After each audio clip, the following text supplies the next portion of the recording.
The Tenant of Wildfell Hall. By Anne Brontë. Author's Preface to the second edition. While I acknowledge the success of the present work to have been greater than I anticipated, and the praises it has elicited from a few kind critics to have been greater than it deserved, I must also admit that from some other quarters it has been censured with an asperity which I was as little prepared to expect, and which my judgment, as well as my feelings, assures me is more bitter than just.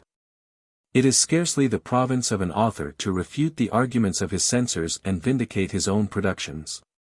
But I may be allowed to make here a few observations with which I would have prefaced the first edition, had I foreseen the necessity of such precautions against the misapprehensions of those who would read it with a prejudiced mind or be content to judge it by a hasty glance.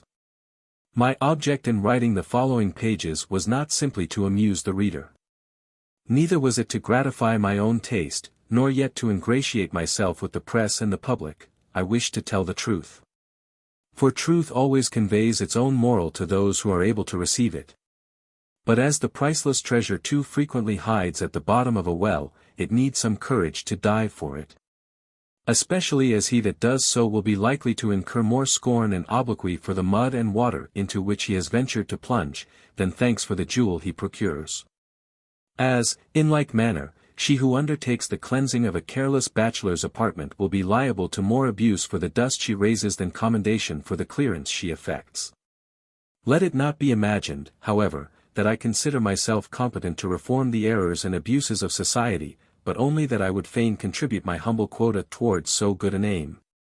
And if I can gain the public ear at all, I would rather whisper a few wholesome truths therein than much soft nonsense. As the story of Agnes Grey was accused of extravagant overcoloring in those very parts that were carefully copied from the life, with a most scrupulous avoidance of all exaggeration, so, in the present work, I find myself censured for depicting con amore, with a morbid love of the coarse, if not of the brutal, those scenes which, I will venture to say, have not been more painful for the most fastidious of my critics to read than they were for me to describe. I may have gone too far, in which case I shall be careful not to trouble myself or my readers in the same way again. But when we have to do with vice and vicious characters, I maintain it is better to depict them as they really are than as they would wish to appear. To represent a bad thing in its least offensive light is, doubtless, the most agreeable course for a writer of fiction to pursue, but is it the most honest, or the safest? Is it better to reveal the snares and pitfalls of life to the young and thoughtless traveler, or to cover them with branches and flowers? Oh, reader! If there were less of this delicate concealment of facts, this whispering, peace, peace, when there is no peace, there would be less of sin and misery to the young of both sexes who are left to wring their bitter knowledge from experience. I would not be understood to suppose that the proceedings of the unhappy scapegrace, with his few profligate companions I have here introduced, are a specimen of the common practices of society. The case is an extreme one, as I trusted none would fail to perceive. But I know that such characters do exist, and if I have warned one rash youth from following in their steps, or prevented one thoughtless girl from falling into the very natural error of my heroine, the book has not been written in vain. But, at the same time, if any honest reader shall have derived more pain than pleasure from its perusal, and have closed the last volume with a disagreeable impression on his mind, I humbly crave his pardon, for such was far from my intention. And I will endeavor to do better another time, for I love to give innocent pleasure. Yet, be it understood, I shall not limit my ambition to this, or even to producing a perfect work of art. Time and talent so spent, I should consider wasted and misapplied. Such humble talents as God has given me I will endeavor to put to their greatest use. If I am able to amuse, I will try to benefit too. And when I feel it my duty to speak an unpalatable truth, with the help of God, I will speak it, though it be to the prejudice of my name and to the detriment of my readers' immediate pleasure as well as my own. One word more, and I have done. Respecting the author's identity, I would have it to be distinctly understood that Acton Bell is neither Currer nor Ellis Bell, and therefore let not his faults be attributed to them. As to whether the name be real or fictitious, it cannot greatly signify to those who know him only by his works. As little, I should think, can it matter whether the writer so designated is a man, or a woman, as one or two of my critics profess to have discovered. I take the imputation in good part, as a compliment to the just delineation of my female characters. And though I am bound to attribute much of the severity of my censors to this suspicion, I make no effort to refute it, because, in my own mind, I am satisfied that if a book is a good one, it is so whatever the sex of the author may be. All novels are, or should be, written for both men and women to read, and I am at a loss to conceive how a man should permit himself to write anything that would be really disgraceful to a woman. Or why a woman should be censured for writing anything that would be proper and becoming for a man. July 22, 1848. How do you find this book? Any thoughts about the book or the author? Any suggestion for improvement? Please take a moment to share your thoughts in a comment. If you like it, share it with your friends who might enjoy it as well. Subscribe to keep in touch. Visit CompleteAudiobooks.com for more quality content. The Tenant of Wildfell Hall. Chapter 1. You must go back with me to the autumn of 1827. My father, as you know, was a sort of gentleman farmer in Shire. And I, by his express desire, succeeded him in the same quiet occupation, not very willingly, for ambition urged me to higher aims, and self-conceit assured me that, in disregarding its voice, I was burying my talent in the earth, and hiding my light under a bushel. My mother had done her utmost to persuade me that I was capable of great achievements. But my father, who thought ambition was the surest road to ruin, and change but another word for destruction, would listen to no scheme for bettering either my own condition, or that of my fellow mortals. He assured me it was all rubbish, and exhorted me, with his dying breath, to continue in the good old way, to follow his steps, and those of his father before him. And let my highest ambition be to walk honestly through the world, looking neither to the right hand nor to the left, and to transmit the paternal acres to my children in, at least, as flourishing a condition as he left them to me. Well, an honest and industrious farmer is one of the most useful members of society. And if I devote my talents to the cultivation of my farm, and the improvement of agriculture in general, I shall thereby benefit, not only my own immediate connections and dependents, but, in some degree, mankind at large, hence I shall not have lived in vain. With such reflections as these I was endeavoring to console myself, as I plodded home from the fields, one cold, damp, cloudy evening towards the close of October. But the gleam of a bright red fire through the parlor window had more effect in cheering my spirits, and rebuking my thankless repinings, than all the sage reflections and good resolutions I had forced my mind to frame. For I was young then, remember, only 24, and had not acquired half the rule over my own spirit that I now possess, trifling as that may be.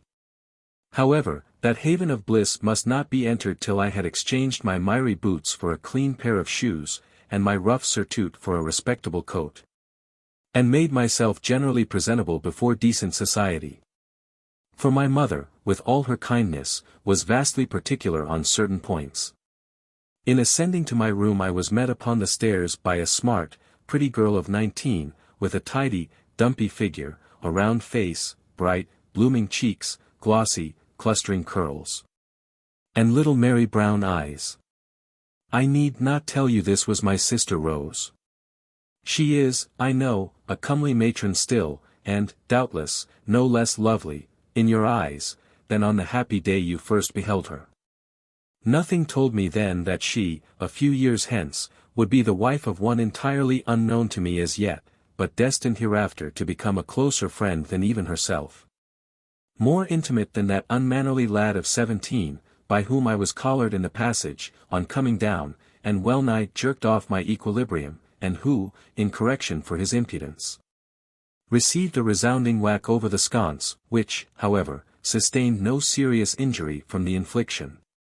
As, besides being more than commonly thick, it was protected by a redundant shock of short, reddish curls, that my mother called auburn. On entering the parlor we found that honored lady seated in her armchair at the fireside, working away at her knitting, according to her usual custom, when she had nothing else to do. She had swept the hearth, and made a bright blazing fire for our reception. The servant had just brought in the tea tray. And Rose was producing the sugar basin and tea caddy from the cupboard in the black oak sideboard, that shone like polished ebony, in the cheerful parlor twilight. "Well, here they both are," cried my mother, looking round upon us without retarding the motion of her nimble fingers and glittering needles. "Now shut the door, and come to the fire, while Rose gets the tea ready. I'm sure you must be starved, and tell me what you've been about all day. I like to know what my children have been about." "I've been breaking in the grey colt, no easy business that, directing the ploughing of the last wheat stubble, for the ploughboy has not the sense to direct himself, and carrying out a plan for the extensive and efficient draining of the low meadowlands." "That's my brave boy, and Fergus, what have you been doing?" "Badger baiting." And here he proceeded to give a particular account of his sport, and the respective traits of prowess evinced by the badger and the dogs. My mother pretending to listen with deep attention, and watching his animated countenance with a degree of maternal admiration I thought highly disproportioned to its object. "It's time you should be doing something else, Fergus," said I, as soon as a momentary pause in his narration allowed me to get in a word. "What can I do?" replied he. "My mother won't let me go to sea or enter the army, and I'm determined to do nothing else, except make myself such a nuisance to you all, that you will be thankful to get rid of me on any terms." Our parent soothingly stroked his stiff, short curls. He growled, and tried to look sulky, and then we all took our seats at the table, in obedience to the thrice-repeated summons of Rose. "Now take your tea," said she, "and I'll tell you what I've been doing. I've been to call on the Wilsons, and it's 1,000 pities you didn't go with me, Gilbert, for Eliza Millward was there." "Well, what of her?" "Oh, nothing, I'm not going to tell you about her. Only that she's a nice, amusing little thing, when she is in a merry humor, and I shouldn't mind calling her." "Hush, hush, my dear. Your brother has no such idea," whispered my mother earnestly, holding up her finger. "Well," resumed Rose, "I was going to tell you an important piece of news I heard there. I have been bursting with it ever since. You know it was reported a month ago, that somebody was going to take Wildfell Hall, and, what do you think? It has actually been inhabited above a week, and we never knew." "Impossible!" cried my mother. "Preposterous!" shrieked Fergus. "It has indeed, and by a single lady. Good gracious, my dear. The place is in ruins. She has had 2 or 3 rooms made habitable. And there she lives, all alone, except an old woman for a servant. Oh, dear. That spoils it. I'd hoped she was a witch," observed Fergus, while carving his inch-thick slice of bread and butter. "Nonsense, Fergus. But isn't it strange, Mamma?" "Strange. I can hardly believe it. But you may believe it, for Jane Wilson has seen her. She went with her mother, who, of course, when she heard of a stranger being in the neighborhood, would be on pins and needles till she had seen her and got all she could out of her. She is called Mrs. Graham, and she is in mourning, not widow's weeds, but slightish mourning, and she is quite young, they say, not above 5 or 26, but so reserved. They tried all they could to find out who she was and where she came from, and, all about her, but neither Mrs. Wilson, with her pertinacious and impertinent home thrusts, nor Miss Wilson, with her skillful maneuvering, could manage to elicit a single satisfactory answer, or even a casual remark, or chance expression calculated to allay their curiosity, or throw the faintest ray of light upon her history, circumstances, or connections. Moreover, she was barely civil to them, and evidently better pleased to say goodbye, than how do you do. But Eliza Millward says her father intends to call upon her soon, to offer some pastoral advice, which he fears she needs, as, though she is known to have entered the neighborhood early last week, she did not make her appearance at church on Sunday. And she, Eliza, that is, will beg to accompany him, and is sure she can succeed in wheedling something out of her. You know, Gilbert, she can do anything. And we should call some time, Mamma. It's only proper, you know.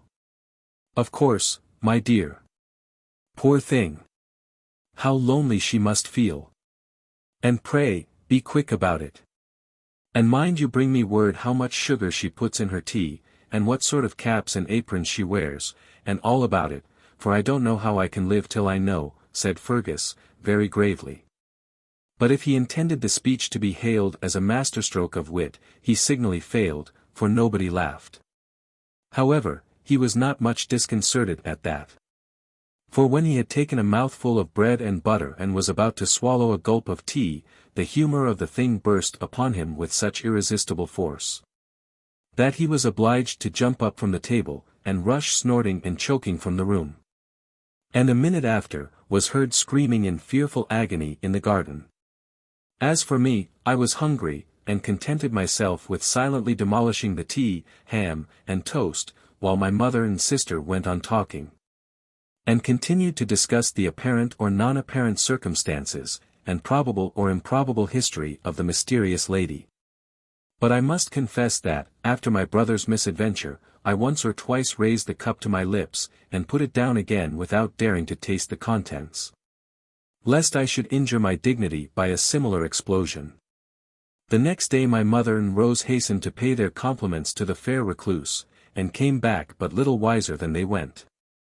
Though my mother declared she did not regret the journey, for if she had not gained much good, she flattered herself she had imparted some, and that was better, she had given some useful advice, which, she hoped, would not be thrown away. For Mrs. Graham, though she said little to any purpose, and appeared somewhat self-opinionated, seemed not incapable of reflection, though she did not know where she had been all her life, poor thing.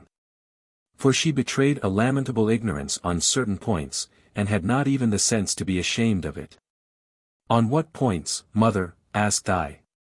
On household matters, and all the little niceties of cookery, and such things, that every lady ought to be familiar with, whether she be required to make a practical use of her knowledge or not. I gave her some useful pieces of information, however, and several excellent receipts, the value of which she evidently could not appreciate, for she begged I would not trouble myself, as she lived in such a plain, quiet way, that she was sure she should never make use of them. No matter, my dear, said I, it is what every respectable female ought to know, and besides, though you are alone now, you will not be always so. You have been married, and probably, I might say almost certainly, will be again. You are mistaken there, ma'am, said she, almost haughtily, I am certain I never shall. But I told her I knew better. Some romantic young widow, I suppose, said I, come there to end her days in solitude, and mourn in secret for the dear departed, but it won't last long. No, I think not, observed Rose, for she didn't seem very disconsolate after all, and she's excessively pretty, handsome rather, you must see her, Gilbert. You will call her a perfect beauty, though you could hardly pretend to discover a resemblance between her and Eliza Millward. Well, I can imagine many faces more beautiful than Eliza's, though not more charming. I allow she has small claims to perfection. But then, I maintain that, if she were more perfect, she would be less interesting. And so you prefer her faults to other people's perfections? Just so, saving my mother's presence. Oh, my dear Gilbert, what nonsense you talk, I know you don't mean it. It's quite out of the question, said my mother, getting up, and bustling out of the room, under pretence of household business, in order to escape the contradiction that was trembling on my tongue. After that Rose favoured me with further particulars respecting Mrs. Graham. Her appearance, manners, and dress, and the very furniture of the room she inhabited, were all set before me, with rather more clearness and precision than I cared to see them. But, as I was not a very attentive listener, I could not repeat the description if I would. The next day was Saturday. And, on Sunday, everybody wondered whether or not the fair unknown would profit by the vicar's remonstrance, and come to church. I confess I looked with some interest myself towards the old family pew, appertaining to Wildfell Hall, where the faded crimson cushions and lining had been unpressed and unrenewed so many years. And the grim escutcheons, with their lugubrious borders of rusty black cloth, frowned so sternly from the wall above. And there I beheld a tall, ladylike figure, clad in black. Her face was towards me, and there was something in it which, once seen, invited me to look again. Her hair was raven black, and disposed in long glossy ringlets, a style of coiffure rather unusual in those days, but always graceful and becoming. Her complexion was clear and pale. Her eyes I could not see, for, being bent upon her prayer book, they were concealed by their drooping lids and long black lashes, but the brows above were expressive and well defined.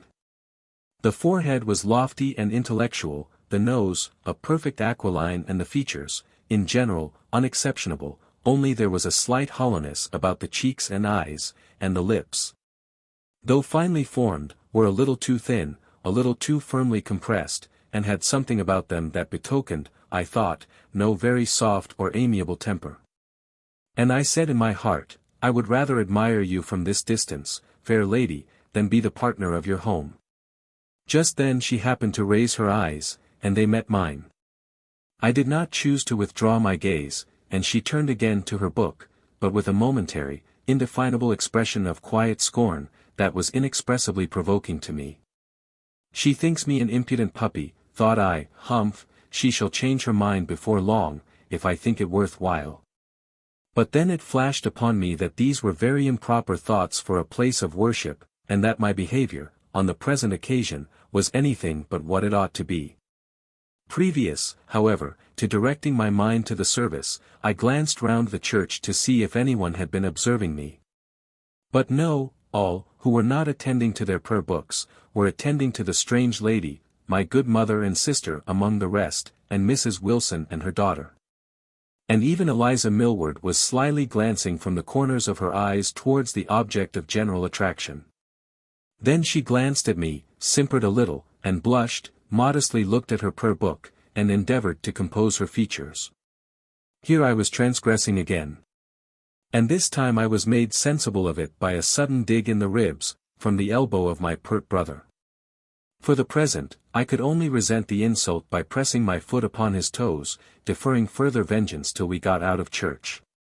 Now, Halford, before I close this letter, I'll tell you who Eliza Millward was. She was the vicar's younger daughter, and a very engaging little creature, for whom I felt no small degree of partiality. And she knew it, though I had never come to any direct explanation, and had no definite intention of so doing, for my mother, who maintained there was no one good enough for me within 20 miles round, could not bear the thoughts of my marrying that insignificant little thing, who, in addition to her numerous other disqualifications, had not £20 to call her own. Eliza's figure was at once slight and plump, her face small, and nearly as round as my sister's, complexion, something similar to hers, but more delicate and less decidedly blooming, nose retroussé, features, generally irregular. And, altogether, she was rather charming than pretty. But her eyes, I must not forget those remarkable features, for therein her chief attraction lay, in outward aspect at least. They were long and narrow in shape, the irids black, or very dark brown, the expression various, and ever-changing, but always either preternaturally, I had almost said diabolically, wicked, or irresistibly bewitching, often both. Her voice was gentle and childish, her tread light and soft as that of a cat, but her manners more frequently resembled those of a pretty playful kitten, that is now pert and roguish, now timid and demure, according to its own sweet will. Her sister, Mary, was several years older, several inches taller, and of a larger, coarser build, a plain, quiet, sensible girl, who had patiently nursed their mother, through her last long, tedious illness, and been the housekeeper, and family drudge, from thence to the present time. She was trusted and valued by her father, loved and courted by all dogs, cats, children, and poor people, and slighted and neglected by everybody else. The Reverend Michael Millward himself was a tall, ponderous elderly gentleman, who placed a shovel hat above his large, square, massive-featured face, carried a stout walking stick in his hand, and encased his still powerful limbs in knee breeches and gaiters, or black silk stockings on state occasions. He was a man of fixed principles, strong prejudices, and regular habits, intolerant of dissent in any shape, acting under a firm conviction that his opinions were always right. And whoever differed from them must be either most deplorably ignorant, or willfully blind. In childhood, I had always been accustomed to regard him with a feeling of reverential awe, but lately, even now, surmounted, for, though he had a fatherly kindness for the well-behaved. He was a strict disciplinarian, and had often sternly reproved our juvenile failings and peccadillos. And moreover, in those days, whenever he called upon our parents, we had to stand up before him, and say our catechism, or repeat, "How doth the little busy bee," or some other hymn. Or, worse than all, be questioned about his last text, and the heads of the discourse, which we never could remember. Sometimes, the worthy gentleman would reprove my mother for being overindulgent to her sons, with a reference to old Eli, or David and Absalom, which was particularly galling to her feelings. And, very highly as she respected him, and all his sayings, I once heard her exclaim, "I wish to goodness he had a son himself. He wouldn't be so ready with his advice to other people then. He'd see what it is to have a couple of boys to keep in order." He had a laudable care for his own bodily health, kept very early hours, regularly took a walk before breakfast, was vastly particular about warm and dry clothing. Had never been known to preach a sermon without previously swallowing a raw egg, albeit he was gifted with good lungs and a powerful voice, and was, generally, extremely particular about what he ate and drank, though by no means abstemious, and having a mode of dietary peculiar to himself, being a great despiser of tea and such slops. And a patron of malt liquors, bacon and eggs, ham, hung beef, and other strong meats, which agreed well enough with his digestive organs, and therefore were maintained by him to be good and wholesome for everybody, and confidently recommended to the most delicate convalescents or dyspeptics, who, if they failed to derive the promised benefit from his prescriptions, were told it was because they had not persevered, and if they complained of inconvenient results therefrom, were assured it was all fancy. I will just touch upon two other persons whom I have mentioned, and then bring this long letter to a close. These are Mrs. Wilson and her daughter. The former was the widow of a substantial farmer, a narrow-minded, tattling old gossip, whose character is not worth describing. She had two sons, Robert, a rough countrified farmer, and Richard, a retiring, studious young man, who was studying the classics with the vicar's assistance, preparing for college, with a view to enter the church. Their sister Jane was a young lady of some talents, and more ambition. She had, at her own desire, received a regular boarding school education, superior to what any member of the family had obtained before. She had taken the polish well, acquired considerable elegance of manners, quite lost her provincial accent, and could boast of more accomplishments than the vicar's daughters. She was considered a beauty besides, but never for a moment could she number me amongst her admirers. She was about 26, rather tall and very slender, her hair was neither chestnut nor auburn, but a most decided bright, light red. Her complexion was remarkably fair and brilliant, her head small, neck long, chin well turned, but very short, lips thin and red, eyes clear hazel, quick, and penetrating, but entirely destitute of poetry or feeling. She had, or might have had, many suitors in her own rank of life, but scornfully repulsed or rejected them all. For none but a gentleman could please her refined taste, and none but a rich one could satisfy her soaring ambition. One gentleman there was, from whom she had lately received some rather pointed attentions, and upon whose heart, name, and fortune, it was whispered, she had serious designs. This was Mr. Lawrence, the young squire, whose family had formerly occupied Wildfell Hall, but had deserted it, some 15 years ago, for a more modern and commodious mansion in the neighboring parish. Now, Halford, I bid you adieu for the present. This is the first installment of my debt. If the coin suits you, tell me so, and I'll send you the rest at my leisure. If you would rather remain my creditor than stuff your purse with such ungainly, heavy pieces, tell me still. And I'll pardon your bad taste, and willingly keep the treasure to myself. Yours immutably, Gilbert Markham. Chapter 2. I perceive, with joy, my most valued friend, that the cloud of your displeasure has passed away. The light of your countenance blesses me once more, and you desire the continuation of my story, therefore, without more ado, you shall have it.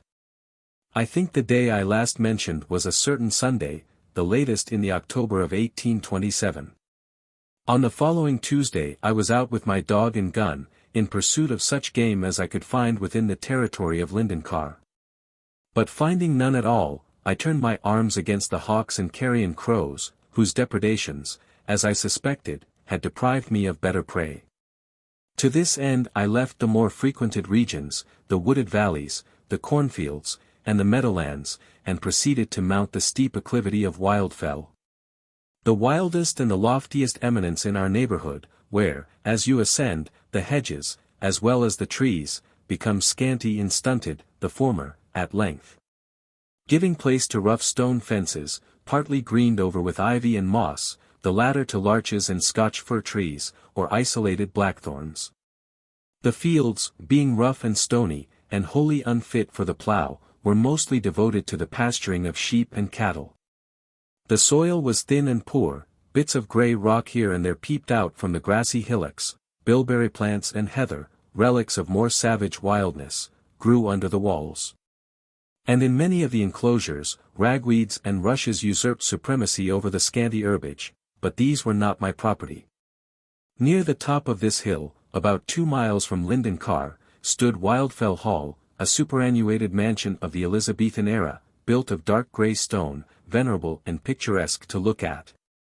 But doubtless, cold and gloomy enough to inhabit, with its thick stone mullions and little latticed panes, its time-eaten air-holes, and its too lonely, too unsheltered situation, only shielded from the war of wind and weather by a group of Scotch firs, themselves half blighted with storms, and looking as stern and gloomy as the hall itself.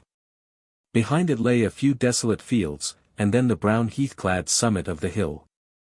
Before it, enclosed by stone walls, and entered by an iron gate, with large balls of grey granite, similar to those which decorated the roof and gables, surmounting the gateposts, was a garden, once stocked with such hard plants and flowers as could best brook the soil and climate, and such trees and shrubs as could best endure the gardener's torturing shears, and most readily assume the shapes he chose to give them, now, having been left so many years untilled and untrimmed.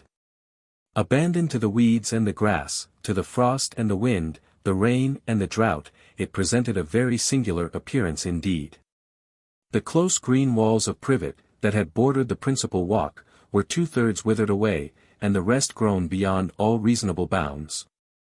The old boxwood swan, that sat beside the scraper, had lost its neck and half its body, the castellated towers of laurel in the middle of the garden, the gigantic warrior that stood on one side of the gateway, and the lion that guarded the other, were sprouted into such fantastic shapes as resembled nothing either in heaven or earth, or in the waters under the earth. But, to my young imagination, they presented all of them a goblinish appearance that harmonized well with the ghostly legends and dark traditions our old nurse had told us respecting the haunted hall and its departed occupants. I had succeeded in killing a hawk and 2 crows when I came within sight of the mansion. And then, relinquishing further depredations, I sauntered on, to have a look at the old place, and see what changes had been wrought in it by its new inhabitant. I did not like to go quite to the front and stare in at the gate, but I paused beside the garden wall, and looked, and saw no change, except in one wing, where the broken windows and dilapidated roof had evidently been repaired, and where a thin wreath of smoke was curling up from the stack of chimneys. While I thus stood, leaning on my gun, and looking up at the dark gables, sunk in an idle reverie, weaving a tissue of wayward fancies, in which old associations and the fair young hermit, now within those walls, bore a nearly equal part, I heard a slight rustling and scrambling just within the garden. And, glancing in the direction whence the sound proceeded, I beheld a tiny hand elevated above the wall, it clung to the topmost stone, and then another little hand was raised to take a firmer hold. And then appeared a small white forehead, surmounted with wreaths of light brown hair, with a pair of deep blue eyes beneath, and the upper portion of a diminutive ivory nose. The eyes did not notice me, but sparkled with glee on beholding Sancho, my beautiful black and white setter, that was coursing about the field with its muzzle to the ground. The little creature raised its face and called aloud to the dog. The good-natured animal paused, looked up, and wagged his tail, but made no further advances.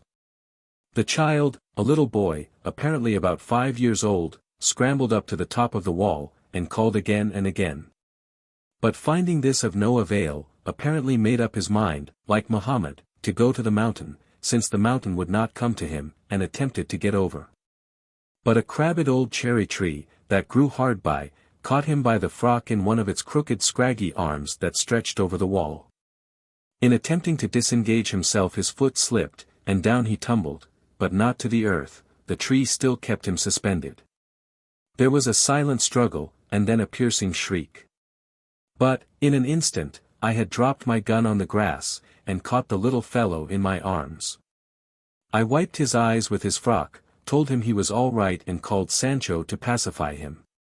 He was just putting little hand on the dog's neck and beginning to smile through his tears, when I heard behind me a click of the iron gate, and a rustle of female garments, and lo!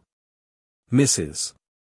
Graham darted upon me, her neck uncovered, her black locks streaming in the wind. "Give me the child," she said, in a voice scarce louder than a whisper, but with a tone of startling vehemence, and, seizing the boy, she snatched him from me, as if some dire contamination were in my touch. And then stood with one hand firmly clasping his, the other on his shoulder, fixing upon me her large, luminous dark eyes, pale, breathless, quivering with agitation. "I was not harming the child, madam," said I, scarce knowing whether to be most astonished or displeased. "He was tumbling off the wall there. And I was so fortunate as to catch him, while he hung suspended headlong from that tree, and prevent I know not what catastrophe." "I beg your pardon, sir," stammered she. Suddenly calming down, the light of reason seeming to break upon her beclouded spirit, and a faint blush mantling on her cheek, "I did not know you. And I thought—" She stooped to kiss the child, and fondly clasped her arm round his neck. "You thought I was going to kidnap your son, I suppose?" She stroked his head with a half-embarrassed laugh, and replied, "I did not know he had attempted to climb the wall. I have the pleasure of addressing Mr. Markham, I believe," she added, somewhat abruptly. I bowed, but ventured to ask how she knew me. "Your sister called here, a few days ago, with Mrs. Markham." "Is the resemblance so strong then?" I asked, in some surprise, and not so greatly flattered at the idea as I ought to have been. "There is a likeness about the eyes and complexion, I think," replied she, somewhat dubiously surveying my face, "and I think I saw you at church on Sunday." I smiled.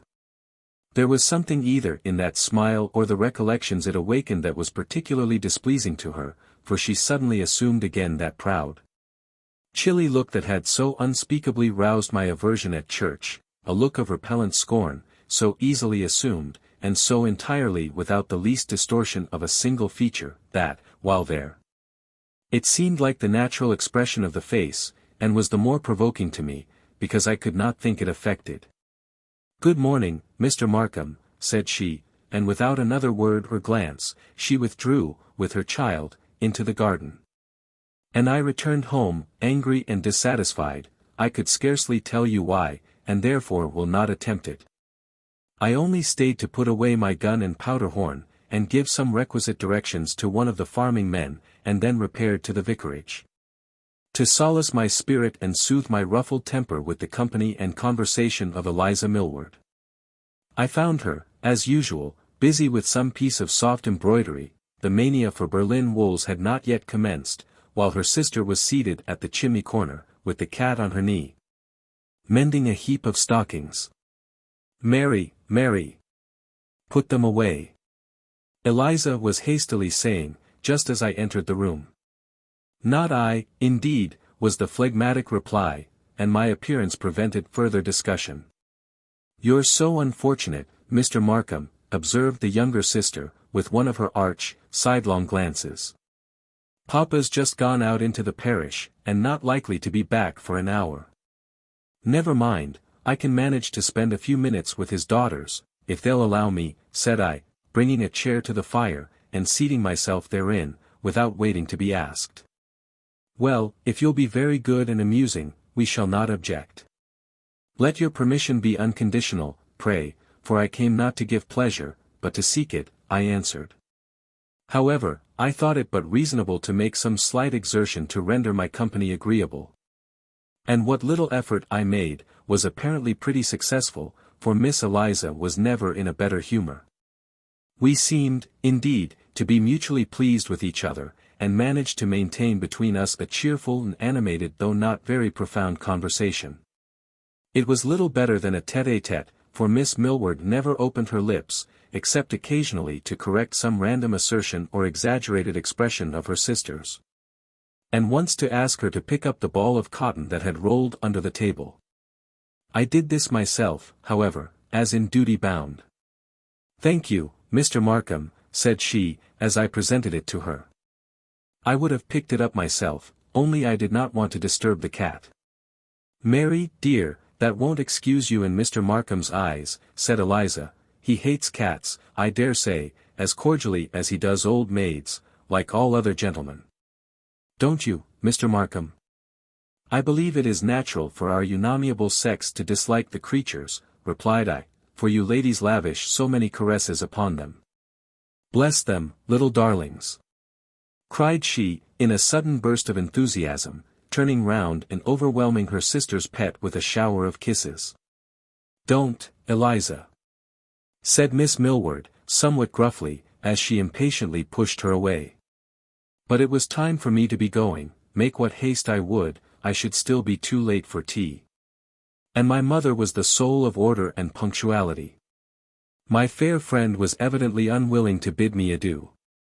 I tenderly squeezed her little hand at parting. And she repaid me with one of her softest smiles and most bewitching glances. I went home very happy, with a heart brimful of complacency for myself, and overflowing with love for Eliza. Chapter 3. 2 days after, Mrs. Graham called at Linden-Car, contrary to the expectation of Rose, who entertained an idea that the mysterious occupant of Wildfell Hall would wholly disregard the common observances of civilized life, in which opinion she was supported by the Wilsons, who testified that neither their call nor the Millwards had been returned as yet. Now, however, the cause of that omission was explained, though not entirely to the satisfaction of Rose. Mrs. Graham had brought her child with her, and on my mother's expressing surprise that he could walk so far, she replied, "It is a long walk for him. But I must have either taken him with me, or relinquished the visit altogether, for I never leave him alone, and I think, Mrs. Markham, I must beg you to make my excuses to the Millwards and Mrs. Wilson, when you see them, as I fear I cannot do myself the pleasure of calling upon them till my little Arthur is able to accompany me." "But you have a servant," said Rose. "Could you not leave him with her? She has her own occupations to attend to, and besides, she is too old to run after a child, and he is too mercurial to be tied to an elderly woman." "But you left him to come to church." "Yes, once, but I would not have left him for any other purpose, and I think, in future, I must contrive to bring him with me, or stay at home." "Is he so mischievous?" asked my mother, considerably shocked. "No," replied the lady, sadly smiling, as she stroked the wavy locks of her son, who was seated on a low stool at her feet. "But he is my only treasure, and I am his only friend, so we don't like to be separated." "But, my dear, I call that doting," said my plain-spoken parent. "You should try to suppress such foolish fondness, as well to save your son from ruin as yourself from ridicule." "Ruin, Mrs. Markham?" "Yes, it is spoiling the child. Even at his age, he ought not to be always tied to his mother's apron string, he should learn to be ashamed of it." "Mrs. Markham, I beg you will not say such things, in his presence, at least." "I trust my son will never be ashamed to love his mother," said Mrs. Graham, with a serious energy that startled the company. My mother attempted to appease her by an explanation. But she seemed to think enough had been said on the subject, and abruptly turned the conversation. Just as I thought, said I to myself, the lady's temper is none of the mildest, notwithstanding her sweet, pale face and lofty brow, where thought and suffering seem equally to have stamped their impress. All this time I was seated at a table on the other side of the room, apparently immersed in the perusal of a volume of the Farmer's Magazine, which I happened to have been reading at the moment of our visitor's arrival. And, not choosing to be over-civil, I had merely bowed as she entered, and continued my occupation as before. In a little while, however, I was sensible that someone was approaching me, with a light, but slow and hesitating tread. It was little Arthur, irresistibly attracted by my dog Sancho, that was lying at my feet. On looking up I beheld him standing about 2 yards off, with his clear blue eyes wistfully gazing on the dog, transfixed to the spot, not by fear of the animal, but by a timid disinclination to approach its master. A little encouragement, however, induced him to come forward. The child, though shy, was not sullen. In a minute he was kneeling on the carpet, with his arms round Sancho's neck, and, in a minute or two more, the little fellow was seated on my knee, surveying with eager interest the various specimens of horses, cattle, pigs, and model farms portrayed in the volume before me. I glanced at his mother now and then to see how she relished the new-sprung intimacy. And I saw, by the unquiet aspect of her eye, that for some reason or other she was uneasy at the child's position. "Arthur," said she, at length, "come here. You are troublesome to Mr. Markham, he wishes to read." "By no means, Mrs. Graham, pray let him stay. I am as much amused as he is," pleaded I. But still, with hand and eye, she silently called him to her side. "No, mamma," said the child, "let me look at these pictures first, and then I'll come, and tell you all about them." "We are going to have a small party on Monday, the 5th of November, said my mother, "and I hope you will not refuse to make one, Mrs. Graham. You can bring your little boy with you, you know. I dare say we shall be able to amuse him, and then you can make your own apologies to the Millwards and Wilsons. They will all be here, I expect." "Thank you, I never go to parties." "Oh. But this will be quite a family concern, early hours, and nobody here but ourselves, and just the Millwards and Wilsons, most of whom you already know, and Mr. Lawrence, your landlord, with whom you ought to make acquaintance. I do know something of him, but you must excuse me this time. For the evenings, now, are dark and damp, and Arthur, I fear, is too delicate to risk exposure to their influence with impunity. We must defer the enjoyment of your hospitality till the return of longer days and warmer nights." Rose, now, at a hint from my mother, produced a decanter of wine, with accompaniments of glasses and cake, from the cupboard and the oak sideboard. And the refreshment was duly presented to the guests. They both partook of the cake, but obstinately refused the wine, in spite of their hostess's hospitable attempts to force it upon them. Arthur, especially shrank from the ruby nectar as if in terror and disgust, and was ready to cry when urged to take it. "Never mind, Arthur," said his mamma, Mrs. Markham thinks it will do you good, as you were tired with your walk, but she will not oblige you to take it. I dare say you will do very well without. He detests the very sight of wine," she added, "and the smell of it almost makes him sick. I have been accustomed to make him swallow a little wine or weak spirits and water, by way of medicine, when he was sick, and, in fact, I have done what I could to make him hate them." Everybody laughed, except the young widow and her son. "Well, Mrs. Graham," said my mother, wiping the tears of merriment from her bright blue eyes, "well, you surprise me. I really gave you credit for having more sense. The poor child will be the veriest milksop that ever was sopped. Only think what a man you will make of him, if you persist in—" "I think it a very excellent plan," interrupted Mrs. Graham, with imperturbable gravity. "By that means I hope to save him from one degrading vice at least. I wish I could render the incentives to every other equally innoxious in his case. But by such means, said I, you will never render him virtuous. What is it that constitutes virtue, Mrs. Graham? Is it the circumstance of being able and willing to resist temptation? Or that of having no temptations to resist? Is he a strong man that overcomes great obstacles and performs surprising achievements, though by dint of great muscular exertion, and at the risk of some subsequent fatigue? Or he that sits in his chair all day, with nothing to do more laborious than stirring the fire, and carrying his food to his mouth? If you would have your son to walk honorably through the world, you must not attempt to clear the stones from his path. But teach him to walk firmly over them, not insist upon leading him by the hand, but let him learn to go alone. I will lead him by the hand, Mr. Markham, till he has strength to go alone.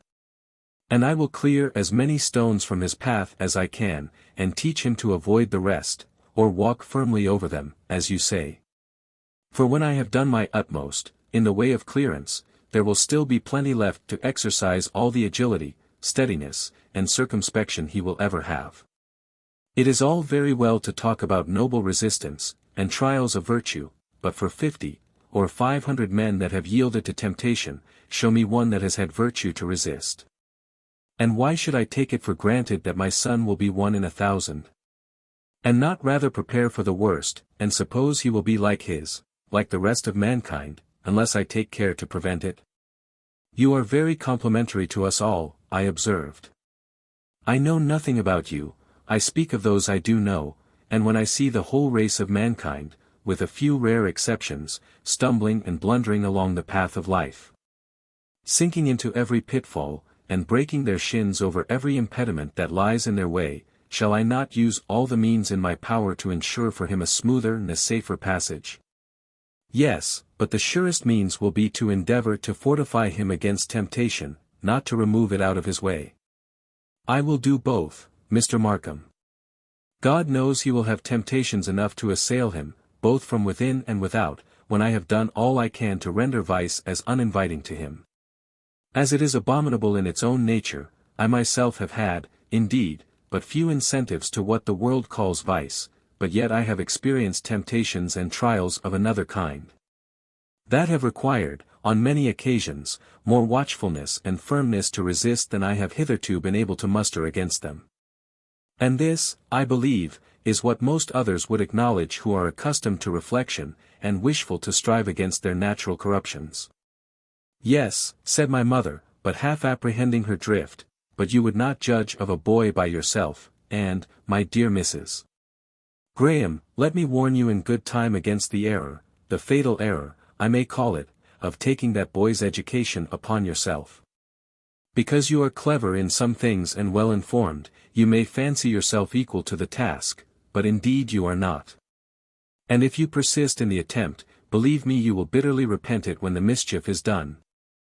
I am to send him to school, I suppose, to learn to despise his mother's authority and affection, said the lady, with rather a bitter smile.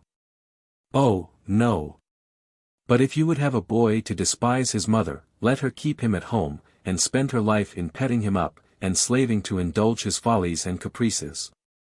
I perfectly agree with you, Mrs. Markham, but nothing can be further from my principles and practice than such criminal weakness as that.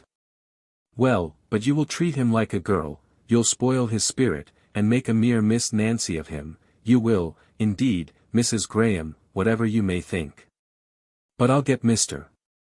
Millward to talk to you about it, he'll tell you the consequences, he'll set it before you as plain as the day, and tell you what you ought to do, and all about it.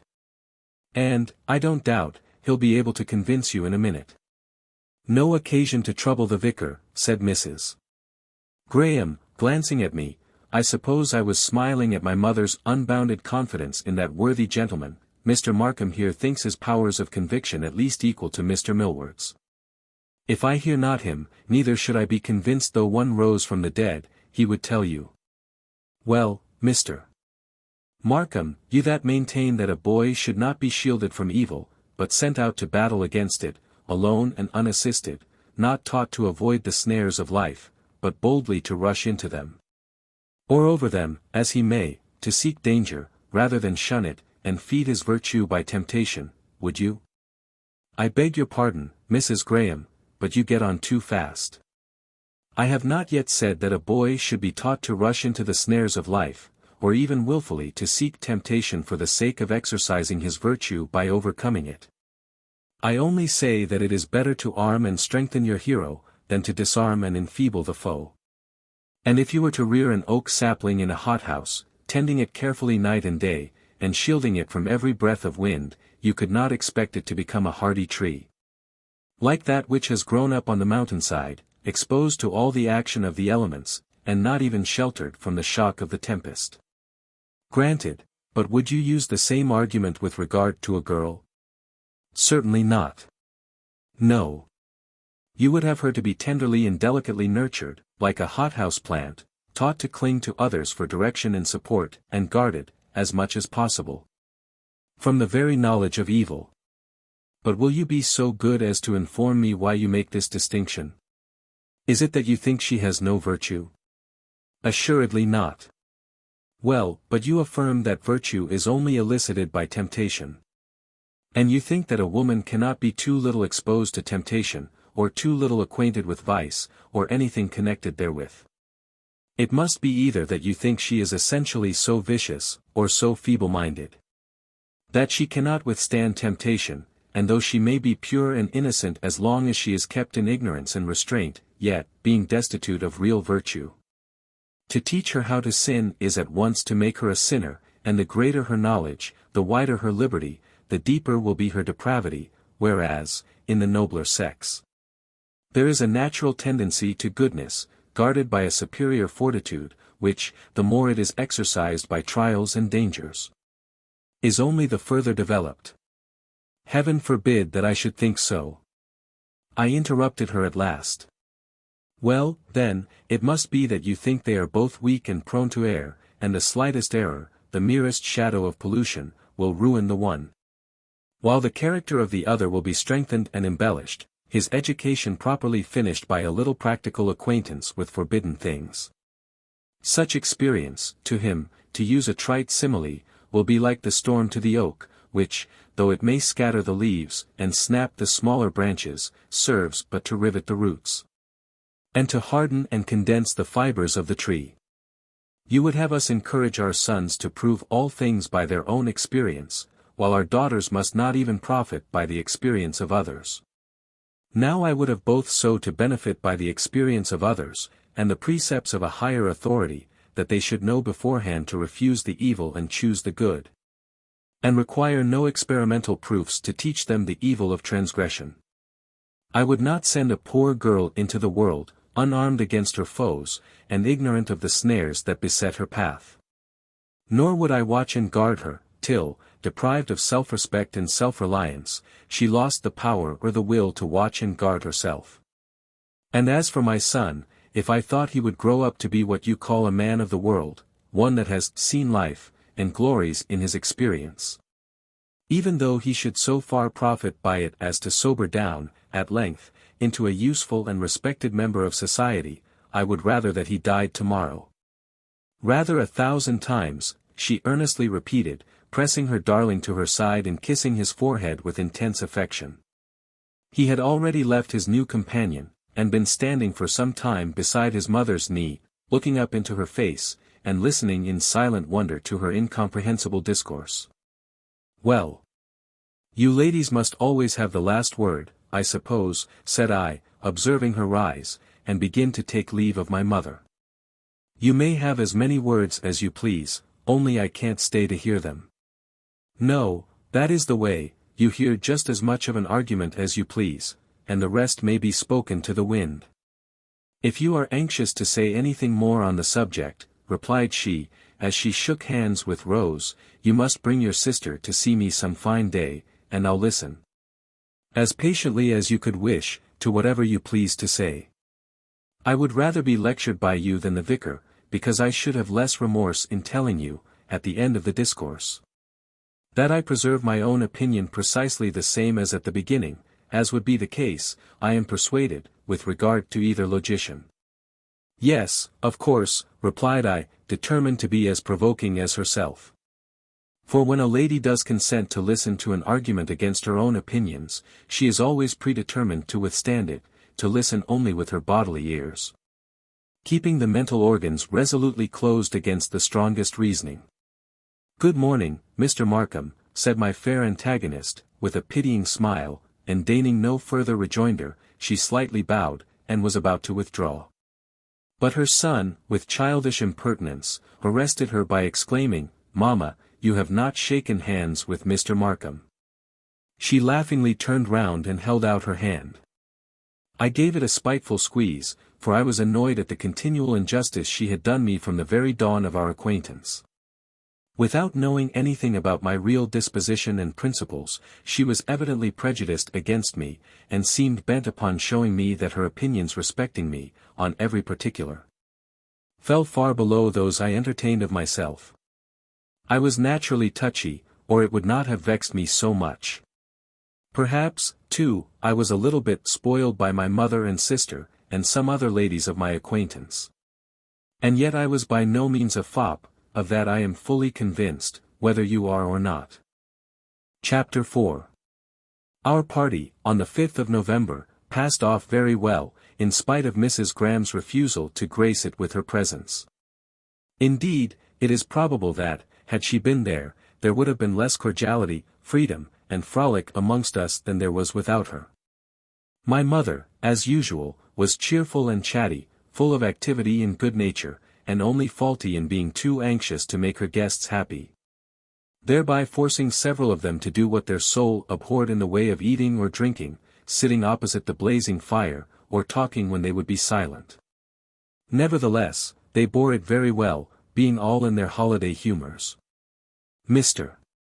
Millward was mighty in important dogmas and sententious jokes, pompous anecdotes and oracular discourses, dealt out for the edification of the whole assembly in general, and of the admiring Mrs. Markham, the polite Mr. Lawrence, the sedate Mary Millward, the quiet Richard Wilson, and the matter-of-fact Robert in particular, as being the most attentive listeners. Mrs. Wilson was more brilliant than ever, with her budgets of fresh news and old scandal, strung together with trivial questions and remarks, and oft-repeated observations, uttered apparently for the sole purpose of denying a moment's rest to her inexhaustible organs of speech. She had brought her knitting with her, and it seemed as if her tongue had laid a wager with her fingers, to outdo them in swift and ceaseless motion. Her daughter Jane was, of course, as graceful and elegant, as witty and seductive, as she could possibly manage to be. For here were all the ladies to outshine, and all the gentlemen to charm, and Mr. Lawrence, especially, to capture and subdue. Her little arts to effect his subjugation were too subtle and impalpable to attract my observation. But I thought there was a certain refined affectation of superiority, and an ungenial self-consciousness about her, that negatived all her advantages. And after she was gone, Rose interpreted to me her various looks, words, and actions with a mingled acuteness and asperity that made me wonder, equally, at the lady's artifice and my sister's penetration, and ask myself if she too had an eye to the squire, but never mind, Halford. She had not. Richard Wilson, Jane's younger brother, sat in a corner, apparently good-tempered, but silent and shy, desirous to escape observation, but willing enough to listen and observe, and, although somewhat out of his element, he would have been happy enough in his own quiet way, if my mother could only have let him alone. But in her mistaken kindness, she would keep persecuting him with her attentions, pressing upon him all manner of viands, under the notion that he was too bashful to help himself, and obliging him to shout across the room his monosyllabic replies to the numerous questions and observations by which she vainly attempted to draw him into conversation. Rose informed me that he never would have favoured us with his company but for the importunities of his sister Jane, who was most anxious to show Mr. Lawrence that she had at least one brother more gentlemanly and refined than Robert. That worthy individual she had been equally solicitous to keep away. But he affirmed that he saw no reason why he should not enjoy a crack with Markham and the old lady. My mother was not old, really, and bonny Miss Rose and the parson, as well as the best. And he was in the right of it too. So he talked commonplace with my mother and Rose, and discussed parish affairs with the vicar, farming matters with me, and politics with us both. Mary Millward was another mute, not so much tormented with cruel kindness as Dick Wilson, because she had a certain short, decided way of answering and refusing, and was supposed to be rather sullen than diffident. However that might be, she certainly did not give much pleasure to the company, nor did she appear to derive much from it. Eliza told me she had only come because her father insisted upon it, having taken it into his head that she devoted herself too exclusively to her household duties, to the neglect of such relaxations and innocent enjoyments as were proper to her age and sex. She seemed to me to be good-humored enough on the whole. Once or twice she was provoked to laughter by the wit or the merriment of some favored individual amongst us. And then I observed she sought the eye of Richard Wilson, who sat over against her. As he studied with her father, she had some acquaintance with him, in spite of the retiring habits of both, and I suppose there was a kind of fellow-feeling established between them. My Eliza was charming beyond description, coquettish without affectation, and evidently more desirous to engage my attention than that of all the room besides. Her delight in having me near her, seated or standing by her side, whispering in her ear, or pressing her hand in the dance, was plainly legible in her glowing face and heaving bosom, however belied by saucy words and gestures. But I had better hold my tongue. If I boast of these things now, I shall have to blush hereafter. To proceed, then, with the various individuals of our party. Rose was simple and natural as usual, and full of mirth and vivacity. Fergus was impertinent and absurd. But his impertinence and folly served to make others laugh, if they did not raise himself in their estimation. And finally, for I omit myself, Mr. Lawrence was gentlemanly and inoffensive to all, and polite to the vicar and the ladies, especially his hostess and her daughter, and Miss Wilson, misguided man. He had not the taste to prefer Eliza Millward. Mr. Lawrence and I were on tolerably intimate terms.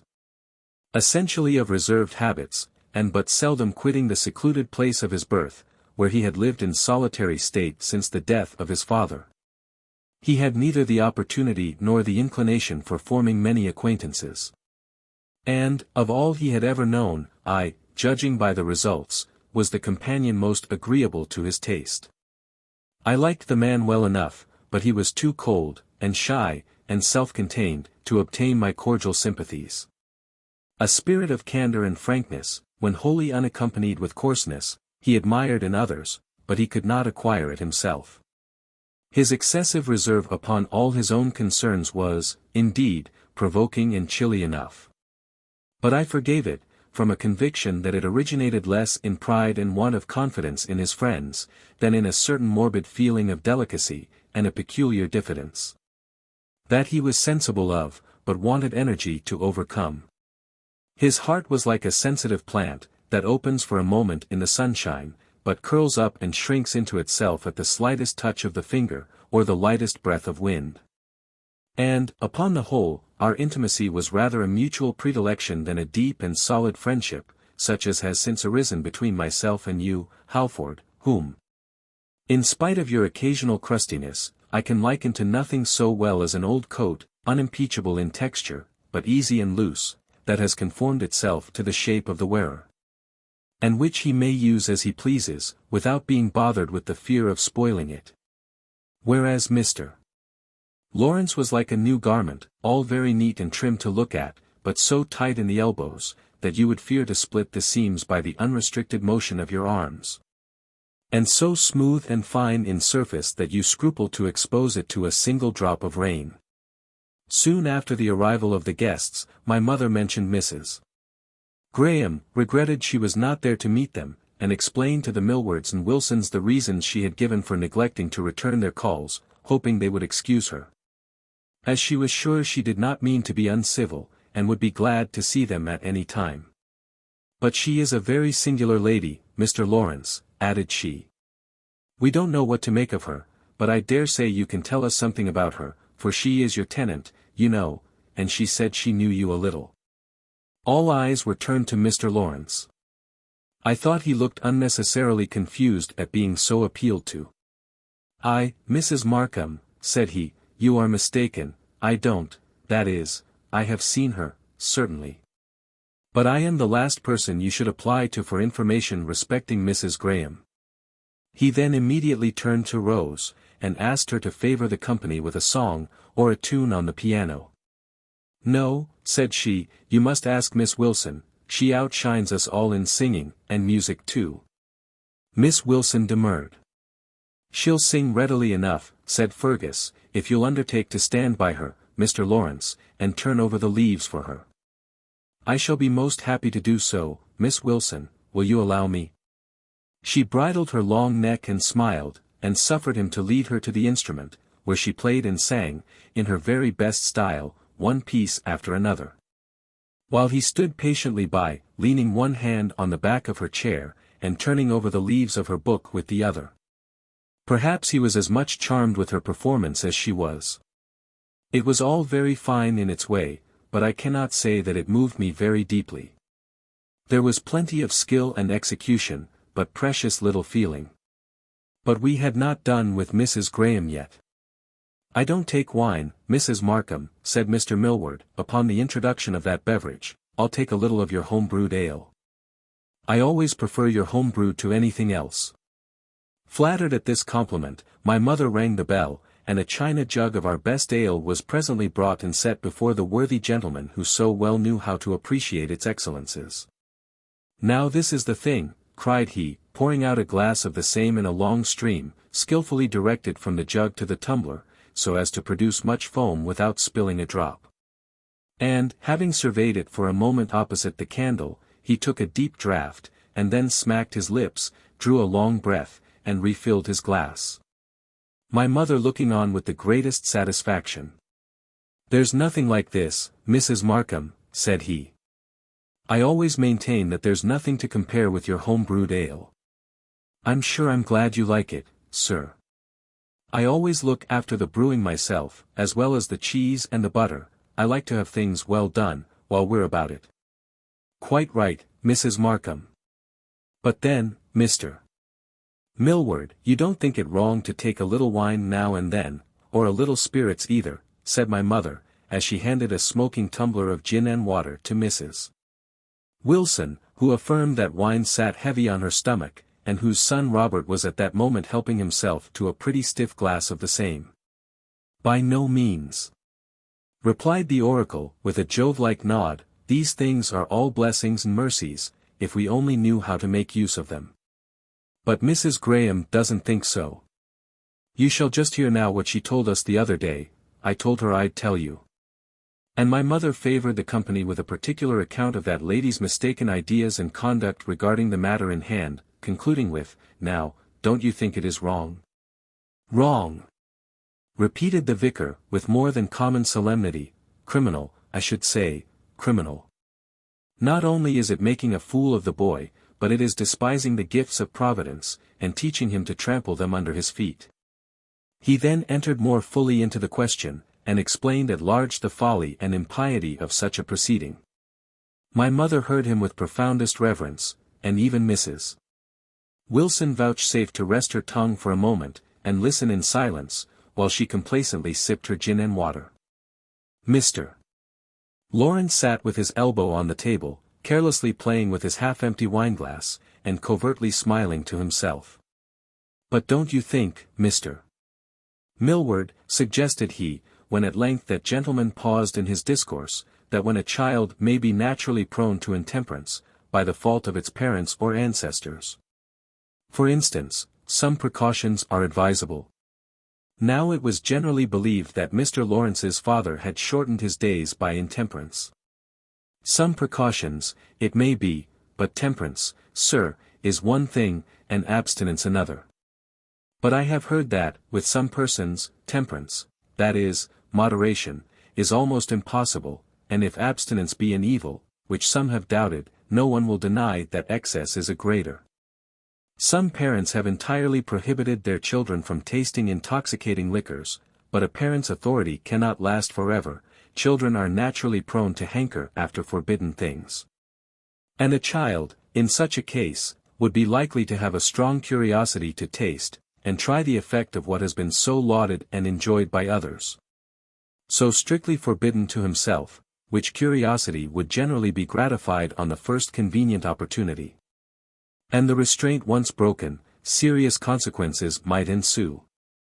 I don't pretend to be a judge of such matters, but it seems to me, that this plan of Mrs. Graham's, as you describe it, Mrs. Markham, extraordinary as it may be, is not without its advantages, for here you see the child is delivered at once from temptation, he has no secret curiosity, no hankering desire. He is as well acquainted with the tempting liquors as he ever wishes to be, and is thoroughly disgusted with them, without having suffered from their effects. And is that right, sir? Have I not proven to you how wrong it is, how contrary to Scripture and to reason, to teach a child to look with contempt and disgust upon the blessings of Providence, instead of to use them aright? You may consider laudanum a blessing of Providence, sir, replied Mr. Lawrence, smiling, and yet, you will allow that most of us had better abstain from it, even in moderation. But, added he, I would not desire you to follow out my simile too closely, in witness whereof I finish my glass. And take another, I hope, Mr. Lawrence, said my mother, pushing the bottle towards him. He politely declined, and pushing his chair a little away from the table, leant back towards me. I was seated a trifle behind, on the sofa beside Eliza Millward, and carelessly asked me if I knew Mrs. Graham.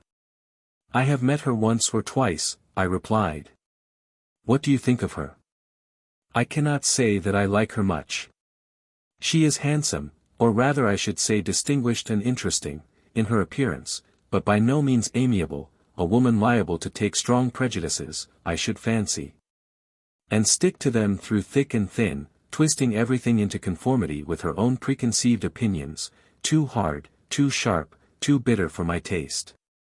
He made no reply, but looked down and bit his lip, and shortly after rose and sauntered up to Miss Wilson, as much repelled by me, I fancy, as attracted by her. I scarcely noticed it at the time, but afterwards I was led to recall this and other trifling facts, of a similar nature, to my remembrance, when, but I must not anticipate. We wound up the evening with dancing, our worthy pastor thinking it no scandal to be present on the occasion, though one of the village musicians was engaged to direct our evolutions with his violin. But Mary Millward obstinately refused to join us, and so did Richard Wilson, though my mother earnestly entreated him to do so, and even offered to be his partner. We managed very well without them, however. With a single set of quadrilles, and several country dances, we carried it on to a pretty late hour. And at length, having called upon our musician to strike up a waltz, I was just about to whirl Eliza round in that delightful dance, accompanied by Lawrence and Jane Wilson, and Fergus and Rose, when Mr. Millward interposed with, No, no, I don't allow that. Come, it's time to be going now. Oh, no, Papa, pleaded Eliza.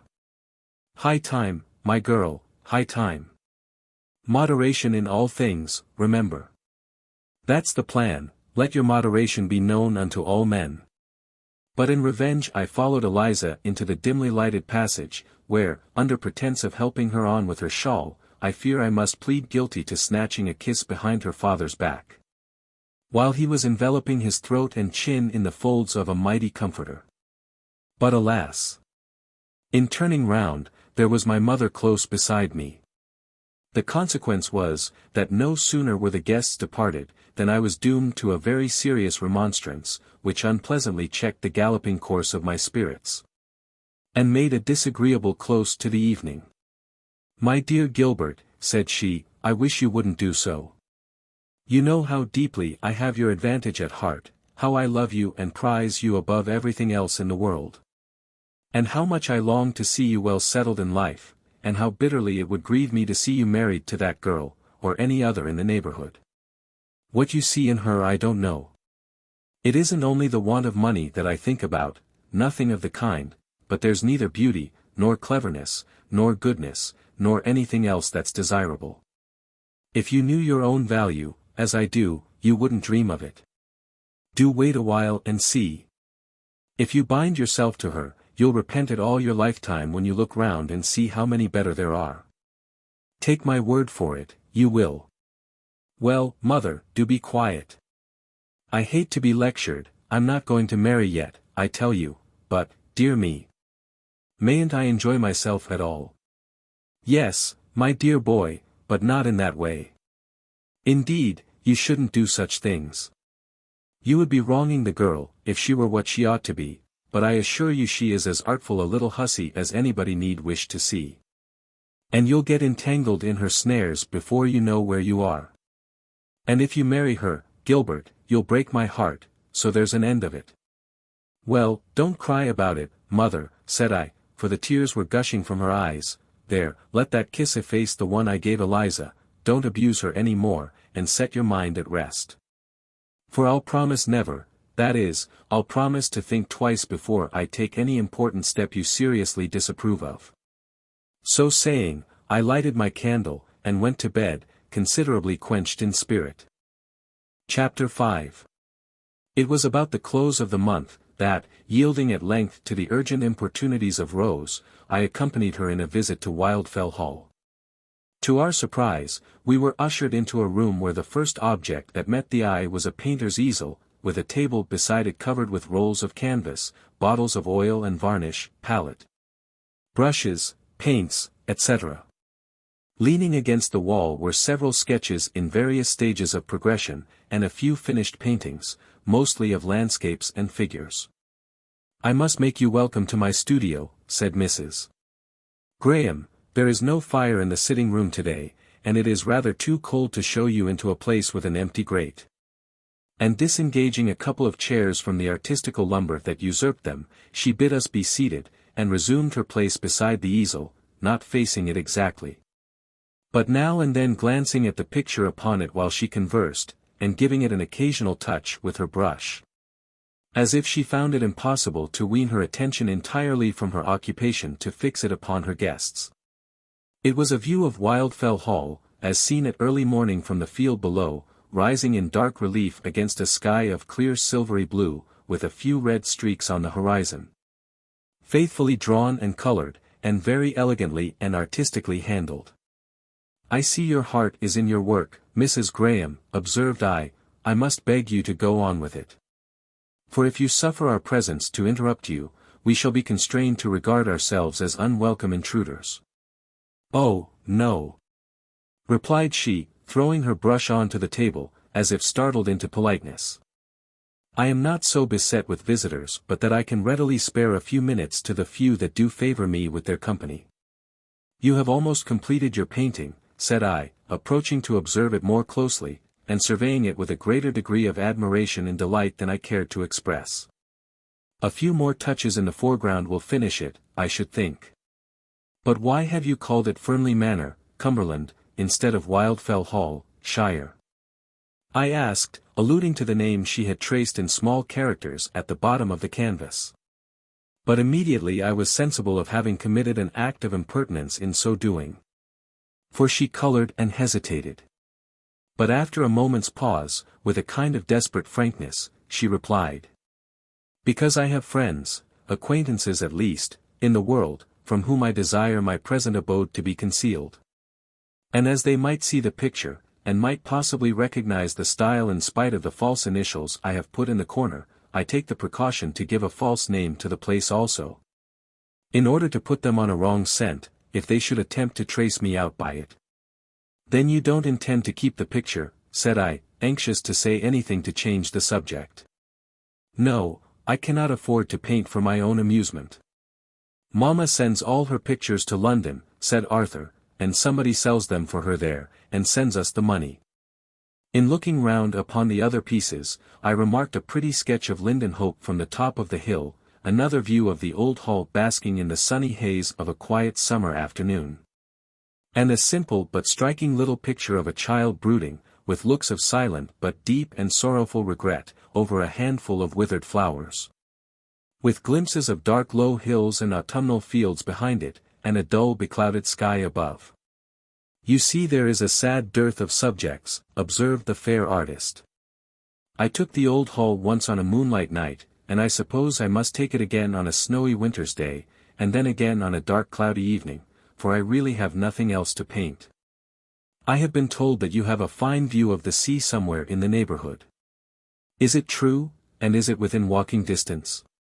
Yes, if you don't object to walking 4 miles, or nearly so, little short of 8 miles, there and back, and over a somewhat rough, fatiguing road. In what direction does it lie? I described the situation as well as I could, and was entering upon an explanation of the various roads, lanes, and fields to be traversed in order to reach it, the going straight on, and turnings to the right and the left, when she checked me with, "Oh, stop. Don't tell me now, I shall forget every word of your directions before I require them. I shall not think about going till next spring, and then, perhaps, I may trouble you. At present we have the winter before us, Anne." She suddenly paused, with a suppressed exclamation, started up from her seat, and saying, "Excuse me one moment," hurried from the room, and shut the door behind her. Curious to see what had startled her so, I looked towards the window, for her eyes had been carelessly fixed upon it the moment before, and just beheld the skirts of a man's coat vanishing behind a large holly bush that stood between the window and the porch.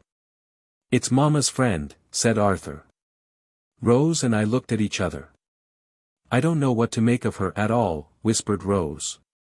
The child looked at her in grave surprise. She straightway began to talk to him on indifferent matters, while I amused myself with looking at the pictures. There was one in an obscure corner that I had not before observed. It was a little child, seated on the grass with its lap full of flowers. The tiny features and large blue eyes, smiling through a shock of light brown curls, shaken over the forehead as it bent above its treasure, bore sufficient resemblance to those of the young gentleman before me to proclaim it a portrait of Arthur Graham in his early infancy. In taking this up to bring it to the light, I discovered another behind it, with its face to the wall. I ventured to take that up too. It was the portrait of a gentleman in the full prime of youthful manhood, handsome enough, and not badly executed, but if done by the same hand as the others, it was evidently some years before. For there was far more careful minuteness of detail, and less of that freshness of coloring and freedom of handling that delighted and surprised me in them. Nevertheless, I surveyed it with considerable interest. There was a certain individuality in the features and expression that stamped it, at once, a successful likeness. The bright blue eyes regarded the spectator with a kind of lurking drollery, you almost expected to see them wink, the lips, a little too voluptuously full, seemed ready to break into a smile. The warmly tinted cheeks were embellished with a luxuriant growth of reddish whiskers, while the bright chestnut hair, clustering in abundant, wavy curls, trespassed too much upon the forehead, and seemed to intimate that the owner thereof was prouder of his beauty than his intellect, as, perhaps, he had reason to be. And yet he looked no fool. I had not had the portrait in my hands 2 minutes before the fair artist returned. "Only someone come about the pictures," said she, in apology for her abrupt departure. I told him to wait. "I fear it will be considered an act of impertinence," I said, "to presume to look at a picture that the artist has turned to the wall." "But may I ask?" "It is an act of very great impertinence, sir. And therefore I beg you will ask nothing about it, for your curiosity will not be gratified," replied she, attempting to cover the tartness of her rebuke with a smile. But I could see, by her flushed cheek and kindling eye, that she was seriously annoyed. "I was only going to ask if you had painted it yourself," said I, sulkily resigning the picture into her hands, for without a grain of ceremony she took it from me, and quickly restoring it to the dark corner, with its face to the wall, placed the other against it as before, and then turned to me and laughed. But I was in no humor for jesting. I carelessly turned to the window, and stood looking out upon the desolate garden, leaving her to talk to Rose for a minute or two. And then, telling my sister it was time to go, shook hands with the little gentleman, coolly bowed to the lady, and moved towards the door. But, having bid adieu to Rose, Mrs. Graham presented her hand to me, saying, with a soft voice, and by no means a disagreeable smile, "Let not the sun go down upon your wrath, Mr. Markham. I'm sorry I offended you by my abruptness. When a lady condescends to apologize, there is no keeping one's anger, of course, so we parted good friends for once, and this time I squeezed her hand with a cordial, not a spiteful pressure." Chapter 6. During the next 4 months I did not enter Mrs. Graham's house, nor she mine. But still the ladies continued to talk about her, and still our acquaintance continued, though slowly, to advance. As for their talk, I paid but little attention to that, when it related to the fair hermit, I mean, and the only information I derived from it was that one fine frosty day she had ventured to take her little boy as far as the vicarage, and that, unfortunately, nobody was at home but Miss Millward. Nevertheless, she had sat a long time, and, by all accounts, they had found a good deal to say to each other, and parted with a mutual desire to meet again. But Mary liked children, and fond mammas like those who can duly appreciate their treasures. But sometimes I saw her myself, not only when she came to church, but when she was out on the hills with her son, whether taking a long, purposelike walk, or, on special fine days, leisurely rambling over the moor or the bleak pasturelands, surrounding the old hall, herself with a book in her hand, her son gambolling about her. And, on any of these occasions, when I caught sight of her in my solitary walks or rides, or while following my agricultural pursuits, I generally contrived to meet or overtake her. For I rather liked to see Mrs. Graham, and to talk to her, and I decidedly liked to talk to her little companion, whom, when once the ice of his shyness was fairly broken, I found to be a very amiable, intelligent, and entertaining little fellow. And we soon became excellent friends, how much to the gratification of his mamma I cannot undertake to say. I suspected at first that she was desirous of throwing cold water on this growing intimacy, to quench, as it were, the kindling flame of our friendship, but discovering, at length, in spite of her prejudice against me, that I was perfectly harmless, and even well-intentioned, and that, between myself and my dog, her son derived a great deal of pleasure from the acquaintance that he would not otherwise have known, she ceased to object, and even welcomed my coming with a smile. As for Arthur, he would shout his welcome from afar, and run to meet me 50 yards from his mother's side. If I happened to be on horseback he was sure to get a canter or a gallop. Or, if there was one of the draught horses within an available distance, he was treated to a steady ride upon that, which served his turn almost as well. But his mother would always follow and trudge beside him, not so much, I believe, to ensure his safe conduct, as to see that I instilled no objectionable notions into his infant mind. For she was ever on the watch, and never would allow him to be taken out of her sight. What pleased her best of all was to see him romping and racing with Sancho, while I walked by her side, not, I fear, for love of my company, though I sometimes deluded myself with that idea, so much as for the delight she took in seeing her son thus happily engaged in the enjoyment of those active sports so invigorating to his tender frame, yet so seldom exercised for want of playmates suited to his years, and, perhaps, her pleasure was sweetened not a little by the fact of my being with her instead of with him, and therefore incapable of doing him any injury directly or indirectly, designedly or otherwise, small thanks to her for that same. But sometimes, I believe, she really had some little gratification in conversing with me. And one bright February morning, during 20 minutes' stroll along the moor, she laid aside her usual asperity and reserve, and fairly entered into conversation with me, discoursing with so much eloquence and depth of thought and feeling on a subject happily coinciding with my own ideas, and looking so beautiful withal, that I went home enchanted. And on the way, morally, started to find myself thinking that, after all, it would, perhaps, be better to spend one's days with such a woman than with Eliza Millward. And then I, figuratively, blushed for my inconstancy. On entering the parlour I found Eliza there with Rose, and no one else. The surprise was not altogether so agreeable as it ought to have been. We chatted together a long time, but I found her rather frivolous, and even a little insipid, compared with the more mature and earnest Mrs. Graham. Alas, for human constancy! However, thought I ought not to marry Eliza, since my mother so strongly objects to it, and I ought not to delude the girl with the idea that I intended to do so.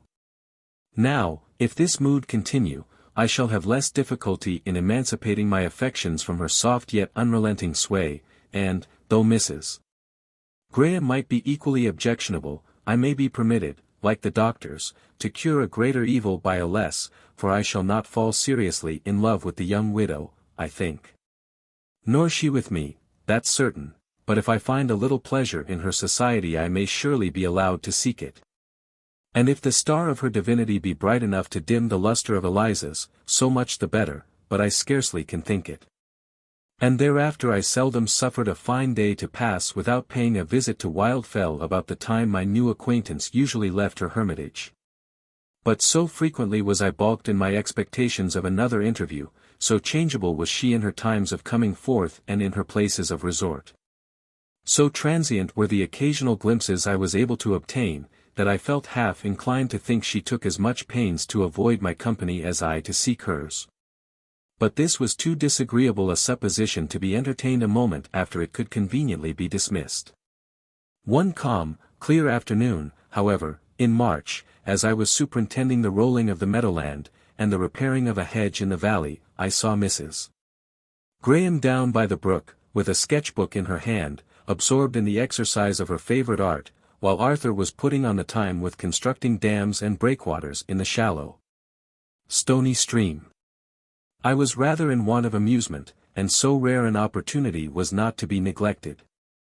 So, leaving both meadow and hedge, I quickly repaired to the spot, but not before Sancho, who, immediately upon perceiving his young friend, scoured at full gallop the intervening space, and pounced upon him with an impetuous mirth that precipitated the child almost into the middle of the beck.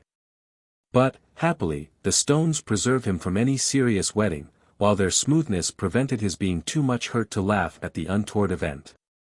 Mrs. Graham was studying the distinctive characters of the different varieties of trees in their winter nakedness, and copying, with a spirited, though delicate touch, their various ramifications. She did not talk much, but I stood and watched the progress of her pencil. It was a pleasure to behold it so dexterously guided by those fair and graceful fingers. But ere long their dexterity became impaired, they began to hesitate, to tremble slightly, and make false strokes, and then suddenly came to a pause, while their owner laughingly raised her face to mine, and told me that her sketch did not profit by my superintendence. Then, said I, I'll talk to Arthur till you've done. I should like to have a ride, Mr. Markham, if mamma will let me, said the child. What on, my boy? I think there's a horse in that field, replied he, pointing to where the strong black mare was pulling the roller. No, no, Arthur, it's too far, objected his mother.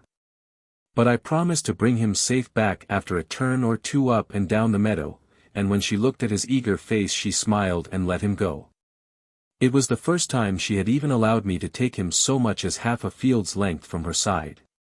Enthroned upon his monstrous steed, and solemnly proceeding up and down the wide, steep field, he looked the very incarnation of quiet, gleeful satisfaction and delight. The rolling, however, was soon completed, but when I dismounted the gallant horseman, and restored him to his mother, she seemed rather displeased at my keeping him so long. She had shut up her sketchbook, and been, probably, for some minutes impatiently waiting his return. It was now high time to go home, she said, and would have bid me good evening, but I was not going to leave her yet. I accompanied her halfway up the hill. She became more sociable, and I was beginning to be very happy. But, on coming within sight of the grim old hall, she stood still, and turned towards me while she spoke, as if expecting I should go no further, that the conversation would end here, and I should now take leave and depart, as, indeed, it was time to do, for the clear, cold eve was fast declining, the sun had set, and the gibbous moon was visibly brightening in the pale grey sky. But a feeling almost of compassion riveted me to the spot.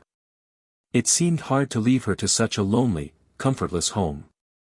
I looked up at it. Silent and grim it frowned before us. A faint, red light was gleaming from the lower windows of one wing, but all the other windows were in darkness, and many exhibited their black, cavernous gulfs, entirely destitute of glazing or framework. Do you not find it a desolate place to live in? Said I, after a moment of silent contemplation. I do, sometimes, replied she. On winter evenings, when Arthur is in bed, and I am sitting there alone, hearing the bleak wind moaning round me and howling through the ruinous old chambers. No books or occupations can repress the dismal thoughts and apprehensions that come crowding in, but it is folly to give way to such weakness, I know. If Rachel is satisfied with such a life, why should not I? Indeed, I cannot be too thankful for such an asylum, while it is left me." The closing sentence was uttered in an undertone, as if spoken rather to herself than to me. She then bid me good evening and withdrew. I had not proceeded many steps on my way homewards when I perceived Mr. Lawrence, on his pretty grey pony, coming up the rugged lane that crossed over the hilltop. I went a little out of my way to speak to him, for we had not met for some time. "Was that Mrs. Graham you were speaking to just now?" said he, after the first few words of greeting had passed between us. "Yes." "Humph. I thought so." He looked contemplatively at his horse's mane, as if he had some serious cause of dissatisfaction with it, or something else. "Well. What then?" "Oh, nothing," replied he. "Only I thought you disliked her," he quietly added, curling his classic lip with a slightly sarcastic smile. "Suppose I did, mayn't a man change his mind on further acquaintance?" "Yes, of course," returned he, nicely reducing an entanglement in the pony's redundant hoary mane. Then suddenly turning to me, and fixing his shy, hazel eyes upon me with a steady penetrating gaze, he added, "Then you have changed your mind?" "I can't say that I have exactly. No. I think I hold the same opinion respecting her as before, but slightly ameliorated." "Oh." He looked round for something else to talk about. And glancing up at the moon, made some remark upon the beauty of the evening, which I did not answer, as being irrelevant to the subject. "Lawrence," said I, calmly looking him in the face, "are you in love with Mrs. Graham?" Instead of his being deeply offended at this, as I more than half expected he would, the first start of surprise, at the audacious question, was followed by a tittering laugh. As if he was highly amused at the idea. "I in love with her," repeated he. "What makes you dream of such a thing?" "From the interest you take in the progress of my acquaintance with the lady, and the changes of my opinion concerning her, I thought you might be jealous." He laughed again. "Jealous? No. But I thought you were going to marry Eliza Millward." "You thought wrong, then. I am not going to marry either one or the other, that I know of." "Then I think you'd better let them alone." "Are you going to marry Jane Wilson?" He colored, and played with the mane again, but answered, "No, I think not." "Then you had better let her alone." "She won't let me alone," he might have said, but he only looked silly and said nothing for the space of half a minute, and then made another attempt to turn the conversation. And this time I let it pass, for he had borne enough. Another word on the subject would have been like the last atom that breaks the camel's back. I was too late for tea. But my mother had kindly kept the teapot and muffin warm upon the hobs, and, though she scolded me a little, readily admitted my excuses. And when I complained of the flavor of the overdrawn tea, she poured the remainder into the slop basin, and bade Rose put some fresh into the pot, and reboil the kettle. Which offices were performed with great commotion, and certain remarkable comments. Well. If it had been me now, I should have had no tea at all. If it had been Fergus, even, he would have to put up with such as there was, and been told to be thankful, for it was far too good for him. But you, we can't do too much for you. It's always so, if there's anything particularly nice at table, Mamma winks and nods at me to abstain from it, and if I don't attend to that, she whispers, "Don't eat so much of that, Rose. Gilbert will like it for his supper." I'm nothing at all. In the parlor, it's, "Come, Rose, put away your things, and let's have the room nice and tidy against they come in, and keep up a good fire. Gilbert likes a cheerful fire. In the kitchen, make that pie a large one, Rose, I dare say the boys'll be hungry. And don't put so much pepper in, they'll not like it, I'm sure, or, Rose, don't put so many spices in the pudding, Gilbert likes it plain, or, mind you put plenty of currants in the cake." Fergus liked plenty.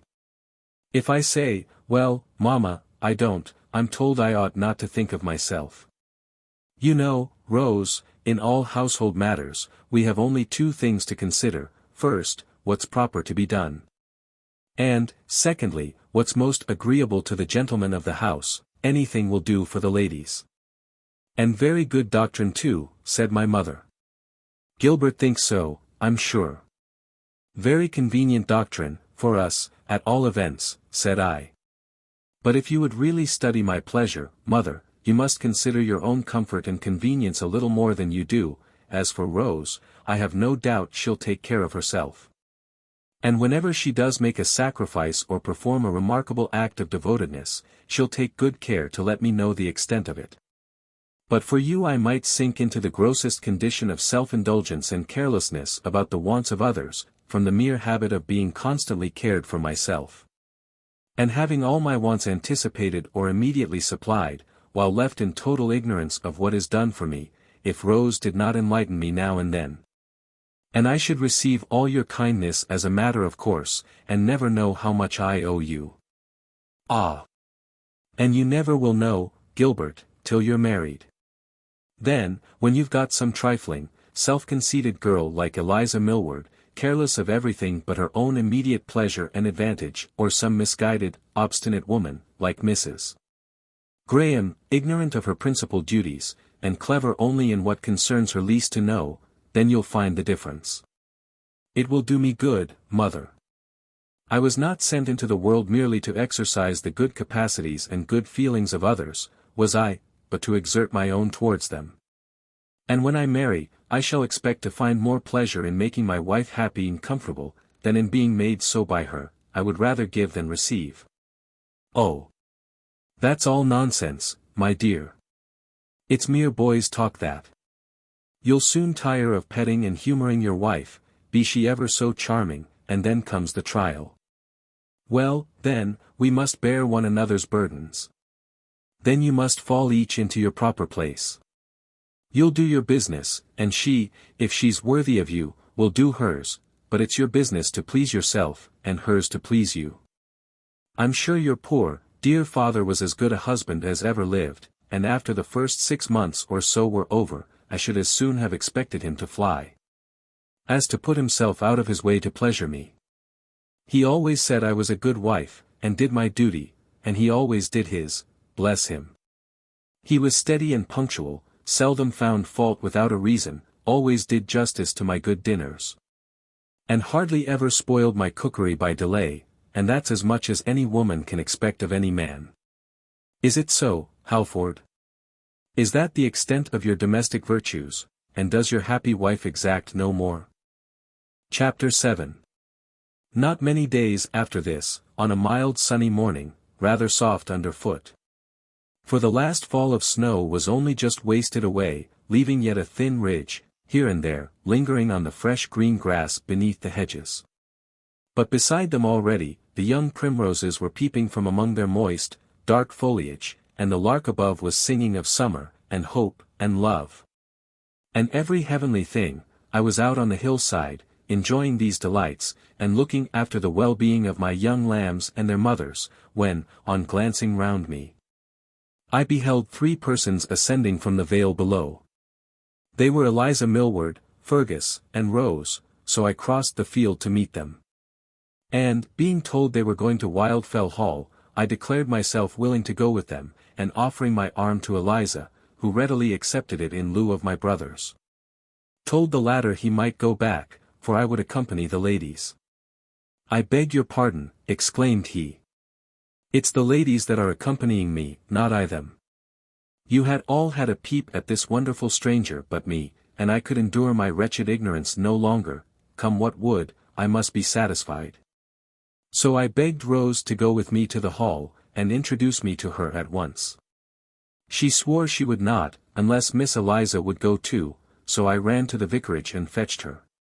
And we've come hooked all the way, as fond as a pair of lovers, and now you've taken her from me, and you want to deprive me of my walk and my visit besides. Go back to your fields and your cattle, you lubberly fellow. You're not fit to associate with ladies and gentlemen like us, that have nothing to do but to run snooking about to our neighbors' houses, peeping into their private corners, and scenting out their secrets, and picking holes in their coats, when we don't find them ready-made to our hands. You don't understand such refined sources of enjoyment. "Can't you both go?" suggested Eliza, disregarding the latter half of the speech. "Yes, both, to be sure," cried Rose. "The more the merrier, and I'm sure we shall want all the cheerfulness we can carry with us to that great, dark, gloomy room, with its narrow latticed windows. And its dismal old furniture, unless she shows us into her studio again." So we went all in a body, and the meagre old maidservant, that opened the door, ushered us into an apartment such as Rose had described to me as the scene of her first introduction to Mrs. Graham, a tolerably spacious and lofty room, but obscurely lighted by the old-fashioned windows, the ceiling, panels, and chimney-piece of grim black oak, the latter elaborately but not very tastefully carved, with tables and chairs to match, an old bookcase on one side of the fireplace, stocked with a motley assemblage of books, and an elderly cabinet piano on the other. The lady was seated in a stiff, high-backed armchair, with a small round table, containing a desk and a work-basket on one side of her, and her little boy on the other, who stood leaning his elbow on her knee, and reading to her, with wonderful fluency, from a small volume that lay in her lap, while she rested her hand on his shoulder, and abstractedly played with the long, wavy curls that fell on his ivory neck. They struck me as forming a pleasing contrast to all the surrounding objects. But of course their position was immediately changed on our entrance. I could only observe the picture during the few brief seconds that Rachel held the door for our admittance. I do not think Mrs. Graham was particularly delighted to see us. There was something indescribably chilly in her quiet, calm civility, but I did not talk much to her. Seating myself near the window, a little back from the circle, I called Arthur to me, and he and I and Sancho amused ourselves very pleasantly together, while the two young ladies baited his mother with small talk, and Fergus sat opposite with his legs crossed and his hands in his breeches pockets, leaning back in his chair, and staring now up at the ceiling, now straight forward at his hostess, in a manner that made me strongly inclined to kick him out of the room. Now whistling sotto voce to himself a snatch of a favorite air, now interrupting the conversation, or filling up a pause, as the case might be, with some most impertinent question or remark. At one time it amazes me, Mrs. Graham, how you could choose such a dilapidated, rickety old place as this to live in. If you couldn't afford to occupy the whole house, and have it mended up, why couldn't you take a neat little cottage?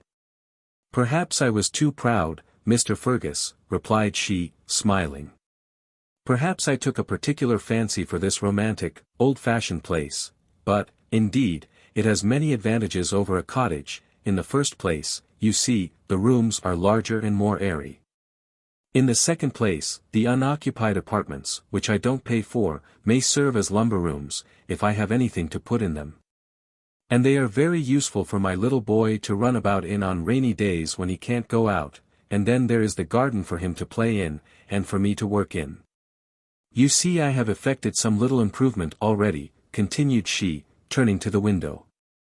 There is a bed of young vegetables in that corner, and here are some snowdrops and primroses already in bloom, and there, too, is a yellow crocus just opening in the sunshine.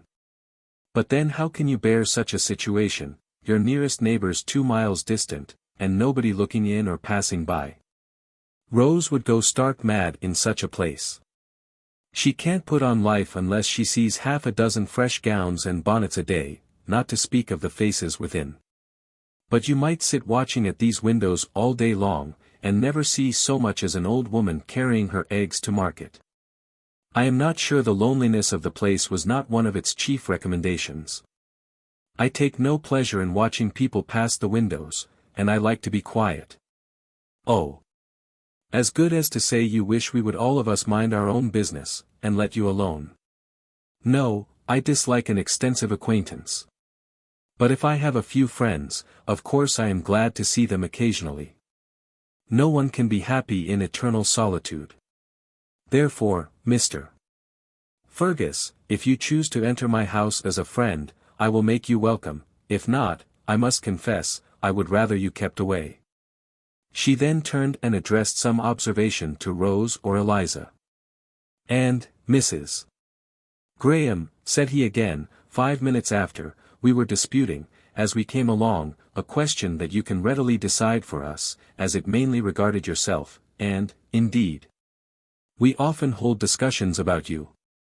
For some of us have nothing better to do than to talk about our neighbors' concerns, and we, the indigenous plants of the soil, have known each other so long, and talked each other over so often, that we are quite sick of that game. So that a stranger coming amongst us makes an invaluable addition to our exhausted sources of amusement. Well, the question, or questions, you are requested to solve. Hold your tongue, Fergus, cried Rose, in a fever of apprehension and wrath. I won't, I tell you. The questions you are requested to solve are these: first, concerning your birth, extraction, and previous residence. Some will have it that you are a foreigner, and some an Englishwoman, some a native of the North Country, and some of the South, some say. Well, Mr. Fergus, I'll tell you. I'm an Englishwoman, and I don't see why anyone should doubt it, and I was born in the country, neither in the extreme north nor south of our happy isle. And in the country I have chiefly passed my life, and now I hope you are satisfied, for I am not disposed to answer any more questions at present. Except this. No, not one more. Laughed she, and, instantly quitting her seat, she sought refuge at the window by which I was seated, and, in very desperation, to escape my brother's persecutions, endeavored to draw me into conversation. Mr. Markham, said she, her rapid utterance and heightened colour too plainly evincing her disquietude, have you forgotten the fine sea view we were speaking of some time ago? I think I must trouble you, now, to tell me the nearest way to it, for if this beautiful weather continue, I shall, perhaps, be able to walk there, and take my sketch. I have exhausted every other subject for painting, and I long to see it. I was about to comply with her request, but Rose would not suffer me to proceed. Oh, don't tell her, Gilbert, cried she. She shall go with us.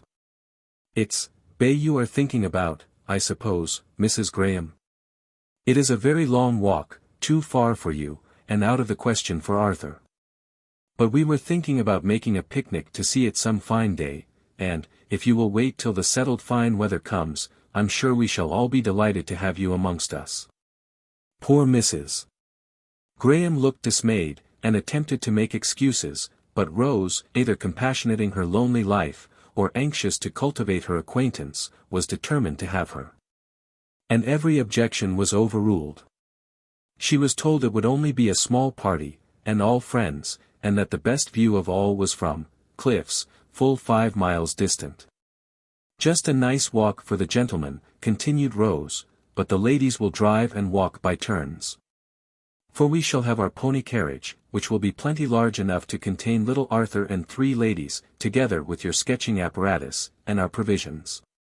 So the proposal was finally acceded to, and, after some further discussion respecting the time and manner of the projected excursion, we rose, and took our leave. But this was only March, a cold, wet April. And 2 weeks of May passed over before we could venture forth on our expedition with the reasonable hope of obtaining that pleasure we sought in pleasant prospects, cheerful society, fresh air, good cheer and exercise, without the alloy of bad roads, cold winds, or threatening clouds. Then, on a glorious morning, we gathered our forces and set forth. The company consisted of Mrs.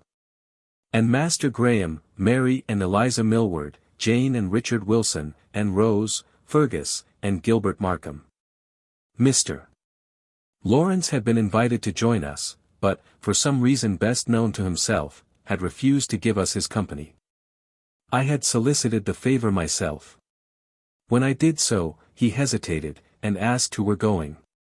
Upon my naming Miss Wilson among the rest, he seemed half inclined to go, but when I mentioned Mrs.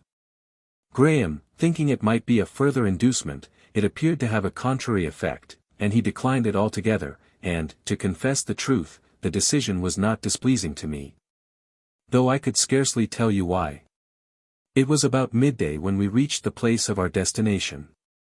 Mrs. Graham walked all the way to the cliffs, and little Arthur walked the greater part of it too. For he was now much more hardy and active than when he first entered the neighborhood, and he did not like being in the carriage with strangers, while all his 4 friends, Mamma, and Sancho, and Mr. Markham, and Miss Millward, were on foot, journeying far behind, or passing through distant fields and lanes. I have a very pleasant recollection of that walk, along the hard, white, sunny road, shaded here and there with bright green trees, and adorned with flowery banks and blossoming hedges of delicious fragrance. Or through pleasant fields and lanes, all glorious in the sweet flowers and brilliant verdure of delightful May. It was true, Eliza was not beside me, but she was with her friends in the pony carriage, as happy, I trusted, as I was. And even when we pedestrians, having forsaken the highway for a short cut across the fields, beheld the little carriage far away, disappearing amid the green, embowering trees, I did not hate those trees for snatching the dear little bonnet and shawl from my sight, nor did I feel that all those intervening objects lay between my happiness and me. For, to confess the truth, I was too happy in the company of Mrs. Graham to regret the absence of Eliza Millward. The former, it is true, was most provokingly unsociable at first, seemingly bent upon talking to no one but Mary Millward and Arthur. She and Mary journeyed along together, generally with the child between them. But where the road permitted, I always walked on the other side of her, Richard Wilson taking the other side of Miss Millward, and Fergus roving here and there according to his fancy. And, after a while, she became more friendly, and at length I succeeded in securing her attention almost entirely to myself, and then I was happy indeed. For whenever she did condescend to converse, I liked to listen. Where her opinions and sentiments tallied with mine, it was her extreme good sense, her exquisite taste and feeling, that delighted me. Where they differed, it was still her uncompromising boldness in the avowal or defense of that difference, her earnestness and keenness, that piqued my fancy, and even when she angered me by her unkind words or looks, and her uncharitable conclusions respecting me, it only made me the more dissatisfied with myself for having so unfavorably impressed her, and the more desirous to vindicate my character and disposition in her eyes, and, if possible, to win her esteem. At length our walk was ended. The increasing height and boldness of the hills had for some time intercepted the prospect. But, on gaining the summit of a steep acclivity, and looking downward, an opening lay before us, and the blue sea burst upon our sight. Deep violet blue, not deadly calm, but covered with glinting breakers, diminutive white specks twinkling on its bosom, and scarcely to be distinguished, by the keenest vision, from the little seamews that sported above, their white wings glittering in the sunshine. Only 1 or 2 vessels were visible, and those were far away. I looked at my companion to see what she thought of this glorious scene. She said nothing, but she stood still, and fixed her eyes upon it with a gaze that assured me she was not disappointed. She had very fine eyes, by the by. I don't know whether I have told you before, but they were full of soul, large, clear, and nearly black, not brown, but very dark grey. A cool, reviving breeze blew from the sea, soft, pure, salubrious. It waved her drooping ringlets, and imparted a livelier colour to her usually too pallid lip and cheek. She felt its exhilarating influence, and so did I. I felt it tingling through my frame, but dared not give way to it while she remained so quiet. There was an aspect of subdued exhilaration in her face, that kindled into almost a smile of exalted, glad intelligence as her eye met mine. Never had she looked so lovely, never had my heart so warmly cleaved to her as now.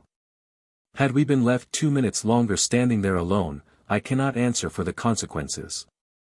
Happily for my discretion, perhaps for my enjoyment during the remainder of the day, we were speedily summoned to the repast, a very respectable collation, which rose, assisted by Miss Wilson and Eliza, who, having shared her seat in the carriage, had arrived with her a little before the rest, had set out upon an elevated platform overlooking the sea, and sheltered from the hot sun by a shelving rock and overhanging trees.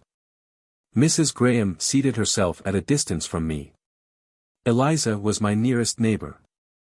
She exerted herself to be agreeable, in her gentle, unobtrusive way, and was, no doubt, as fascinating and charming as ever, if I could only have felt it.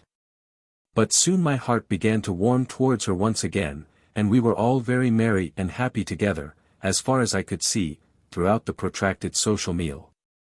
When that was over, Rose summoned Fergus to help her to gather up the fragments, and the knives, dishes, etc., and restore them to the baskets, and Mrs. Graham took her campstool and drawing materials. And having begged Miss Millward to take charge of her precious son, and strictly enjoined him not to wander from his new guardian's side, she left us and proceeded along the steep, stony hill to a loftier, more precipitous eminence at some distance, whence a still finer prospect was to be had, where she preferred taking her sketch. Though some of the ladies told her it was a frightful place, and advised her not to attempt it. When she was gone, I felt as if there was to be no more fun, though it is difficult to say what she had contributed to the hilarity of the party. No jests, and little laughter, had escaped her lips. But her smile had animated my mirth, a keen observation or a cheerful word from her had insensibly sharpened my wits, and thrown an interest over all that was done and said by the rest. Even my conversation with Eliza had been enlivened by her presence, though I knew it not. And now that she was gone, Eliza's playful nonsense ceased to amuse me, nay, grew wearisome to my soul.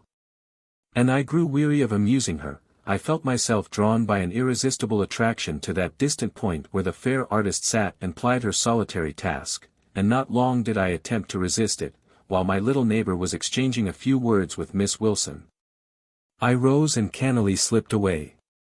A few rapid strides, and a little active clambering, soon brought me to the place where she was seated, a narrow ledge of rock at the very verge of the cliff, which descended with a steep, precipitous slant, quite down to the rocky shore.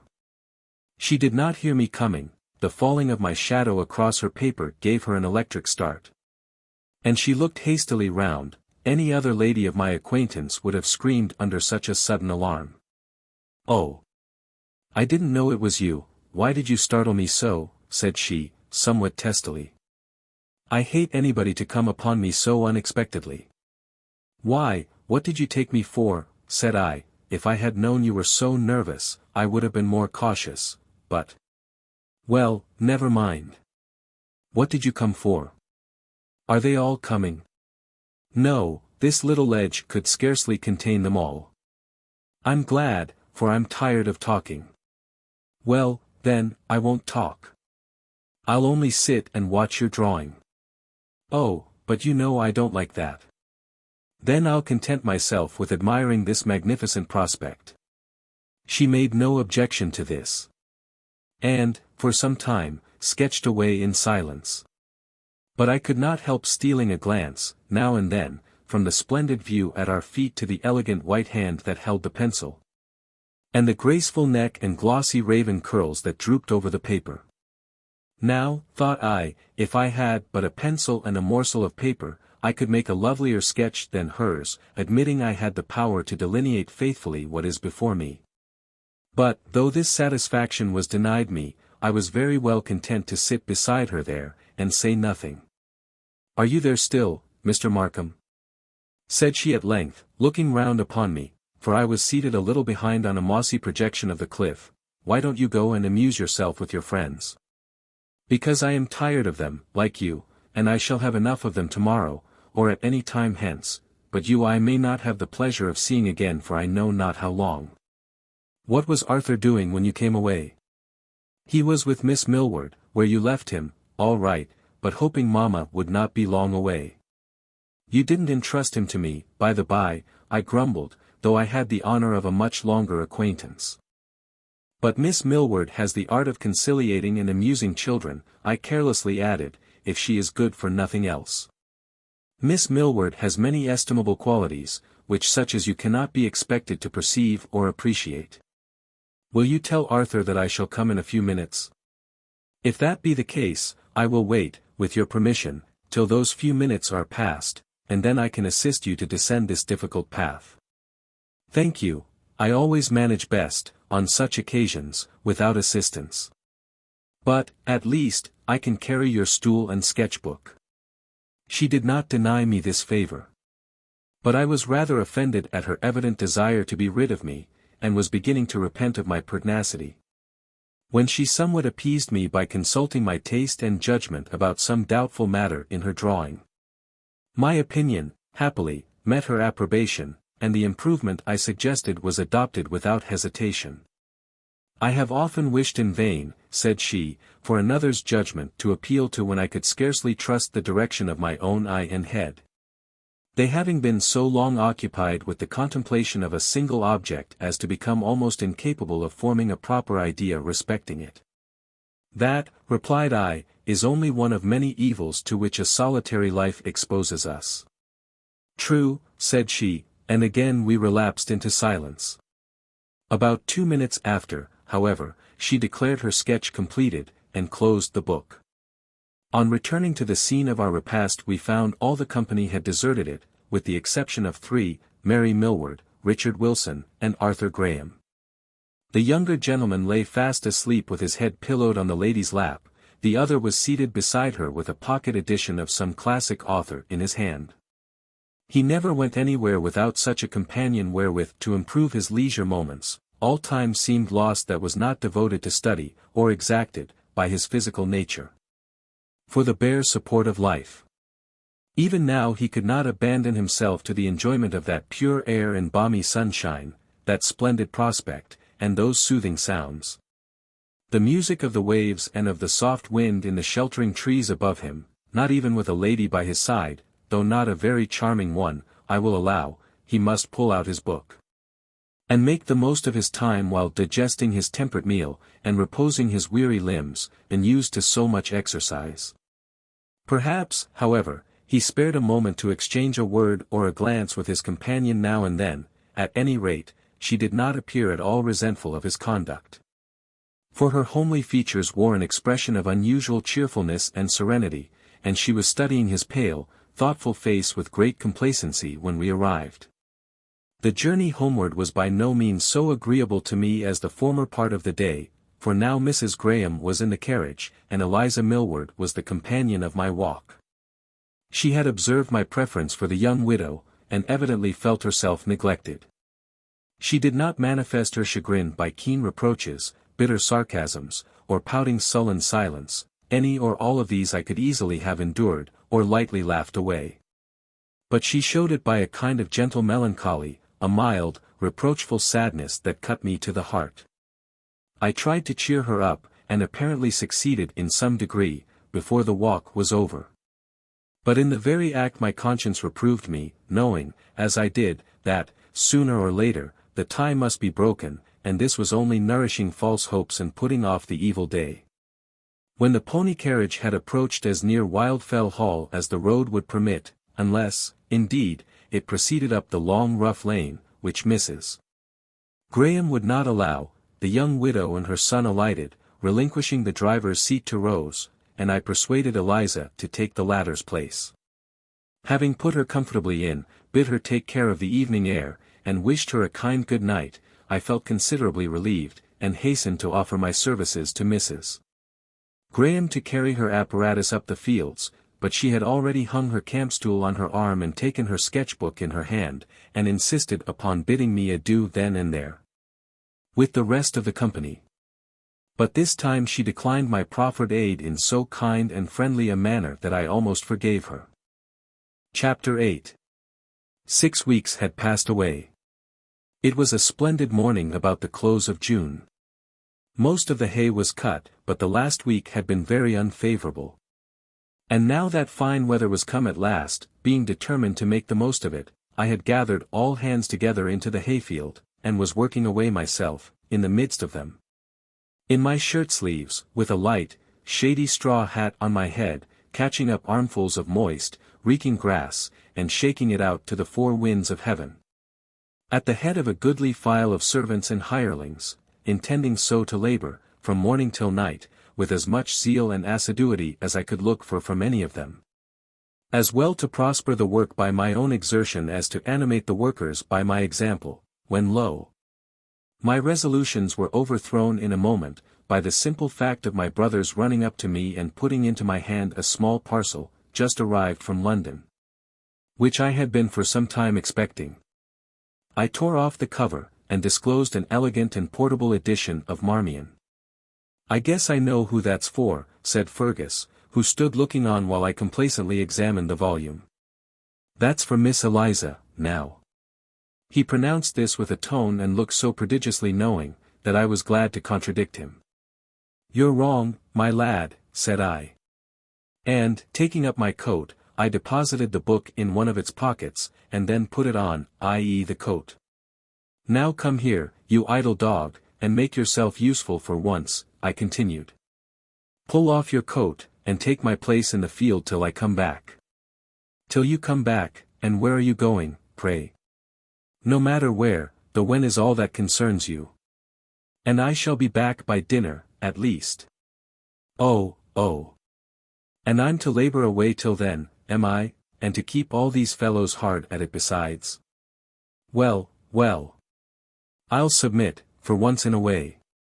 Come, my lads, you must look sharp, I'm come to help you now, and woe be to that man, or woman either, that pauses for a moment amongst you, whether to stare about him, to scratch his head, or blow his nose. No pretext will serve, nothing but work, work, work in the sweat of your face, etc. etc. Leaving him thus haranguing the people, more to their amusement than edification, I returned to the house, and, having made some alteration in my toilet, hastened away to Wildfell Hall, with the book in my pocket. For it was destined for the shelves of Mrs. Graham. What? Then had she and you got on so well together as to come to the giving and receiving of presents? Not precisely, old buck. This was my first experiment in that line, and I was very anxious to see the result of it. We had met several times since the Bay excursion, and I had found she was not averse to my company, provided I confined my conversation to the discussion of abstract matters, or topics of common interest. The moment I touched upon the sentimental or the complimentary, or made the slightest approach to tenderness in word or look, I was not only punished by an immediate change in her manner at the time, but doomed to find her more cold and distant, if not entirely inaccessible, when next I sought her company. This circumstance did not greatly disconcert me, however, because I attributed it, not so much to any dislike of my person, as to some absolute resolution against a second marriage formed prior to the time of our acquaintance, whether from excess of affection for her late husband, or because she had had enough of him and the matrimonial state together. At first, indeed, she had seemed to take a pleasure in mortifying my vanity and crushing my presumption, relentlessly nipping off bud by bud as they ventured to appear. And then, I confess, I was deeply wounded, though, at the same time, stimulated to seek revenge. But latterly finding, beyond a doubt, that I was not that empty-headed coxcomb she had first supposed me, she had repulsed my modest advances in quite a different spirit. It was a kind of serious, almost sorrowful displeasure, which I soon learnt carefully to avoid awakening. Let me first establish my position as a friend, thought I, the patron and playfellow of her son, the sober, solid, plain-dealing friend of herself, and then, when I have made myself fairly necessary to her comfort and enjoyment in life, as I believe I can, we'll see what next may be effected. So we talked about painting, poetry, and music, theology, geology, and philosophy. Once or twice I lent her a book, and once she lent me one in return. I met her in her walks as often as I could. I came to her house as often as I dared. My first pretext for invading the sanctum was to bring Arthur a little waddling puppy of which Sancho was the father, and which delighted the child beyond expression, and, consequently, could not fail to please his mamma. My second was to bring him a book, which, knowing his mother's particularity, I had carefully selected, and which I submitted for her approbation before presenting it to him. Then, I brought her some plants for her garden, in my sister's name, having previously persuaded Rose to send them. Each of these times I inquired after the picture she was painting from the sketch taken on the cliff, and was admitted into the studio, and asked my opinion or advice respecting its progress. My last visit had been to return the book she had lent me. And then it was that, in casually discussing the poetry of Sir Walter Scott, she had expressed a wish to see Marmion, and I had conceived the presumptuous idea of making her a present of it, and, on my return home, instantly sent for the smart little volume I had this morning received. But an apology for invading the hermitage was still necessary, so I had furnished myself with a blue morocco collar for Arthur's little dog. And that being given and received, with much more joy and gratitude, on the part of the receiver, than the worth of the gift or the selfish motive of the giver deserved, I ventured to ask Mrs. Graham for one more look at the picture, if it was still there. "Oh, yes. Come in," said she, for I had met them in the garden. "It is finished and framed, all ready for sending away. But give me your last opinion, and if you can suggest any further improvement, it shall be, duly considered, at least." The picture was strikingly beautiful. It was the very scene itself, transferred as if by magic to the canvas, but I expressed my approbation in guarded terms, and few words, for fear of displeasing her. She, however, attentively watched my looks, and her artist's pride was gratified, no doubt, to read my heartfelt admiration in my eyes. But, while I gazed, I thought upon the book, and wondered how it was to be presented. My heart failed me, but I determined not to be such a fool as to come away without having made the attempt. It was useless waiting for an opportunity, and useless trying to concoct a speech for the occasion. The more plainly and naturally the thing was done, the better, I thought. So I just looked out of the window to screw up my courage, and then pulled out the book, turned round, and put it into her hand, with this short explanation. "You were wishing to see Marmion, Mrs. Graham, and here it is, if you will be so kind as to take it." A momentary blush suffused her face, perhaps, a blush of sympathetic shame for such an awkward style of presentation. She gravely examined the volume on both sides. Then silently turned over the leaves, knitting her brows the while, in serious cogitation. Then closed the book, and turning from it to me, quietly asked the price of it. I felt the hot blood rush to my face. "I'm sorry to offend you, Mr. Markham," said she, "but unless I pay for the book, I cannot take it." And she laid it on the table. "Why cannot you?" "Because," she paused, and looked at the carpet. "Why cannot you?" I repeated, with a degree of irascibility that roused her to lift her eyes and look me steadily in the face. "Because I don't like to put myself under obligations that I can never repay. I am obliged to you already for your kindness to my son. But his grateful affection and your own good feelings must reward you for that." "Nonsense," ejaculated I. She turned her eyes on me again, with a look of quiet, grave surprise, that had the effect of a rebuke, whether intended for such or not. "Then you won't take the book?" I asked, more mildly than I had yet spoken. "I will gladly take it, if you will let me pay for it." I told her the exact price, and the cost of the carriage besides, in as calm a tone as I could command, for, in fact, I was ready to weep with disappointment and vexation.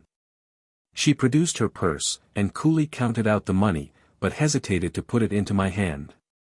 Attentively regarding me, in a tone of soothing softness, she observed, "You think yourself insulted, Mr. Markham. I wish I could make you understand that I do understand you, perfectly," I said. "You think that if you were to accept that trifle from me now, I should presume upon it hereafter. But you are mistaken. If you will only oblige me by taking it, believe me, I shall build no hopes upon it. And consider this no precedent for future favors, and it is nonsense to talk about putting yourself under obligations to me when you must know that in such a case the obligation is entirely on my side, the favor on yours." "Well, then, I'll take you at your word," she answered, with a most angelic smile, returning the odious money to her purse, "but remember." "I will remember what I have said. But do not you punish my presumption by withdrawing your friendship entirely from me, or expect me to atone for it by being more distant than before," said I, extending my hand to take leave. For I was too much excited to remain. "Well, then. Let us be as we were," replied she, frankly placing her hand in mine, and while I held it there, I had much difficulty to refrain from pressing it to my lips. But that would be suicidal madness. I had been bold enough already, and this premature offering had well nigh given the death-blow to my hopes. It was with an agitated, burning heart and brain that I hurried homewards. Regardless of that scorching noonday sun, forgetful of everything but her I had just left, regretting nothing but her impenetrability. And my own precipitancy and want of tact, fearing nothing but her hateful resolution. And my inability to overcome it, hoping nothing, but halt, I will not bore you with my conflicting hopes and fears, my serious cogitations and resolves. Chapter 9. Though my affections might now be said to be fairly weaned from Eliza Millward, I did not yet entirely relinquish my visits to the vicarage, because I wanted, as it were, to let her down easy. Without raising much sorrow, or incurring much resentment, or making myself the talk of the parish.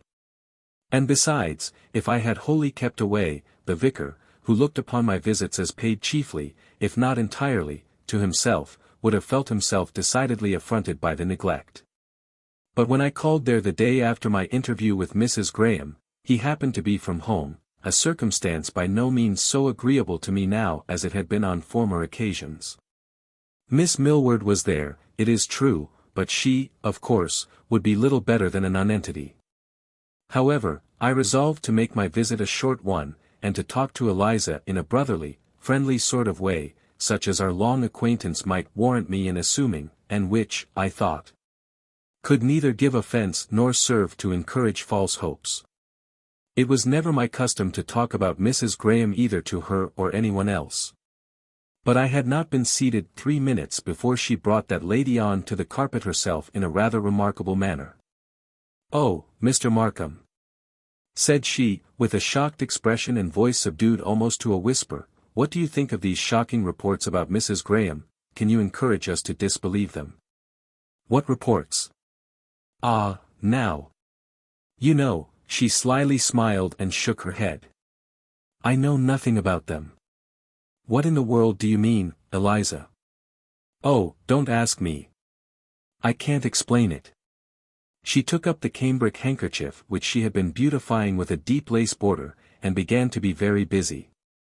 "What is it, Miss Millward? What does she mean?" said I, appealing to her sister, who seemed to be absorbed in the hemming of a large, coarse sheet. "I don't know," replied she. "Some idle slander somebody has been inventing, I suppose. I never heard it till Eliza told me the other day, but if all the parish dinned it in my ears, I shouldn't believe a word of it. I know Mrs. Graham too well." "Quite right, Miss Millward. And so do I, whatever it may be." "Well," observed Eliza, with a gentle sigh, "it's well to have such a comfortable assurance regarding the worth of those we love. I only wish you may not find your confidence misplaced." And she raised her face, and gave me such a look of sorrowful tenderness as might have melted my heart, but within those eyes there lurked a something that I did not like. And I wondered how I ever could have admired them. Her sister's honest face and small grey optics appeared far more agreeable. But I was out of temper with Eliza at that moment for her insinuations against Mrs. Graham, which were false, I was certain, whether she knew it or not. I said nothing more on the subject, however, at the time, and but little on any other. For, finding I could not well recover my equanimity, I presently rose and took leave, excusing myself under the plea of business at the farm. And to the farm I went, not troubling my mind one whit about the possible truth of these mysterious reports, but only wondering what they were, by whom originated, and on what foundations raised. And how they could the most effectually be silenced or disproved. A few days after this we had another of our quiet little parties, to which the usual company of friends and neighbors had been invited, and Mrs. Graham among the number. She could not now absent herself under the plea of dark evenings or inclement weather, and, greatly to my relief, she came. Without her I should have found the whole affair an intolerable bore. But the moment of her arrival brought new life to the house, and though I might not neglect the other guests for her, or expect to engross much of her attention and conversation to myself alone, I anticipated an evening of no common enjoyment. Mr. Lawrence came too. He did not arrive till some time after the rest were assembled. I was curious to see how he would comport himself to Mrs. Graham. A slight bow was all that passed between them on his entrance. And having politely greeted the other members of the company, he seated himself quite aloof from the young widow, between my mother and Rose. "Did you ever see such art?" whispered Eliza, who was my nearest neighbor. "Would you not say they were perfect strangers?" "Almost, but what then?" "What then? Why, you can't pretend to be ignorant." "Ignorant of what?" demanded I, so sharply that she started and replied. "Oh, hush!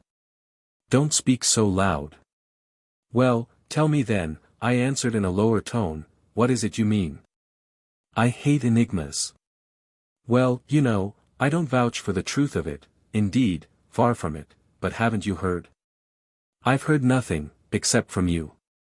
"You must be willfully deaf then, for anyone will tell you that, but I shall only anger you by repeating it, I see, so I had better hold my tongue." She closed her lips and folded her hands before her, with an air of injured meekness.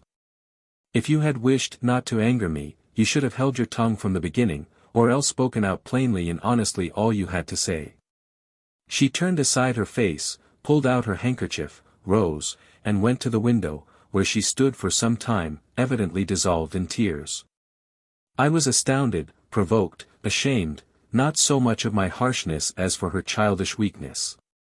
However, no one seemed to notice her, and shortly after we were summoned to the tea-table. In those parts it was customary to sit to the table at tea-time on all occasions, and make a meal of it.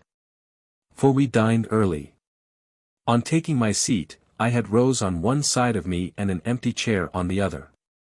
"May I sit by you?" said a soft voice at my elbow. "If you like," was the reply. And Eliza slipped into the vacant chair, then, looking up in my face with a half-sad, half-playful smile, she whispered, "You're so stern, Gilbert." I handed down her tea with a slightly contemptuous smile, and said nothing, for I had nothing to say. "What have I done to offend you?" said she, more plaintively. "I wish I knew." "Come, take your tea, Eliza, and don't be foolish," responded I, handing her the sugar and cream. Just then there arose a slight commotion on the other side of me, occasioned by Miss Wilson's coming to negotiate an exchange of seats with Rose. "Will you be so good as to exchange places with me, Miss Markham?" said she, "for I don't like to sit by Mrs. Graham. If your mamma thinks proper to invite such persons to her house, she cannot object to her daughter's keeping company with them." This latter clause was added in a sort of soliloquy when Rose was gone, but I was not polite enough to let it pass. "Will you be so good as to tell me what you mean, Miss Wilson?" said I. The question startled her a little, but not much. "Why, Mr. Markham," replied she, coolly, having quickly recovered her self-possession, "it surprises me rather that Mrs. Markham should invite such a person as Mrs. Graham to her house, but, perhaps, she is not aware that the lady's character is considered scarcely respectable." "She is not, nor am I. And therefore you would oblige me by explaining your meaning a little further." "This is scarcely the time or the place for such explanations. But I think you can hardly be so ignorant as you pretend, you must know her as well as I do." "I think I do, perhaps a little better. And therefore, if you will inform me what you have heard or imagined against her, I shall, perhaps, be able to set you right." "Can you tell me, then, who was her husband, or if she ever had any?" Indignation kept me silent. At such a time and place I could not trust myself to answer. "Have you never observed," said Eliza, "what a striking likeness there is between that child of hers and—" "And whom?" demanded Miss Wilson, with an air of cold, but keen severity. Eliza was startled. The timidly spoken suggestion had been intended for my ear alone. "Oh, I beg your pardon," pleaded she, "I may be mistaken, perhaps I was mistaken." But she accompanied the words with a sly glance of derision directed to me from the corner of her disingenuous eye. "There's no need to ask my pardon," replied her friend, "but I see no one here that at all resembles that child, except his mother, and when you hear ill-natured reports, Miss Eliza, I will thank you, that is, I think you will do well, to refrain from repeating them. I presume the person you allude to is Mr. Lawrence, but I think I can assure you that your suspicions, in that respect, are utterly misplaced. And if he has any particular connection with the lady at all, which no one has a right to assert. At least he has, what cannot be said of some others, sufficient sense of propriety to withhold him from acknowledging anything more than a bowing acquaintance in the presence of respectable persons. He was evidently both surprised and annoyed to find her here. "Go it," cried Fergus, who sat on the other side of Eliza, and was the only individual who shared that side of the table with us. "Go it like bricks. Mind you don't leave her one stone upon another." Miss Wilson drew herself up with a look of freezing scorn, but said nothing. Eliza would have replied, but I interrupted her by saying as calmly as I could, though in a tone which betrayed, no doubt, some little of what I felt within, "We have had enough of this subject. If we can only speak to slander our betters, let us hold our tongues." "I think you'd better," observed Fergus, "and so does our good parson. He has been addressing the company in his richest vein all the while, and eyeing you, from time to time, with looks of stern distaste, while you sat there, irreverently whispering and muttering together. And once he paused in the middle of a story or a sermon, I don't know which, and fixed his eyes upon you, Gilbert, as much as to say, when Mr. Markham has done flirting with those two ladies I will proceed. What more was said at the tea-table I cannot tell, nor how I found patience to sit till the meal was over. I remember, however, that I swallowed with difficulty the remainder of the tea that was in my cup, and ate nothing.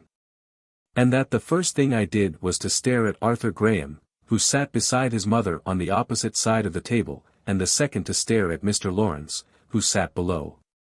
And, first, it struck me that there was a likeness, but, on further contemplation, I concluded it was only in imagination. Both, it is true, had more delicate features and smaller bones than commonly fall to the lot of individuals of the rougher sex, and Lawrence's complexion was pale and clear, and Arthur's delicately fair. But Arthur's tiny, somewhat snubby nose could never become so long and straight as Mr. Lawrence's. And the outline of his face, though not full enough to be round, and too finely converging to the small, dimpled chin to be square, could never be drawn out to the long oval of the others. While the child's hair was evidently of a lighter, warmer tint than the elder gentleman's had ever been, and his large, clear blue eyes, though prematurely serious at times, were utterly dissimilar to the shy hazel eyes of Mr. Lawrence, whence the sensitive soul looked so distrustfully forth, as ever ready to retire within, from the offences of a too rude, too uncongenial world. Wretch that I was to harbour that detestable idea for a moment. Did I not know Mrs. Graham? Had I not seen her, conversed with her time after time? Was I not certain that she, in intellect, in purity and elevation of soul, was immeasurably superior to any of her detractors? That she was, in fact, the noblest, the most adorable, of her sex I had ever beheld, or even imagined to exist? Yes, and I would say with Mary Millward, sensible girl as she was, that if all the parish, aye, or all the world, should din these horrible lies in my ears, I would not believe them. For I knew her better than they. Meantime, my brain was on fire with indignation, and my heart seemed ready to burst from its prison with conflicting passions. I regarded my two fair neighbours with a feeling of abhorrence and loathing I scarcely endeavoured to conceal. I was rallied from several quarters for my abstraction and ungallant neglect of the ladies. But I cared little for that. All I cared about, besides that one grand subject of my thoughts, was to see the cups travel up to the tea-tray, and not come down again. I thought Mr. Millward never would cease telling us that he was no tea-drinker, and that it was highly injurious to keep loading the stomach with slops to the exclusion of more wholesome sustenance, and so give himself time to finish his fourth cup. At length it was over, and I rose and left the table and the guests without a word of apology. I could endure their company no longer. I rushed out to cool my brain in the balmy evening air, and to compose my mind or indulge my passionate thoughts in the solitude of the garden. To avoid being seen from the windows I went down a quiet little avenue that skirted one side of the enclosure, at the bottom of which was a seat embowered in roses and honeysuckles. Here I sat down to think over the virtues and wrongs of the Lady of Wildfell Hall. But I had not been so occupied 2 minutes, before voices and laughter, and glimpses of moving objects through the trees. Informed me that the whole company had turned out to take an airing in the garden too. However, I nestled up in a corner of the bower, and hoped to retain possession of it, secure alike from observation and intrusion. But no, confound it, there was someone coming down the avenue. Why couldn't they enjoy the flowers and sunshine of the open garden, and leave that sunless nook to me, and the gnats and midges?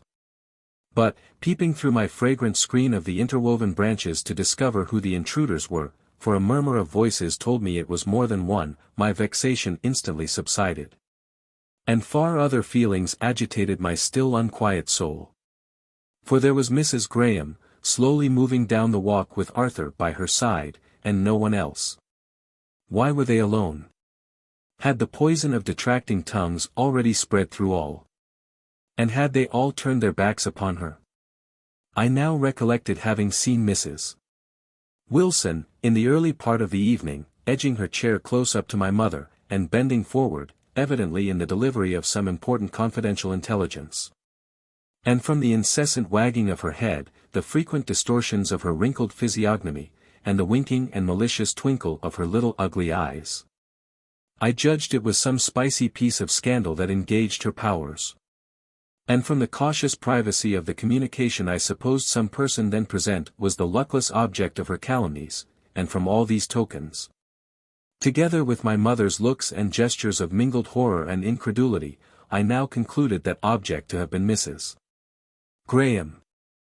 I did not emerge from my place of concealment till she had nearly reached the bottom of the walk, lest my appearance should drive her away. And when I did step forward she stood still and seemed inclined to turn back as it was. "Oh, don't let us disturb you, Mr. Markham," said she.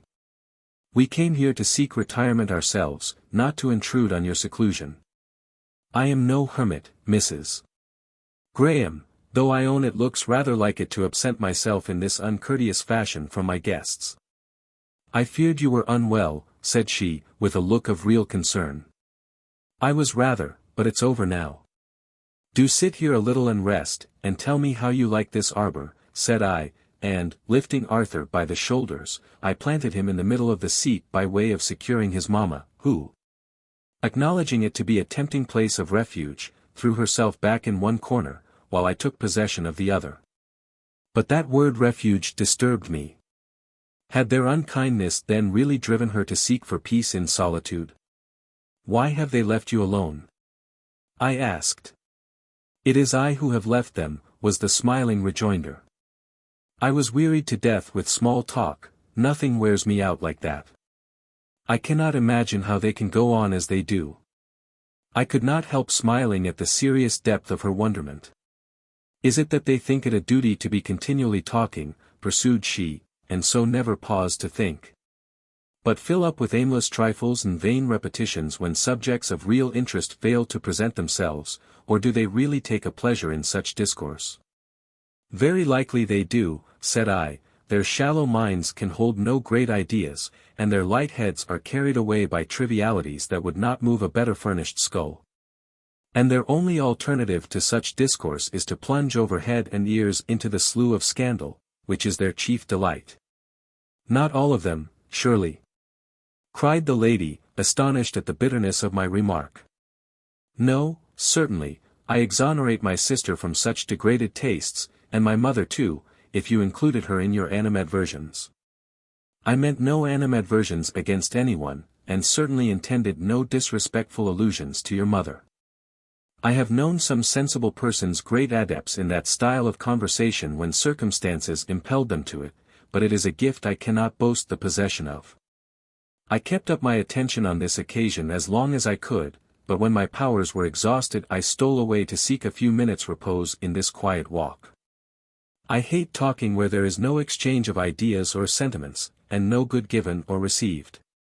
"Well," said I, "if ever I trouble you with my loquacity, tell me so at once, and I promise not to be offended. For I possess the faculty of enjoying the company of of my friends as well in silence as in conversation." "I don't quite believe you. But if it were so you would exactly suit me for a companion." "I am all you wish, then, in other respects." "No, I don't mean that. "How beautiful those little clusters of foliage look, where the sun comes through behind them," said she, on purpose to change the subject. And they did look beautiful, where at intervals the level rays of the sun penetrating the thickness of trees and shrubs on the opposite side of the path before us, relieved their dusky verdure by displaying patches of semi-transparent leaves of resplendent golden green. "I almost wish I were not a painter," observed my companion. "Why so?" "One would think at such a time you would most exult in your privilege of being able to imitate the various brilliant and delightful touches of nature." "No. For instead of delivering myself up to the full enjoyment of them as others do, I am always troubling my head about how I could produce the same effect upon canvas. And as that can never be done, it is mere vanity and vexation of spirit. Perhaps you cannot do it to satisfy yourself, but you may and do succeed in delighting others with the result of your endeavors. Well, after all, I should not complain. Perhaps few people gain their livelihood with so much pleasure in their toil as I do. Here is someone coming." She seemed vexed at the interruption. "It is only Mr. Lawrence and Miss Wilson," said I, "coming to enjoy a quiet stroll. They will not disturb us." I could not quite decipher the expression of her face. But I was satisfied there was no jealousy therein. What business had I to look for it? "What sort of a person is Miss Wilson?" she asked. "She is elegant and accomplished above the generality of her birth and station, and some say she is ladylike and agreeable. I thought her somewhat frigid and rather supercilious in her manner today." "Very likely she might be so to you. She has possibly taken a prejudice against you, for I think she regards you in the light of a rival." "Me? Impossible, Mr. Markham," said she, evidently astonished and annoyed. "Well, I know nothing about it," returned I, rather doggedly, for I thought her annoyance was chiefly against myself. The pair had now approached within a few paces of us. Our arbor was set snugly back in a corner, before which the avenue at its termination turned off into the more airy walk along the bottom of the garden. As they approached this, I saw, by the aspect of Jane Wilson, that she was directing her companion's attention to us. And, as well by her cold, sarcastic smile as by the few isolated words of her discourse that reached me, I knew full well that she was impressing him with the idea that we were strongly attached to each other. I noticed that he colored up to the temples, gave us one furtive glance in passing, and walked on, looking grave, but seemingly offering no reply to her remarks. It was true, then, that he had some designs upon Mrs. Graham, and, were they honorable, he would not be so anxious to conceal them. She was blameless, of course, but he was detestable beyond all count. While these thoughts flashed through my mind, my companion abruptly rose, and calling her son, said they would now go in quest of the company, and departed up the avenue. Doubtless she had heard or guessed something of Miss Wilson's remarks, and therefore it was natural enough she should choose to continue the tête-à-tête no longer.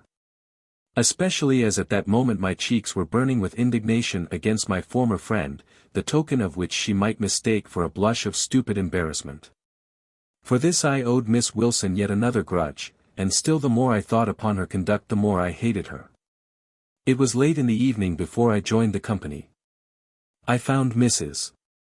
Graham already equipped for departure, and taking leave of the rest, who were now returned to the house.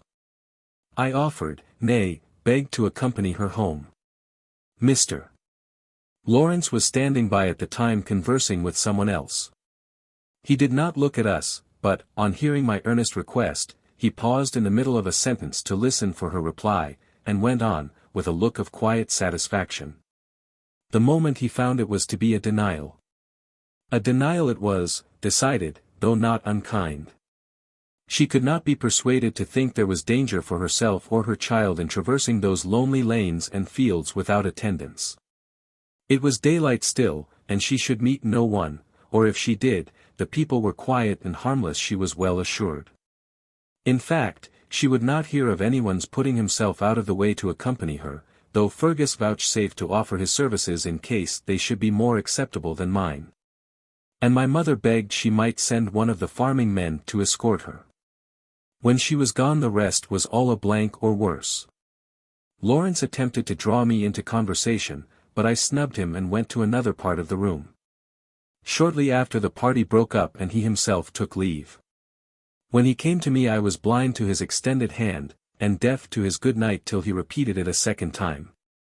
And then, to get rid of him, I muttered an inarticulate reply, accompanied by a sulky nod. "What is the matter, Markham?" whispered he. I replied by a wrathful and contemptuous stare. "Are you angry because Mrs. Graham would not let you go home with her?" he asked, with a faint smile that nearly exasperated me beyond control. But, swallowing down all fiercer answers, I merely demanded, "What business is it of yours?" "Why, none," replied he with provoking quietness. "Only," and he raised his eyes to my face, and spoke with unusual solemnity, "only let me tell you, Markham, that if you have any designs in that quarter, they will certainly fail. And it grieves me to see you cherishing false hopes, and wasting your strength in useless efforts, for hypocrite!"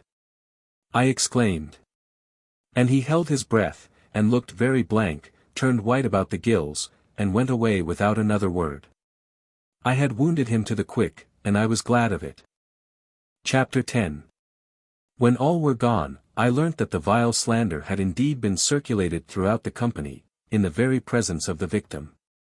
Rose, however, vowed she did not and would not believe it, and my mother made the same declaration, though not, I fear, with the same amount of real, unwavering incredulity. It seemed to dwell continually on her mind, and she kept irritating me from time to time by such expressions as, "Dear, dear, who would have thought it, well. I always thought there was something odd about her, you see what it is for women to affect to be different to other people." And once it was, I misdoubted that appearance of mystery from the very first, I thought there would no good come of it, but this is a sad, sad business, to be sure. "Why, mother, you said you didn't believe these tales," said Fergus. "No more I do, my dear, but then, you know, there must be some foundation." "The foundation is in the wickedness and falsehood of the world," said I, "and in the fact that Mr. Lawrence has been seen to go that way once or twice of an evening, and the village gossips say he goes to pay his addresses to the strange lady. And the scandalmongers have greedily seized the rumor, to make it the basis of their own infernal structure. Well, but, Gilbert, there must be something in her manner to countenance such reports. Did you see anything in her manner?" "No, certainly. But then, you know, I always said there was something strange about her. I believe it was on that very evening that I ventured on another invasion of Wildfell Hall. From the time of our party, which was upwards of a week ago, I had been making daily efforts to meet its mistress in her walks. And always disappointed, she must have managed it so on purpose, had nightly kept revolving in my mind some pretext for another call. At length I concluded that the separation could be endured no longer. By this time, you will see, I was pretty far gone. And, taking from the bookcase an old volume that I thought she might be interested in, though, from its unsightly and somewhat dilapidated condition, I had not yet ventured to offer it for perusal, I hastened away, but not without sundry misgivings as to how she would receive me, or how I could summon courage to present myself with so slight an excuse.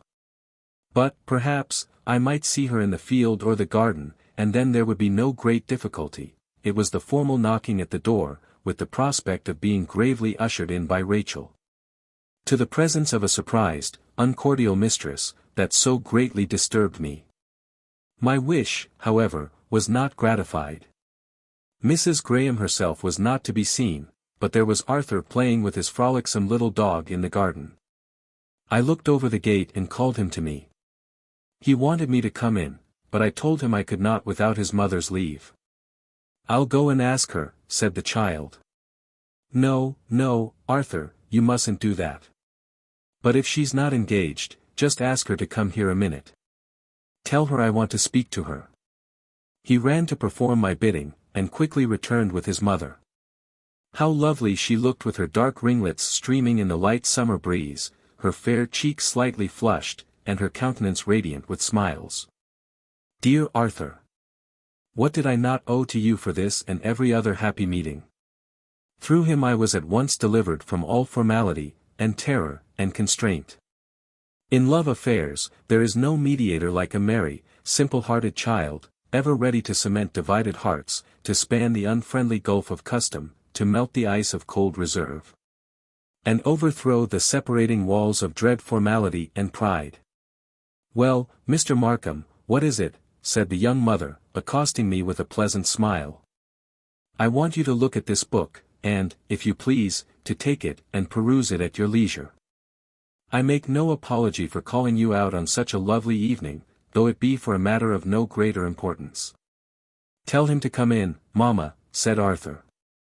"Would you like to come in?" asked the lady. "Yes, I should like to see your improvements in the garden. And how your sister's roots have prospered in my charge," added she, as she opened the gate. And we sauntered through the garden, and talked of the flowers, the trees, and the book, and then of other things. The evening was kind and genial, and so was my companion. By degrees I waxed more warm and tender than, perhaps, I had ever been before. But still I said nothing tangible, and she attempted no repulse, until, in passing a moss rose tree that I had brought her some weeks since, in my sister's name, she plucked a beautiful half-open bud and bade me give it to Rose. "May I not keep it myself?" I asked. "No, but here is another for you." Instead of taking it quietly, I likewise took the hand that offered it, and looked into her face. She let me hold it for a moment, and I saw a flash of ecstatic brilliance in her eye. A glow of glad excitement on her face. I thought my hour of victory was come, but instantly a painful recollection seemed to flash upon her. A cloud of anguish darkened her brow, a marble paleness blanched her cheek and lip.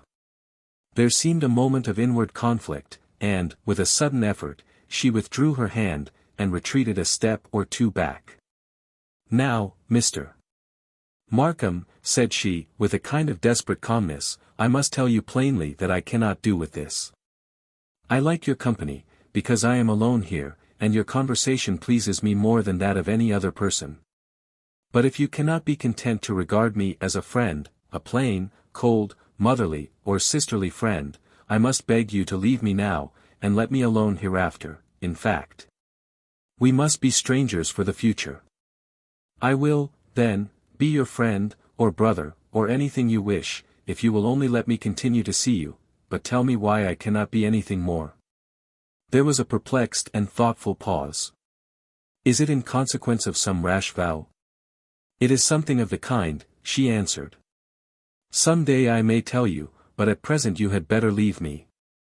And never, Gilbert, put me to the painful necessity of repeating what I have just now said to you," she earnestly added, giving me her hand in serious kindness.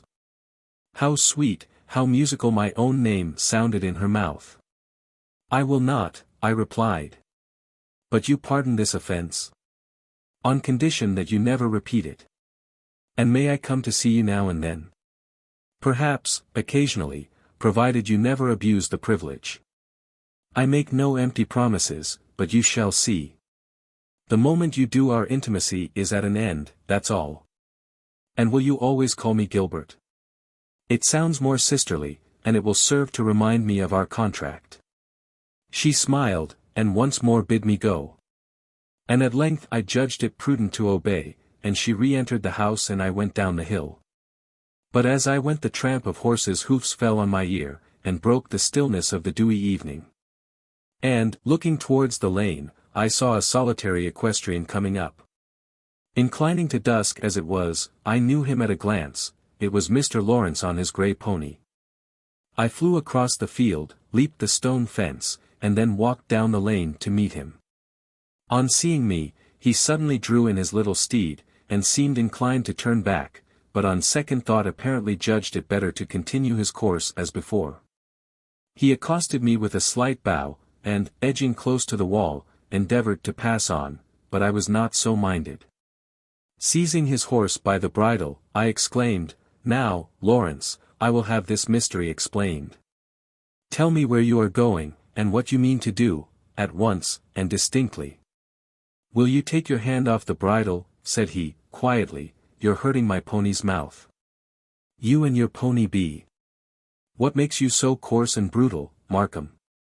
I'm quite ashamed of you. You answer my questions. Before you leave this spot I will know what you mean by this perfidious duplicity. I shall answer no questions till you let go the bridle, if you stand till morning. Now then, said I, unclosing my hand, but still standing before him. Ask me some other time, when you can speak like a gentleman, returned he, and he made an effort to pass me again. But I quickly recaptured the pony, scarce less astonished than its master at such uncivil usage. Really, Mr. Markham, this is too much, said the latter. Can I not go to see my tenant on matters of business, without being assaulted in this manner by? This is no time for business, sir. I'll tell you, now, what I think of your conduct. You'd better defer your opinion to a more convenient season, interrupted he in a low tone. Here's the vicar. And, in truth, the vicar was just behind me, plodding homeward from some remote corner of his parish. I immediately released the squire, and he went on his way, saluting Mr. Millward as he passed. What? Quarrelling, Markham, cried the latter, addressing himself to me, and about that young widow, I doubt, he added, reproachfully shaking his head. But let me tell you, young man, here he put his face into mine with an important, confidential air, she's not worth it, and he confirmed the assertion by a solemn nod. Mr. Millward, I exclaimed, in a tone of wrathful menace that made the reverend gentleman look round, aghast, astounded at such unwonted insolence, and stare me in the face. With a look that plainly said, what, this to me? But I was too indignant to apologize, or to speak another word to him. I turned away, and hastened homewards, descending with rapid strides the steep, rough lane, and leaving him to follow as he pleased. Chapter 11. You must suppose about 3 weeks passed over. Mrs. Graham and I were now established friends, or brother and sister, as we rather chose to consider ourselves. She called me Gilbert, by my express desire, and I called her Helen, for I had seen that name written in her books. I seldom attempted to see her above twice a week. And still I made our meetings appear the result of accident as often as I could, for I found it necessary to be extremely careful, and, altogether, I behaved with such exceeding propriety that she never had occasion to reprove me once. Yet I could not but perceive that she was at times unhappy and dissatisfied with herself or her position. And truly I myself was not quite contented with the latter. This assumption of brotherly nonchalance was very hard to sustain, and I often felt myself a most confounded hypocrite with it all. I saw too, or rather I felt, that, in spite of herself, I was not indifferent to her, as the novel heroes modestly express it, and while I thankfully enjoyed my present good fortune, I could not fail to wish and hope for something better in future. But, of course, I kept such dreams entirely to myself. Where are you going, Gilbert? Said Rose, one evening, shortly after tea, when I had been busy with the farm all day. To take a walk, was the reply. Do you always brush your hat so carefully, and do your hair so nicely, and put on such smart new gloves when you take a walk? Not always. You're going to Wildfell Hall, aren't you? What makes you think so? Because you look as if you were, but I wish you wouldn't go so often. Nonsense, child. I don't go once in 6 weeks, what do you mean? Well, but if I were you, I wouldn't have so much to do with Mrs. Graham. Why, Rose, are you, too, giving in to the prevailing opinion? No, returned she, hesitatingly, but I've heard so much about her lately, both at the Wilsons and the vicarage. And besides, Mamma says, if she were a proper person she would not be living there by herself, and don't you remember last winter, Gilbert, all that about the false name to the picture? And how she explained it, saying she had friends or acquaintances from whom she wished her present residence to be concealed, and that she was afraid of their tracing her out. And then, how suddenly she started up and left the room when that person came, whom she took good care not to let us catch a glimpse of, and who Arthur, with such an air of mystery, told us was his mamma's friend. Yes, Rose, I remember it all, and I can forgive your uncharitable conclusions, for, perhaps, if I did not know her myself, I should put all these things together, and believe the same as you do. But thank God, I do know her, and I should be unworthy the name of a man, if I could believe anything that was said against her, unless I heard it from her own lips. I should as soon believe such things of you, Rose. Oh, Gilbert. Well, do you think I could believe anything of the kind, whatever the Wilsons and Millwards dared to whisper? I should hope not indeed. And why not? Because I know you, well, and I know her just as well. Oh, no. You know nothing of her former life. And last year, at this time, you did not know that such a person existed. No matter. There is such a thing as looking through a person's eyes into the heart, and learning more of the height and breadth and depth of another's soul in 1 hour than it might take you a lifetime to discover, if he or she were not disposed to reveal it, or if you had not the sense to understand it. Then you are going to see her this evening? To be sure I am. But what would Mamma say, Gilbert? Mamma needn't know. But she must know some time, if you go on. Go on. There's no going on in the matter. Mrs. Graham and I are 2 friends, and will be, and no man breathing shall hinder it, or has a right to interfere between us. But if you knew how they talk you would be more careful, for her sake as well as for your own. Jane Wilson thinks your visits to the old hall but another proof of her depravity. Confound Jane Wilson. And Eliza Millward is quite grieved about you. I hope she is. But I wouldn't, if I were you. Wouldn't what? How do they know that I go there? There's nothing hid from them, they spy out everything. Oh, I never thought of this. And so they dare to turn my friendship into food for further scandal against her, that proves the falsehood of their other lies, at all events, if any proof were wanting. Mind you contradict them, Rose, whenever you can. But they don't speak openly to me about such things, it is only by hints and innuendos, and by what I hear others say, that I knew what they think. Well, then, I won't go today, as it's getting late-ish. But oh, deuce take their cursed, envenomed tongues. I muttered, in the bitterness of my soul. And just at that moment the vicar entered the room. We had been too much absorbed in our conversation to observe his knock.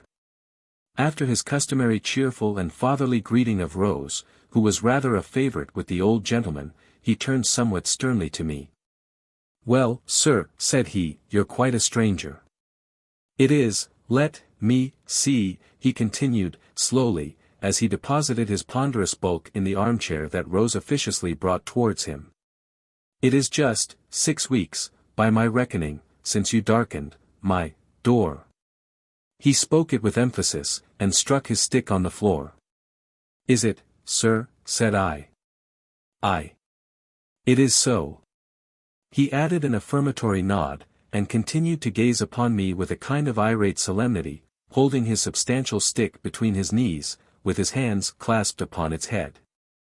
I have been busy, I said, for an apology was evidently demanded. Busy, repeated he, derisively. Yes, you know I've been getting in my hay, and now the harvest is beginning. Humph. Just then my mother came in, and created a diversion in my favor by her loquacious and animated welcome of the reverend guest. She regretted deeply that he had not come a little earlier, in time for tea, but offered to have some immediately prepared, if he would do her the favor to partake of it. Not any for me, I thank you, replied he, I shall be at home in a few minutes. Oh, but do stay and take a little. It will be ready in 5 minutes. But he rejected the offer with a majestic wave of the hand. I'll tell you what I'll take, Mrs. Markham, said he, I'll take a glass of your excellent ale. With pleasure. Cried my mother, proceeding with alacrity to pull the bell and order the favored beverage. I thought, continued he, I'd just look in upon you as I passed, and taste your home-brewed ale. I've been to call on Mrs. Graham. Have you, indeed? He nodded gravely, and added with awful emphasis, I thought it incumbent upon me to do so. Really, ejaculated my mother. Why so, Mr. Millward? Asked I. He looked at me with some severity, and turning again to my mother, repeated, I thought it incumbent upon me, and struck his stick on the floor again. My mother sat opposite, an awestruck but admiring auditor. "Mrs. Graham," said I, he continued, shaking his head as he spoke, "these are terrible reports." "What, sir?" says she, affecting to be ignorant of my meaning. "It is my duty, as your pastor," said I, "to tell you both everything that I myself see reprehensible in your conduct, and all I have reason to suspect, and what others tell me concerning you." So I told her. "You did, sir," cried, starting from my seat and striking my fist on the table. He merely glanced towards me, and continued, addressing his hostess. "It was a painful duty, Mrs. Markham, but I told her." "And how did she take it?" asked my mother. "Hardened, I fear, hardened," he replied, with a despondent shake of the head, and, at the same time, there was a strong display of unchastened, misdirected passions. She turned white in the face, and drew her breath through her teeth in a savage sort of way, but she offered no extenuation or defense. And with a kind of shameless calmness, shocking indeed to witness in one so young, as good as told me that my remonstrance was unavailing, and my pastoral advice quite thrown away upon her, nay, that my very presence was displeasing while I spoke such things. And I withdrew at length, too plainly seeing that nothing could be done, and sadly grieved to find her case so hopeless. "But I am fully determined, Mrs. Markham, that my daughters shall not consort with her. Do you adopt the same resolution with regard to yours? As for your sons, as for you, young man," he continued, sternly turning to me. "As for me, sir," I began, but checked by some impediment in my utterance. And finding that my whole frame trembled with fury, I said no more, but took the wiser part of snatching up my hat and bolting from the room, slamming the door behind me. With a bang that shook the house to its foundations, and made my mother scream, and gave a momentary relief to my excited feelings. The next minute saw me hurrying with rapid strides in the direction of Wildfell Hall, to what intent or purpose I could scarcely tell, but I must be moving somewhere. And no other goal would do, I must see her too, and speak to her, that was certain. But what to say, or how to act, I had no definite idea. Such stormy thoughts, so many different resolutions crowded in upon me, that my mind was little better than a chaos of conflicting passions. Chapter 12. In little more than 20 minutes the journey was accomplished. I paused at the gate to wipe my streaming forehead, and recover my breath and some degree of composure. Already the rapid walking had somewhat mitigated my excitement, and with a firm and steady tread I paced the garden walk. In passing the inhabited wing of the building, I caught a sight of Mrs. Graham, through the open window, slowly pacing up and down her lonely room. She seemed agitated and even dismayed at my arrival, as if she thought I too was coming to accuse her. I had entered her presence intending to condole with her upon the wickedness of the world, and help her to abuse the vicar and his vile informants. But now I felt positively ashamed to mention the subject, and determined not to refer to it, unless she led the way. "I am come at an unseasonable hour," said I, assuming a cheerfulness I did not feel, in order to reassure her, "but I won't stay many minutes."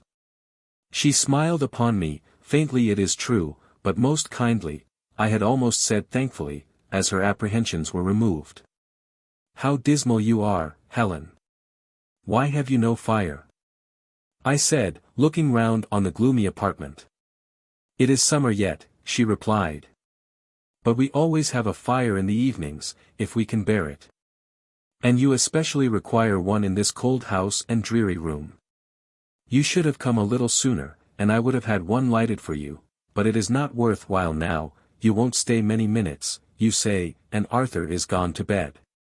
But I have a fancy for a fire, nevertheless. Will you order one, if I ring?" "Why, Gilbert, you don't look cold," said she, smilingly regarding my face, which no doubt seemed warm enough. "No," replied I, "but I want to see you comfortable before I go." "Me comfortable," repeated she, with a bitter laugh, as if there were something amusingly absurd in the idea. "It suits me better as it is," she added, in a tone of mournful resignation. But determined to have my own way, I pulled the bell. "There now, Helen," I said, as the approaching steps of Rachel were heard in answer to the summons.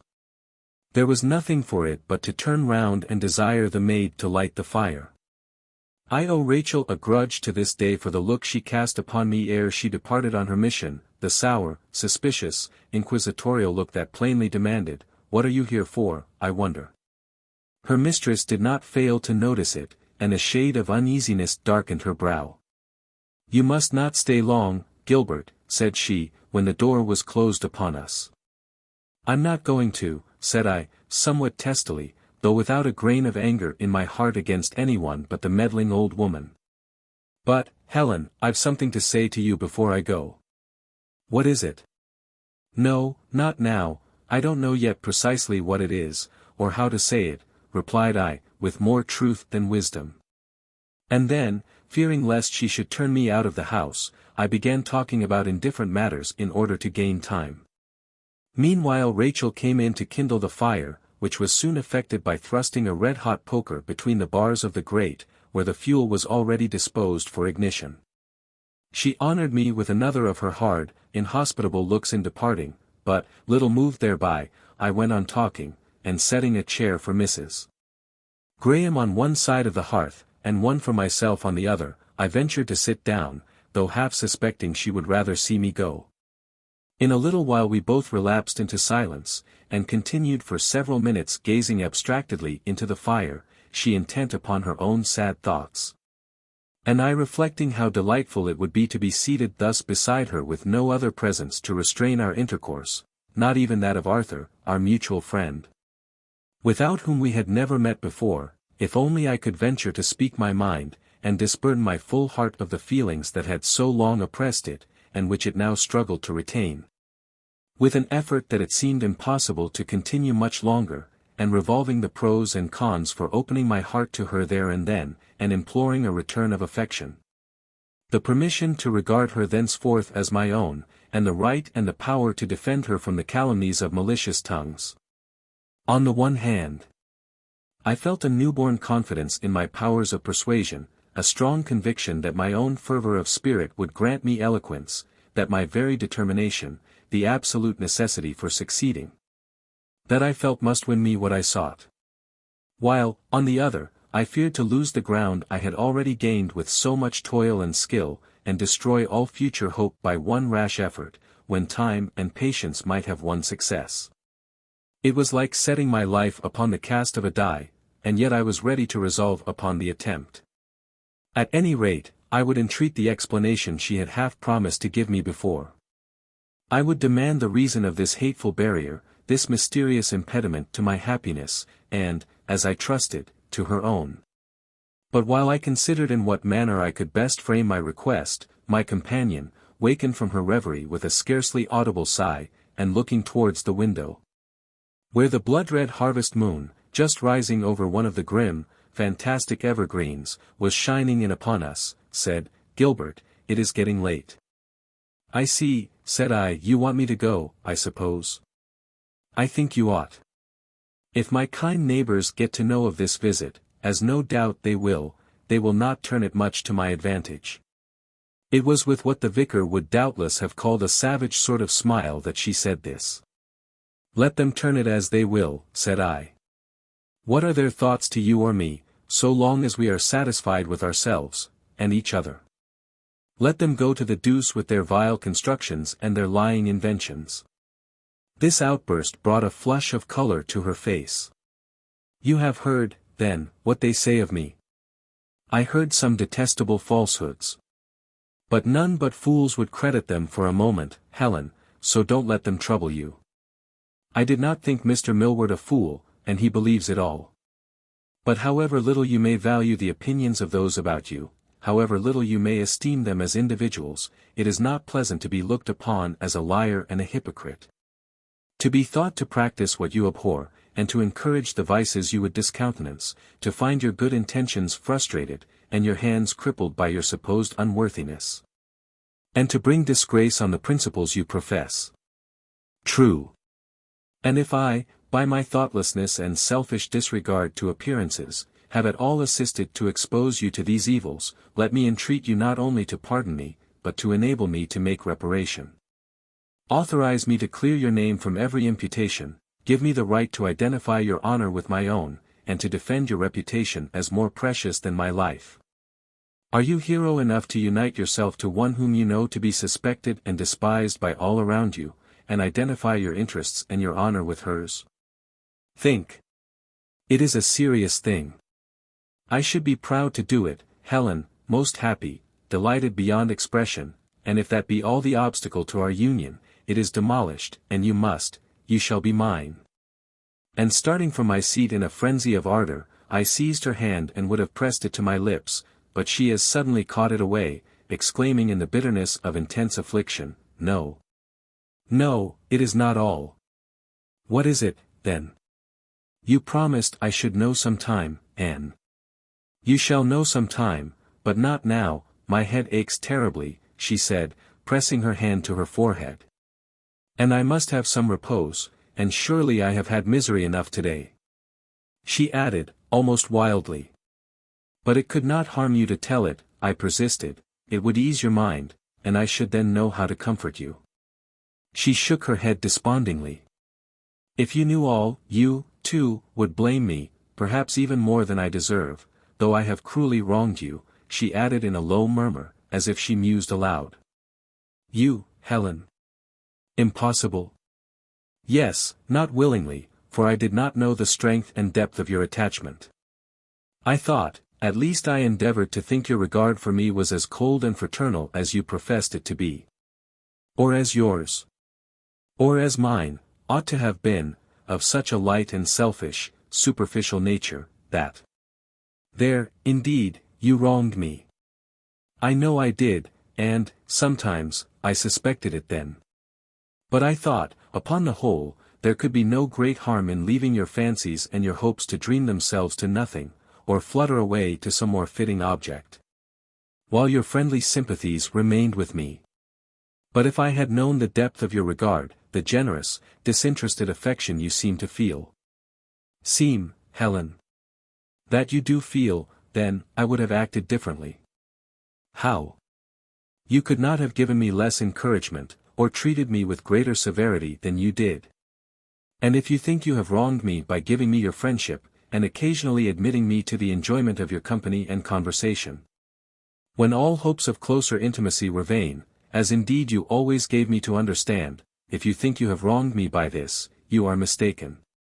For such favors, in themselves alone, are not only delightful to my heart, but purifying, exalting, ennobling to my soul. And I would rather have your friendship than the love of any other woman in the world. Little comforted by this, she clasped her hands upon her knee, and glancing upward, seemed, in silent anguish, to implore divine assistance. Then, turning to me, she calmly said, "Tomorrow, if you meet me on the moor about midday, I will tell you all you seek to know. And perhaps you will then see the necessity of discontinuing our intimacy, if, indeed, you do not willingly resign me as one no longer worthy of regard. I can safely answer no to that. You cannot have such grave confessions to make, you must be trying my faith, Helen." "No, no, no," she earnestly repeated, "I wish it were so. Thank heaven." She added, "I have no great crime to confess, but I have more than you will like to hear, or, perhaps, can readily excuse, and more than I can tell you now, so let me entreat you to leave me." "I will, but answer me this one question first, do you love me?" "I will not answer it." "Then I will conclude you do, and so good night." She turned from me to hide the emotion she could not quite control, but I took her hand and fervently kissed it. "Gilbert, do leave me," she cried, in a tone of such thrilling anguish that I felt it would be cruel to disobey. But I gave one look back before I closed the door, and saw her leaning forward on the table, with her hands pressed against her eyes, sobbing convulsively, yet I withdrew in silence. I felt that to obtrude my consolations on her then would only serve to aggravate her sufferings. To tell you all the questionings and conjectures, the fears, and hopes, and wild emotions that jostled and chased each other through my mind as I descended the hill, would almost fill a volume in itself. But before I was halfway down, a sentiment of strong sympathy for her I had left behind me had displaced all other feelings, and seemed imperatively to draw me back. I began to think. Why am I hurrying so fast in this direction? Can I find comfort or consolation, peace, certainty, contentment, all, or anything that I want at home? And can I leave all perturbation, sorrow, and anxiety behind me there? And I turned round to look at the old hall. There was little besides the chimneys visible above my contracted horizon. I walked back to get a better view of it. When it rose in sight, I stood still a moment to look, and then continued moving towards the gloomy object of attraction. Something called me nearer, nearer still, and why not, pray? Might I not find more benefit in the contemplation of that venerable pile with the full moon in the cloudless heaven shining so calmly above it, with that warm yellow luster peculiar to an August night, and the mistress of my soul within?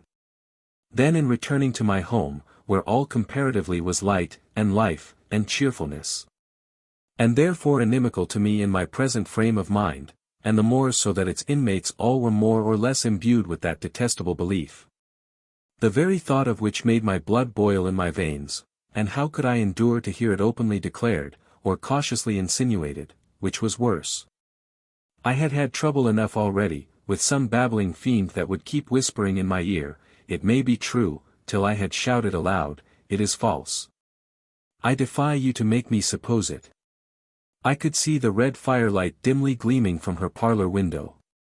I went up to the garden wall, and stood leaning over it, with my eyes fixed upon the lattice, wondering what she was doing, thinking, or suffering now, and wishing I could speak to her but one word, or even catch one glimpse of her, before I went. I had not thus looked, and wished, and wondered long, before I vaulted over the barrier, unable to resist the temptation of taking one glance through the window, just to see if she were more composed than when we parted. And if I found her still in deep distress, perhaps I might venture attempt a word of comfort, to utter one of the many things I should have said before, instead of aggravating her sufferings by my stupid impetuosity. I looked. Her chair was vacant, so was the room. But at that moment someone opened the outer door, and a voice, her voice, said, "Come out, I want to see the moon, and breathe the evening air. They will do me good, if anything will." Here, then, were she and Rachel coming to take a walk in the garden. I wished myself safe back over the wall. I stood, however, in the shadow of the tall holly bush, which, standing between the window and the porch, at present screened me from observation, but did not prevent me from seeing two figures come forth into the moonlight, Mrs. Graham followed by another, not Rachel, but a young man, slender and rather tall. Oh heavens, how my temples throbbed! Intense anxiety darkened my sight. But I thought, yes, and the voice confirmed it, it was Mr. Lawrence. "You should not let it worry you so much, Helen," said he. "I will be more cautious in future." And in time. I did not hear the rest of the sentence, for he walked close beside her and spoke so gently that I could not catch the words. My heart was splitting with hatred. But I listened intently for her reply. I heard it plainly enough. "But I must leave this place, Frederick," she said. "I never can be happy here, nor anywhere else. Indeed," she added, with a mirthless laugh, "but I cannot rest here." "But where could you find a better place," replied he, "so secluded, so near me, if you think anything of that?" "Yes," interrupted she, "it is all I could wish, if they could only have left me alone. But wherever you go, Helen, there will be the same sources of annoyance. I cannot consent to lose you. I must go with you, or come to you, and there are meddling fools elsewhere, as well as here." While thus conversing they had sauntered slowly past me, down the walk, and I heard no more of their discourse. But I saw him put his arm round her waist, while she lovingly rested her hand on his shoulder. And then, a tremulous darkness obscured my sight, my heart sickened and my head burned like fire. I half rushed, half staggered from the spot, where horror had kept me rooted. and leaped or tumbled over the wall, I hardly know which, but I know that, afterwards, like a passionate child, I dashed myself on the ground and lay there in a paroxysm of anger and despair. How long, I cannot undertake to say. But it must have been a considerable time.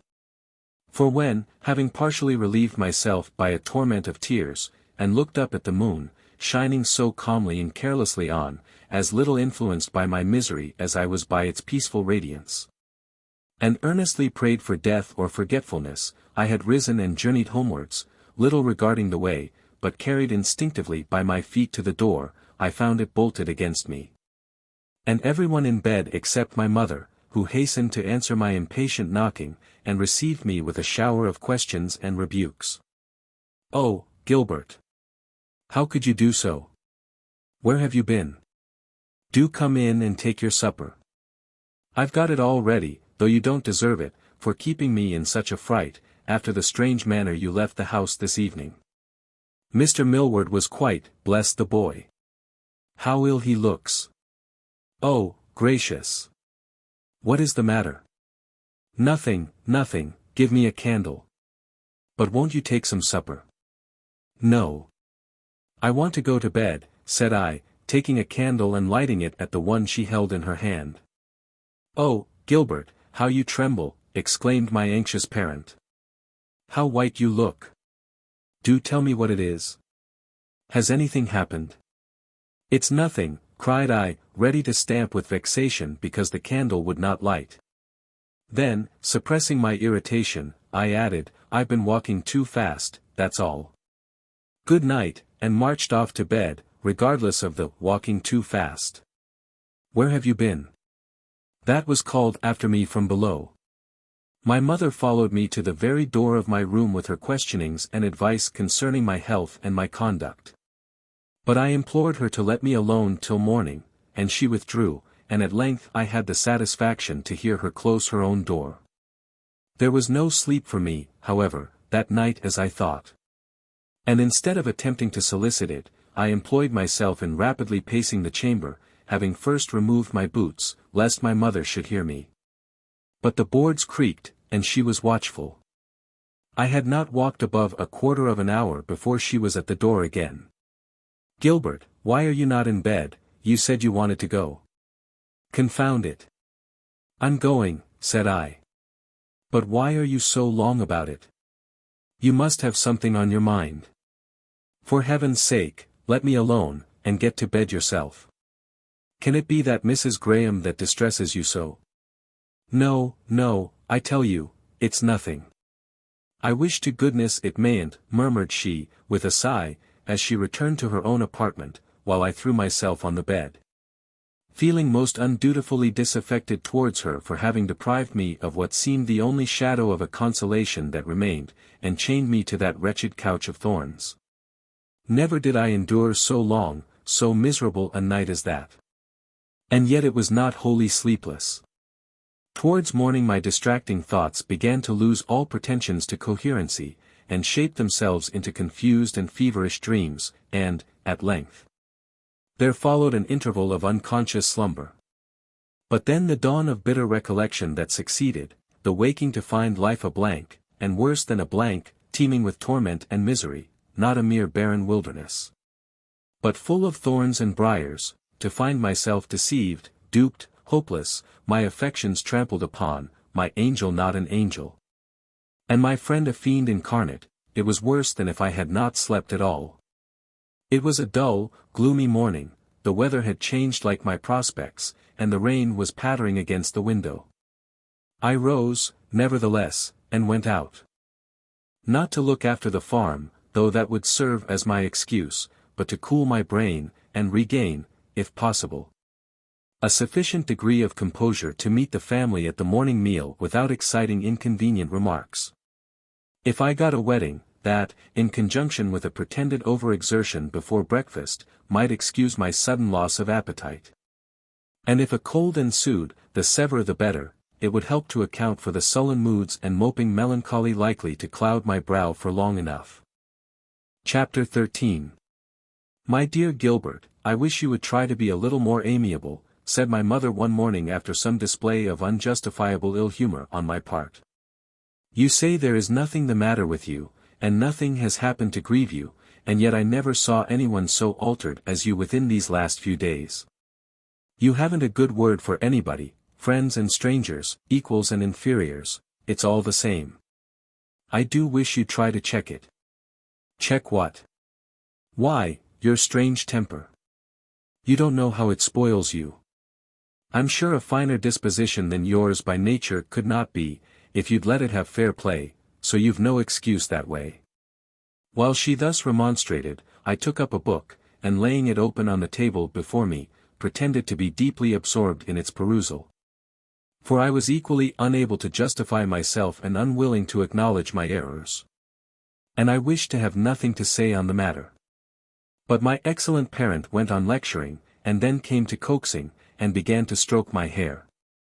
And I was getting to feel quite a good boy, but my mischievous brother, who was idling about the room, revived my corruption by suddenly calling out, "Don't touch him, mother.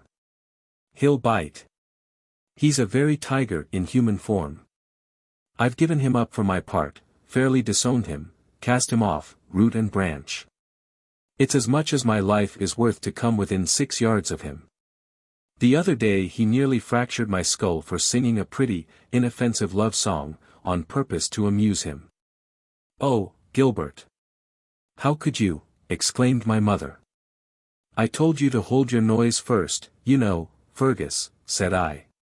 "Yes, but when I assured you it was no trouble and went on with the next verse, thinking you might like it better, you clutched me by the shoulder and dashed me away, right against the wall there. With such force that I thought I had bitten my tongue in two, and expected to see the place plastered with my brains.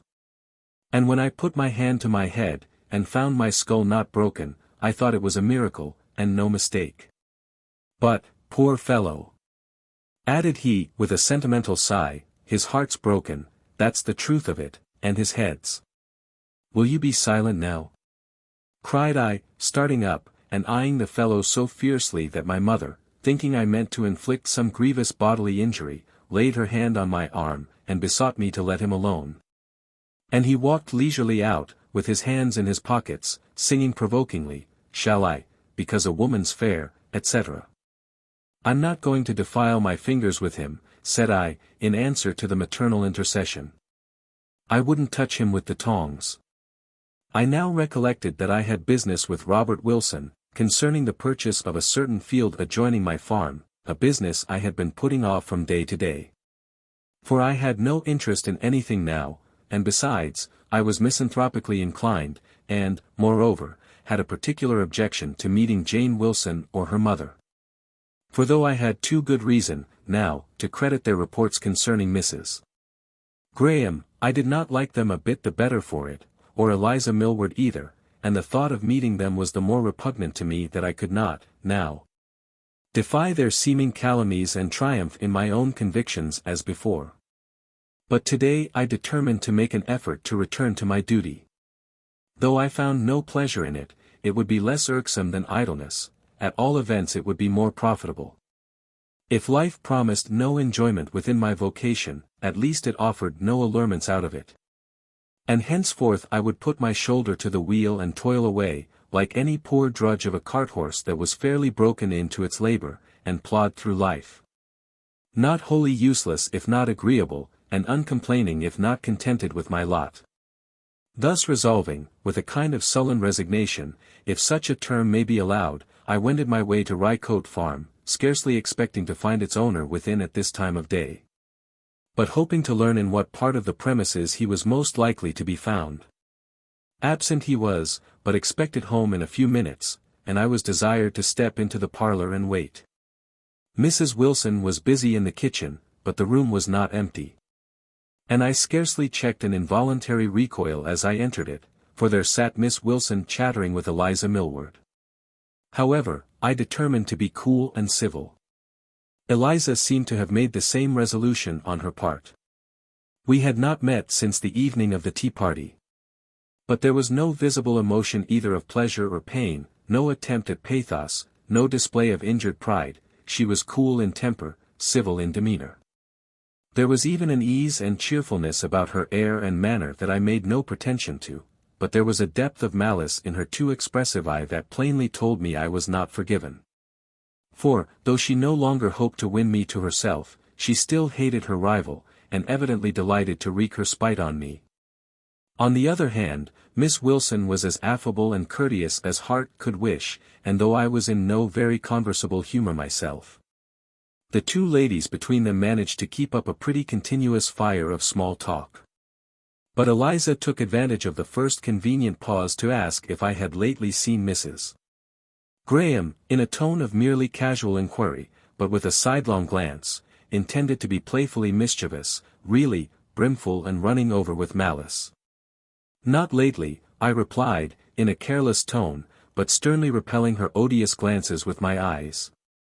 For I was vexed to feel the colour mounting to my forehead, despite my strenuous efforts to appear unmoved. What? Are you beginning to tire already? I thought so noble a creature would have power to attach you for a year at least. I would rather not speak of her now. Ah! Then you are convinced, at last, of your mistake. You have at length discovered that your divinity is not quite the immaculate. I desired you not to speak of her, Miss Eliza. Oh, I beg your pardon. I perceive Cupid's arrows have been too sharp for you, the wounds, being more than skin deep, are not yet healed, and bleed afresh at every mention of the loved one's name. Say, rather, interposed Miss Wilson, that Mr. Markham feels that name is unworthy to be mentioned in the presence of right-minded females. I wonder, Eliza, you should think of referring to that unfortunate person. You might know the mention of her would be anything but agreeable to anyone here present. How could this be borne? I rose and was about to clap my hat upon my head and burst away, in wrathful indignation from the house. But recollecting, just in time to save my dignity, the folly of such a proceeding, and how it would only give my fair tormentors a merry laugh at my expense. For the sake of one I acknowledged in my own heart to be unworthy of the slightest sacrifice, though the ghost of my former reverence and love so hung about me still, that I could not bear to hear her name aspersed by others, I merely walked to the window. And having spent a few seconds invengably biting my lips and sternly repressing the passionate heavings of my chest, I observed to Miss Wilson, that I could see nothing of her brother. And added that, as my time was precious, it would perhaps be better to call again tomorrow, at some time when I should be sure to find him at home. Oh, no, said she, if you wait a minute, he will be sure to come, for he has business at L, that was our market town, and will require a little refreshment before he goes. I submitted accordingly, with the best grace I could, and, happily, I had not long to wait. Mr. Wilson soon arrived, and, indisposed for business as I was at that moment, and little as I cared for the field or its owner, I forced my attention to the matter in hand.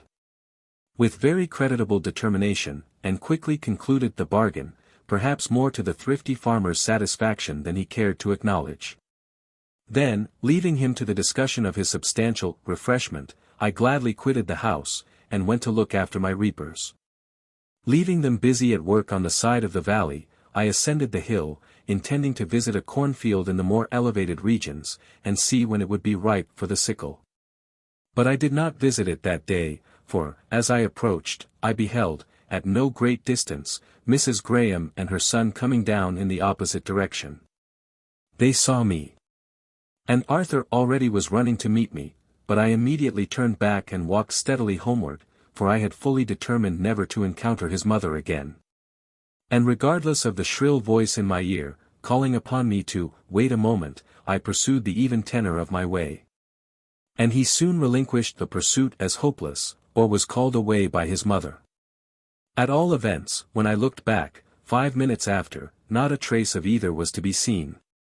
This incident agitated and disturbed me most unaccountably, unless you would account for it by saying that Cupid's arrows not only had been too sharp for me, but they were barbed and deeply rooted. And I had not yet been able to wrench them from my heart. However that be, I was rendered doubly miserable for the remainder of the day. Chapter 14. Next morning, I bethought me, I, too, had business at L, so I mounted my horse, and set forth on the expedition soon after breakfast. It was a dull, drizzly day. But that was no matter, it was all the more suitable to my frame of mind. It was likely to be a lonely journey. For it was no market day, and the road I traversed was little frequented at any other time, but that suited me all the better too. As I trotted along, however, chewing the cud of bitter fancies, I heard another horse at no great distance behind me. But I never conjectured who the rider might be, or troubled my head about him, till, on slackening my pace to ascend a gentle acclivity, or rather, suffering my horse to slacken his pace into a lazy walk, for, wrapped in my own reflections, I was letting it jog on as leisurely as it thought proper, I lost ground. And my fellow traveller overtook me. He accosted me by name, for it was no stranger, it was Mr. Lawrence. Instinctively the fingers of my whip hand tingled, and grasped their charge with convulsive energy. But I restrained the impulse, and answering his salutation with a nod, attempted to push on, but he pushed on beside me, and began to talk about the weather and the crops. I gave the briefest possible answers to his queries and observations, and fell back. He fell back too, and asked if my horse was lame. I replied with a look, at which he placidly smiled. I was as much astonished as exasperated at this singular pertinacity and imperturbable assurance on his part. I had thought the circumstances of our last meeting would have left such an impression on his mind as to render him cold and distant ever after. Instead of that, he appeared not only to have forgotten all former offences, but to be impenetrable to all present incivilities. Formerly, the slightest hint, or mere fancied coldness in tone or glance, had sufficed to repulse him. Now, positive rudeness could not drive him away. Had he heard of my disappointment? And was he come to witness the result, and triumph in my despair? I grasped my whip with more determined energy than before, but still forbore to raise it, and rode on in silence, waiting for some more tangible cause of offence. Before I opened the floodgates of my soul and poured out the dammed-up fury that was foaming and swelling within. "Markham," said he, in his usual quiet tone, "why do you quarrel with your friends? Because you have been disappointed in one quarter. You have found your hopes defeated. But how am I to blame for it? I warned you beforehand, you know, but you would not." He said no more. For, impelled by some fiend at my elbow, I had seized my whip by the small end, and, swift and sudden as a flash of lightning, brought the other down upon his head. It was not without a feeling of savage satisfaction that I beheld the instant, deadly pallor that overspread his face, and the few red drops that trickled down his forehead. While he reeled a moment in his saddle, and then fell backward to the ground. The pony, surprised to be so strangely relieved of its burden, started and capered, and kicked a little. And then made use of its freedom to go and crop the grass of the hedge bank, while its master lay as still and silent as a corpse. Had I killed him? An icy hand seemed to grasp my heart and check its pulsation, as I bent over him, gazing with breathless intensity upon the ghastly, upturned face. But no. He moved his eyelids and uttered a slight groan. I breathed again. He was only stunned by the fall. It served him right, it would teach him better manners in future. Should I help him to his horse? No. For any other combination of offences I would, but his were too unpardonable. He might mount it himself, if he liked. In a while, already he was beginning to stir and look about him, and there it was for him, quietly browsing on the roadside. So with a muttered execration I left the fellow to his fate, and clapping spurs to my own horse, galloped away, excited by a combination of feelings it would not be easy to analyze. And perhaps, if I did so, the result would not be very creditable to my disposition, for I am not sure that a species of exultation in what I had done was not one principal concomitant. Shortly, however, the effervescence began to abate, and not many minutes elapsed before I had turned and gone back to look after the fate of my victim. It was no generous impulse, no kind relentings that led me to this, nor even the fear of what might be the consequences to myself. If I finished my assault upon the squire by leaving him thus neglected, and exposed to further injury, it was, simply, the voice of conscience, and I took great credit to myself for attending so promptly to its dictates, and judging the merit of the deed by the sacrifice it cost, I was not far wrong. Mr. Lawrence and his pony had both altered their positions in some degree. The pony had wandered 8 or 10 yards further away. And he had managed, somehow, to remove himself from the middle of the road. I found him seated in a recumbent position on the bank, looking very white and sickly still, and holding his cambric handkerchief, now more red than white, to his head. It must have been a powerful blow, but half the credit, or the blame of it, which you please, must be attributed to the whip, which was garnished with a massive horse's head of plated metal. The grass, being sodden with rain, afforded the young gentleman a rather inhospitable couch. His clothes were considerably bemired, and his hat was rolling in the mud on the other side of the road. But his thoughts seemed chiefly bent upon his pony, on which he was wistfully gazing, half in helpless anxiety, and half in hopeless abandonment to his fate. I dismounted, however, and having fastened my own animal to the nearest tree, first picked up his hat, intending to clap it on his head. But either he considered his head unfit for a hat, or the hat, in its present condition, unfit for his head, for shrinking away the one, he took the other from my hand, and scornfully cast it aside. "It's good enough for you," I muttered. My next good office was to catch his pony and bring it to him, which was soon accomplished. For the beast was quiet enough in the main, and only winced and flirted a trifle till I got hold of the bridle, but then, I must see him in the saddle. "Here, you fellow, scoundrel, dog, give me your hand, and I'll help you to mount." No, he turned from me in disgust. I attempted to take him by the arm.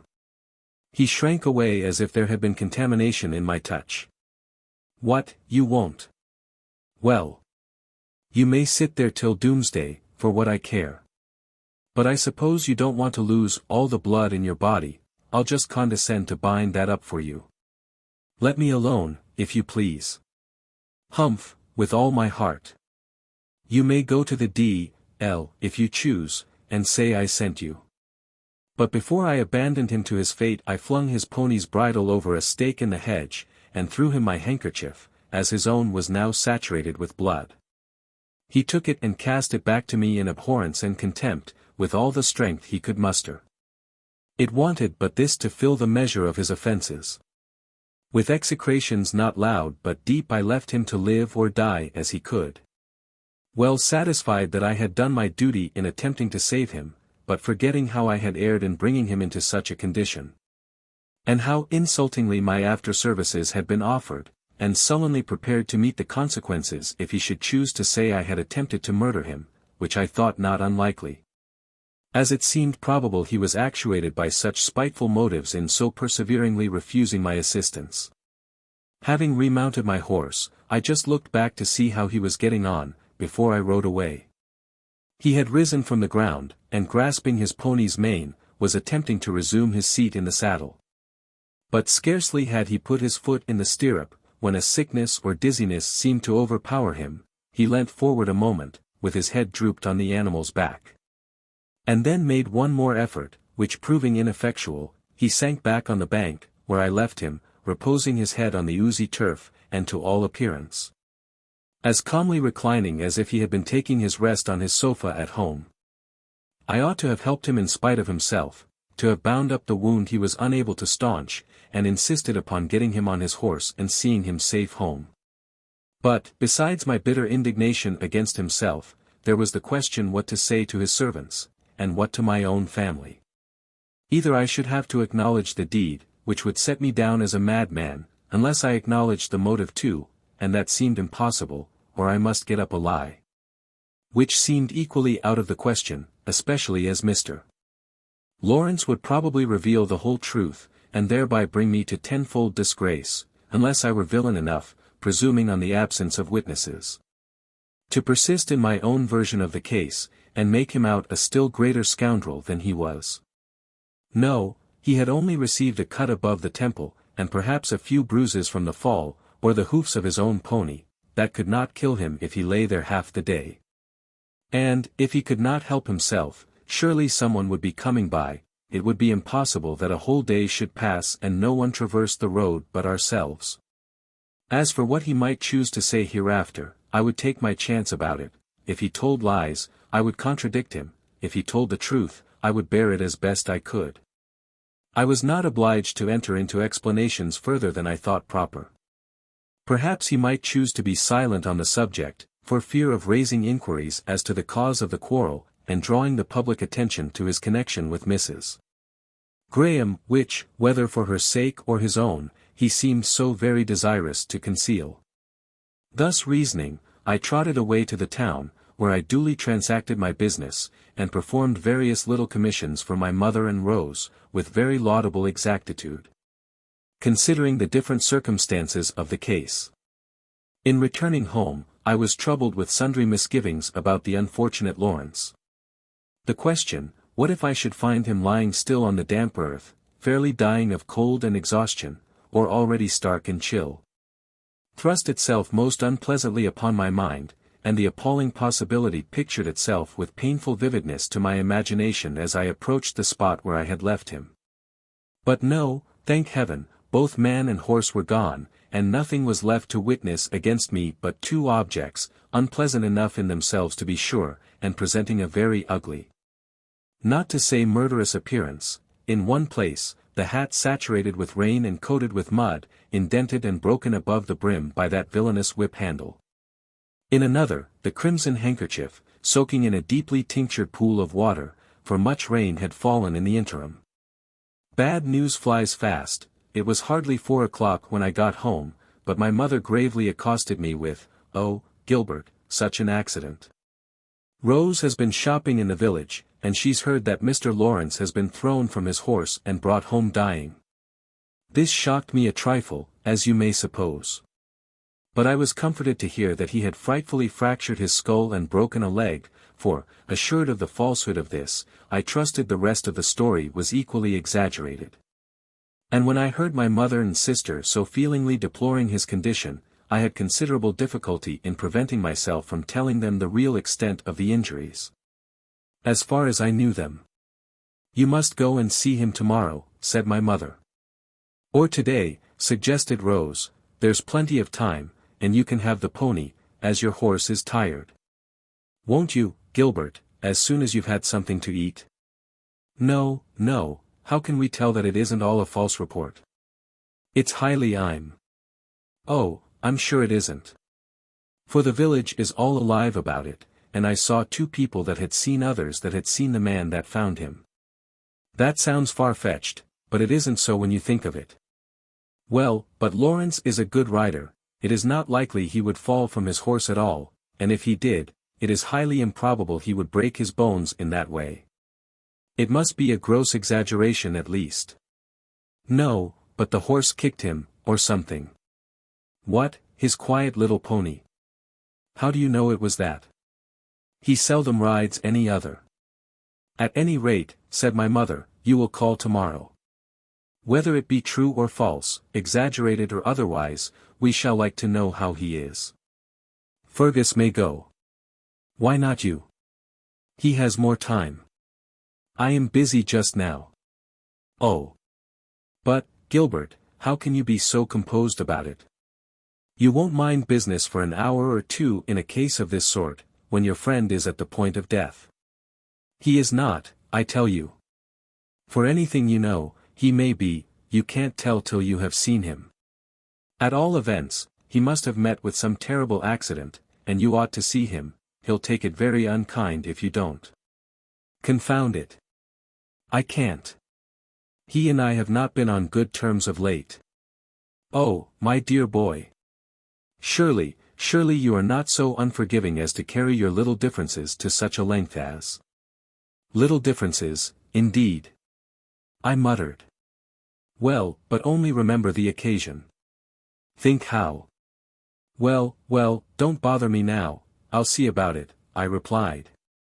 And my seeing about it was to send Fergus next morning, with my mother's compliments, to make the requisite inquiries, for, of course, my going was out of the question, or sending a message either. He brought back intelligence that the young squire was laid up with the complicated evils of a broken head and certain contusions, occasioned by a fall, of which he did not trouble himself to relate the particulars, and the subsequent misconduct of his horse. And a severe cold, the consequence of lying on the wet ground in the rain. But there were no broken bones, and no immediate prospects of dissolution. It was evident, then, that for Mrs. Graham's sake it was not his intention to criminate me. Chapter 15. That day was rainy like its predecessor, but towards evening it began to clear up a little, and the next morning was fair and promising. I was out on the hill with the reapers. A light wind swept over the corn, and all nature laughed in the sunshine. The lark was rejoicing among the silvery floating clouds.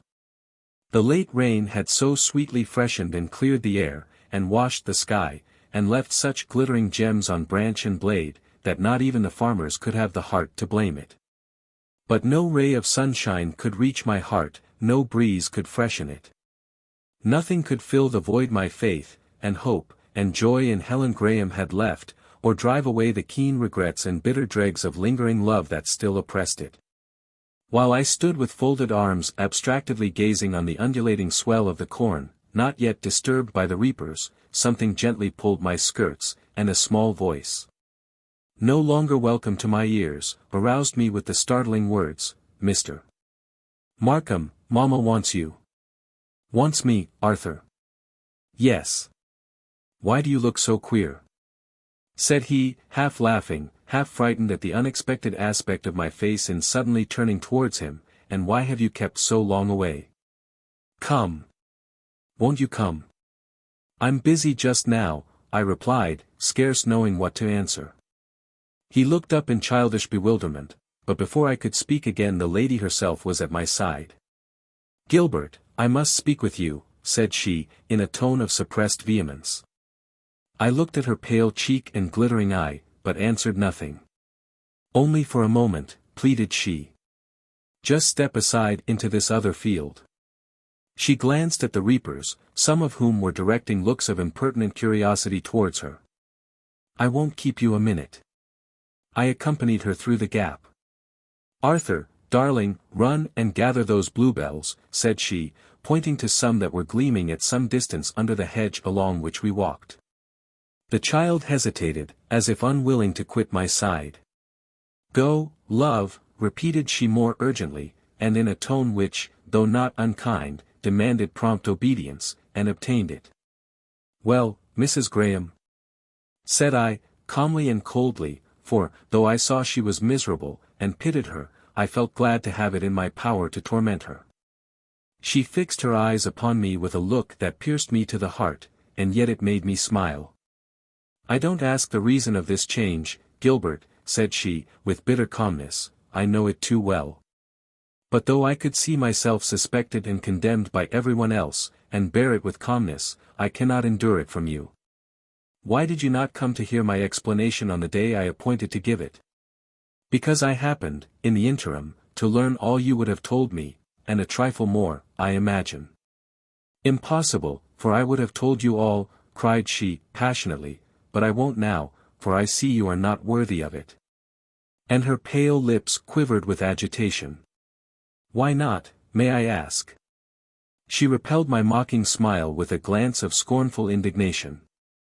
"Because you never understood me, or you would not soon have listened to my traducers, my confidence would be misplaced in you, you are not the man I thought you.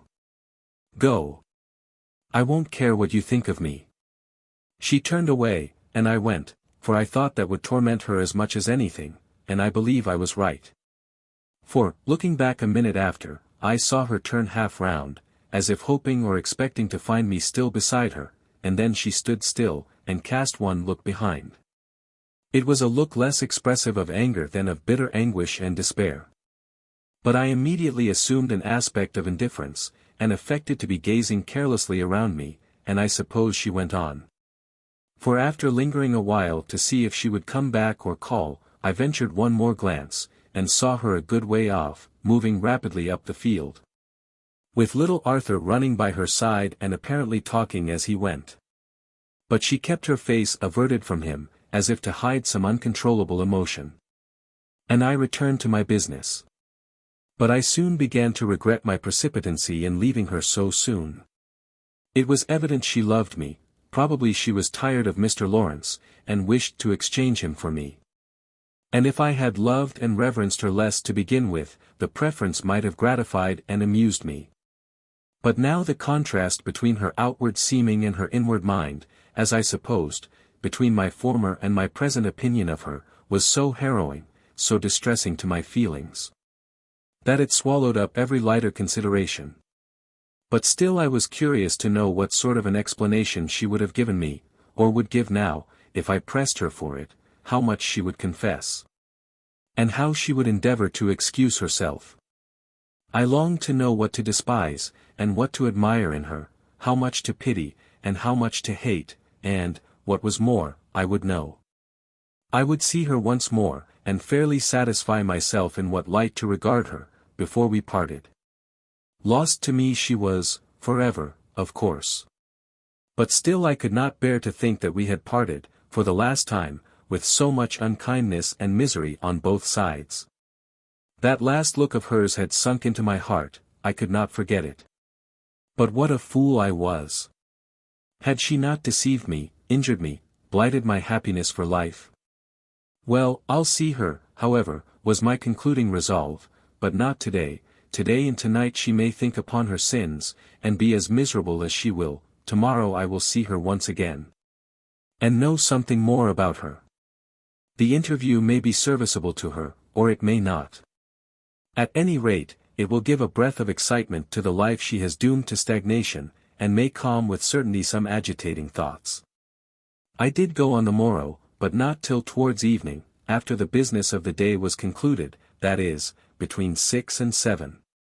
And the westering sun was gleaming redly on the old hall, and flaming in the latticed windows, as I reached it, imparting to the place a cheerfulness not its own.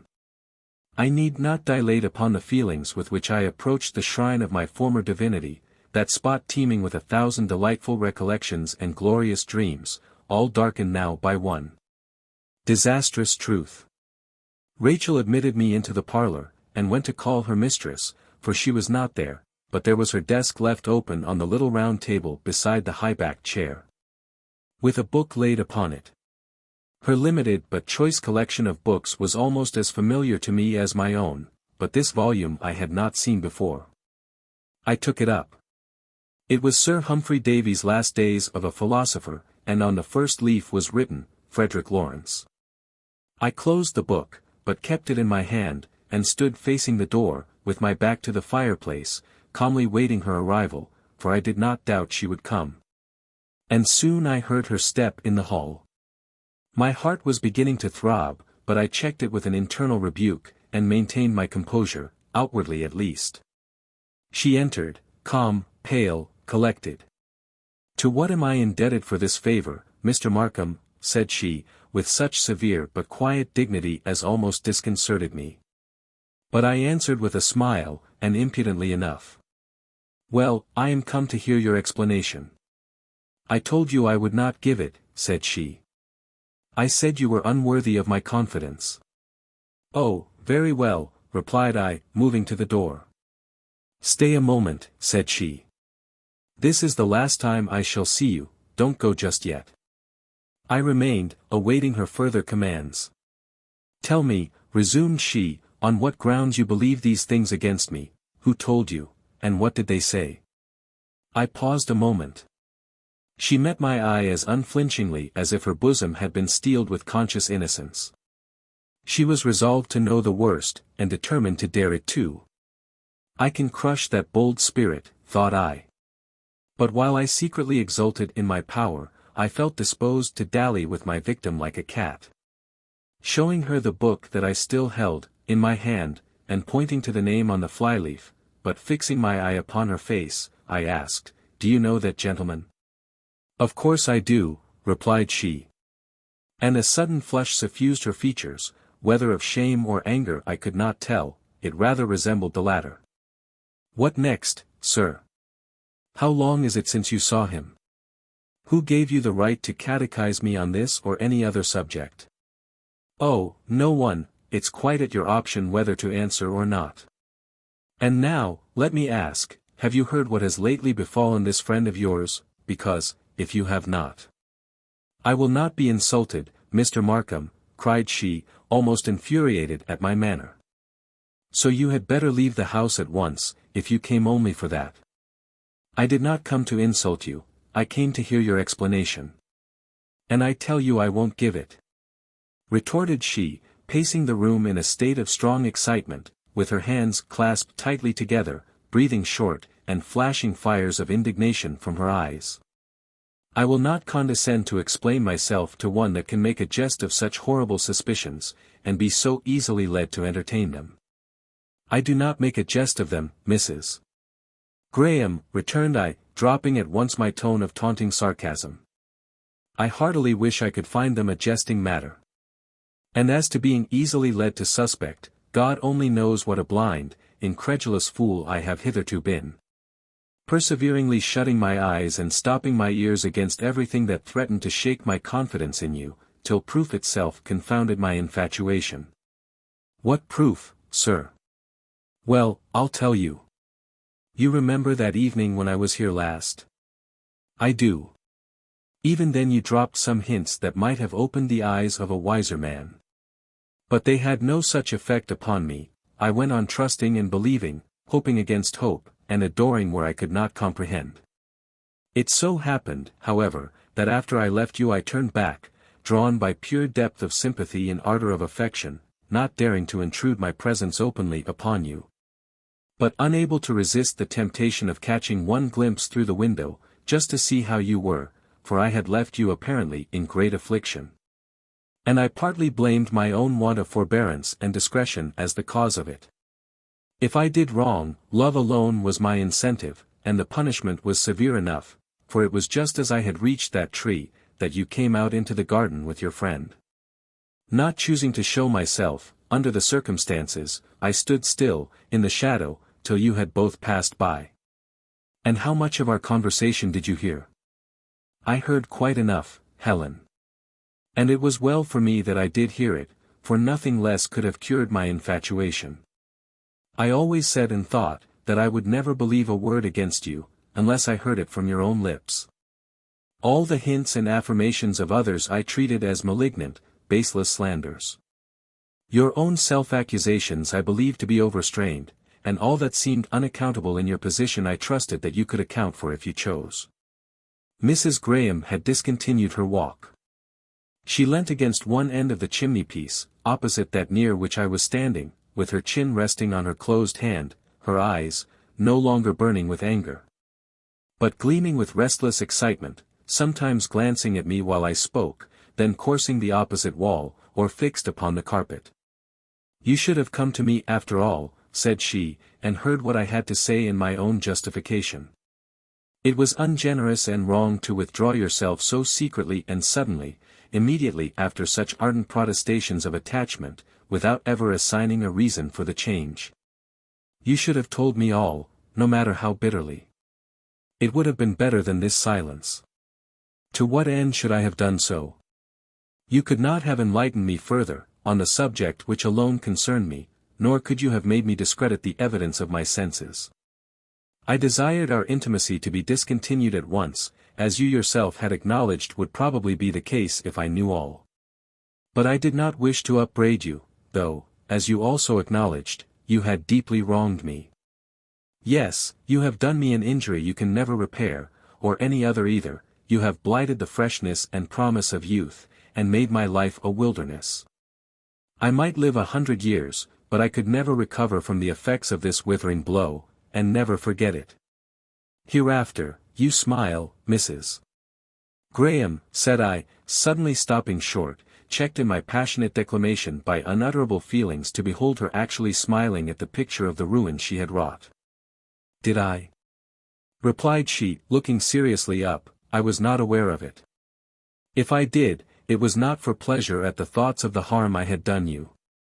Heaven knows I have had torment enough at the bare possibility of that. It was for joy to find that you had some depth of soul and feeling after all, and to hope that I had not been utterly mistaken in your worth. But smiles and tears are so alike with me, they are neither of them confined to any particular feelings, I often cry when I am happy, and smile when I am sad. She looked at me again, and seemed to expect a reply, but I continued silent. Would you be very glad, resumed she, to find that you were mistaken in your conclusions? How can you ask it, Helen? I don't say I can clear myself altogether, said she, speaking low and fast, while her heart beat visibly and her bosom heaved with excitement, but would you be glad to discover I was better than you think me? Anything that could in the least degree tend to restore my former opinion of you, to excuse the regard I still feel for you, and alleviate the pangs of unutterable regret that accompany it, would be only too gladly, too eagerly received. Her cheeks burned, and her whole frame trembled, now, with excessive agitation. She did not speak, but flew to her desk, and snatching thence what seemed a thick album or manuscript volume, hastily tore away a few leaves from the end, and thrust the rest into my hand, saying, "You needn't read it all, but take it home with you," and hurried from the room. But when I had left the house, and was proceeding down the walk, she opened the window and called me back. It was only to say, "Bring it back when you have read it, and don't breathe a word of what it tells you to any living being. I trust to your honor." Before I could answer she had closed the casement and turned away. I saw her cast herself back in the old oak chair, and cover her face with her hands. Her feelings had been wrought to a pitch that rendered it necessary to seek relief in tears. Panting with eagerness, and struggling to suppress my hopes, I hurried home, and rushed upstairs to my room, having first provided myself with a candle, though it was scarcely twilight yet, then shut and bolted the door, determined to tolerate no interruption. And sitting down before the table, opened out my prize and delivered myself up to its perusal, first hastily turning over the leaves and snatching a sentence here and there, and then setting myself steadily to read it through. I have it now before me. And though you could not, of course, peruse it with half the interest that I did, I know you would not be satisfied with an abbreviation of its contents, and you shall have the whole, save, perhaps, a few passages here and there of merely temporary interest to the writer, or such as would serve to encumber the story rather than elucidate it. It begins somewhat abruptly, thus, but we will reserve its commencement for another chapter. Chapter XVI. June 1st, 1821, we have just returned to Staningley, that is, we returned some days ago, and I am not yet settled, and feel as if I never should be. We left town sooner than was intended, in consequence of my uncle's indisposition. I wonder what would have been the result if we had stayed the full time. I am quite ashamed of my new-sprung distaste for country life. All my former occupations seem so tedious and dull, my former amusements so insipid and unprofitable. I cannot enjoy my music, because there is no one to hear it. I cannot enjoy my walks, because there is no one to meet. I cannot enjoy my books, because they have not power to arrest my attention. My head is so haunted with the recollections of the last few weeks, that I cannot attend to them. My drawing suits me best, for I can draw and think at the same time. And if my productions cannot now be seen by anyone but myself, and those who do not care about them, they, possibly, may be, hereafter. But, then, there is one face I am always trying to paint or to sketch, and always without success, and that vexes me. As for the owner of that face, I cannot get him out of my mind, and, indeed, I never try. I wonder whether he ever thinks of me, and I wonder whether I shall ever see him again. And then might follow a train of other wonderments, questions for time and fate to answer, concluding with, supposing all the rest be answered in the affirmative. I wonder whether I shall ever repent it. As my aunt would tell me I should, if she knew what I was thinking about. How distinctly I remember our conversation that evening before our departure for town, when we were sitting together over the fire, my uncle having gone to bed with a slight attack of the gout. "Helen," said she, after a thoughtful silence, "do you ever think about marriage?" "Yes, aunt, often." "And do you ever contemplate the possibility of being married yourself, or engaged, before the season is over?" "Sometimes, but I don't think it at all likely that I ever shall." "Why so?" "Because, I imagine, there must be only a very, very few men in the world that I should like to marry, and of those few, it is 10 to 1 I may never be acquainted with one. Or if I should, it is 20 to 1 he may not happen to be single, or to take a fancy to me. That is no argument at all. It may be very true, and I hope is true, that there are very few men whom you would choose to marry, of yourself. It is not, indeed, to be supposed that you would wish to marry anyone till you were asked. A girl's affections should never be won unsought. But when they are sought, when the citadel of the heart is fairly besieged, it is apt to surrender sooner than the owner is aware of, and often against her better judgment.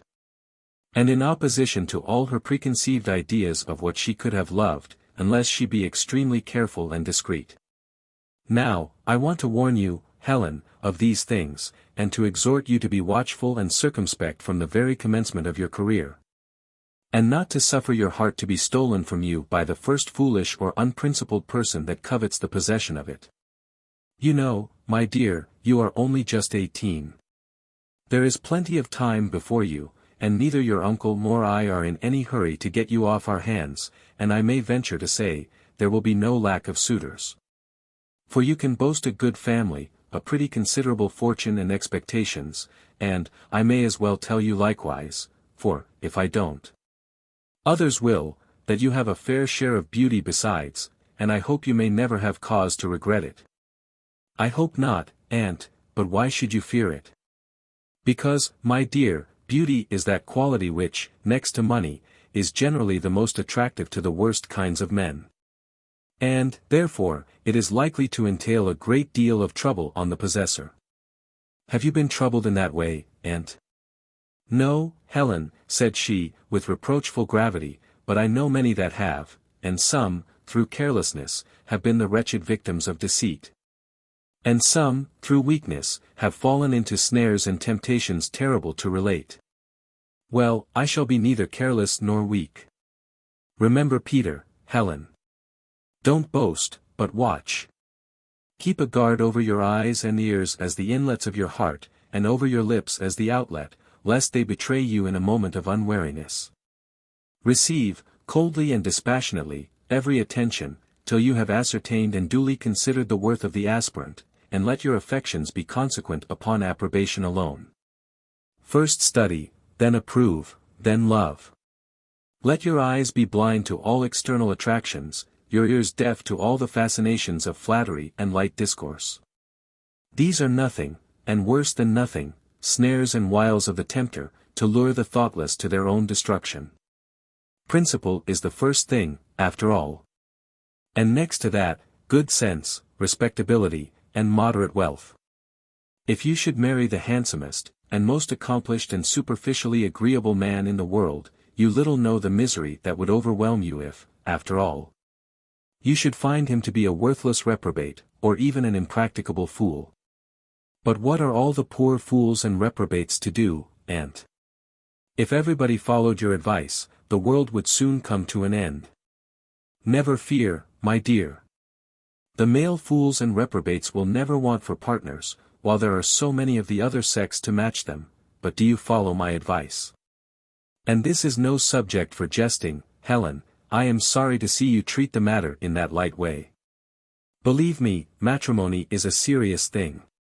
And she spoke it so seriously, that one might have fancied she had known it to her cost, but I asked no more impertinent questions, and merely answered, I know it is. And I know there is truth and sense in what you say. But you need not fear me, for I not only should think it wrong to marry a man that was deficient in sense or in principle, but I should never be tempted to do it.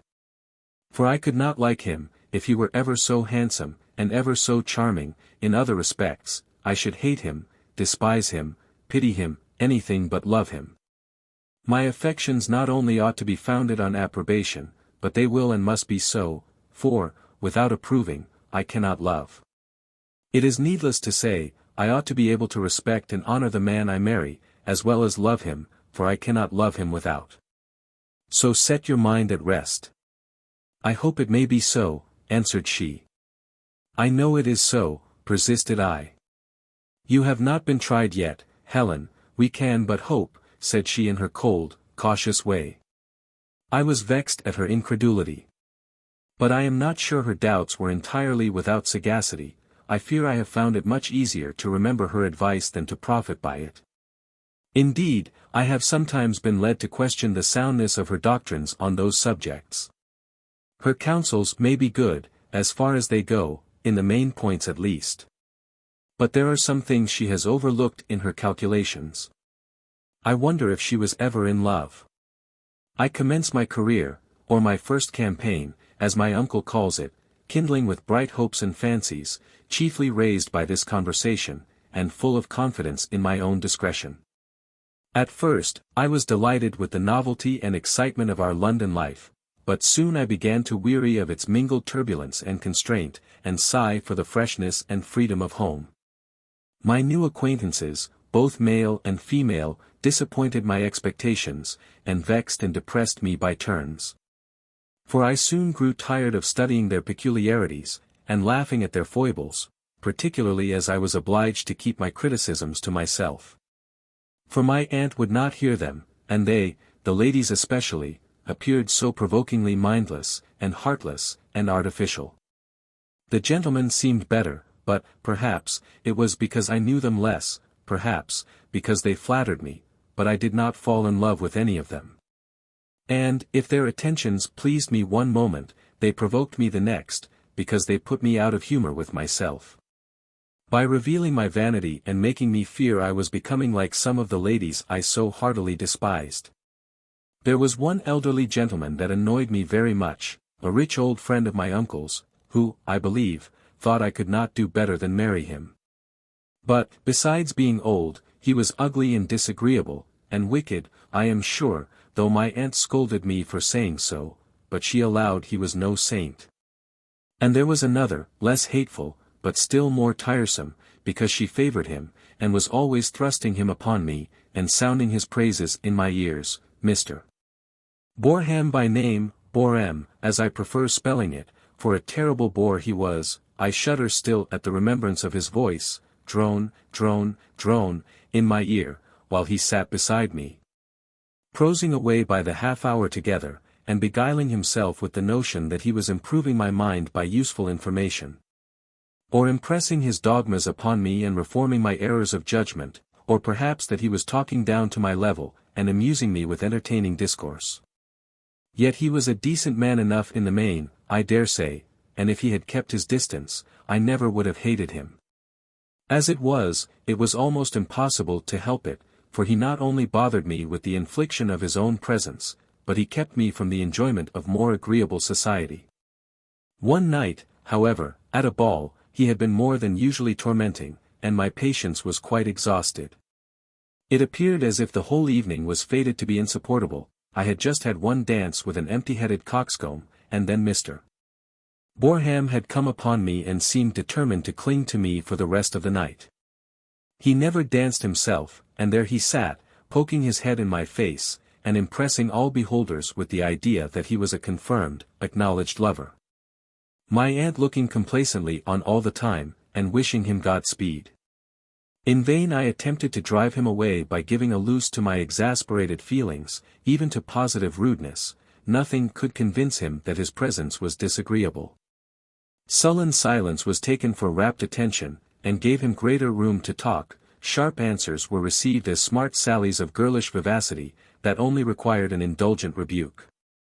And flat contradictions were but as oil to the flames, calling forth new strains of argument to support his dogmas, and bringing down upon me endless floods of reasoning to overwhelm me with conviction. But there was one present who seemed to have a better appreciation of my frame of mind. A gentleman stood by, who had been watching our conference for some time, evidently much amused at my companion's remorseless pertinacity and my manifest annoyance, and laughing to himself at the asperity and uncompromising spirit of my replies. At length, however, he withdrew, and went to the lady of the house, apparently for the purpose of asking an introduction to me, for, shortly after, they both came up, and she introduced him as Mr. Huntingdon, the son of a late friend of my uncle's. He asked me to dance. I gladly consented, of course. And he was my companion during the remainder of my stay, which was not long, for my aunt, as usual, insisted upon an early departure. I was sorry to go, for I had found my new acquaintance a very lively and entertaining companion. There was a certain graceful ease and freedom about all he said and did, that gave a sense of repose and expansion to the mind, after so much constraint and formality as I had been doomed to suffer. There might be, it is true, a little too much careless boldness in his manner and address, but I was in so good a humor, and so grateful for my late deliverance from Mr. Boreham, that it did not anger me. "Well, Helen, how do you like Mr. Boreham now?" said my aunt, as we took our seats in the carriage and drove away. "Worse than ever," I replied. She looked displeased, but said no more on that subject. "Who was the gentleman you danced with last?" resumed she, after a pause, "that was so officious in helping you on with your shawl?" "He was not officious at all, aunt. He never attempted to help me till he saw Mr. Boreham coming to do so." And then he stepped laughingly forward and said, "Come, I'll preserve you from that infliction." "Who was it, I ask?" said she, with frigid gravity. "It was Mr. Huntingdon, the son of uncle's old friend." "I have heard your uncle speak of young Mr. Huntingdon. I've heard him say, he's a fine lad, that young Huntingdon, but a bit wildish, I fancy. So I'd have you beware." "What does a bit wildish mean?" I inquired. "It means destitute of principle, and prone to every vice that is common to youth. But I've heard uncle say he was a sad wild fellow himself, when he was young." She sternly shook her head. "He was jesting then, I suppose," said I, "and here he was speaking at random. At least, I cannot believe there is any harm in those laughing blue eyes." "False reasoning, Helen," said she, with a sigh. "Well, we ought to be charitable, you know, aunt. Besides, I don't think it is false. I am an excellent physiognomist. And I always judge of people's characters by their looks, not by whether they are handsome or ugly, but by the general cast of the countenance. For instance, I should know by your countenance that you were not of a cheerful, sanguine disposition, and I should know by Mr. Wilmot's, that he was a worthless old reprobate, and by Mr. Boreham's, that he was not an agreeable companion, and by Mr. Huntingdon's, that he was neither a fool nor a knave, though, possibly, neither a sage nor a saint, but that is no matter to me, as I am not likely to meet him again, unless as an occasional partner in the ballroom. It was not so, however, for I met him again next morning. He came to call upon my uncle, apologizing for not having done so before, by saying he was only lately returned from the continent, and had not heard, till the previous night, of my uncle's arrival in town. And after that I often met him, sometimes in public, sometimes at home. For he was very assiduous in paying his respects to his old friend, who did not, however, consider himself greatly obliged by the attention. "I wonder what the deuce the lad means by coming so often," he would say. "Can you tell, Helen, hey? He wants none o' my company, nor I his, that's certain." "I wish you'd tell him so, then," said my aunt. "Why, what for? If I don't want him, somebody does, mayhap," winking at me. "Besides, he's a pretty tidy fortune, Peggy, you know, not such a catch as Wilmot. But then Helen won't hear of that match, for, somehow, these old chaps don't go down with the girls, with all their money, and their experience to boot. I'll bet anything she'd rather have this young fellow without a penny, than Wilmot with his house full of gold. Wouldn't you, Nell?" "Yes, uncle, but that's not saying much for Mr. Huntingdon. For I'd rather be an old maid and a pauper than Mrs. Wilmot." "And Mrs. Huntingdon? What would you rather be than Mrs. Huntingdon, eh?" "I'll tell you when I've considered the matter." "Ah! It needs consideration, then. But come, now, would you rather be an old maid, let alone the pauper?" "I can't tell till I'm asked." And I left the room immediately, to escape further examination. But 5 minutes after, in looking from my window, I beheld Mr. Boreham coming up to the door. I waited nearly half an hour in uncomfortable suspense, expecting every minute to be called, and vainly longing to hear him go. Then footsteps were heard on the stairs, and my aunt entered the room with a solemn countenance, and closed the door behind her. "Here is Mr. Boreham, Helen," said she. "He wishes to see you." "Oh, aunt, can't you tell him I'm indisposed?" "I'm sure I am, to see him." "Nonsense, my dear. This is no trifling matter. He has come on a very important errand, to ask your hand in marriage of your uncle and me. I hope my uncle and you told him it was not in your power to give it. What right had he to ask anyone before me?" "Helen. What did my uncle say?" "He said he would not interfere in the matter, if you liked to accept Mr. Boreham's obliging offer, you—" "Did he say obliging offer?" "No, he said if you liked to take him you might, and if not, you might please yourself." "He said right, and what did you say?" "It is no matter what I said. What will you say, that is the question. He is now waiting to ask you himself, but consider well before you go, and if you intend to refuse him, give me your reasons." "I shall refuse him, of course, but you must tell me how, for I want to be civil and yet decided, and when I've got rid of him, I'll give you my reasons afterwards." "But stay, Helen. Sit down a little and compose yourself. Mr. Boreham is in no particular hurry, for he has little doubt of your acceptance, and I want to speak with you. Tell me, my dear, what are your objections to him? Do you deny that he is an upright, honorable man?" "No." "Do you deny that he is sensible, sober, respectable?" "No." "He may be all this, but—" "But, Helen. How many such men do you expect to meet with in the world? Upright, honorable, sensible, sober, respectable.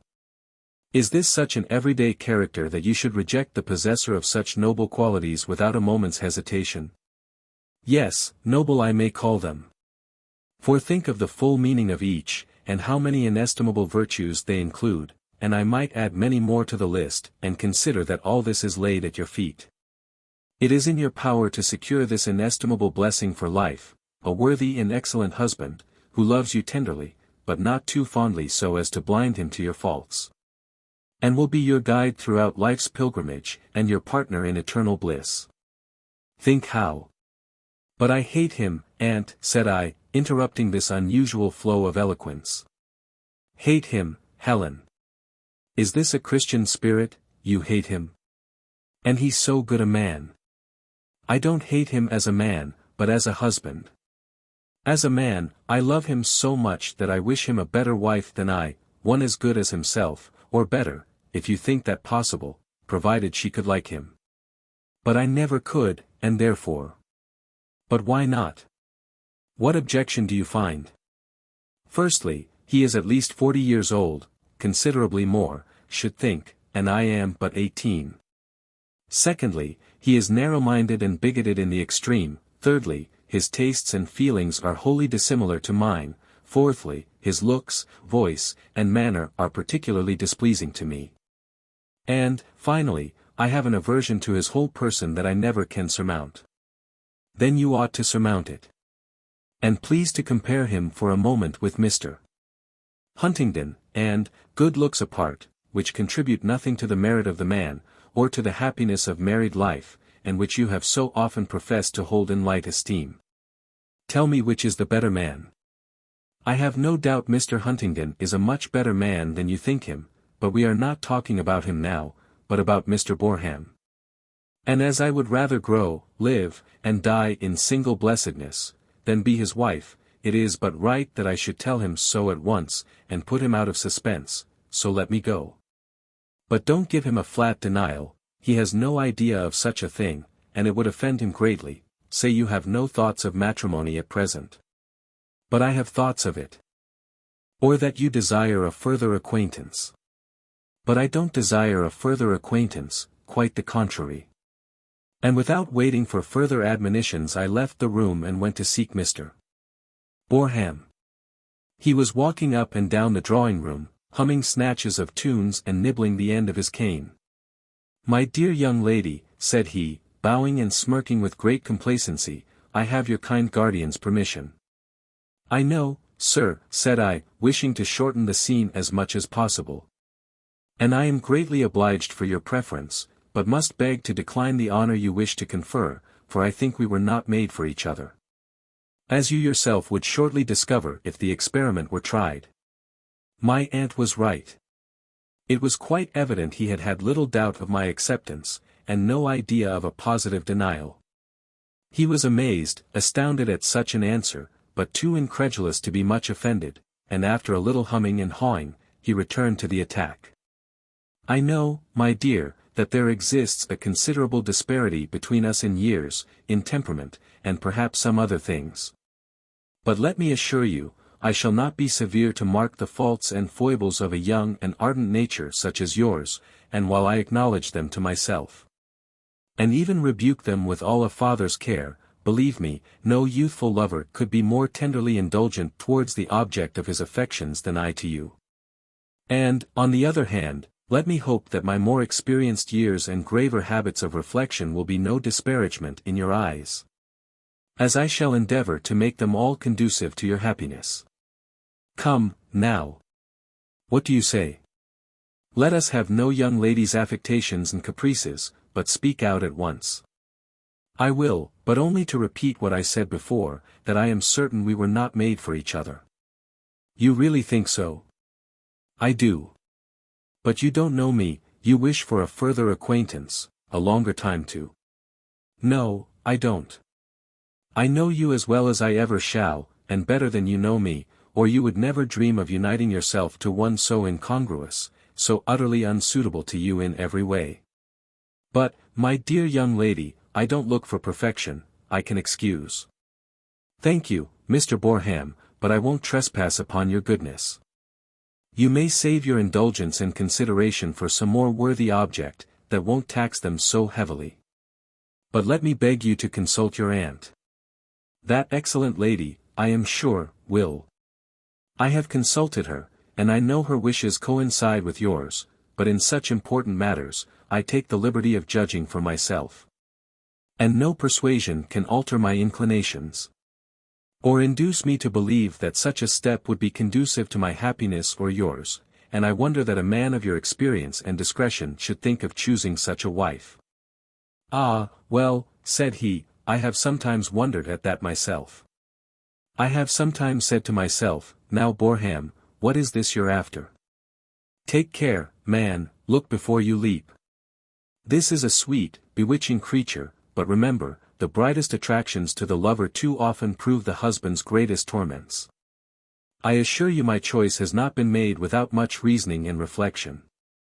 The seeming imprudence of the match has cost me many an anxious thought by day, and many a sleepless hour by night. But at length I satisfied myself that it was not, in very deed, imprudent. I saw my sweet girl was not without her faults, but of these her youth, I trusted, was not one. But rather an earnest of virtues yet unblown, a strong ground of presumption that her little defects of temper and errors of judgment, opinion, or manner were not irremediable, but might easily be removed or mitigated by the patient efforts of a watchful and judicious adviser, and where I failed to enlighten and control, I thought I might safely undertake to pardon, for the sake of her many excellences. Therefore, my dearest girl, since I am satisfied, why should you object, on my account, at least? But to tell you the truth, Mr. Boreham, it is on my own account I principally object. So let us drop the subject, I would have said, for it is worse than useless to pursue it any further, but he pertinaciously interrupted me with, "But why so? I would love you, cherish you, protect you, etc., etc. I shall not trouble myself to put down all that passed between us. Suffice it to say, that I found him very troublesome, and very hard to convince that I really meant what I said, and really was so obstinate and blind to my own interests, that there was no shadow of a chance that either he or my aunt would ever be able to overcome my objections. Indeed, I am not sure that I succeeded after all. Though wearied with his so pertinaciously returning to the same point and repeating the same arguments over and over again, forcing me to reiterate the same replies, I at length turned short and sharp upon him, and my last words were, I tell you plainly, that it cannot be. No consideration can induce me to marry against my inclinations. I respect you, at least, I would respect you, if you would behave like a sensible man, but I cannot love you, and never could, and the more you talk the further you repel me. So pray don't say any more about it. Whereupon he wished me a good morning, and withdrew, disconcerted and offended, no doubt, but surely it was not my fault. Chapter 17. The next day I accompanied my uncle and aunt to a dinner party at Mr. Wilmot's. He had 2 ladies staying with him, his niece Annabella, a fine dashing girl, or rather young woman, of some 25, too great a flirt to be married, according to her own assertion, but greatly admired by the gentleman, who universally pronounced her a splendid woman. And her gentle cousin, Millicent Hargrave, who had taken a violent fancy to me, mistaking me for something vastly better than I was. And I, in return, was very fond of her. I should entirely exclude poor Millicent in my general animadversions against the ladies of my acquaintance. But it was not on her account, or her cousin's, that I have mentioned the party, it was for the sake of another of Mr. Wilmot's guests, to wit Mr. Huntingdon. I have good reason to remember his presence there, for this was the last time I saw him. He did not sit near me at dinner. For it was his fate to hand in a capacious old dowager, and mine to be handed in by Mr. Grimsby, a friend of his, but a man I very greatly disliked. There was a sinister cast in his countenance, and a mixture of lurking ferocity and fulsome insincerity in his demeanor, that I could not away with. What a tiresome custom that is, by the by, one among the many sources of factitious annoyance of this ultra-civilized life. If the gentlemen must lead the ladies into the dining room, why cannot they take those they like best? I am not sure, however, that Mr. Huntingdon would have taken me, if he had been at liberty to make his own selection. It is quite possible he might have chosen Miss Wilmot. For she seemed bent upon engrossing his attention to herself, and he seemed nothing loath to pay the homage she demanded. I thought so, at least, when I saw how they talked and laughed, and glanced across the table, to the neglect and evident umbrage of their respective neighbours, and afterwards. As the gentleman joined us in the drawing-room, when she, immediately upon his entrance, loudly called upon him to be the arbiter of a dispute between herself and another lady. And he answered the summons with alacrity, and decided the question without a moment's hesitation in her favour, though, to my thinking, she was obviously in the wrong, and then stood chatting familiarly with her and a group of other ladies. While I sat with Millicent Hargrave at the opposite end of the room, looking over the latter's drawings, and aiding her with my critical observations and advice, at her particular desire. But in spite of my efforts to remain composed, my attention wandered from the drawings to the merry group, and against my better judgment my wrath rose, and doubtless my countenance lowered. For Millicent, observing that I must be tired of her daubs and scratches, begged I would join the company now, and defer the examination of the remainder to another opportunity. But while I was assuring her that I had no wish to join them, and was not tired, Mr. Huntingdon himself came up to the little round table at which we sat. "Are these yours?" said he, carelessly taking up one of the drawings. "No, they are Miss Hargrave's." "Oh. Well, let's have a look at them."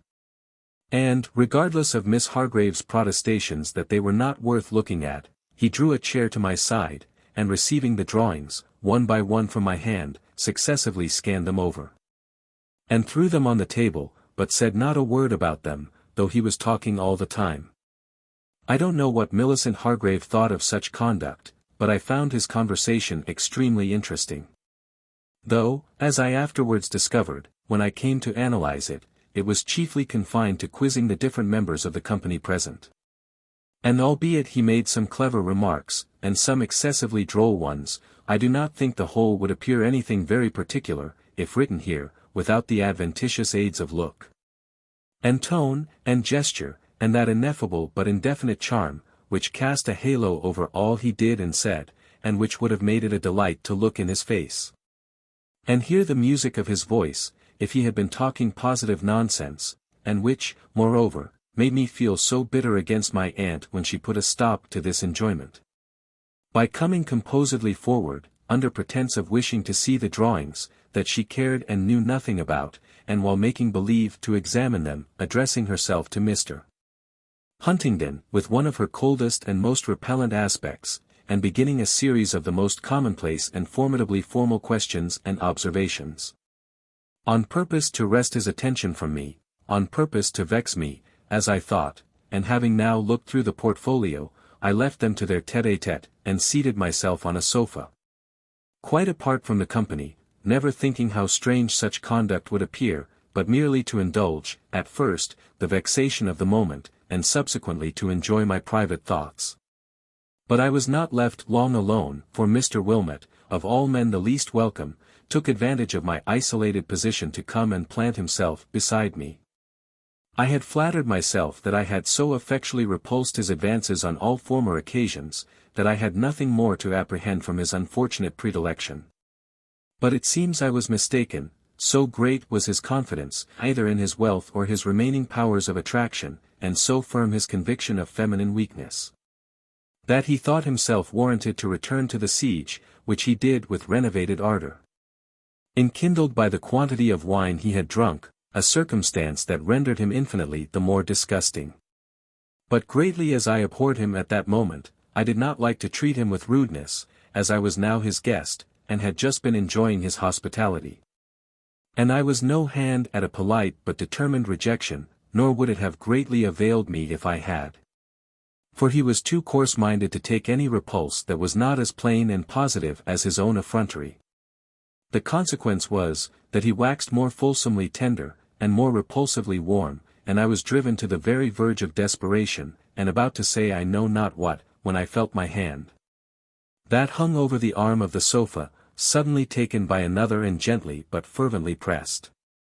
Instinctively, I guessed who it was, and, on looking up, was less surprised than delighted to see Mr. Huntingdon smiling upon me. It was like turning from some purgatorial fiend to an angel of light, come to announce that the season of torment was past. "Helen," said he frequently called me Helen, and I never resented the freedom, "I want you to look at this picture. Mr. Wilmot will excuse you a moment, I'm sure." I rose with alacrity. He drew my arm within his, and led me across the room to a splendid painting of Van Dyck's that I had noticed before, but not sufficiently examined.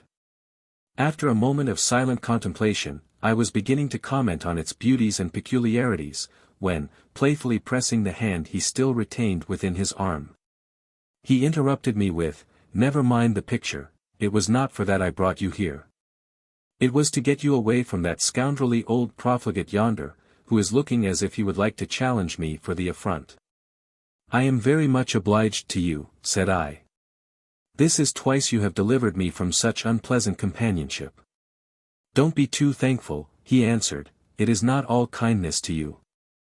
It is partly from a feeling of spite to your tormentors that makes me delighted to do the old fellows a bad turn, though I don't think I have any great reason to dread them as rivals." "Have I, Helen? You know I detest them both." "And me?" "I have no reason to detest you. But what are your sentiments towards me? Helen, speak. How do you regard me?" And again he pressed my hand. But I feared there was more of conscious power than tenderness in his demeanor. And I felt he had no right to extort a confession of attachment from me when he had made no correspondent avowal himself, and knew not what to answer. At last I said, "How do you regard me?" "Sweet angel, I adore you." "Helen, I want you a moment," said the distinct, low voice of my aunt, close beside us. And I left him, muttering maledictions against his evil angel. "Well, aunt, what is it?" "What do you want?" said I, following her to the embrasure of the window. "I want you to join the company, when you are fit to be seen," returned she, severely regarding me. "But please to stay here a little, till that shocking color is somewhat abated, and your eyes have recovered something of their natural expression. I should be ashamed for anyone to see you in your present state." Of course, such a remark had no effect in reducing the shocking color. On the contrary, I felt my face glow with redoubled fires kindled by a complication of emotions, of which indignant, swelling anger was the chief. I offered no reply, however, but pushed aside the curtain and looked into the night, or rather into the lamplit square. "Was Mr. Huntingdon proposing to you, Helen?" inquired my too watchful relative. "No." "What was he saying then?" "I heard something very like it." "I don't know what he would have said, if you hadn't interrupted him." "And would you have accepted him, Helen, if he had proposed?" "Of course not, without consulting uncle and you." "Oh. I'm glad, my dear, you have so much prudence left. Well, now," she added, after a moment's pause, "you have made yourself conspicuous enough for one evening. The ladies are directing inquiring glances towards us at this moment. I see, I shall join them. Do you come too, when you are sufficiently composed to appear as usual." "I am so now." "Speak gently then, and don't look so malicious," said my calm, but provoking aunt. "We shall return home shortly, and then," she added with solemn significance, "I have much to say to you." So I went home prepared for a formidable lecture. Little was said by either party in the carriage during our short transit homewards. But when I had entered my room and thrown myself into an easy chair, to reflect on the events of the day, my aunt followed me thither, and having dismissed Rachel, who was carefully stowing away my ornaments, closed the door. And placing a chair beside me, or rather at right angles with mine, sat down. With due deference I offered her my more commodious seat. She declined it, and thus opened the conference. "Do you remember, Helen, our conversation the night but one before we left Staningley?" "Yes, aunt." "And do you remember how I warned you against letting your heart be stolen from you by those unworthy of its possession, and fixing your affections where approbation did not go before, and where reason and judgment withheld their sanction?" "Yes, but my reason—" "Pardon me, and do you remember assuring me that there was no occasion for uneasiness on your account? For you should never be tempted to marry a man who was deficient in sense or principle, however handsome or charming in other respects he might be, for you could not love him. You should hate, despise, pity, anything but love him. Were not those your words?" "Yes, but—" "And did you not say that your affection must be founded on approbation? And that, unless you could approve and honor and respect, you could not love?" "Yes, but I do approve, and honor, and respect." "How so, my dear? Is Mr. Huntingdon a good man?" "He is a much better man than you think him." "That is nothing to the purpose." "Is he a good man?" "Yes, in some respects." "He has a good disposition." "Is he a man of principle?" "Perhaps not, exactly, but it is only for want of thought. If he had someone to advise him, and remind him of what is right, he would soon learn, you think, and you yourself would willingly undertake to be his teacher. But, my dear, he is, I believe, full 10 years older than you. How is it that you are so beforehand in moral acquirements?" "Thanks to you, aunt, I have been well brought up, and had good examples always before me, which he, most likely, has not. And, besides, he is of a sanguine temperament, and a gay, thoughtless temper, and I am naturally inclined to reflection." "Well, now you have made him out to be deficient in both sense and principle, by your own confession. Then, my sense and my principle are at his service." "That sounds presumptuous, Helen. Do you think you have enough for both, and do you imagine your merry, thoughtless profligate would allow himself to be guided by a young girl like you?" "No, I should not wish to guide him. But I think I might have influence sufficient to save him from some errors, and I should think my life well spent in the effort to preserve so noble a nature from destruction. He always listens attentively now when I speak seriously to him, and I often venture to reprove his random way of talking. And sometimes he says that if he had me always by his side he should never do or say a wicked thing, and that a little daily talk with me would make him quite a saint. It may he partly jest and partly flattery, but still you think it may be truth? If I do think there is any mixture of truth in it, it is not from confidence in my own powers, but in his natural goodness. And you have no right to call him a profligate, aunt. He is nothing of the kind. Who told you so, my dear? What was that story about his intrigue with a married lady who was it, Miss Wilmot herself was telling you the other day? It was false, false. I cried. I don't believe a word of it. You think, then, that he is a virtuous, well-conducted young man? I know nothing positive respecting his character. I only know that I have heard nothing definite against it, nothing that could be proved, at least, until people can prove their slanderous accusations, I will not believe them. And I know this, that if he has committed errors, they are only such as are common to youth, and such as nobody thinks anything about. For I see that everybody likes him, and all the mammas smile upon him, and their daughters, and Miss Wilmot herself, are only too glad to attract his attention. Helen, the world may look upon such offences as venial, a few unprincipled mothers may be anxious to catch a young man of fortune without reference to his character. And thoughtless girls may be glad to win the smiles of so handsome a gentleman, without seeking to penetrate beyond the surface. But you, I trusted, were better informed than to see with their eyes, and judge with their perverted judgment. I did not think you would call these venial errors. Nor do I, aunt. But if I hate the sins, I love the sinner, and would do much for his salvation, even supposing your suspicions to be mainly true, which I do not and will not believe.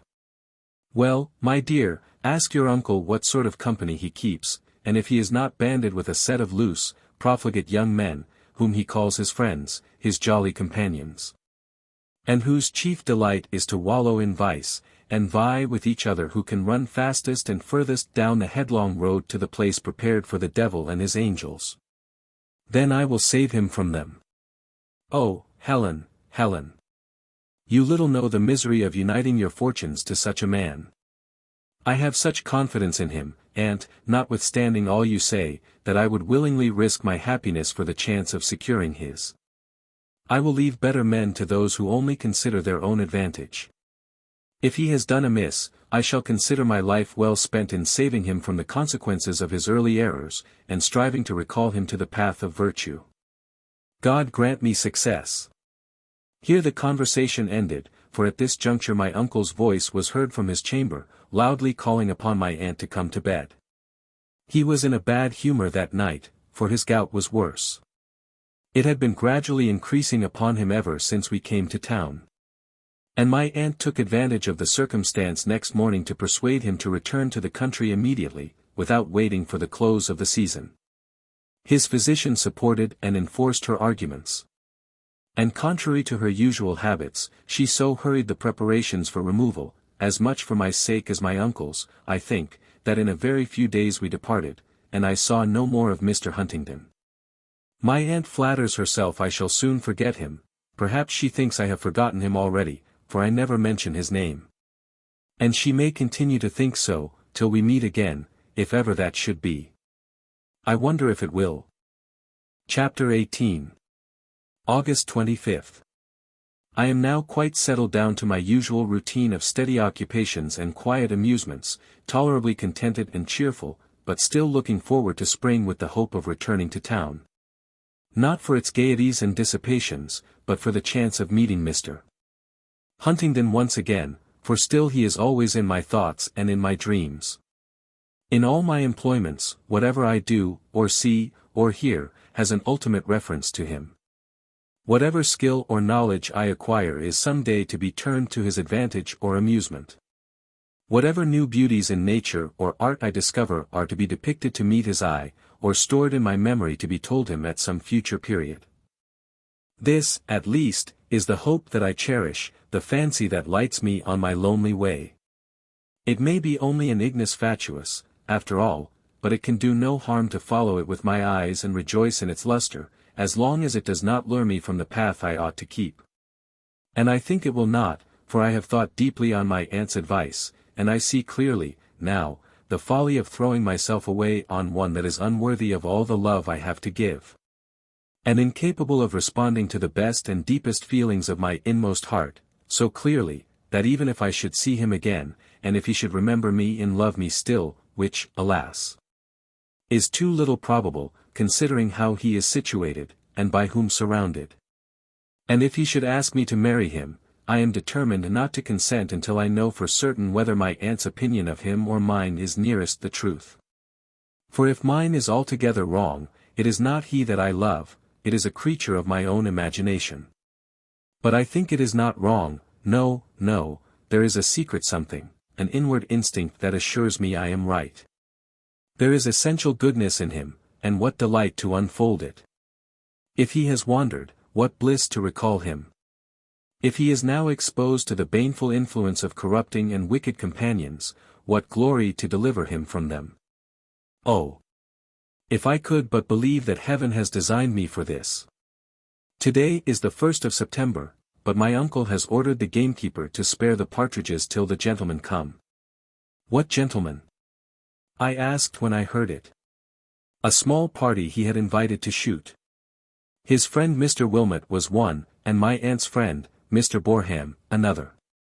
This struck me as terrible news at the moment, but all regret and apprehension vanished like a dream when I heard that Mr. Huntingdon was actually to be a third. My aunt is greatly against his coming, of course. She earnestly endeavored to dissuade my uncle from asking him. But he, laughing at her objections, told her it was no use talking, for the mischief was already done. He had invited Huntingdon and his friend Lord Loughborough before we left London. And nothing now remained but to fix the day for their coming. So he is safe, and I am sure of seeing him. I cannot express my joy. I find it very difficult to conceal it from my aunt. But I don't wish to trouble her with my feelings till I know whether I ought to indulge them or not. If I find it my absolute duty to suppress them, they shall trouble no one but myself. And if I can really feel myself justified in indulging this attachment, I can dare anything, even the anger and grief of my best friend, for its object, surely, I shall soon know. But they are not coming till about the middle of the month. We are to have 2 lady visitors also. Mr. Wilmot is to bring his niece and her cousin Millicent. I suppose my aunt thinks the latter will benefit me by her society, and the salutary example of her gentle deportment and lowly and tractable spirit. And the former I suspect she intends as a species of counter-attraction to win Mr. Huntingdon's attention from me. I don't thank her for this. But I shall be glad of Millicent's company. She is a sweet, good girl, and I wish I were like her, more like her, at least, than I am. 19th, they are come. They came the day before yesterday. The gentlemen are all gone out to shoot, and the ladies are with my aunt, at work in the drawing-room. I have retired to the library, for I am very unhappy, and I want to be alone. Books cannot divert me, so having opened my desk, I will try what may be done by detailing the cause of my uneasiness. This paper will serve instead of a confidential friend into whose ear I might pour forth the overflowings of my heart.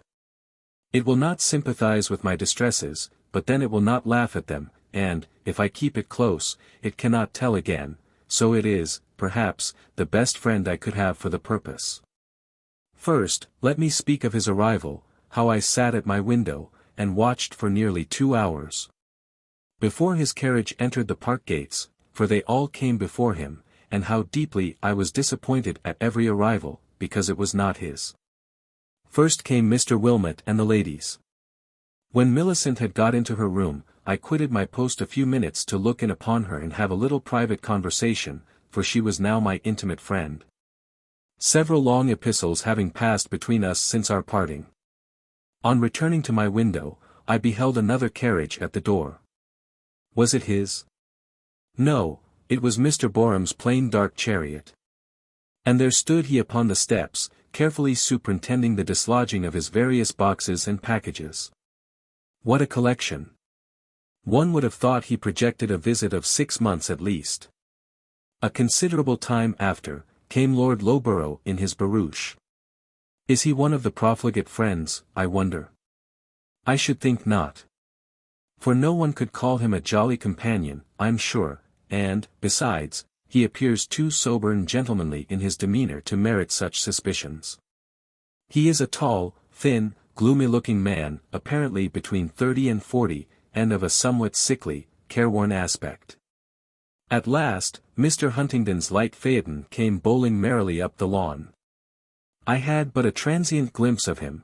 For the moment it stopped, he sprang out over the side onto the portico steps, and disappeared into the house. I now submitted to be dressed for dinner, a duty which Rachel had been urging upon me for the last 20 minutes. And when that important business was completed, I repaired to the drawing-room, where I found Mr. and Miss Wilmot and Millicent Hargrave already assembled. Shortly after, Lord Loughborough entered, and then Mr. Boreham, who seemed quite willing to forget and forgive my former conduct, and to hope that a little conciliation and steady perseverance on his part might yet succeed in bringing me to reason. While I stood at the window, conversing with Millicent, he came up to me, and was beginning to talk in nearly his usual strain, when Mr. Huntingdon entered the room. "How will he greet me, I wonder?" said my bounding heart, and, instead of advancing to meet him, I turned to the window to hide or subdue my emotion. But having saluted his host and hostess, and the rest of the company, he came to me, ardently squeezed my hand, and murmured he was glad to see me once again. At that moment dinner was announced. My aunt desired him to take Miss Hargrave into the dining-room, and odious Mr. Wilmot, with unspeakable grimaces, offered his arm to me. And I was condemned to sit between himself and Mr. Boreham. But afterwards, when we were all again assembled in the drawing-room, I was indemnified for so much suffering by a few delightful minutes of conversation with Mr. Huntingdon. In the course of the evening, Miss Wilmot was called upon to sing and play for the amusement of the company, and I to exhibit my drawings, and, though he likes music, and she is an accomplished musician, I think I am right in affirming, that he paid more attention to my drawings than to her music.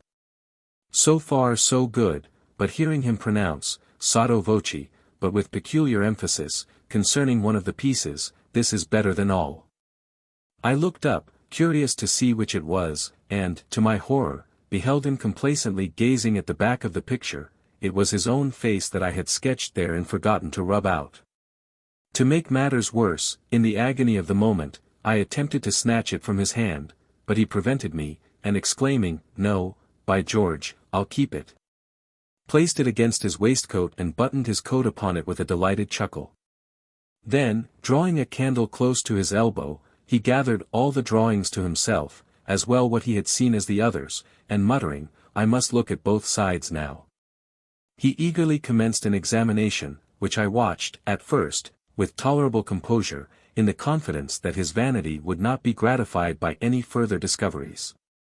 For, though I must plead guilty to having disfigured the backs of several with abortive attempts to delineate that too fascinating physiognomy, I was sure that, with that one unfortunate exception, I had carefully obliterated all such witnesses of my infatuation.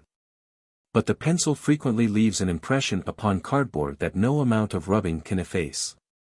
Such, it seems, was the case with most of these.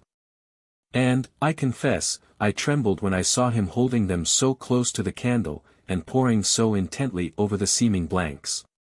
But still, I trusted, he would not be able to make out these dim traces to his own satisfaction. I was mistaken, however. Having ended his scrutiny, he quietly remarked, "I perceive the backs of young ladies' drawings, like the postscripts of their letters, are the most important and interesting part of the concern." Then, leaning back in his chair, he reflected a few minutes in silence, complacently smiling to himself, and while I was concocting some cutting speech wherewith to check his gratification, he rose. And passing over to where Annabella Wilmot sat vehemently coquetting with Lord Loughborough, seated himself on the sofa beside her, and attached himself to her for the rest of the evening. So then, thought I, he despises me, because he knows I love him. And the reflection made me so miserable I knew not what to do. Millicent came and began to admire my drawings, and make remarks upon them.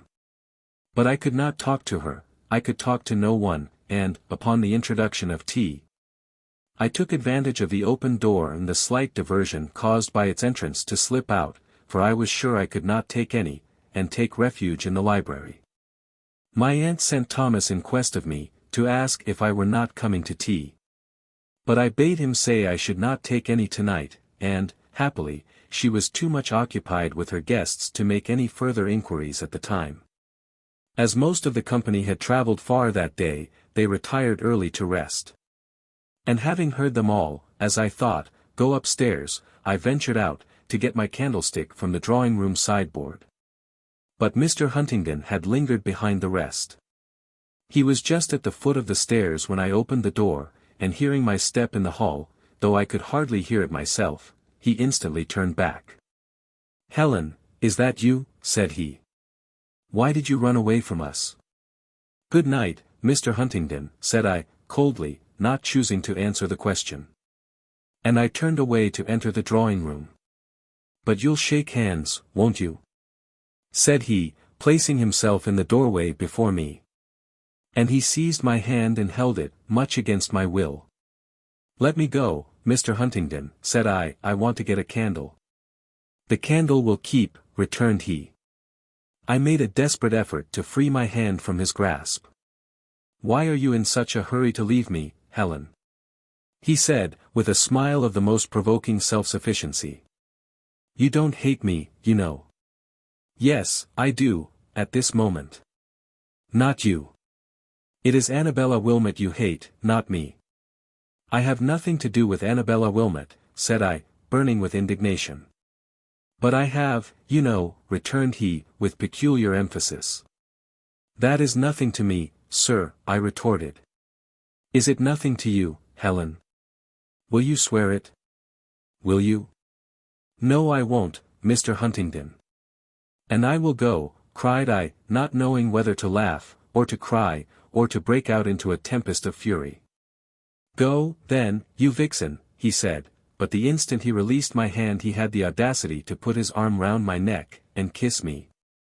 Trembling with anger and agitation, and I don't know what besides, I broke away, and got my candle, and rushed upstairs to my room. He would not have done so but for that hateful picture. And there he had it still in his possession, an eternal monument to his pride and my humiliation. It was but little sleep I got that night, and in the morning I rose perplexed and troubled with the thoughts of meeting him at breakfast. I knew not how it was to be done. An assumption of dignified, cold indifference would hardly do, after what he knew of my devotion, to his face, at least. Yet something must be done to check his presumption. I would not submit to be tyrannized over by those bright, laughing eyes. And, accordingly, I received his cheerful morning salutation as calmly and coldly as my aunt could have wished, and defeated with brief answers his one or two attempts to draw me into conversation. While I comported myself with unusual cheerfulness and complaisance towards every other member of the party, especially Annabella Wilmot, and even her uncle and Mr. Boreham were treated with an extra amount of civility on the occasion, not from any motives of coquetry, but just to show him that my particular coolness and reserve arose from no general ill humor or depression of spirits. He was not, however, to be repelled by such acting as this. He did not talk much to me, but when he did speak it was with a degree of freedom and openness, and kindliness too, that plainly seemed to intimate he knew his words were music to my ears. And when his looks met mine it was with a smile, presumptuous, it might be, but oh, so sweet, so bright, so genial, that I could not possibly retain my anger. Every vestige of displeasure soon melted away beneath it like morning clouds before the summer sun. Soon after breakfast all the gentlemen save one, with boyish eagerness, set out on their expedition against the hapless partridges, my uncle and Mr. Wilmot on their shooting ponies, Mr. Huntingdon and Lord Loughborough on their legs, the one exception being Mr. Boreham, who, in consideration of the rain that had fallen during the night, thought it prudent to remain behind a little and join them in a while when the sun had dried the grass. And he favoured us all with a long minute disquisition upon the evils and dangers attendant upon damp feet, delivered with the most imperturbable gravity, amid the jeers and laughter of Mr. Huntingdon and my uncle, who, leaving the prudent sportsman to entertain the ladies with his medical discussions, sallied forth with their guns, bending their steps to the stables first, to have a look at the horses and let out the dogs. Not desirous of sharing Mr. Boreham's company for the whole of the morning, I betook myself to the library, and there brought forth my easel and began to paint. The easel and the painting apparatus would serve as an excuse for abandoning the drawing room if my aunt should come to complain of the desertion, and besides I wanted to finish the picture. It was one I had taken great pains with, and I intended it to be my masterpiece, though it was somewhat presumptuous in the design. By the bright azure of the sky, and by the warm and brilliant lights and deep long shadows, I had endeavored to convey the idea of a sunny morning. I had ventured to give more of the bright verdure of spring or early summer to the grass and foliage than is commonly attempted in painting. The scene represented was an open glade in a wood. A group of dark Scotch firs was introduced in the middle distance to relieve the prevailing freshness of the rest.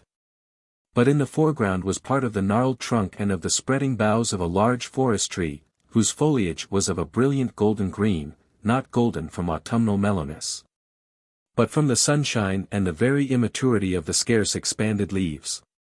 Upon this bough, that stood out in bold relief against the sombre firs, were seated an amorous pair of turtle doves, whose soft sad-colored plumage afforded a contrast of another nature. And beneath it a young girl was kneeling on the daisy-spangled turf, with head thrown back and masses of fair hair falling on her shoulders, her hands clasped, lips parted, and eyes intently gazing upward in pleased yet earnest contemplation of those feathered lovers, too deeply absorbed in each other to notice her. I had scarcely settled to my work, which, however, wanted but a few touches to the finishing, when the sportsmen passed the window on their return from the stables. It was partly open, and Mr. Huntingdon must have seen me as he went by, for in half a minute he came back, and setting his gun against the wall, threw up the sash and sprang in, and set himself before my picture. "Very pretty, i' faith," said he, after attentively regarding it for a few seconds, "and a very fitting study for a young lady.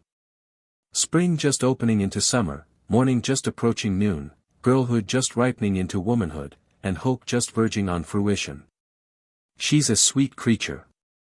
But why didn't you make her black hair? I thought light hair would suit her better. You see I have made her blue-eyed and plump, and fair and rosy. Upon my word, a very Hebe. I should fall in love with her if I hadn't the artist before me. Sweet innocent. She's thinking there will come a time when she will be wooed and won like that pretty hen-dove by as fond and fervent a lover. And she's thinking how pleasant it will be, and how tender and faithful he will find her. And perhaps, suggested I, how tender and faithful she shall find him. Perhaps, for there is no limit to the wild extravagance of Hope's imaginings at such an age. Do you call that, then, one of her wild, extravagant delusions? No, my heart tells me it is not. I might have thought so once, but now, I say, give me the girl I love, and I will swear eternal constancy to her and her alone, through summer and winter, through youth and age, and life and death. If age and death must come. He spoke this in such serious earnest that my heart bounded with delight. But the minute after he changed his tone, and asked, with a significant smile, if I had any more portraits. No, replied I, reddening with confusion and wrath. But my portfolio was on the table. He took it up, and coolly sat down to examine its contents. Mr. Huntingdon, those are my unfinished sketches, cried I, and I never let anyone see them. And I placed my hand on the portfolio to wrest it from him, but he maintained his hold, assuring me that he liked unfinished sketches of all things. But I hate them to be seen, returned I. I can't let you have it, indeed. Let me have its bowels then, said he. And just as I wrenched the portfolio from his hand, he deftly abstracted the greater part of its contents, and after turning them over a moment he cried out, "Bless my stars, here's another." And slipped a small oval of ivory paper into his waistcoat pocket, a complete miniature portrait that I had sketched with such tolerable success as to be induced to color it with great pains and care. But I was determined he should not keep it. Mr. Huntingdon, cried I insist upon having that back. It is mine, and you have no right to take it. Give it me directly, I'll never forgive you if you don't. But the more vehemently I insisted, the more he aggravated my distress by his insulting, gleeful laugh. At length, however, he restored it to me, saying, well, well, since you value it so much, I'll not deprive you of it. To show him how I valued it, I tore it in two and threw it into the fire. He was not prepared for this. His merriment suddenly ceasing, he stared in mute amazement at the consuming treasure, and then, with a careless "Humph! I'll go and shoot now," he turned on his heel and vacated the apartment by the window as he came, and setting on his hat with an air, took up his gun and walked away, whistling as he went, and leaving me not too much agitated to finish my picture, for I was glad, at the moment, that I had vexed him. When I returned to the drawing-room, I found Mr. Boreham had ventured to follow his comrades to the field. And shortly after lunch, to which they did not think of returning, I volunteered to accompany the ladies in a walk, and show Annabella and Millicent the beauties of the country. We took a long ramble, and re-entered the park just as the sportsmen were returning from their expedition. Toil-spent and travel-stained, the main body of them crossed over the grass to avoid us, but Mr. Huntingdon, all spattered and splashed as he was, and stained with the blood of his prey, to the no small offence of my aunt's strict sense of propriety, came out of his way to meet us. With cheerful smiles and words for all but me, and placing himself between Annabella Wilmot and myself, walked up the road and began to relate the various exploits and disasters of the day, in a manner that would have convulsed me with laughter if I had been on good terms with him.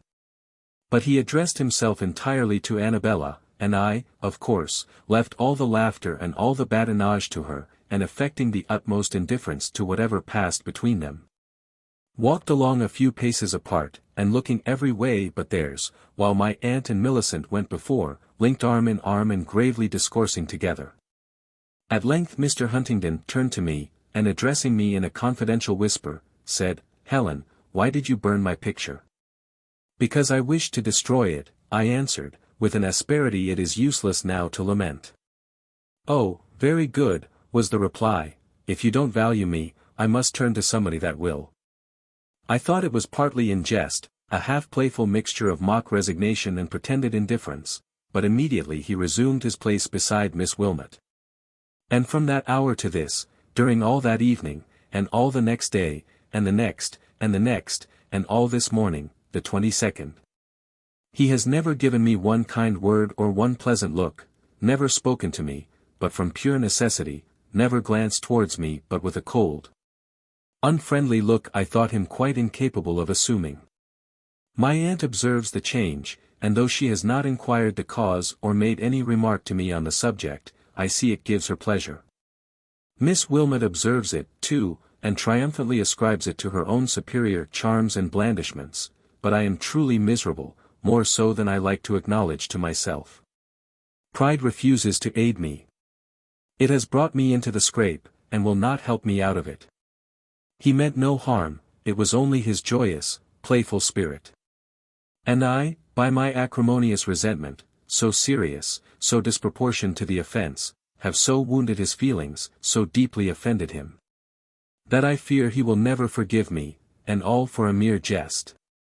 He thinks I dislike him, and he must continue to think so. I must lose him forever, and Annabella may win him, and triumph as she will. But it is not my loss nor her triumph that I deplore so greatly as the wreck of my fond hopes for his advantage, and her unworthiness of his affection, and the injury he will do himself by trusting his happiness to her. She does not love him, she thinks only of herself. She cannot appreciate the good that is in him, she will neither see it, nor value it, nor cherish it. She will neither deplore his faults nor attempt their amendment, but rather aggravate them by her own. And I doubt whether she will not deceive him after all. I see she is playing double between him and Lord Loughborough, and while she amuses herself with the lively Huntingdon, she tries her utmost to enslave his moody friend. And should she succeed in bringing both to her feet, the fascinating commoner will have but little chance against the lordly peer. If he observes her artful byplay, it gives him no uneasiness, but rather adds new zest to his diversion by opposing a stimulating check to his otherwise too easy conquest. Messrs. Wilmot and Boreham have severally taken occasion by his neglect of me to renew their advances. And if I were like Annabella and some others, I should take advantage of their perseverance to endeavor to pique him into a revival of affection. But, justice and honesty apart, I could not bear to do it. I am annoyed enough by their present persecutions without encouraging them further. And even if I did, it would have precious little effect upon him. He sees me suffering under the condescending attentions and prosaic discourses of the one, and the repulsive obtrusions of the other, without so much as a shadow of commiseration for me, or resentment against my tormentors. He never could have loved me, or he would not have resigned me so willingly. And he would not go on talking to everybody else so cheerfully as he does, laughing and jesting with Lord Loughborough and my uncle, teasing Millicent Hargrave, and flirting with Annabella Wilmot, as if nothing were on his mind. Oh! Why can't I hate him? I must be infatuated, or I should scorn to regret him as I do. But I must rally all the powers I have remaining, and try to tear him from my heart. There goes the dinner bell, and here comes my aunt to scold me for sitting here at my desk all day, instead of staying with the company. Wish the company were gone. Chapter 19. 22nd night. What have I done? And what will be the end of it? I cannot calmly reflect upon it, I cannot sleep. I must have recourse to my diary again. I will commit it to paper tonight, and see what I shall think of it tomorrow.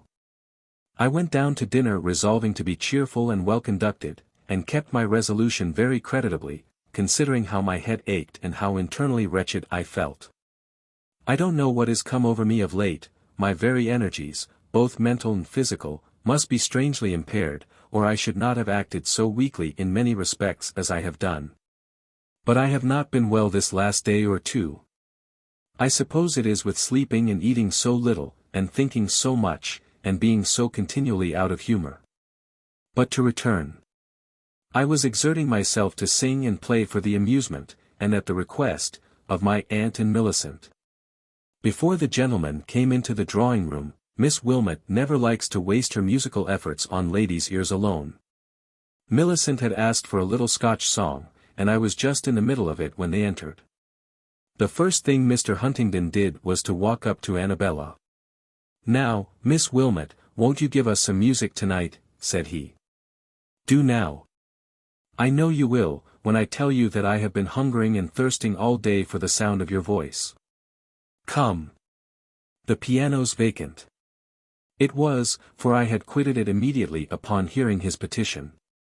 Had I been endowed with a proper degree of self-possession, I should have turned to the lady myself, and cheerfully joined my entreaties to his, whereby I should have disappointed his expectations. If the affront had been purposely given, or made him sensible of the wrong, if it had only arisen from thoughtlessness. But I felt it too deeply to do anything but rise from the music-stool, and throw myself back on the sofa, suppressing with difficulty the audible expression of the bitterness I felt within. I knew Annabella's musical talents were superior to mine, but that was no reason why I should be treated as a perfect nonentity. The time and the manner of his asking her appeared like a gratuitous insult to me, and I could have wept with pure vexation. Meantime, she exultingly seated herself at the piano, and favored him with two of his favorite songs, in such superior style that even I soon lost my anger in admiration, and listened with a sort of gloomy pleasure to the skilful modulations of her full-toned and powerful voice, so judiciously aided by her rounded and spirited touch. And while my ears drank in the sound, my eyes rested on the face of her principal auditor, and derived an equal or superior delight from the contemplation of his speaking countenance. As he stood beside her, that eye and brow lighted up with keen enthusiasm, and that sweet smile passing and appearing like gleams of sunshine on an April day. No wonder he should hunger and thirst to hear her sing. I now forgave him from my heart his reckless slight of me, and I felt ashamed at my pettish resentment of such a trifle, ashamed too of those bitter envious pangs that gnawed my inmost heart. In spite of all this admiration and delight. "There now," said she, playfully running her fingers over the keys when she had concluded the second song. "What shall I give you next?" But in saying this she looked back at Lord Loughborough, who was standing a little behind, leaning against the back of a chair, an attentive listener, too experiencing, to judge by his countenance. much the same feelings of mingled pleasure and sadness as I did. But the look she gave him plainly said, "Do you choose for me now? I have done enough for him, and will gladly exert myself to gratify you." And thus encouraged, his lordship came forward, and turning over the music, presently set before her a little song that I had noticed before, and read more than once. With an interest arising from the circumstance of my connecting it in my mind with the reigning tyrant of my thoughts. And now, with my nerves already excited and half unstrung, I could not hear those words so sweetly warbled forth without some symptoms of emotion I was not able to suppress. Tears rose unbidden to my eyes, and I buried my face in the sofa pillow that they might flow unseen while I listened. The air was simple, sweet, and sad. It is still running in my head, and so are the words. Farewell to thee. But not farewell to all my fondest thoughts of thee. Within my heart they still shall dwell, and they shall cheer and comfort me. O beautiful, and full of grace! If thou hadst never met mine eye, I had not dreamed a living face could fancied charms so far outvie. If I may ne'er behold again that form and face so dear to me, nor hear thy voice, still would I fain preserve, for aye, their memory. That voice, the magic of whose tone can wake an echo in my breast, creating feelings that, alone, can make my tranced spirit blessed. That laughing eye, whose sunny beam my memory would not cherish less. And oh, that smile, eye whose joyous gleam no mortal anguish can express. Adieu. But let me cherish, still, the hope with which I cannot part. Contempt may wound, and coldness chill, but still it lingers in my heart. And who can tell but heaven, at last, may answer all my thousand prayers, and bid the future pay the past with joy for anguish, smiles for tears. When it ceased, I longed for nothing so much as to be out of the room. The sofa was not far from the door, but I did not dare to raise my head, for I knew Mr. Huntingdon was standing near me, and I knew by the sound of his voice, as he spoke in answer to some remark of Lord Loughborough's, that his face was turned towards me. Perhaps a half-suppressed sob had caught his ear, and caused him to look round, heaven forbid. But with a violent effort, I checked all further signs of weakness, dried my tears, and, when I thought he had turned away again, rose, and instantly left the apartment, taking refuge in my favorite resort, the library. There was no light there but the faint red glow of the neglected fire, but I did not want a light, I only wanted to indulge my thoughts, unnoticed and undisturbed. And sitting down on a low stool before the easy chair, I sunk my head upon its cushioned seat, and thought, until the tears gushed out again, and I wept like any child. Presently, however, the door was gently opened and someone entered the room. I trusted it was only a servant, and did not stir. The door was closed again, but I was not alone. A hand gently touched my shoulder, and a voice said, softly, "Helen, what is the matter?" I could not answer at the moment. "You must, and shall tell me," was added, more vehemently, and the speaker threw himself on his knees beside me on the rug, and forcibly possessed himself of my hand. But I hastily caught it away, and replied, "It is nothing to you, Mr. Huntingdon." "Are you sure it is nothing to me?" he returned. "Can you swear that you were not thinking of me while you wept?" This was unendurable. I made an effort to rise, but he was kneeling on my dress. "Tell me," continued he, "I want to know, because if you were, I have something to say to you, and if not, I'll go." "Go then," I cried, but, fearing he would obey too well, and never come again, I hastily added, "Or say what you have to say, and have done with it." "But which?" said he, "for I shall only say it if you really were thinking of me. So tell me, Helen." "You're excessively impertinent, Mr. Huntingdon." "Not at all, too pertinent, you mean. So you won't tell me? Well, I'll spare your woman's pride, and, construing your silence into, yes, I'll take it for granted that I was the subject of your thoughts and the cause of your affliction. Indeed. Sir. If you deny it, I won't tell you my secret, threatened he. And I did not interrupt him again, or even attempt to repulse him, though he had taken my hand once more, and half embraced me with his other arm. I was scarcely conscious of it at the time. It is this, resumed he, that Annabella Wilmot, in comparison with you, is like a flaunting peony compared with a sweet, wild rosebud gemmed with dew, and I love you to distraction. Now, tell me if that intelligence gives you any pleasure. Silence again. That means yes. Then let me add, that I cannot live without you, and if you answer no to this last question, you will drive me mad. Will you bestow yourself upon me? You will. He cried, nearly squeezing me to death in his arms. No, no. I exclaimed, struggling to free myself from him, you must ask my uncle and aunt. They won't refuse me, if you don't. I'm not so sure of that, my aunt dislikes you. But you don't, Helen, say you love me, and I'll go. I wish you would go. I replied. I will, this instant, if you'll only say you love me. You know I do, I answered. And again he caught me in his arms, and smothered me with kisses. At that moment my aunt opened wide the door, and stood before us, candle in hand, in shocked and horrified amazement, gazing alternately at Mr. Huntingdon and me, for we had both started up, and now stood wide enough asunder. But his confusion was only for a moment. Rallying in an instant, with the most enviable assurance, he began, I beg 10,000 pardons, Mrs. Maxwell. Don't be too severe upon me. I've been asking your sweet niece to take me for better, for worse, and she, like a good girl, informs me she cannot think of it without her uncle's and aunt's consent. So let me implore you not to condemn me to eternal wretchedness. If you favor my cause, I am safe, for Mr. Maxwell, I am certain, can refuse you nothing. We will talk of this tomorrow, sir, said my aunt, coldly. It is a subject that demands mature and serious deliberation. At present, you had better return to the drawing-room. But meantime, pleaded he, let me commend my cause to your most indulgent. No indulgence for you, Mr. Huntingdon, must come between me in the consideration of my niece's happiness. Ah, true.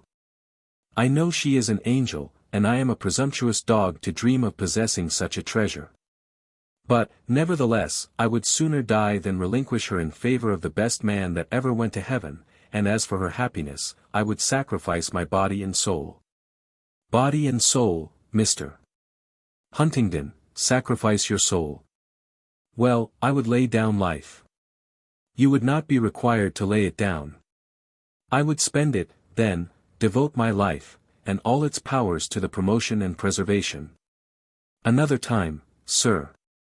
We will talk of this, and I should have felt disposed to judge more favorably of your pretensions, if you too had chosen another time and place, and let me add, another manner for your declaration. Why, you see, Mrs. Maxwell, he began. Pardon me, sir, said she, with dignity, the company are inquiring for you in the other room. And she turned to me. Then you must plead for me, Helen, said he, and at length withdrew. You had better retire to your room, Helen, said my aunt, gravely.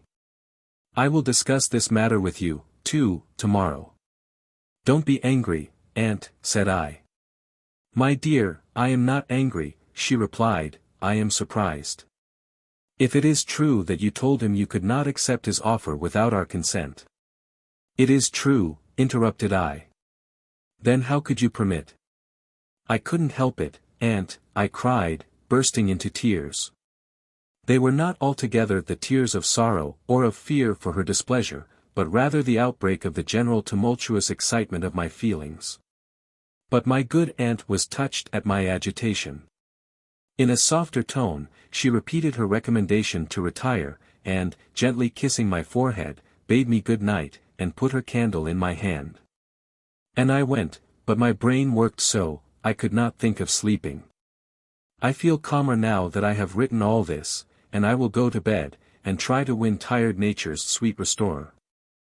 Chapter 20. September 24th. In the morning I rose, light and cheerful, nay, intensely happy. The hovering cloud cast over me by my aunt's views, and by the fear of not obtaining her consent, was lost in the bright effulgence of my own hopes. And the too delightful consciousness of requited love. It was a splendid morning, and I went out to enjoy it, in a quiet ramble, in company with my own blissful thoughts.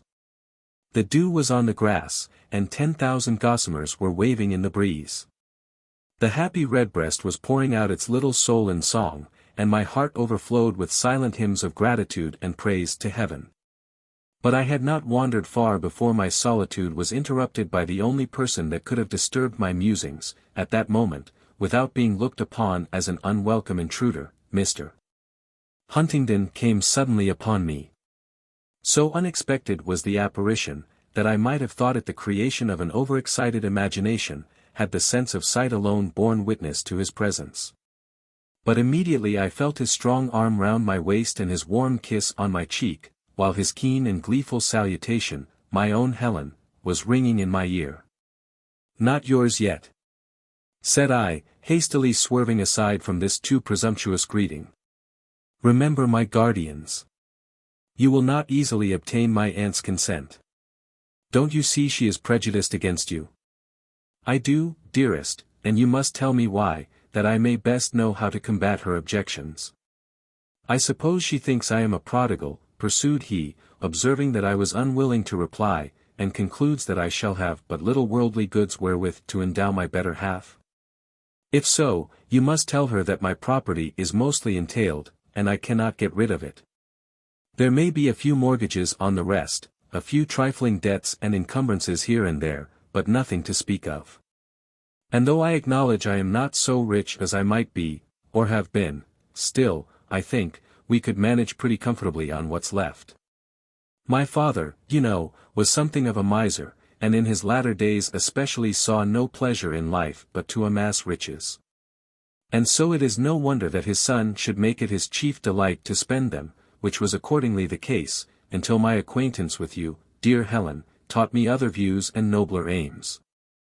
And the very idea of having you to care for under my roof would force me to moderate my expenses and live like a Christian, not to speak of all the prudence and virtue you would instill into my mind by your wise counsels and sweet, attractive goodness. But it is not that," said I, "it is not money my aunt thinks about. She knows better than to value worldly wealth above its price." "What is it, then?" "She wishes me to marry none but a really good man." "What, a man of decided piety? Ahem, well, come, I'll manage that too. It's Sunday today, isn't it? I'll go to church morning, afternoon, and evening, and comport myself in such a godly sort that she shall regard me with admiration and sisterly love, as a brand plucked from the burning. I'll come home sighing like a furnace, and full of the savour and unction of dear Mr. Blayton's discourse." "Mr. Layton," said I, dryly. "Is Mr. Layton a sweet preacher, Helen, a dear, delightful, heavenly-minded man?" "He is a good man, Mr. Huntingdon. I wish I could say half as much for you." "Oh, I forgot, you are a saint, too." "I crave your pardon, dearest, but don't call me Mr. Huntingdon, my name is Arthur." "I'll call you nothing, for I'll have nothing at all to do with you if you talk in that way any more. If you really mean to deceive my aunt as you say, you are very wicked, and if not, you are very wrong to jest on such a subject." "I stand corrected," said he, concluding his laugh with a sorrowful sigh. "Now," resumed he, after a momentary pause, "let us talk about something else. And come nearer to me, Helen, and take my arm, and then I'll let you alone. I can't be quiet while I see you walking there." I complied, but said we must soon return to the house. "No one will be down to breakfast yet, for long enough," he answered. "You spoke of your guardians just now, Helen, but is not your father still living?" "Yes, but I always look upon my uncle and aunt as my guardians, for they are so indeed, though not in name. My father has entirely given me up to their care." I have never seen him since dear mamma died, when I was a very little girl, and my aunt, at her request, offered to take charge of me, and took me away to Staningley, where I have remained ever since. And I don't think he would object to anything for me that she thought proper to sanction. But would he sanction anything to which she thought proper to object? No, I don't think he cares enough about me. He is very much to blame, but he doesn't know what an angel he has for his daughter, which is all the better for me, as, if he did, he would not be willing to part with such a treasure. And Mr. Huntingdon, said I suppose you know I am not an heiress. He protested he had never given it a thought, and begged I would not disturb his present enjoyment by the mention of such uninteresting subjects. I was glad of this proof of disinterested affection. For Annabella Wilmot is the probable heiress to all her uncle's wealth, in addition to her late father's property, which she has already in possession. I now insisted upon retracing our steps to the house, but we walked slowly, and went on talking as we proceeded. I need not repeat all we said, let me rather refer to what passed between my aunt and me, after breakfast, when Mr. Huntingdon called my uncle aside, no doubt to make his proposals, and she beckoned me into another room, where she once more commenced a solemn remonstrance, which, however, entirely failed to convince me that her view of the case was preferable to my own. You judge him uncharitably, aunt, I know, said I, his very friends are not half so bad as you represent them. There is Walter Hargrave, Millicent's brother, for one, he is but a little lower than the angels, if half she says of him is true. She is continually talking to me about him, and lauding his many virtues to the skies. You will form a very inadequate estimate of a man's character, replied she, if you judge by what a fond sister says of him. The worst of them generally know how to hide their misdeeds from their sisters' eyes, and their mothers, too. And there is Lord Loughborough, continued I, quite a decent man. Who told you so? Lord Loughborough is a desperate man. He has dissipated his fortune in gambling and other things, and is now seeking an heiress to retrieve it. I told Miss Wilmot so. But you're all alike, she haughtily answered. She was very much obliged to me, but she believed she knew when a man was seeking her for her fortune, and when for herself. She flattered herself she had had experience enough in those matters to be justified in trusting to her own judgment, and as for his lordship's lack of fortune, she cared nothing about that, as she hoped her own would suffice for both. And as for his wildness, she supposed he was no worse than others, besides, he was reformed now. Yes, they can all play the hypocrite when they want to take in a fond, misguided woman. Well, I think he's about as good as she is, said I, but when Mr. Huntingdon is married, he won't have many opportunities of consorting with his bachelor friends. And the worse they are, the more I long to deliver him from them. To be sure, my dear, and the worse he is, I suppose, the more you long to deliver him from himself. Yes, provided he is not incorrigible, that is. The more I long to deliver him from his faults, to give him an opportunity of shaking off the adventitious evil got from contact with others worse than himself, and shining out in the unclouded light of his own genuine goodness, to do my utmost to help his better self against his worse, and make him what he would have been if he had not, from the beginning, had a bad, selfish, miserly father, who, to gratify his own sordid passions, restricted him in the most innocent enjoyments of childhood and youth, and so disgusted him with every kind of restraint. And a foolish mother who indulged him to the top of his bent, deceiving her husband for him, and doing her utmost to encourage those germs of folly and vice it was her duty to suppress, and then such a set of companions as you represent his friends to be. Poor man! Said she, sarcastically, his kind have greatly wronged him. They have, cried I, and they shall wrong him no more, his wife shall undo what his mother did.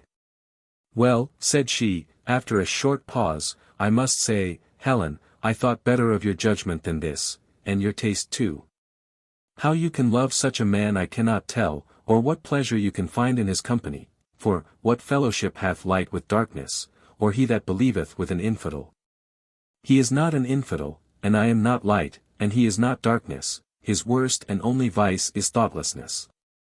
And thoughtlessness, pursued my aunt, may lead to every crime, and will but poorly excuse our errors in the sight of God. Mr. Huntingdon, I suppose, is not without the common faculties of men. He is not so light-headed as to be irresponsible. His Maker has endowed him with reason and conscience as well as the rest of us. The Scriptures are open to him as well as to others, and if he hear not them, neither will he hear though one rose from the dead. And remember, Helen, continued she, solemnly, the wicked shall be turned into hell, and they that forget God. And suppose, even, that he should continue to love you, and you him, and that you should pass through life together with tolerable comfort, how will it be in the end? When you see yourselves parted forever.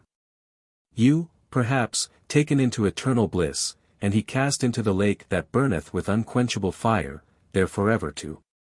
Not forever, I exclaimed.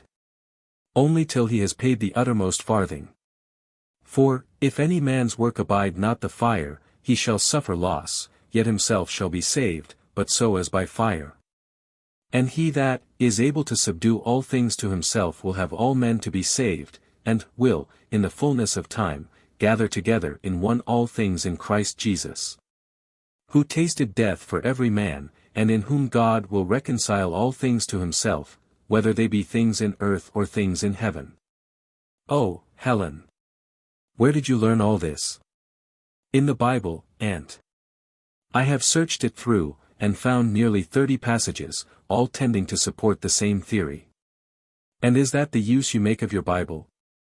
And did you find no passages tending to prove the danger and the falsity of such a belief? No, I found, indeed, some passages that, taken by themselves, might seem to contradict that opinion. But they will all bear a different construction to that which is commonly given, and in most the only difficulty is in the word which we translate everlasting or eternal. I don't know the Greek, but I believe it strictly means for ages, and might signify either endless or long enduring. And as for the danger of the belief, I would not publish it abroad if I thought any poor wretch would be likely to presume upon it to his own destruction. But it is a glorious thought to cherish in one's own heart, and I would not part with it for all the world can give. Here our conference ended, for it was now high time to prepare for church. Everyone attended the morning service, except my uncle, who hardly ever goes, and Mr. Wilmot, who stayed at home with him to enjoy a quiet game of cribbage. In the afternoon Miss Wilmot and Lord Loughborough likewise excused themselves from attending, but Mr. Huntingdon vouchsafed to accompany us again. Whether it was to ingratiate himself with my aunt I cannot tell, but, if so, he certainly should have behaved better. I must confess, I did not like his conduct during service at all. Holding his prayer book upside down, or open at any place but the right, he did nothing but stare about him, unless he happened to catch my aunt's eye or mine. And then he would drop his own on his book, with a puritanical air of mock solemnity that would have been ludicrous, if it had not been too provoking.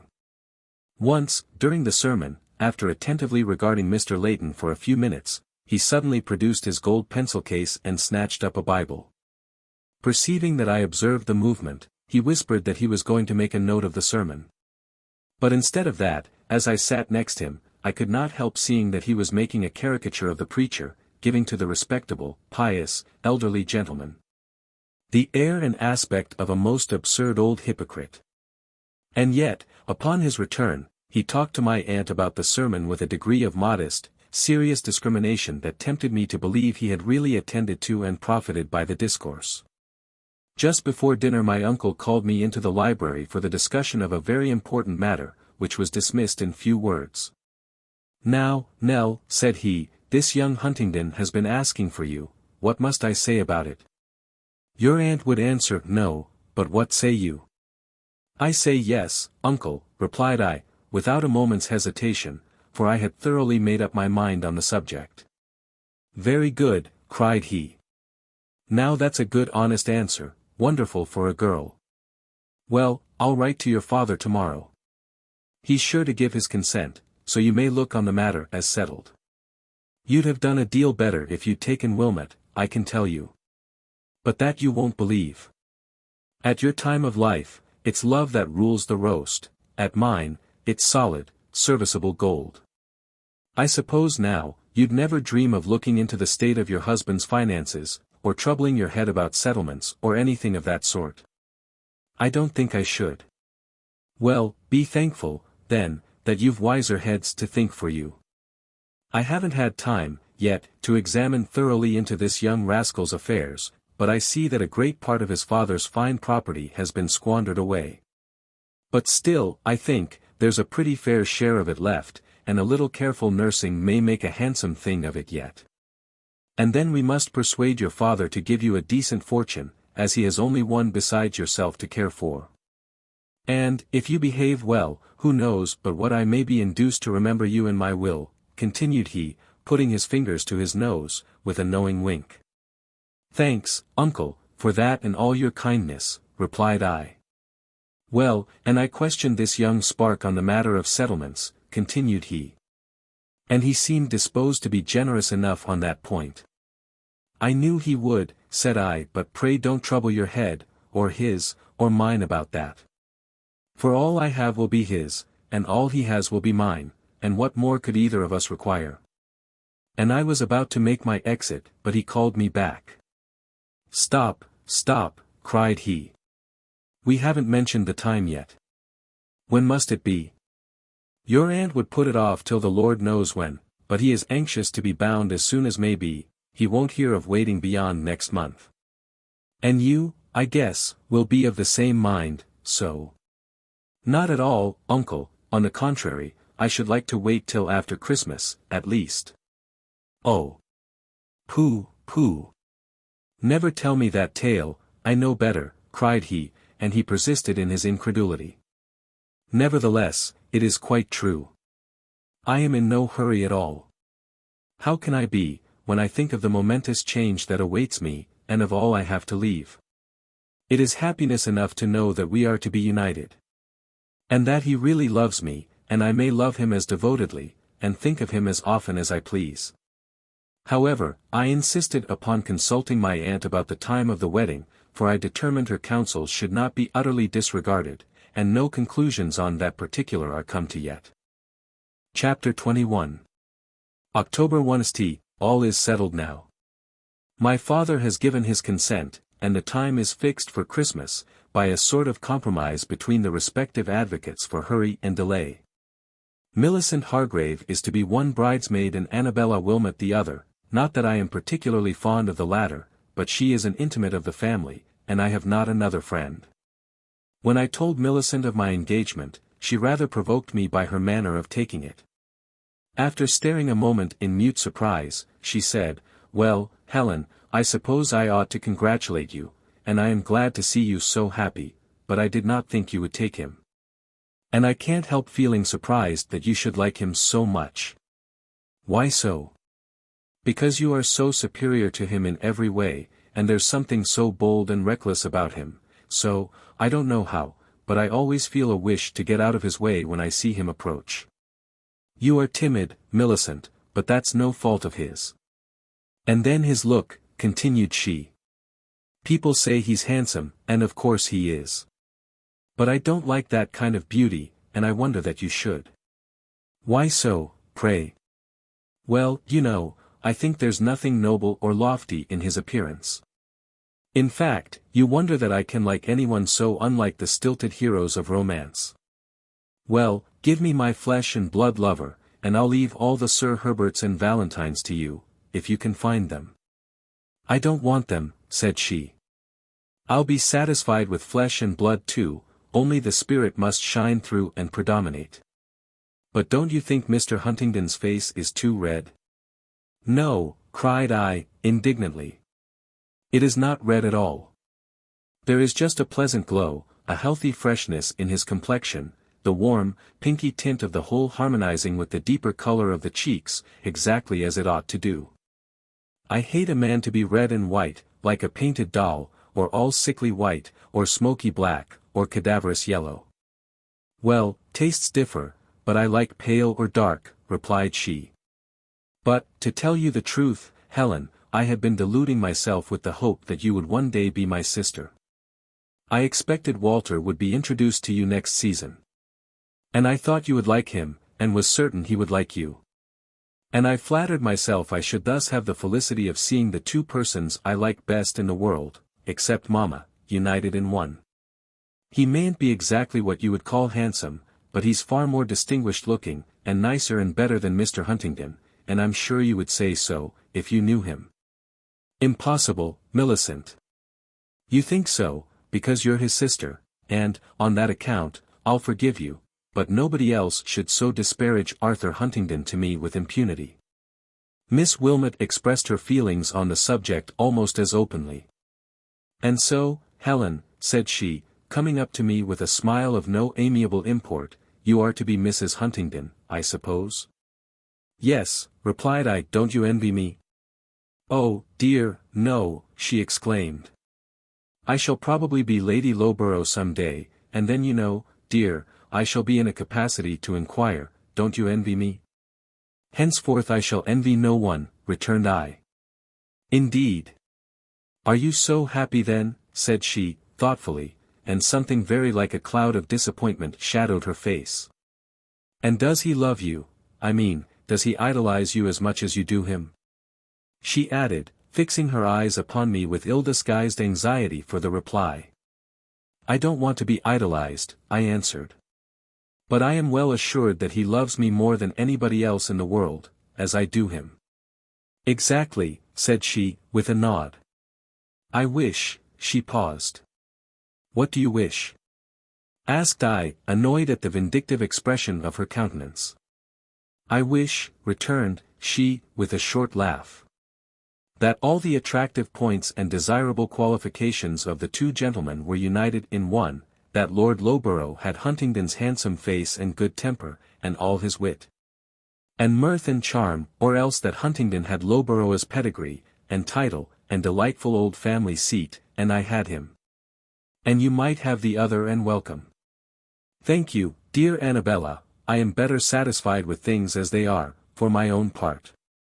And for you, I wish you were as well content with your intended as I am with mine, said I, and it was true enough.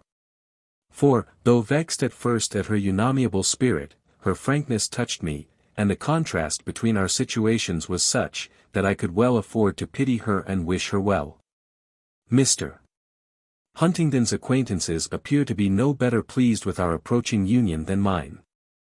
This morning's post brought him letters from several of his friends, during the perusal of which, at the breakfast table, he excited the attention of the company by the singular variety of his grimaces. But he crushed them all into his pocket, with a private laugh, and said nothing till the meal was concluded. Then, while the company were hanging over the fire or loitering through the room, previous to settling to their various morning avocations, he came and leant over the back of my chair. With his face in contact with my curls, and commencing with a quiet little kiss, poured forth the following complaints into my ear. Helen, you witch! Do you know that you've entailed upon me the curses of all my friends? I wrote to them the other day, to tell them of my happy prospects, and now, instead of a bundle of congratulations, I've got a pocketful of bitter execrations and reproaches. There's not one kind wish for me, or one good word for you, among them all. They say there'll be no more fun now, no more merry days and glorious nights, and all my fault. I am the first to break up the jovial band, and others, in pure despair, will follow my example.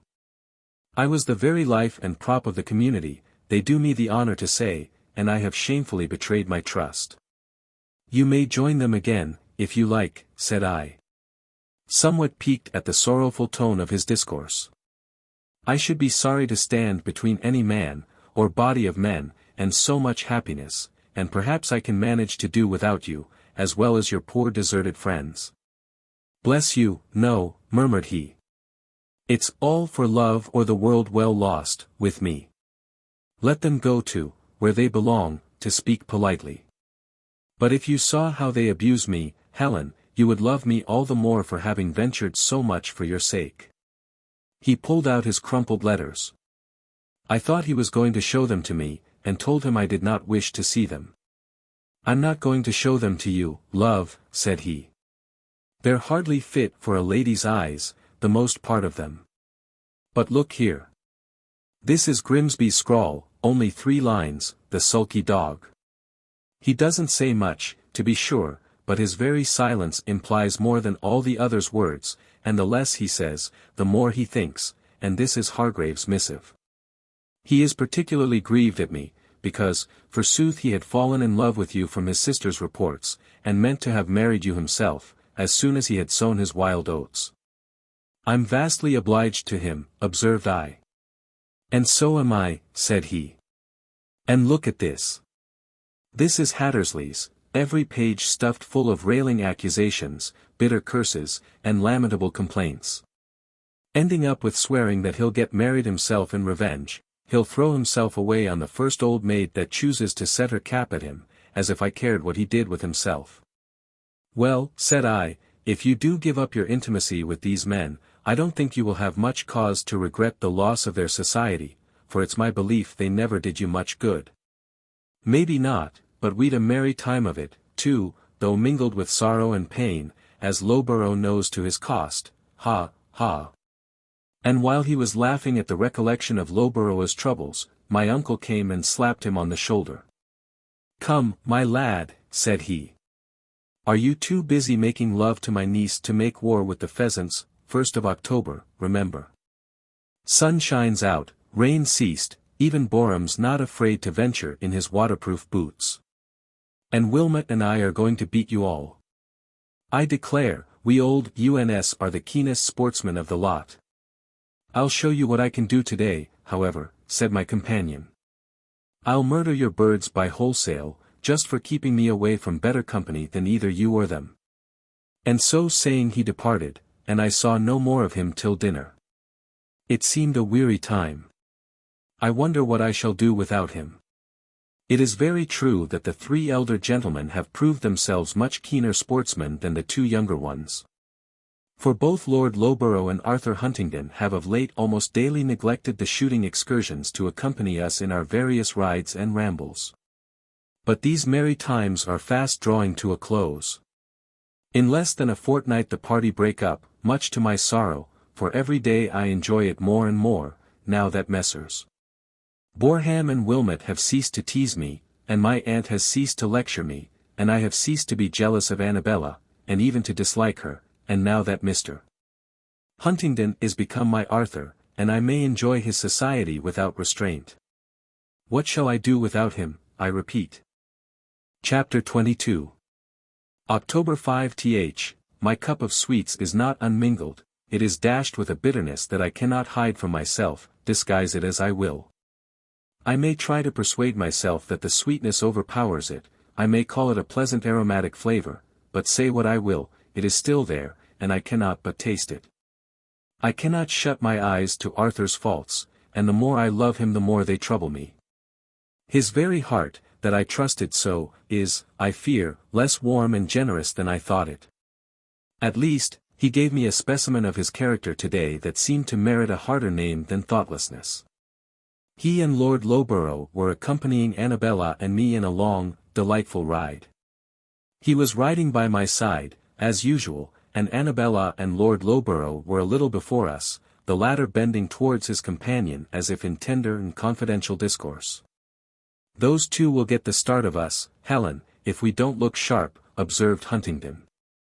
They'll make a match of it, as sure as can be. That Loughborough is fairly besotted. But he'll find himself in a fix when he's got her, I doubt. And she'll find herself in a fix when she's got him, said I, if what I've heard of him is true. Not a bit of it. She knows what she's about. But he, poor fool, deludes himself with the notion that she'll make him a good wife. And because she has amused him with some rhodomantade about despising rank and wealth in matters of love and marriage, he flatters himself that she's devotedly attached to him. That she will not refuse him for his poverty, and does not court him for his rank, but loves him for himself alone. But is not he courting her for her fortune? No, not he. That was the first attraction, certainly. But now he has quite lost sight of it, it never enters his calculations, except merely as an essential without which, for the lady's own sake, he could not think of marrying her. No. He's fairly in love. He thought he never could be again, but he's in for it once more. He was to have been married before, some 2 or 3 years ago, but he lost his bride by losing his fortune. He got into a bad way among us in London, he had an unfortunate taste for gambling, and surely the fellow was born under an unlucky star, for he always lost thrice where he gained once. That's a mode of self-torment I never was much addicted to. When I spend my money I like to enjoy the full value of it, I see no fun in wasting it on thieves and blacklegs. And as for gaining money, hitherto I have always had sufficient, it's time enough to be clutching for more, I think, when you begin to see the end of what you have. But I have sometimes frequented the gaming houses just to watch the ongoings of those mad votaries of chance, a very interesting study, I assure you, Helen. And sometimes very diverting, I've had many a laugh at the boobies and bedlamites. Loughborough was quite infatuated, not willingly, but of necessity, he was always resolving to give it up, and always breaking his resolutions. Every venture was just once more, if he gained a little, he hoped to gain a little more next time, and if he lost, it would not do to leave off at that juncture. He must go on till he had retrieved that last misfortune, at least, bad luck could not last forever. And every lucky hit was looked upon as the dawn of better times, till experience proved the contrary. At length he grew desperate, and we were daily on the lookout for a case of felo de se, no great matter, some of us whispered, as his existence had ceased to be an acquisition to our club. At last, however, he came to a check. He made a large stake, which he determined should be the last, whether he lost or won. He had often so determined before, to be sure, and as often broken his determination, and so it was this time. He lost. And while his antagonist smilingly swept away the stakes, he turned chalky white, drew back in silence, and wiped his forehead. I was present at the time. And while he stood with folded arms and eyes fixed on the ground, I knew well enough what was passing in his mind. "Is it to be the last, Loughborough?" said I, stepping up to him. "The last but one," he answered, with a grim smile.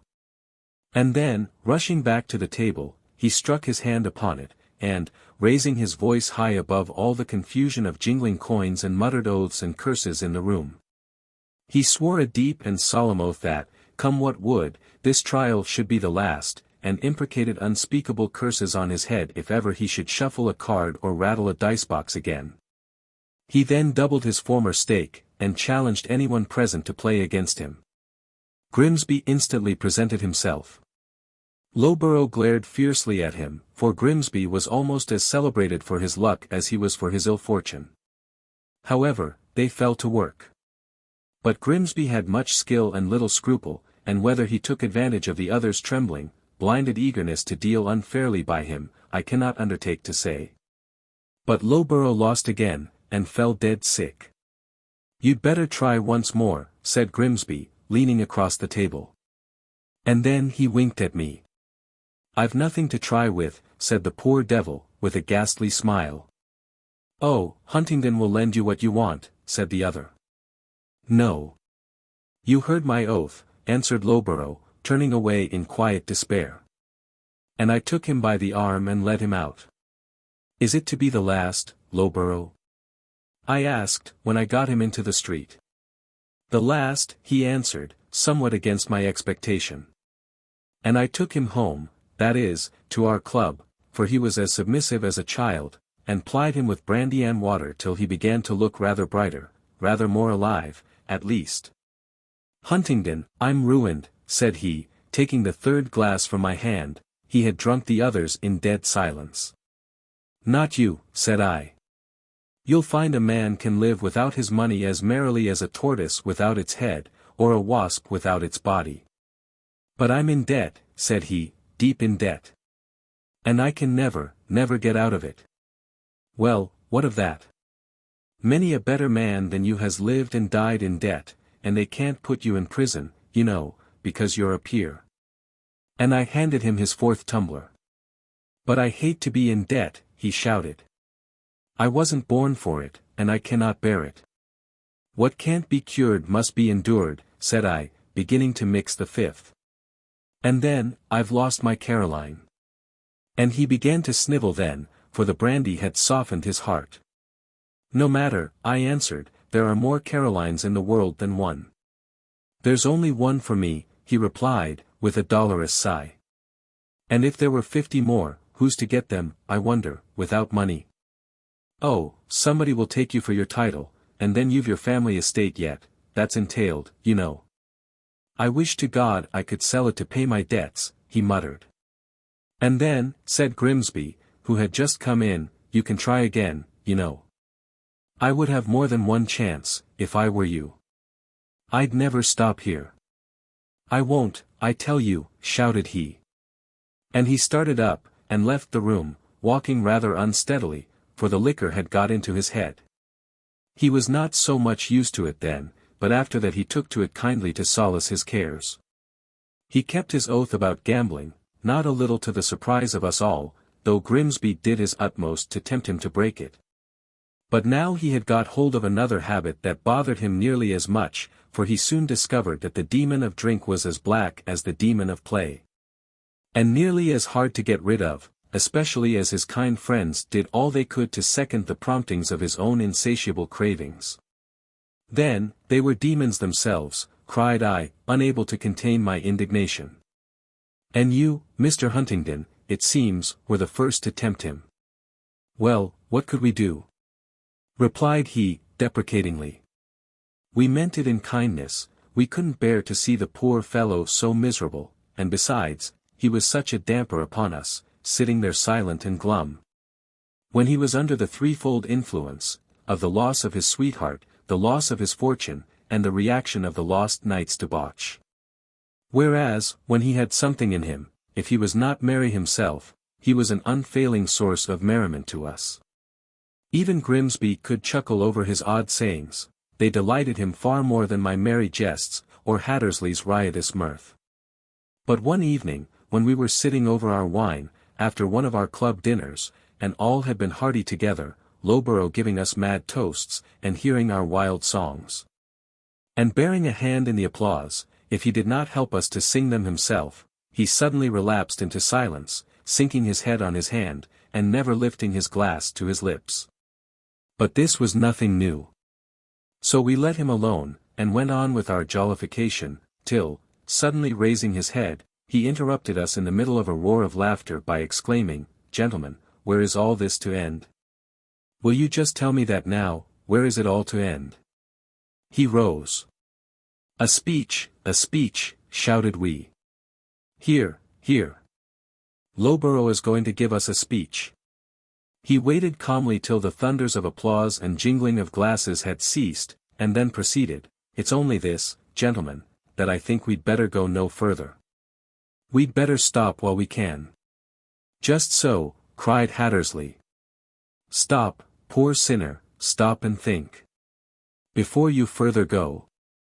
No longer sport upon the brink of everlasting woe. Exactly, replied his lordship, with the utmost gravity.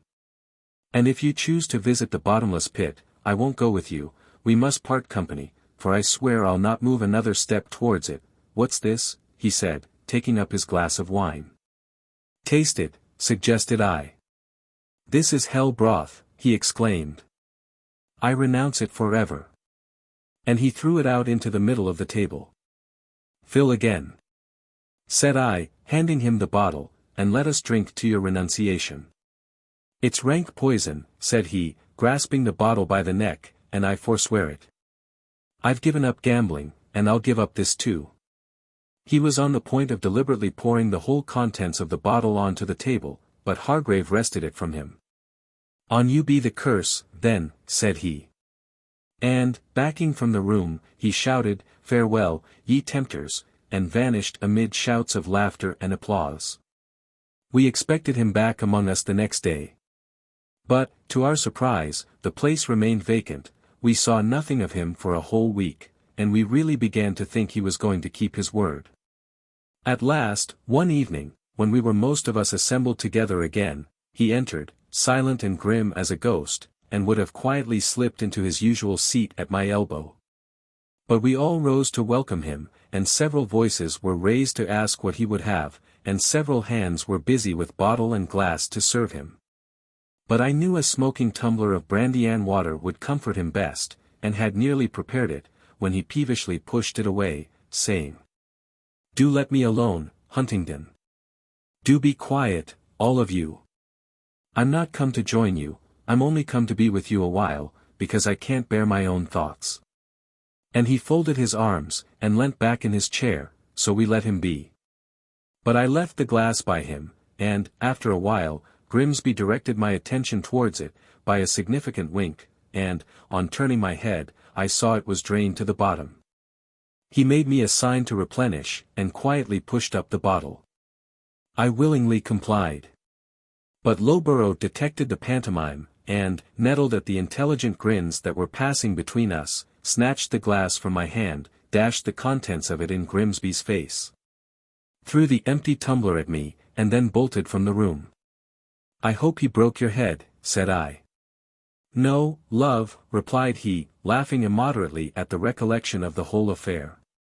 "He would have done so, and perhaps, spoilt my face, too, but, providentially, this forest of curls, taking off his hat, and showing his luxuriant chestnut locks, saved my skull, and prevented the glass from breaking, till it reached the table." After that, he continued, Loughborough kept aloof from us a week or two longer. I used to meet him occasionally in the town.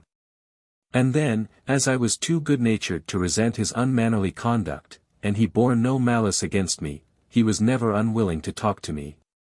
On the contrary, he would cling to me, and follow me anywhere but to the club, and the gaming-houses, and such like dangerous places of resort. He was so weary of his own moping, melancholy mind. At last, I got him to come in with me to the club, on condition that I would not tempt him to drink. And, for some time, he continued to look in upon us pretty regularly of an evening, still abstaining, with wonderful perseverance, from the rank poison he had so bravely forsworn. But some of our members protested against this conduct. They did not like to have him sitting there like a skeleton at a feast, instead of contributing his quota to the general amusement, casting a cloud over all, and watching, with greedy eyes, every drop they carried to their lips. They vowed it was not fair. And some of them maintained that he should either be compelled to do as others did, or expelled from the society.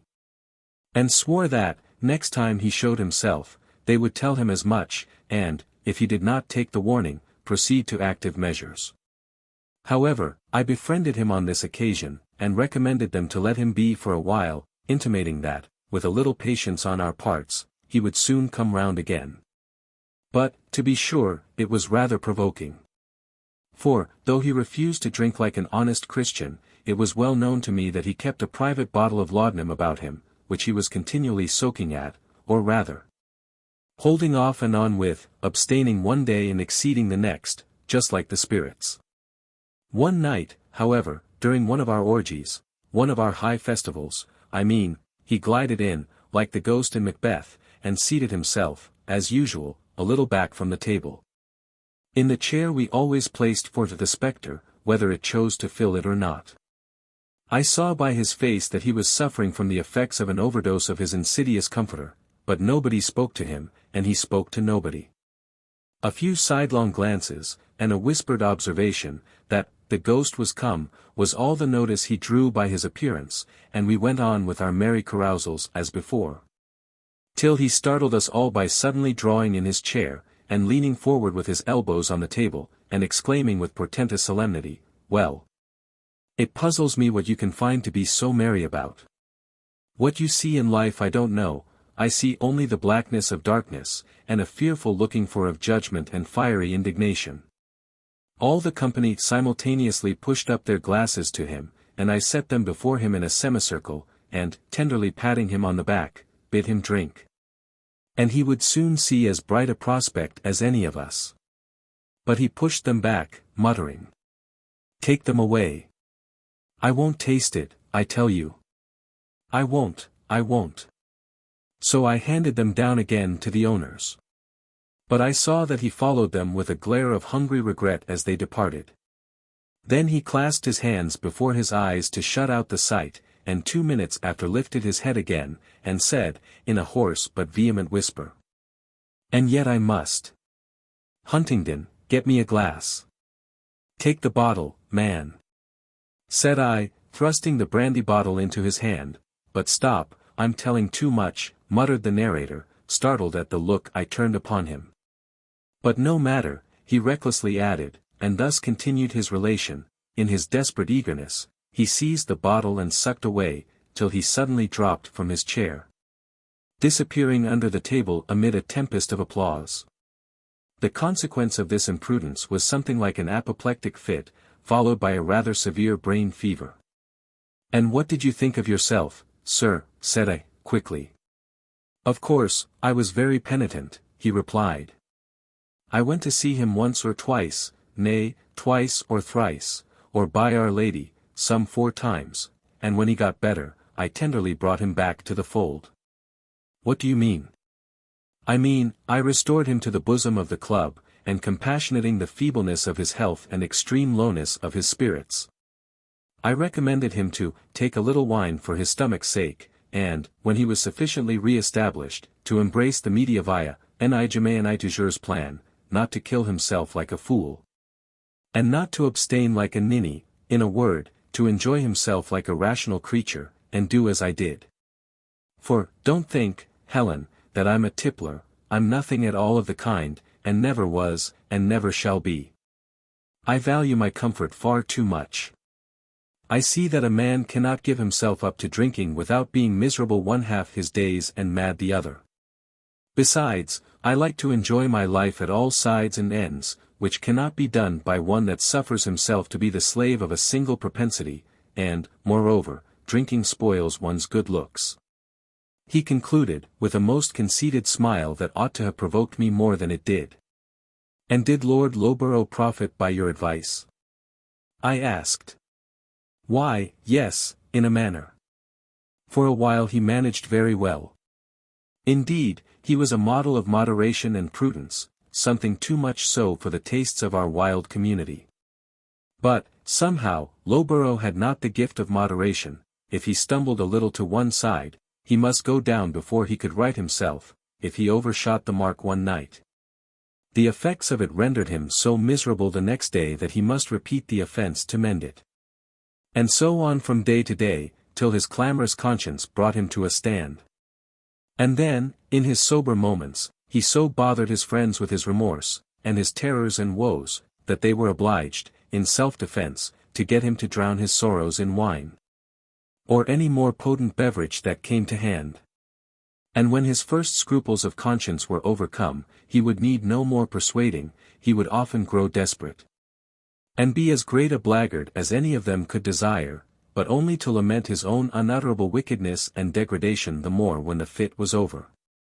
At last, one day when he and I were alone together, after pondering a while in one of his gloomy, abstracted moods, with his arms folded and his head sunk on his breast, he suddenly woke up, and vehemently grasping my arm, said, "Huntingdon, this won't do. I'm resolved to have done with it." "What, are you going to shoot yourself?" said I. "No, I'm going to reform." "Oh, that's nothing new. You've been going to reform these 12 months and more." "Yes, but you wouldn't let me, and I was such a fool I couldn't live without you. But now I see what it is that keeps me back, and what's wanted to save me, and I'd compass sea and land to get it, only I'm afraid there's no chance." And he sighed as if his heart would break. "What is it, Loughborough?" said I, thinking he was fairly cracked at last. "A wife," he answered. "For I can't live alone, because my own mind distracts me, and I can't live with you, because you take the devil's part against me." "Who, I?" "Yes, all of you do, and you more than any of them, you know. But if I could get a wife, with fortune enough to pay off my debts and set me straight in the world." "To be sure," said I. "And sweetness and goodness enough," he continued, "to make home tolerable, and to reconcile me to myself, I think I should do yet. I shall never be in love again, that's certain. But perhaps that would be no great matter, it would enable me to choose with my eyes open, and I should make a good husband in spite of it, but could anyone be in love with me, that's the question. With your good looks and powers of fascination," he was pleased to say, "I might hope, but as it is, Huntingdon, do you think anybody would take me, ruined and wretched as I am? Yes, certainly. Who? Why, any neglected old maid, fast sinking in despair, would be delighted to. No, no, said he, it must be somebody that I can love. Why, you just said you never could be in love again.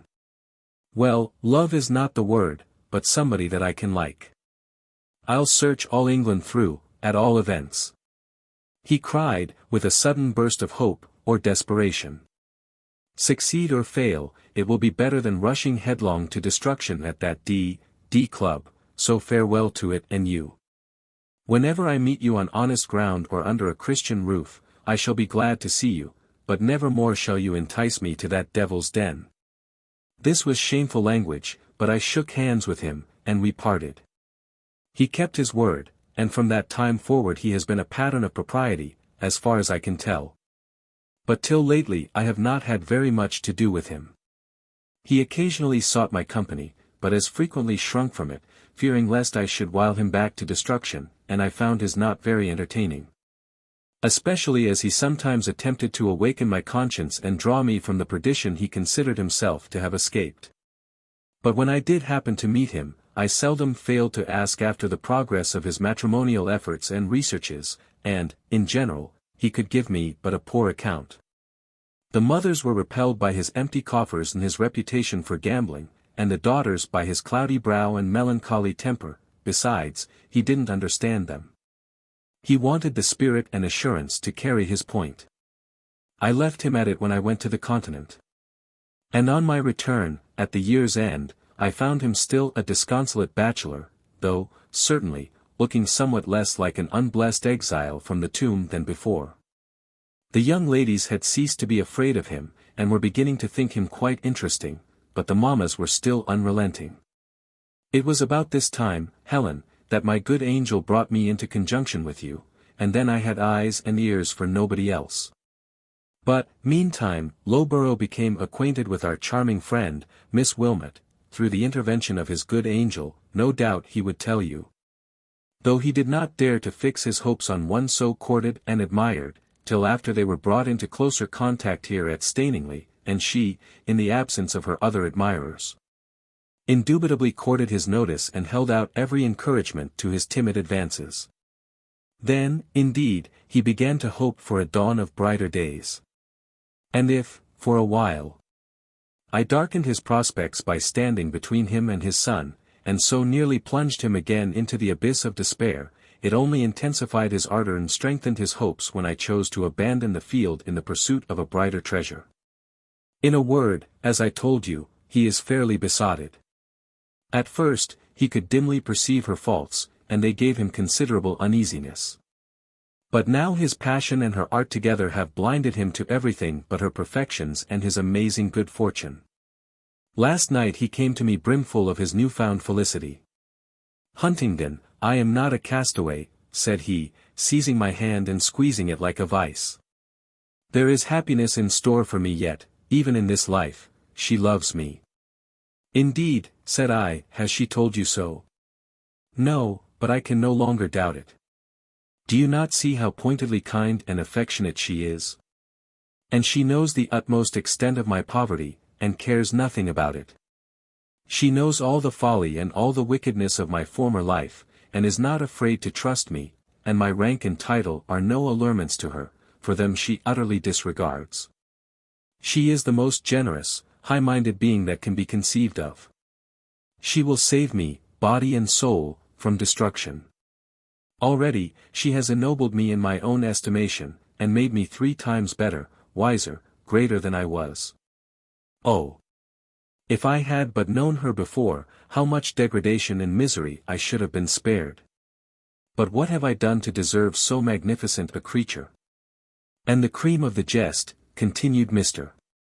Huntingdon, laughing, is, that the artful minx loves nothing about him but his title and pedigree, and that delightful old family seat.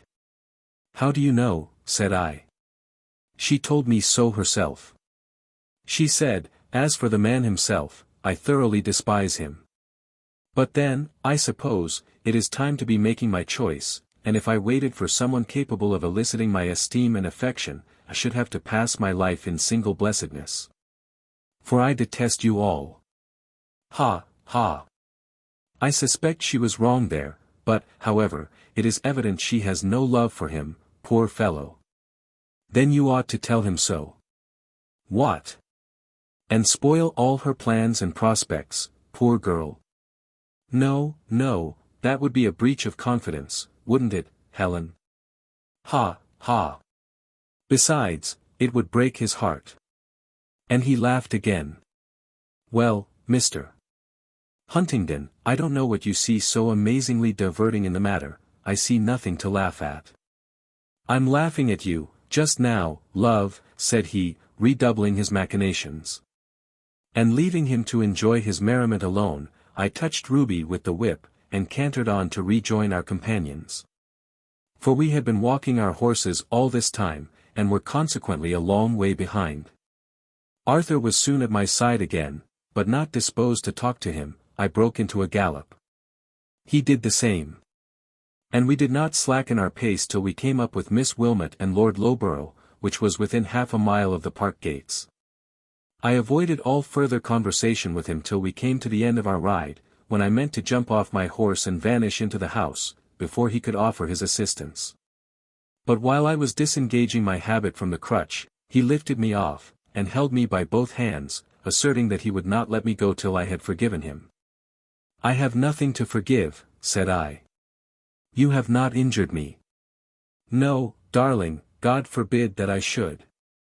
But you are angry because it was to me that Annabella confessed her lack of esteem for her lover. No, Arthur, it is not that displeases me, it is the whole system of your conduct towards your friend, and if you wish me to forget it, go now. And tell him what sort of a woman it is that he adores so madly, and on whom he has hung his hopes of future happiness.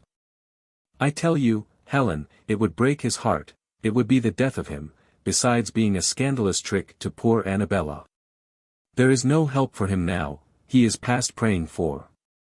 Besides, she may keep up the deception to the end of the chapter, and then he will be just as happy in the illusion as if it were reality. Or perhaps he will only discover his mistake when he has ceased to love her, and if not, it is much better that the truth should dawn gradually upon him. So now, my angel, I hope I have made out a clear case, and fully convinced you that I cannot make the atonement you require. What other requisition have you to make? Speak, and I will gladly obey. I have none but this, said I, as gravely as before, that, in future, you will never make a jest of the sufferings of others. And always use your influence with your friends for their own advantage against their evil propensities, instead of seconding their evil propensities against themselves. I will do my utmost, said he, to remember and perform the injunctions of my angel monitress, and after kissing both my gloved hands, he let me go. When I entered my room, I was surprised to see Annabella Wilmot standing before my toilet table, composedly surveying her features in the glass, with one hand flirting her gold-mounted whip, and the other holding up her long habit. She certainly is a magnificent creature, thought I, as I beheld that tall, finely developed figure, and the reflection of the handsome face in the mirror before me, with the glossy dark hair, slightly and not ungracefully disordered by the breezy ride, the rich brown complexion glowing with exercise, and the black eyes sparkling with unwonted brilliance. On perceiving me, she turned round, exclaiming, with a laugh that savored more of malice than of mirth, "Why, Helen! What have you been doing so long?" "I came to tell you my good fortune," she continued, regardless of Rachel's presence. "Lord Loughborough has proposed, and I have been graciously pleased to accept him. Don't you envy me, dear?" "No, love," said I, "or him either," I mentally added. "And do you like him, Annabella?" "Like him? Yes, to be sure, over head and ears in love." "Well, I hope you'll make him a good wife." "Thank you, my dear." "And what besides do you hope?" "I hope you will both love each other, and both be happy." "Thanks, and I hope you will make a very good wife to Mr. Huntingdon," said she, with a queenly bow, and retired. "Oh, miss! How could you say so to her?" cried Rachel. Say what? Replied I. Why, that you hoped she would make him a good wife. I never heard such a thing. Because I do hope it, or rather, I wish it, she's almost past hope. Well, said she, I'm sure I hope he'll make her a good husband. They tell queer things about him downstairs. They were saying. I know, Rachel. I've heard all about him, but he's reformed now. And they have no business to tell tales about their masters. No, Mum, or else, they have said some things about Mr. Huntingdon too. I won't hear them, Rachel, they tell lies. Yes, Mum, said she, quietly, as she went on arranging my hair. Do you believe them, Rachel? I asked, after a short pause. No, miss, not all. You know when a lot of servants gets together they like to talk about their betters. And some, for a bit of swagger, likes to make it appear as though they knew more than they do, and to throw out hints and things just to astonish the others. But I think, if I was you, Miss Helen, I'd look very well before I leaped. I do believe a young lady can't be too careful who she marries. Of course not, said I, but be quick, will you, Rachel? I want to be dressed. And, indeed, I was anxious to be rid of the good woman, for I was in such a melancholy frame I could hardly keep the tears out of my eyes while she dressed me. It was not for Lord Loughborough, it was not for Annabella, it was not for myself, it was for Arthur Huntingdon that they rose. 13th, they are gone, and he is gone. We are to be parted for more than 2 months, above 10 weeks. A long, long time to live and not to see him. But he has promised to write often, and made me promise to write still oftener, because he will be busy settling his affairs, and I shall have nothing better to do.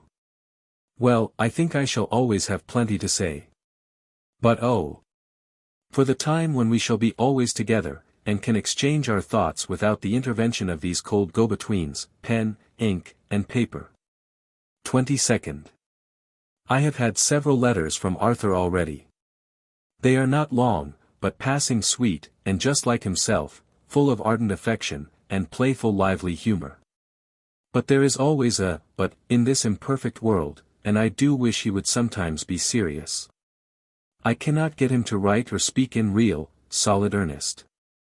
I don't much mind it now, but if it be always so, what shall I do with the serious part of myself? Chapter 23. February 18th, 1822, early this morning Arthur mounted his hunter and set off in high glee to meet the hounds. He will be away all day, and so I will amuse myself with my neglected diary, if I can give that name to such an irregular composition. It is exactly 4 months since I opened it last. I am married now, and settled down as Mrs. Huntingdon of Grassdale Manor. I have had 8 weeks' experience of matrimony. And do I regret the step I have taken? No, though I must confess, in my secret heart, that Arthur is not what I thought him at first, and if I had known him in the beginning as thoroughly as I do now, I probably never should have loved him, and if I loved him first, and then made the discovery, I fear I should have thought it my duty not to have married him. To be sure I might have known him, for everyone was willing enough to tell me about him, and he himself was no accomplished hypocrite, but I was wilfully blind. And now, instead of regretting that I did not discern his full character before I was indissolubly bound to him, I am glad, for it has saved me a great deal of battling with my conscience. And a great deal of consequent trouble and pain. And, whatever I ought to have done, my duty now is plainly to love him and to cleave to him, and this just tallies with my inclination. He is very fond of me, almost too fond. I could do with less caressing and more rationality. I should like to be less of a pet and more of a friend, if I might choose. But I won't complain of that, I am only afraid his affection loses in depth where it gains in ardor. I sometimes liken it to a fire of dry twigs and branches compared with one of solid coal, very bright and hot, but if it should burn itself out and leave nothing but ashes behind, what shall I do? But it won't, it shan't, I am determined, and surely I have power to keep it alive. So let me dismiss that thought at once. But Arthur is selfish, I am constrained to acknowledge that. And, indeed, the admission gives me less pain than might be expected, for, since I love him so much, I can easily forgive him for loving himself. He likes to be pleased. And it is my delight to please him. And when I regret this tendency of his, it is for his own sake, not for mine. The first instance he gave was on the occasion of our bridal tour. He wanted to hurry it over, for all the continental scenes were already familiar to him, many had lost their interest in his eyes, and others had never had anything to lose. The consequence was, that after a flying transit through part of France and part of Italy, I came back nearly as ignorant as I went, having made no acquaintance with persons and manners. And very little with things, my head swarming with a motley confusion of objects and scenes. Some, it is true, leaving a deeper and more pleasing impression than others, but these embittered by the recollection that my emotions had not been shared by my companion, but that, on the contrary, when I had expressed a particular interest in anything that I saw or desired to see, it had been displeasing to him. Inasmuch as it proved that I could take delight in anything disconnected with himself. As for Paris, we only just touched at that, and he would not give me time to see 1/10 of the beauties and interesting objects of Rome. He wanted to get me home, he said, to have me all to himself, and to see me safely installed as the mistress of Grassdale Manor, just as single-minded, as naive and piquante as I was. And as if I had been some frail butterfly, he expressed himself fearful of rubbing the silver off my wings by bringing me into contact with society, especially that of Paris and Rome. And, moreover, he did not scruple to tell me that there were ladies in both places that would tear his eyes out if they happened to meet him with me. Of course I was vexed at all this. But still it was less the disappointment to myself that annoyed me, than the disappointment in him, and the trouble I was at to frame excuses to my friends for having seen and observed so little, without imputing one particle of blame to my companion. But when we got home, to my new, delightful home, I was so happy and he was so kind that I freely forgave him all. And I was beginning to think my lot too happy, and my husband actually too good for me, if not too good for this world, when, on the second Sunday after our arrival, he shocked and horrified me by another instance of his unreasonable exaction. We were walking home from the morning service, for it was a fine frosty day, and as we are so near the church, I had requested the carriage should not be used. "Helen," said he, with unusual gravity, "I am not quite satisfied with you. I desired to know what was wrong. But will you promise to reform if I tell you?" "Yes, if I can, and without offending a higher authority." "Ah! There it is, you see, you don't love me with all your heart. I don't understand you, Arthur, at least I hope I don't. Pray tell me what I have done or said amiss." "It is nothing you have done or said, it is something that you are too religious. Now I like a woman to be religious, and I think your piety one of your greatest charms, but then, like all other good things, it may be carried too far.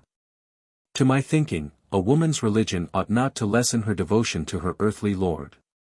She should have enough to purify and etherealize her soul, but not enough to refine away her heart, and raise her above all human sympathies." "And am I above all human sympathies?" said I. "No, darling, but you are making more progress towards that saintly condition than I like. For all these 2 hours I have been thinking of you and wanting to catch your eye. And you were so absorbed in your devotions that you had not even a glance to spare for me. I declare it is enough to make one jealous of one's Maker, which is very wrong, you know. So don't excite such wicked passions again, for my soul's sake." "I will give my whole heart and soul to my Maker if I can," I answered, "and not one atom more of it to you than he allows. What are you, sir, that you should set yourself up as a god, and presume to dispute possession of my heart with him to whom I owe all I have and all I am?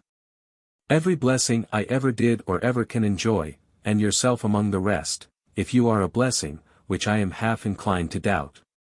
Don't be so hard upon me, Helen, and don't pinch my arm so, you are squeezing your fingers into the bone. Arthur," continued I, relaxing my hold of his arm, "you don't love me half as much as I do you. And yet, if you loved me far less than you do, I would not complain, provided you loved your Maker more.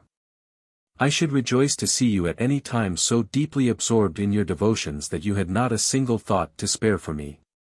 But, indeed, I should lose nothing by the change, for the more you loved your God the more deep and pure and true would be your love to me. At this he only laughed and kissed my hand, calling me a sweet enthusiast. Then taking off his hat, he added, "But look here, Helen, what can a man do with such a head as this?" The head looked right enough, but when he placed my hand on the top of it, it sunk in a bed of curls, rather alarmingly low, especially in the middle. "You see I was not made to be a saint," said he, laughing. "If God meant me to be religious, why didn't he give me a proper organ of veneration?"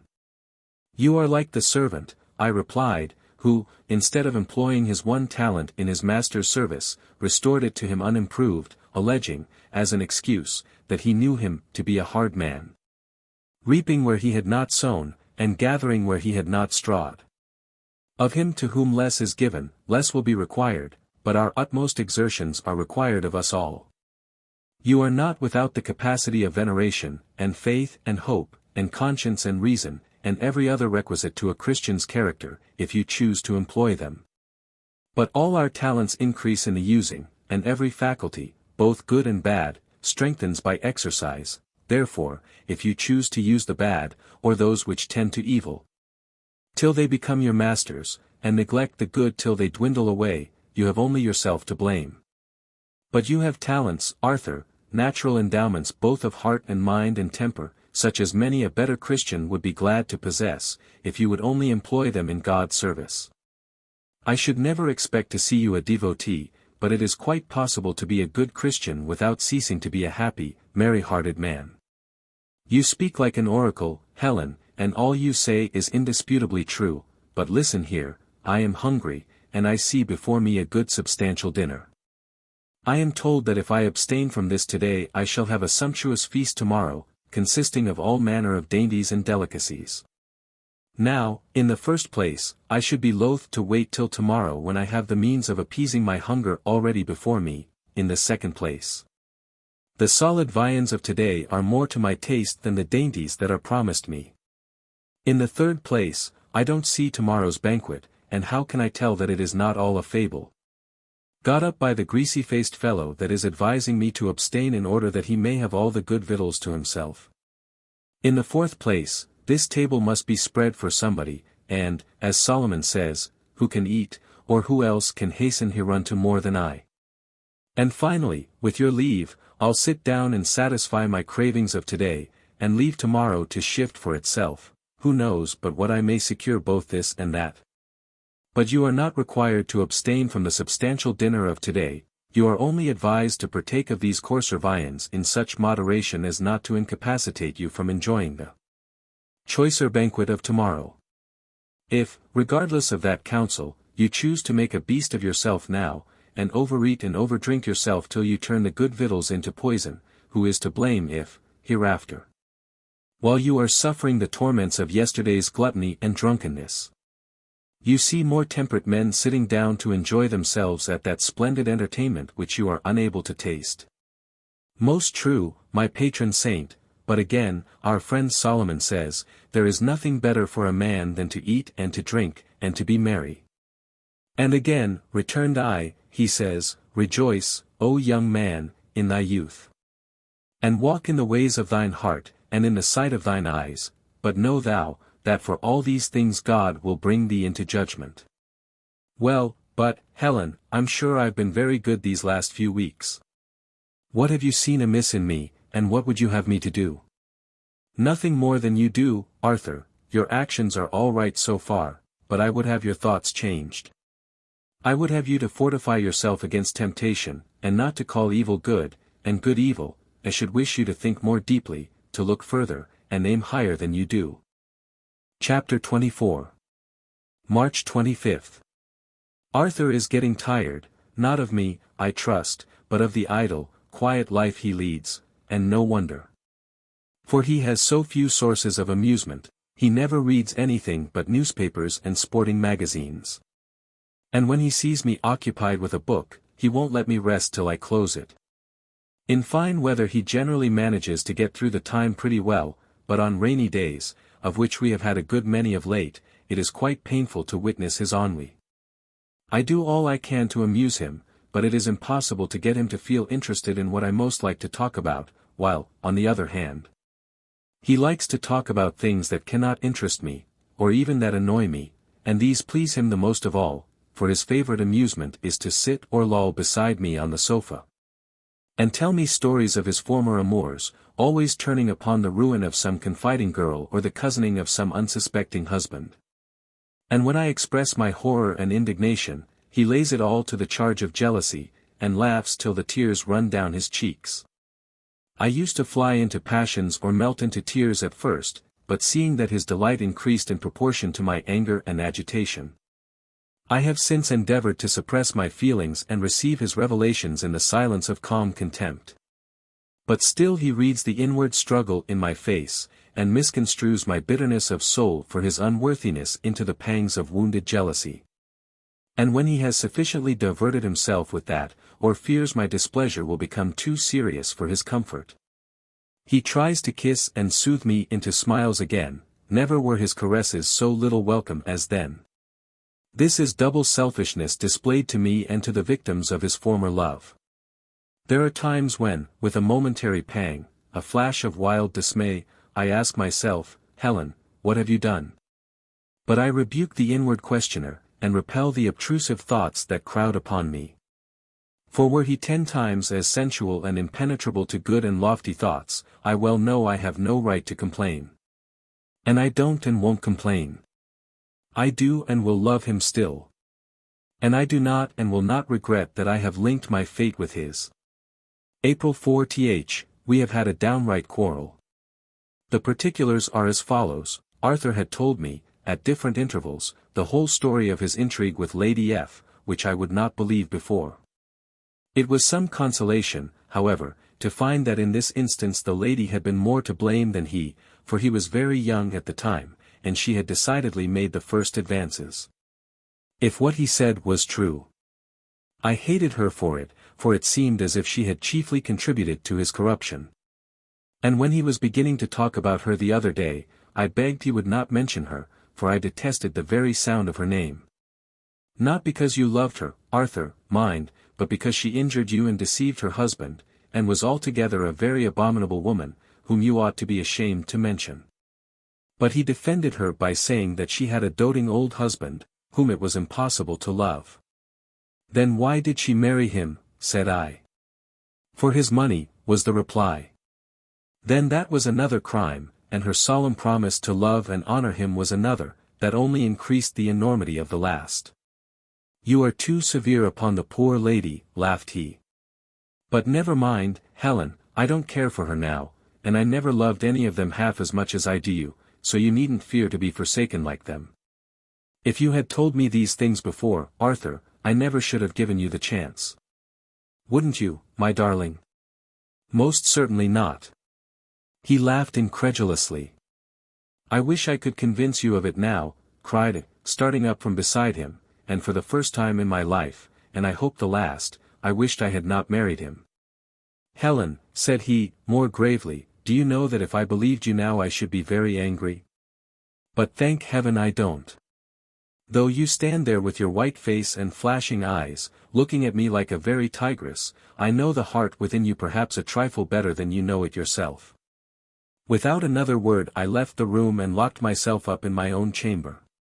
In about half an hour he came to the door, and first he tried the handle, then he knocked. Won't you let me in, Helen? Said he. No, you have displeased me, I replied, and I don't want to see your face or hear your voice again till the morning.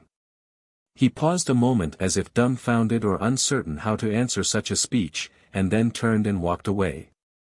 This was only an hour after dinner. I knew he would find it very dull to sit alone all the evening, and this considerably softened my resentment, though it did not make me relent.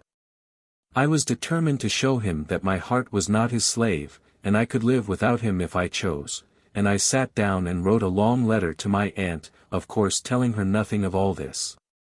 Soon after 10 o'clock I heard him come up again, but he passed my door and went straight to his own dressing room, where he shut himself in for the night.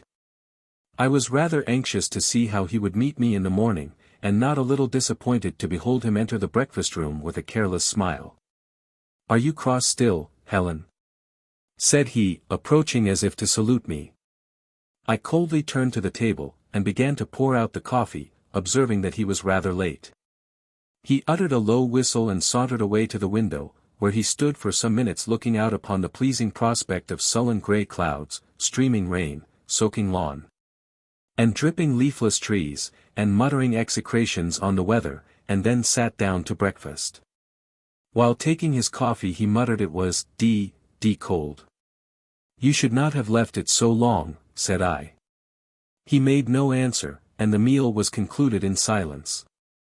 It was a relief to both when the letter bag was brought in. It contained upon examination a newspaper and 1 or 2 letters for him, and a couple of letters for me, which he tossed across the table without a remark.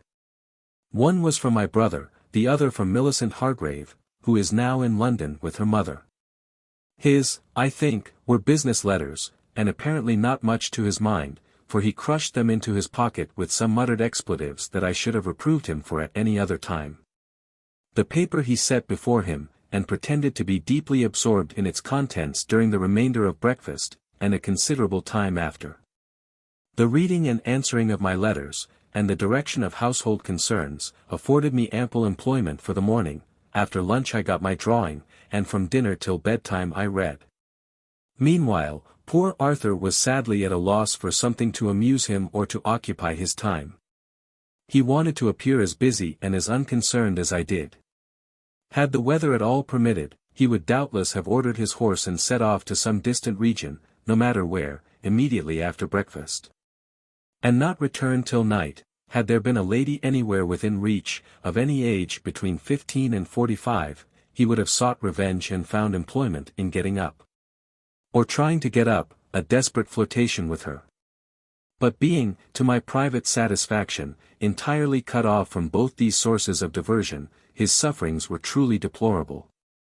When he had done yawning over his paper and scribbling short answers to his shorter letters, he spent the remainder of the morning and the whole of the afternoon in fidgeting about from room to room, watching the clouds, cursing the rain, alternately petting and teasing and abusing his dogs, sometimes lounging on the sofa with a book that he could not force himself to read, and very often fixedly gazing at me when he thought I did not perceive it, with the vain hope of detecting some traces of tears, or some tokens of remorseful anguish in my face. But I managed to preserve an undisturbed though grave serenity throughout the day. I was not really angry, I felt for him all the time, and longed to be reconciled. But I determined he should make the first advances, or at least show some signs of an humble and contrite spirit first. For, if I began, it would only minister to his self-conceit, increase his arrogance, and quite destroy the lesson I wanted to give him. He made a long stay in the dining room after dinner, and, I fear, took an unusual quantity of wine. But not enough to loosen his tongue, for when he came in and found me quietly occupied with my book, too busy to lift my head on his entrance, he merely murmured an expression of suppressed disapprobation, and, shutting the door with a bang, went and stretched himself at full length on the sofa, and composed himself to sleep. But his favorite cocker, Dash, that had been lying at my feet, took the liberty of jumping upon him and beginning to lick his face. He struck it off with a smart blow, and the poor dog squeaked and ran cowering back to me. When he woke up, about half an hour after, he called it to him again, but Dash only looked sheepish and wagged the tip of his tail. He called again more sharply, but Dash only clung the closer to me, and licked my hand, as if imploring protection. Enraged at this, his master snatched up a heavy book and hurled it at his head. The poor dog set up a piteous outcry, and ran to the door. I let him out, and then quietly took up the book. "Give that book to me," said Arthur, in no very courteous tone. I gave it to him. "Why did you let the dog out?" he asked. "You knew I wanted him." "By what token?" I replied, "By your throwing the book at him." "But perhaps it was intended for me." "No. But I see you've got a taste of it," said he, looking at my hand, that had also been struck, and was rather severely grazed.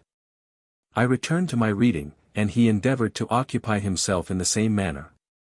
But in a little while, after several portentous yawns, he pronounced his book to be cursed trash, and threw it on the table. Then followed 8 or 10 minutes of silence, during the greater part of which, I believe, he was staring at me. At last his patience was tired out. "What is that book, Helen?" he exclaimed. I told him. "Is it interesting?" "Yes, very." I went on reading, or pretending to read. At least, I cannot say there was much communication between my eyes and my brain. For, while the former ran over the pages, the latter was earnestly wondering when Arthur would speak next, and what he would say, and what I should answer. But he did not speak again till I rose to make the tea, and then it was only to say he should not take any. He continued lounging on the sofa, and alternately closing his eyes and looking at his watch and at me, till bedtime, when I rose, and took my candle and retired. "Helen!" cried he, the moment I had left the room. I turned back, and stood awaiting his commands.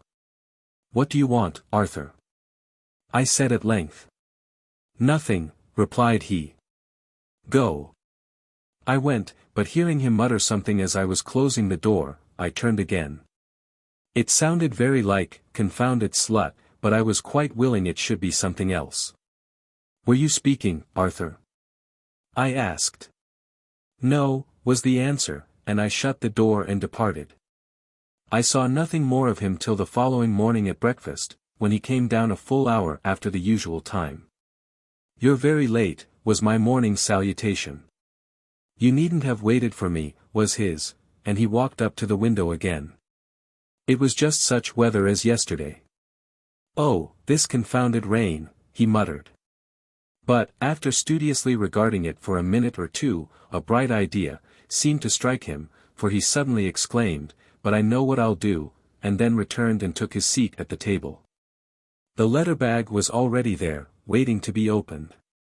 He unlocked it and examined the contents, but said nothing about them. "Is there anything for me?" I asked. "No." He opened the newspaper and began to read. "You'd better take your coffee," suggested I, "it will be cold again." "You may go," said he, "if you've done, I don't want you." I rose and withdrew to the next room, wondering if we were to have another such miserable day as yesterday, and wishing intensely for an end of these mutually inflicted torments. Shortly after I heard him ring the bell and give some orders about his wardrobe that sounded as if he meditated a long journey. He then sent for the coachman, and I heard something about the carriage and the horses, and London, and 7 o'clock tomorrow morning, that startled and disturbed me not a little. "I must not let him go to London, whatever comes of it," said I to myself. "He will run into all kinds of mischief, and I shall be the cause of it. But the question is, how am I to alter his purpose? Well, I will wait a while, and see if he mentions it." I waited most anxiously, from hour to hour. But not a word was spoken, on that or any other subject, to me. He whistled and talked to his dogs, and wandered from room to room, much the same as on the previous day. At last I began to think I must introduce the subject myself, and was pondering how to bring it about, when John unwittingly came to my relief with the following message from the coachman. "Please, sir, Richard says one of the horses has got a very bad cold, and he thinks, sir, if you could make it convenient to go the day after tomorrow, instead of tomorrow, he could physic it today. So as—" "Confound his impudence!" interjected the master. "Please, sir, he says it would be a deal better if you could," persisted John, "for he hopes there'll be a change in the weather shortly, and he says it's not likely. When a horse is so bad with a cold, and physicked and all. Devil take the horse!" cried the gentleman. "Well, tell him I'll think about it," he added, after a moment's reflection. He cast a searching glance at me, as the servant withdrew, expecting to see some token of deep astonishment and alarm, but, being previously prepared, I preserved an aspect of stoical indifference. His countenance fell as he met my steady gaze, and he turned away in very obvious disappointment, and walked up to the fireplace, where he stood in an attitude of undisguised dejection. leaning against the chimney-piece with his forehead sunk upon his arm. "Where do you want to go, Arthur?" said I. "To London," replied he, gravely. "What for?" I asked. "Because I cannot be happy here." "Why not?" "Because my wife doesn't love me." "She would love you with all her heart, if you deserved it." "What must I do to deserve it?" This seemed humble and earnest enough. And I was so much affected, between sorrow and joy, that I was obliged to pause a few seconds before I could steady my voice to reply. "If she gives you her heart," said I, "you must take it, thankfully, and use it well, and not pull it in pieces, and laugh in her face, because she cannot snatch it away." He now turned round, and stood facing me, with his back to the fire. "Come, then, Helen, are you going to be a good girl?" said he. This sounded rather too arrogant, and the smile that accompanied it did not please me. I therefore hesitated to reply. Perhaps my former answer had implied too much. He had heard my voice falter, and might have seen me brush away a tear. "Are you going to forgive me, Helen?" he resumed, more humbly. "Are you penitent?" I replied, stepping up to him and smiling in his face. "Heartbroken," he answered, with a rueful countenance, yet with a merry smile just lurking within his eyes and about the corners of his mouth, but this could not repulse me, and I flew into his arms. He fervently embraced me, and though I shed a torrent of tears, I think I never was happier in my life than at that moment. "Then you won't go to London, Arthur?" I said, when the first transport of tears and kisses had subsided. "No, love, unless you will go with me." "I will, gladly," I answered, "if you think the change will amuse you, and if you will put off the journey till next week." He readily consented, but said there was no need of much preparation, as he should not be for staying long, for he did not wish me to be Londonized, and to lose my country freshness and originality by too much intercourse with the ladies of the world. I thought this folly, but I did not wish to contradict him now. I merely said that I was of very domestic habits, as he well knew, and had no particular wish to mingle with the world. "So we are to go to London on Monday, the day after tomorrow.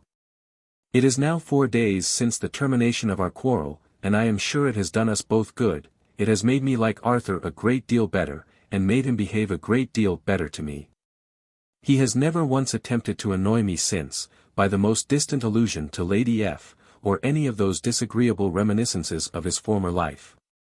I wish I could blot them from my memory, or else get him to regard such matters in the same light as I do. Well, it is something, however, to have made him see that they are not fit subjects for a conjugal jest. He may see further some time. I will put no limits to my hopes. And, in spite of my aunt's forebodings and my own unspoken fears, I trust we shall be happy yet. Chapter 25. On the 8th of April we went to London. On the 8th of May I returned, in obedience to Arthur's wish, very much against my own, because I left him behind.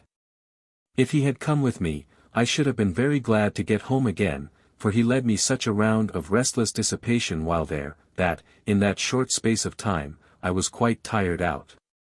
He seemed bent upon displaying me to his friends and acquaintances in particular, and the public in general, on every possible occasion, and to the greatest possible advantage. It was something to feel that he considered me a worthy object of pride. But I paid dear for the gratification, for, in the first place, to please him I had to violate my cherished predilections, my almost rooted principles in favor of a plain, dark, sober style of dress. I must sparkle in costly jewels and deck myself out like a painted butterfly, just as I had, long since, determined I would never do, and this was no trifling sacrifice. In the second place, I was continually straining to satisfy his sanguine expectations and do honor to his choice by my general conduct and deportment. And fearing to disappoint him by some awkward misdemeanor, or some trait of inexperienced ignorance about the customs of society, especially when I acted the part of hostess, which I was not unfrequently called upon to do. And, in the third place, as I intimated before, I was wearied of the throng and bustle, the restless hurry and ceaseless change of a life so alien to all my previous habits. At last, he suddenly discovered that the London air did not agree with me, and I was languishing for my country home, and must immediately return to Grassdale. I laughingly assured him that the case was not so urgent as he appeared to think it, but I was quite willing to go home if he was. He replied that he should be obliged to remain a week or two longer, as he had business that required his presence. "Then I will stay with you," said I. "But I can't do with you, Helen," was his answer. "As long as you stay I shall attend to you and neglect my business." "But I won't let you," I returned. "Now that I know you have business to attend to, I shall insist upon your attending to it, and letting me alone, and, to tell the truth, I shall be glad of a little rest. I can take my rides and walks in the park as usual. And your business cannot occupy all your time. I shall see you at mealtimes, and in the evenings at least, and that will be better than being leagues away and never seeing you at all. But, my love, I cannot let you stay. How can I settle my affairs when I know that you are here, neglected? I shall not feel myself neglected. While you are doing your duty, Arthur, I shall never complain of neglect. If you had told me before, that you had anything to do, it would have been half done before this, and now you must make up for lost time by redoubled exertions. Tell me what it is. And I will be your taskmaster, instead of being a hindrance." "No, no," persisted the impracticable creature, "you must go home, Helen. I must have the satisfaction of knowing that you are safe and well, though far away. Your bright eyes are faded, and that tender, delicate bloom has quite deserted your cheek. That is only with too much gaiety and fatigue. It is not, I tell you. It is the London air. You are pining for the fresh breezes of your country home, and you shall feel them before you are 2 days older. And remember your situation, dearest Helen. On your health, you know, depends the health, if not the life, of our future hope. Then you really wish to get rid of me?" "Positively, I do. And I will take you down myself to Grassdale, and then return. I shall not be absent above a week or fortnight at most. But if I must go, I will go alone. If you must stay, it is needless to waste your time in the journey there and back." But he did not like the idea of sending me alone. "Why, what helpless creature do you take me for?" I replied, "that you cannot trust me to go 100 miles in our own carriage, with our own footman and a maid to attend me? If you come with me I shall assuredly keep you. But tell me, Arthur, what is this tiresome business, and why did you never mention it before?" "It is only a little business with my lawyer," said he. "And he told me something about a piece of property he wanted to sell, in order to pay off a part of the encumbrances on his estate. But either the account was a little confused, or I was rather dull of comprehension, for I could not clearly understand how that should keep him in town a fortnight after me. Still less can I now comprehend how it should keep him a month, for it is nearly that time since I left him, and no signs of his return as yet. In every letter he promises to be with me in a few days, and every time deceives me, or deceives himself. His excuses are vague and insufficient. I cannot doubt that he has got among his former companions again. Oh, why did I leave him? I do intensely wish he would return. June 29th, no Arthur yet. And for many days I have been looking and longing in vain for a letter. His letters, when they come, are kind, if fair words and endearing epithets can give them a claim to the title, but very short, and full of trivial excuses and promises that I cannot trust. And yet how anxiously I look forward to them. How eagerly I open and devour one of those little, hastily scribbled returns for the 3 or 4 long letters, hitherto unanswered, he has had from me. Oh, it is cruel to leave me so long alone. He knows I have no one but Rachel to speak to, for we have no neighbors here, except the Hargraves, whose residence I can dimly descry from these upper windows embosomed among those low, woody hills beyond the dale. I was glad when I learnt that Millicent was so near us, and her company would be a soothing solace to me now, but she is still in town with her mother. There is no one at the Grove but little Esther and her French governess, for Walter is always away. I saw that paragon of manly perfections in London. He seemed scarcely to merit the eulogiums of his mother and sister. Though he certainly appeared more conversable and agreeable than Lord Loughborough, more candid and high-minded than Mr. Grimsby, and more polished and gentlemanly than Mr. Hattersley, Arthur's only other friend whom he judged fit to introduce to me. "Oh, Arthur, why won't you come? Why won't you write to me at least? You talked about my health, how can you expect me to gather bloom and vigor here, pining in solitude and restless anxiety from day to day? It would serve you right to come back and find my good looks entirely wasted away. I would beg my uncle and aunt, or my brother, to come and see me, but I do not like to complain of my loneliness to them, and indeed loneliness is the least of my sufferings. But what is he doing, what is it that keeps him away? It is this ever-recurring question, and the horrible suggestions it raises, that distract me." July 3rd. My last bitter letter has wrung from him an answer at last, and a rather longer one than usual, but still I don't know what to make of it. He playfully abuses me for the gall and vinegar of my latest effusion, tells me I can have no conception of the multitudinous engagements that keep him away, but avers that, in spite of them all, he will assuredly be with me before the close of next week. Though it is impossible for a man so circumstanced as he is to fix the precise day of his return, meantime he exhorts me to the exercise of patience, that first of woman's virtues, and desires me to remember the saying, "Absence makes the heart grow fonder," and comfort myself with the assurance that the longer he stays away the better he shall love me when he returns. Until he does return, he begs I will continue to write to him constantly, for, though he is sometimes too idle and often too busy to answer my letters as they come, he likes to receive them daily. And if I fulfill my threat of punishing his seeming neglect by ceasing to write, he shall be so angry that he will do his utmost to forget me. He adds this piece of intelligence respecting poor Millicent Hargrave. "Your little friend Millicent is likely, before long, to follow your example, and take upon her the yoke of matrimony in conjunction with a friend of mine. Hattersley, you know, has not yet fulfilled his direful threat of throwing his precious person away on the first old maid that chose to evince a tenderness for him. But he still preserves a resolute determination to see himself a married man before the year is out. Only, said he to me, I must have somebody that will let me have my own way in everything, not like your wife, Huntingdon. She is a charming creature, but she looks as if she had a will of her own, and could play the vixen upon occasion. I thought, you're right there, man, but I didn't say so.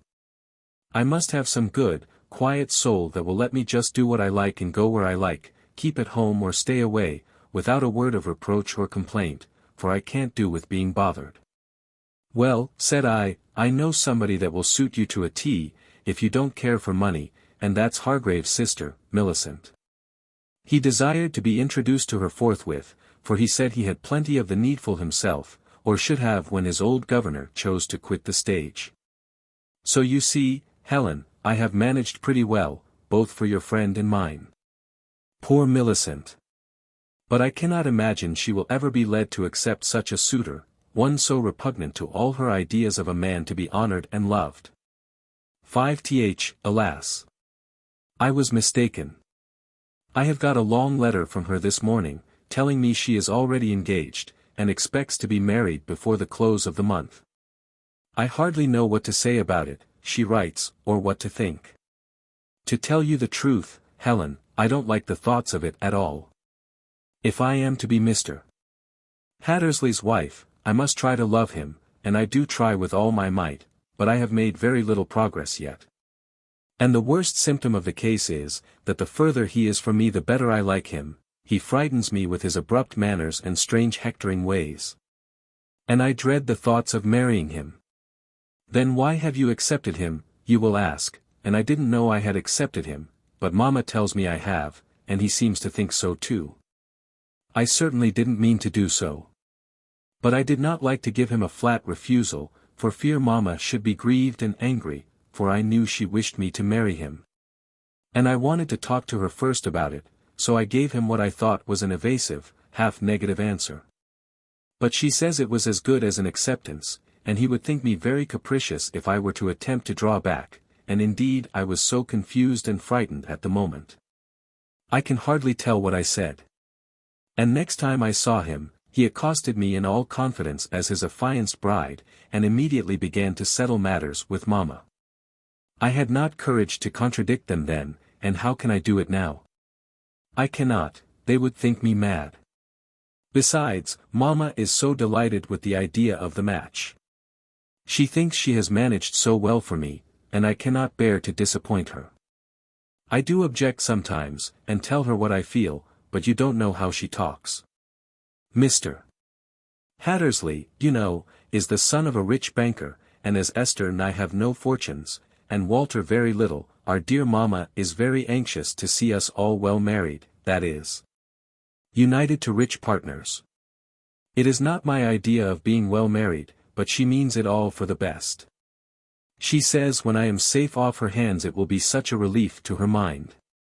And she assures me it will be a good thing for the family as well as for me.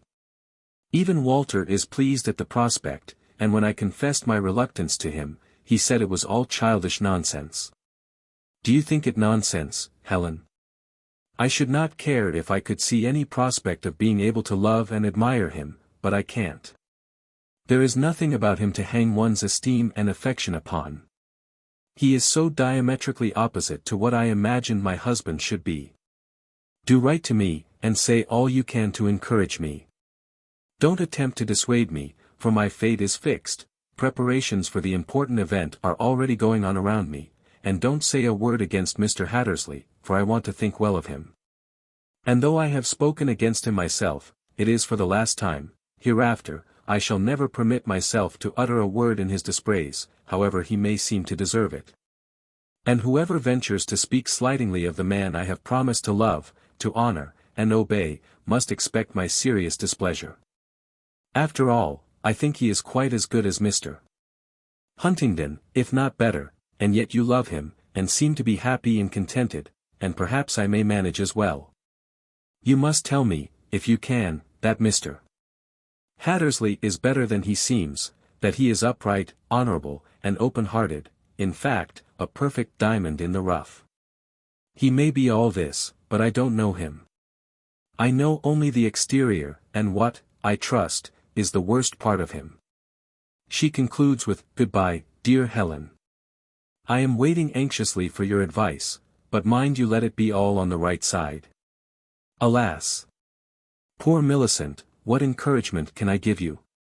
Or what advice, except that it is better to make a bold stand now, though at the expense of disappointing and angering both mother and brother and lover, than to devote your whole life, hereafter, to misery and vain regret.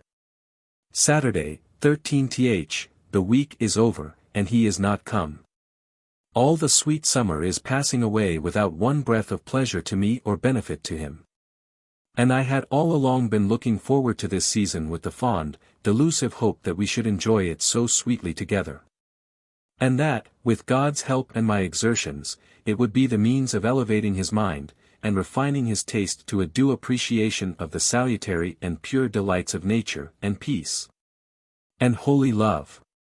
But now, at evening, when I see the round red sun sink quietly down behind those woody hills, leaving them sleeping in a warm, red, golden haze, I only think another lovely day is lost to him and me. And at morning, when roused by the flutter and chirp of the sparrows, and the gleeful twitter of the swallows, all intent upon feeding their young, and full of life and joy in their own little frames, I open the window to inhale the balmy, soul-reviving air, and look out upon the lovely landscape. Laughing in dew and sunshine, I too often shame that glorious scene with tears of thankless misery, because he cannot feel its freshening influence.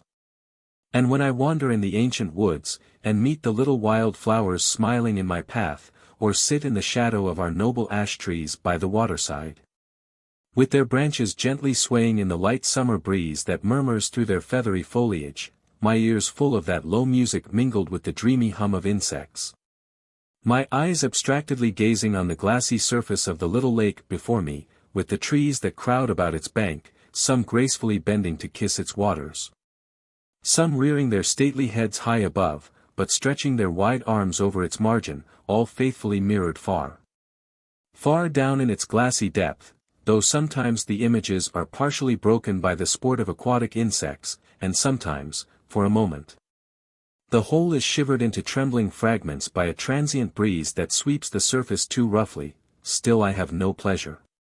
For the greater the happiness that nature sets before me, the more I lament that he is not here to taste it, the greater the bliss we might enjoy together. The more I feel our present wretchedness apart, yes, ours. He must be wretched, though he may not know it, and the more my senses are pleased, the more my heart is oppressed. For he keeps it with him confined amid the dust and smoke of London, perhaps shut up within the walls of his own abominable club. But most of all, at night, when I enter my lonely chamber, and look out upon the summer moon, sweet regent of the sky, floating above me in the black-blue vault of heaven, shedding a flood of silver radiance over park, and wood, and water, so pure, so peaceful, so divine, and think, where is he now? What is he doing at this moment? Wholly unconscious of this heavenly scene, perhaps reveling with his boon companions, perhaps, God help me, it is too much. 23rd. Thank heaven, he is come at last. But how altered! Flushed and feverish, listless and languid, his beauty strangely diminished, his vigor and vivacity quite departed. I have not upbraided him by word or look, I have not even asked him what he has been doing. I have not the heart to do it, for I think he is ashamed of himself, he must be so indeed, and such inquiries could not fail to be painful to both. My forbearance pleases him, touches him even, I am inclined to think. He says he is glad to be home again, and God knows how glad I am to get him back, even as he is. He lies on the sofa, nearly all day long, and I play and sing to him for hours together. I write his letters for him, and get him everything he wants. And sometimes I read to him, and sometimes I talk, and sometimes only sit by him and soothe him with silent caresses. I know he does not deserve it, and I fear I am spoiling him. But this once, I will forgive him, freely and entirely.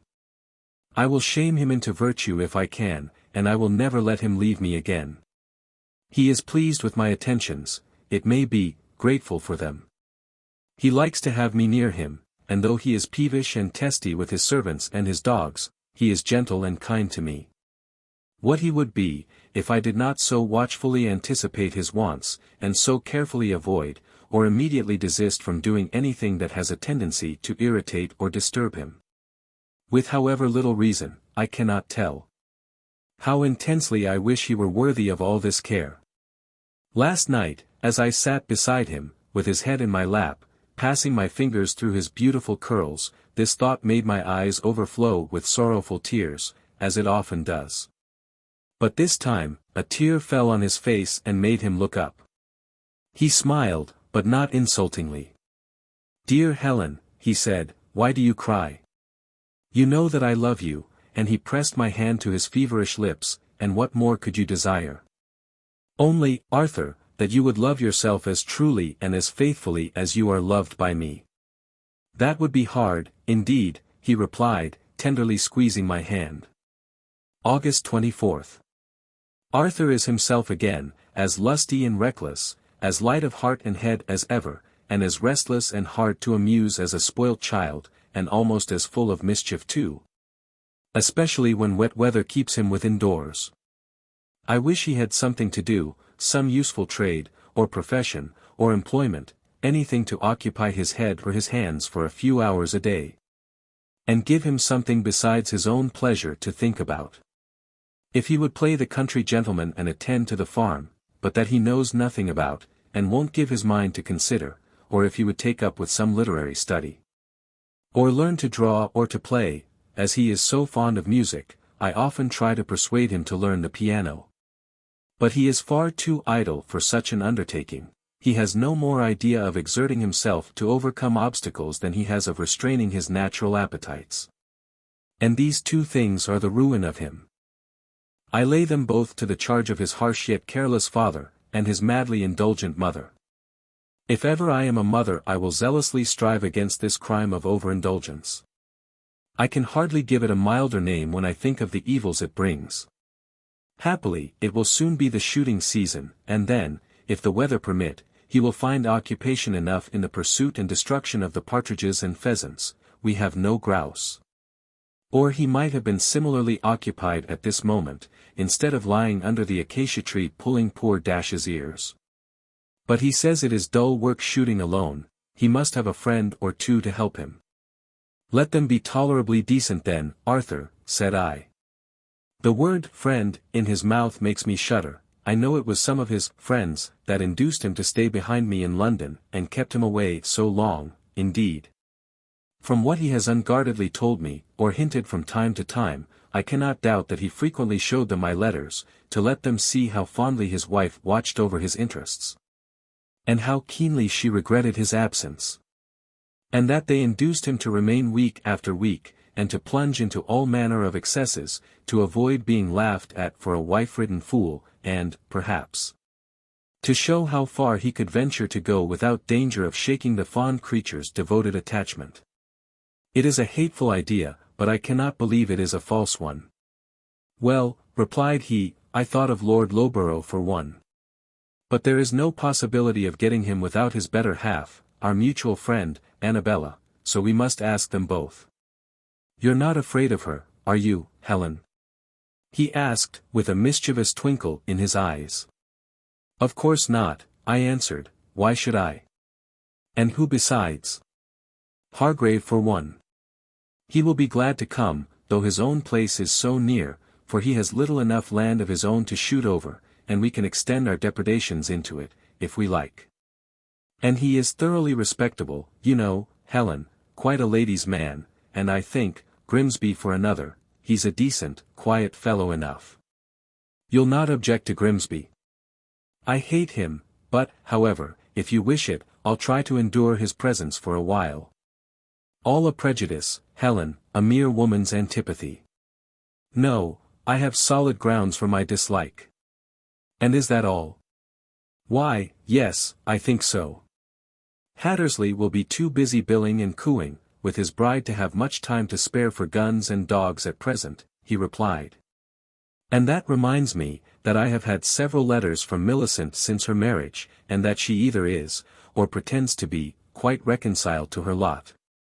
She professes to have discovered numberless virtues and perfections in her husband, some of which, I fear, less partial eyes would fail to distinguish, though they sought them carefully with tears. And now that she is accustomed to his loud voice, and abrupt, uncourteous manners, she affirms she finds no difficulty in loving him as a wife should do. And begs I will burn that letter wherein she spoke so unadvisedly against him. So that I trust she may yet be happy, but, if she is, it will be entirely the reward of her own goodness of heart. For had she chosen to consider herself the victim of fate, or of her mother's worldly wisdom, she might have been thoroughly miserable. And if, for duty's sake, she had not made every effort to love her husband, she would, doubtless, have hated him to the end of her days. Chapter 26. September 23 RD, our guests arrived about 3 weeks ago. Lord and Lady Loughborough have now been married above 8 months. And I will do the lady the credit to say that her husband is quite an altered man, his looks, his spirits, and his temper, are all perceptibly changed for the better since I last saw him. But there is room for improvement still. He is not always cheerful, nor always contented, and she often complains of his ill humor, which, however, of all persons, she ought to be the last to accuse him of. As he never displays it against her, except for such conduct as would provoke a saint. He adores her still, and would go to the world's end to please her. She knows her power, and she uses it too. But well knowing that to wheedle and coax is safer than to command, she judiciously tempers her despotism with flattery and blandishments enough to make him deem himself a favored and a happy man. But she has a way of tormenting him, in which I am a fellow sufferer, or might be, if I chose to regard myself as such. This is by openly, but not too glaringly, coquetting with Mr. Huntingdon, who is quite willing to be her partner in the game. But I don't care for it, because, with him, I know there is nothing but personal vanity, and a mischievous desire to excite my jealousy, and, perhaps, to torment his friend. And she, no doubt, is actuated by much the same motives, only, there is more of malice and less of playfulness in her maneuvers. It is obviously, therefore, my interest to disappoint them both, as far as I am concerned, by preserving a cheerful, undisturbed serenity throughout. And, accordingly, I endeavor to show the fullest confidence in my husband, and the greatest indifference to the arts of my attractive guest. I have never reproached the former but once, and that was for laughing at Lord Loughborough's depressed and anxious countenance one evening, when they had both been particularly provoking.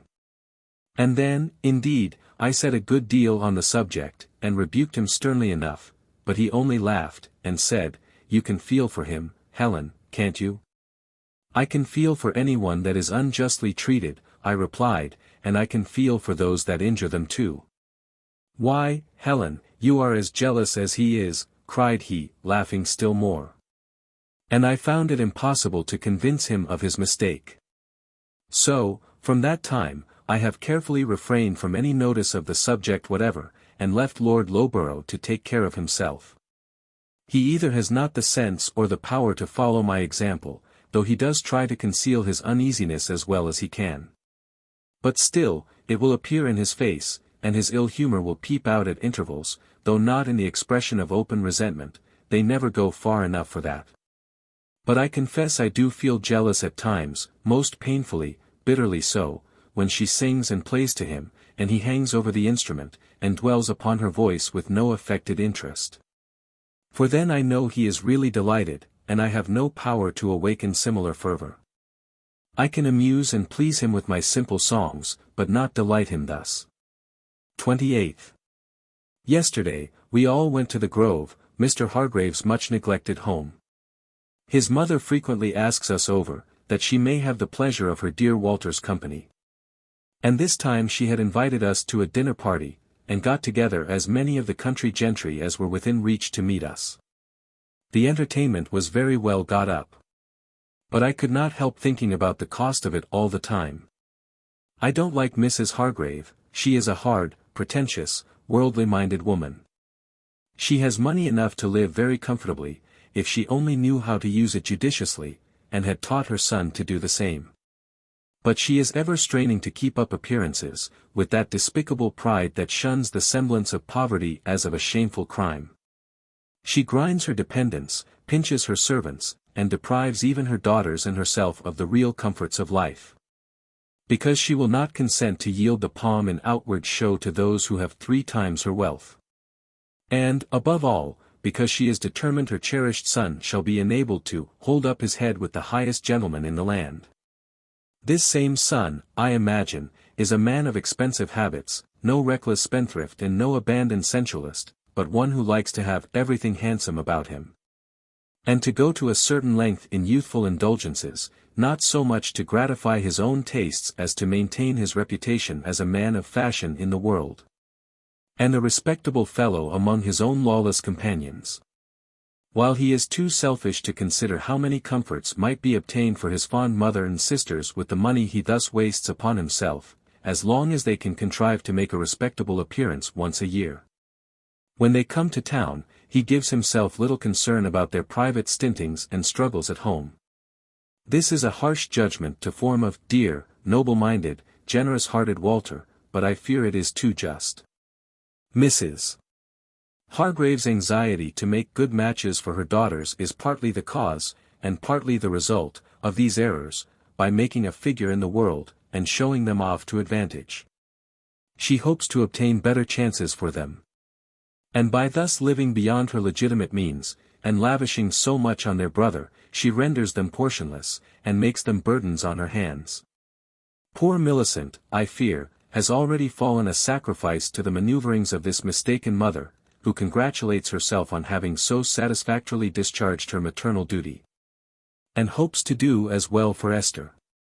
But Esther is a child as yet, a little merry romp of 14, as honest-hearted, and as guileless and simple as her sister, but with a fearless spirit of her own, that I fancy her mother will find some difficulty in bending to her purposes. Chapter 27. October 9th. It was on the night of the 4th, a little after tea, that Annabella had been singing and playing, with Arthur as usual at her side. She had ended her song, but still she sat at the instrument. And he stood leaning on the back of her chair, conversing in scarcely audible tones, with his face in very close proximity with hers. I looked at Lord Loughborough. He was at the other end of the room, talking with Messrs. Hargrave and Grimsby. But I saw him dart towards his lady and his host a quick, impatient glance, expressive of intense disquietude, at which Grimsby smiled. Determined to interrupt the tête-à-tête, I rose, and, selecting a piece of music from the music stand, stepped up to the piano, intending to ask the lady to play it. But I stood transfixed and speechless on seeing her seated there, listening, with what seemed an exultant smile on her flushed face to his soft murmurings. With her hand quietly surrendered to his clasp. The blood rushed first to my heart, and then to my head. For there was more than this. Almost at the moment of my approach, he cast a hurried glance over his shoulder towards the other occupants of the room. And then ardently pressed the unresisting hand to his lips. On raising his eyes, he beheld me, and dropped them again, confounded and dismayed.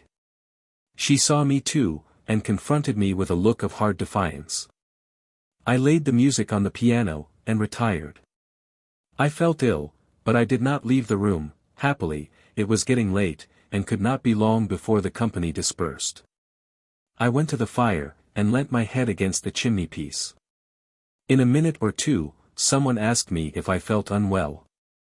I did not answer. Indeed, at the time, I knew not what was said, but I mechanically looked up, and saw Mr. Hargrave standing beside me on the rug.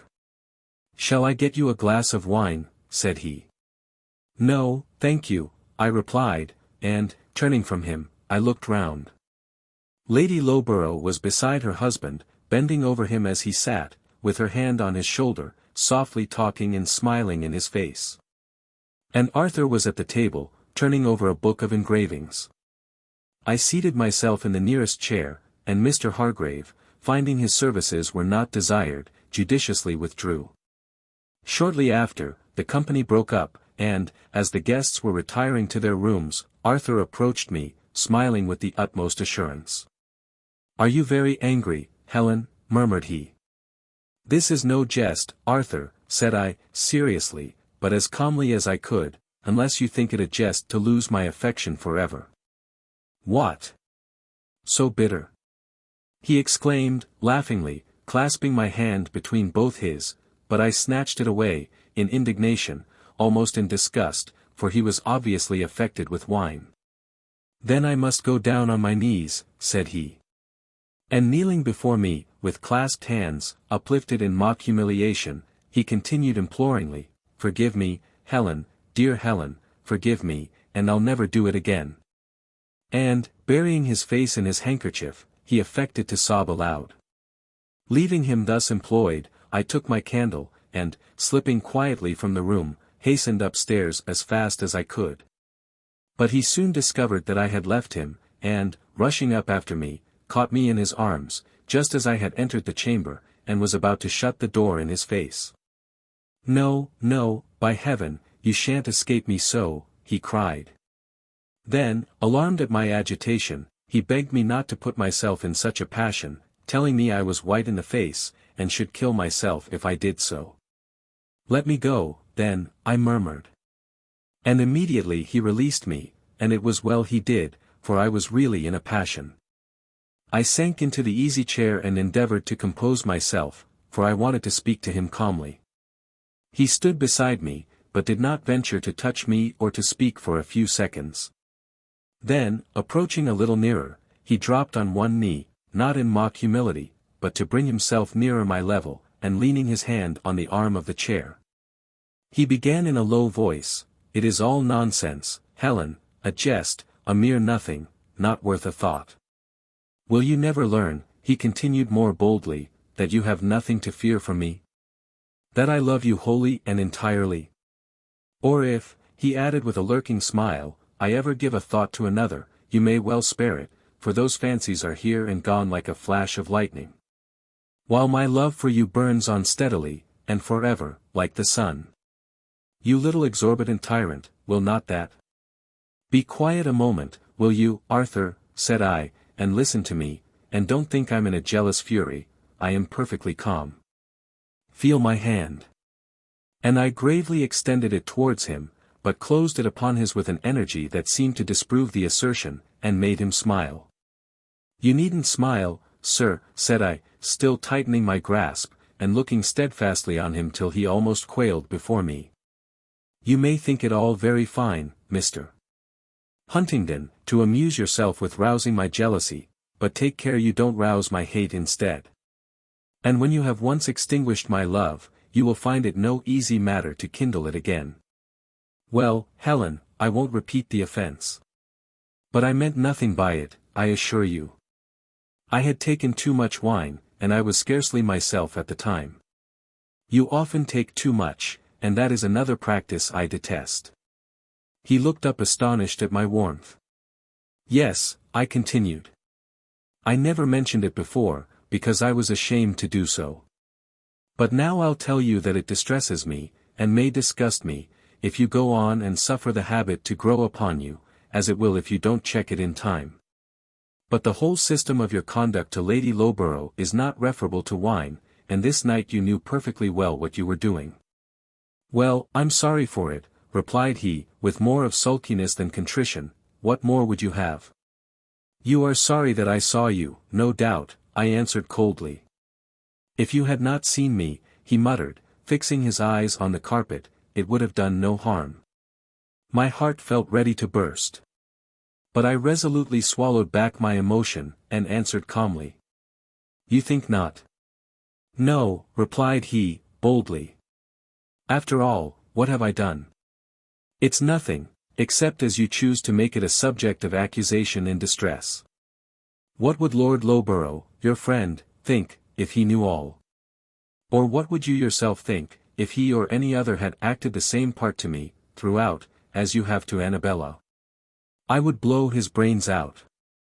"Well, then, Arthur, how can you call it nothing, an offence for which you would think yourself justified in blowing another man's brains out?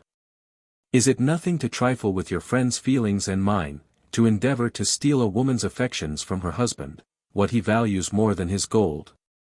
And therefore what it is more dishonest to take? Are the marriage vows a jest, and is it nothing to make it your sport to break them, and to tempt another to do the same? Can I love a man that does such things, and coolly maintains it is nothing?" "You are breaking your marriage vows yourself," said he, indignantly rising and pacing to and fro. "You promised to honor and obey me, and now you attempt to hector over me, and threaten and accuse me, and call me worse than a highwayman. If it were not for your situation, Helen would not submit to it so tamely. I won't be dictated to by a woman, though she be my wife. What will you do then?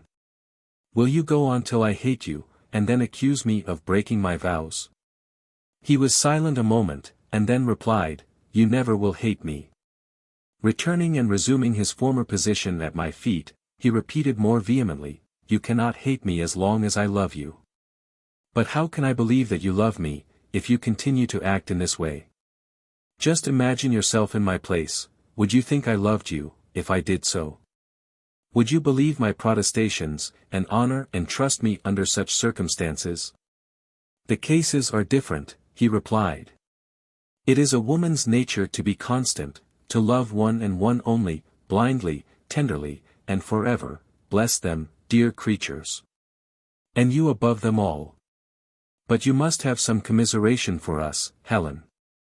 You must give us a little more license, for, as Shakespeare has it, however we do praise ourselves, our fancies are more giddy and unfirm, more longing, wavering, sooner lost and won, than women's are."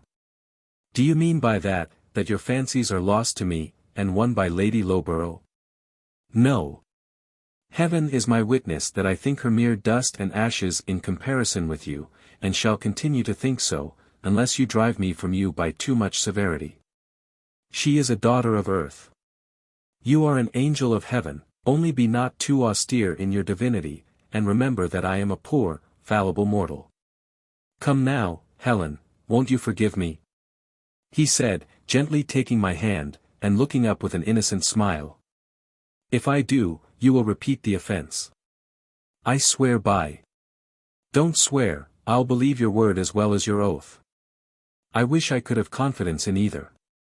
Try me, then, Helen, only trust and pardon me this once, and you shall see. Come, I am in hell's torments till you speak the word. I did not speak it, but I put my hand on his shoulder and kissed his forehead, and then burst into tears. He embraced me tenderly, and we have been good friends ever since. He has been decently temperate at table, and well conducted towards Lady Loughborough. The first day he held himself aloof from her, as far as he could without any flagrant breach of hospitality, since that he has been friendly and civil, but nothing more, in my presence, at least. Nor, I think, at any other time. For she seems haughty and displeased, and Lord Loughborough is manifestly more cheerful, and more cordial towards his host than before. But I shall be glad when they are gone, for I have so little love for Annabella that it is quite a task to be civil to her, and as she is the only woman here besides myself, we are necessarily thrown so much together. Next time Mrs. Hargrave calls I shall hail her advent as quite a relief. I have a good mind to ask Arthur's leave to invite the old lady to stay with us till our guests depart. I think I will. She will take it as a kind attention, and, though I have little relish for her society, she will be truly welcome as a third to stand between Lady Loughborough and me. The first time the latter and I were alone together, after that unhappy evening, was an hour or two after breakfast on the following day, when the gentlemen were gone out. After the usual time spent in the writing of letters, the reading of newspapers, and desultory conversation. We sat silent for 2 or 3 minutes. She was busy with her work, and I was running over the columns of a paper from which I had extracted all the pith some 20 minutes before. It was a moment of painful embarrassment to me, and I thought it must be infinitely more so to her, but it seems I was mistaken. She was the first to speak. And, smiling with the coolest assurance, she began. "Your husband was merry last night, Helen, is he often so?" My blood boiled in my face. But it was better she should seem to attribute his conduct to this than to anything else. "No," replied I, "and never will be so again, I trust." "You gave him a curtain lecture, did you?" "No.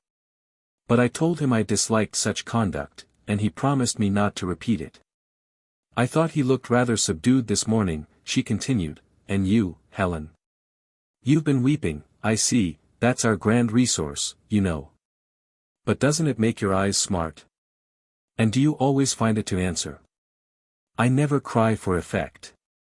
Nor can I conceive how anyone can." "Well, I don't know, I never had occasion to try it, but I think if Loughborough were to commit such improprieties, I'd make him cry. I don't wonder at your being angry, for I'm sure I'd give my husband a lesson he would not soon forget for a lighter offense than that. But then he never will do anything of the kind. For I keep him in too good order for that. Are you sure you don't arrogate too much of the credit to yourself? Lord Loughborough was quite as remarkable for his abstemiousness for some time before you married him, as he is now, I have heard." "Oh, about the wine you mean, yes, he's safe enough for that. And as to looking askance to another woman, he's safe enough for that too, while I live, for he worships the very ground I tread on." "Indeed. And are you sure you deserve it?" "Why, as to that, I can't say, you know we're all fallible creatures, Helen, we none of us deserve to be worshipped. But are you sure your darling Huntingdon deserves all the love you give to him?" I knew not what to answer to this. I was burning with anger, but I suppressed all outward manifestations of it, and only bit my lip and pretended to arrange my work. "At any rate," resumed she, pursuing her advantage, "you can console yourself with the assurance that you are worthy of all the love he gives to you." "You flatter me," said I. "But, at least, I can try to be worthy of it." And then I turned the conversation. Chapter 28. December 25 th. Last Christmas I was a bride, with a heart overflowing with present bliss, and full of ardent hopes for the future, though not unmingled with foreboding fears.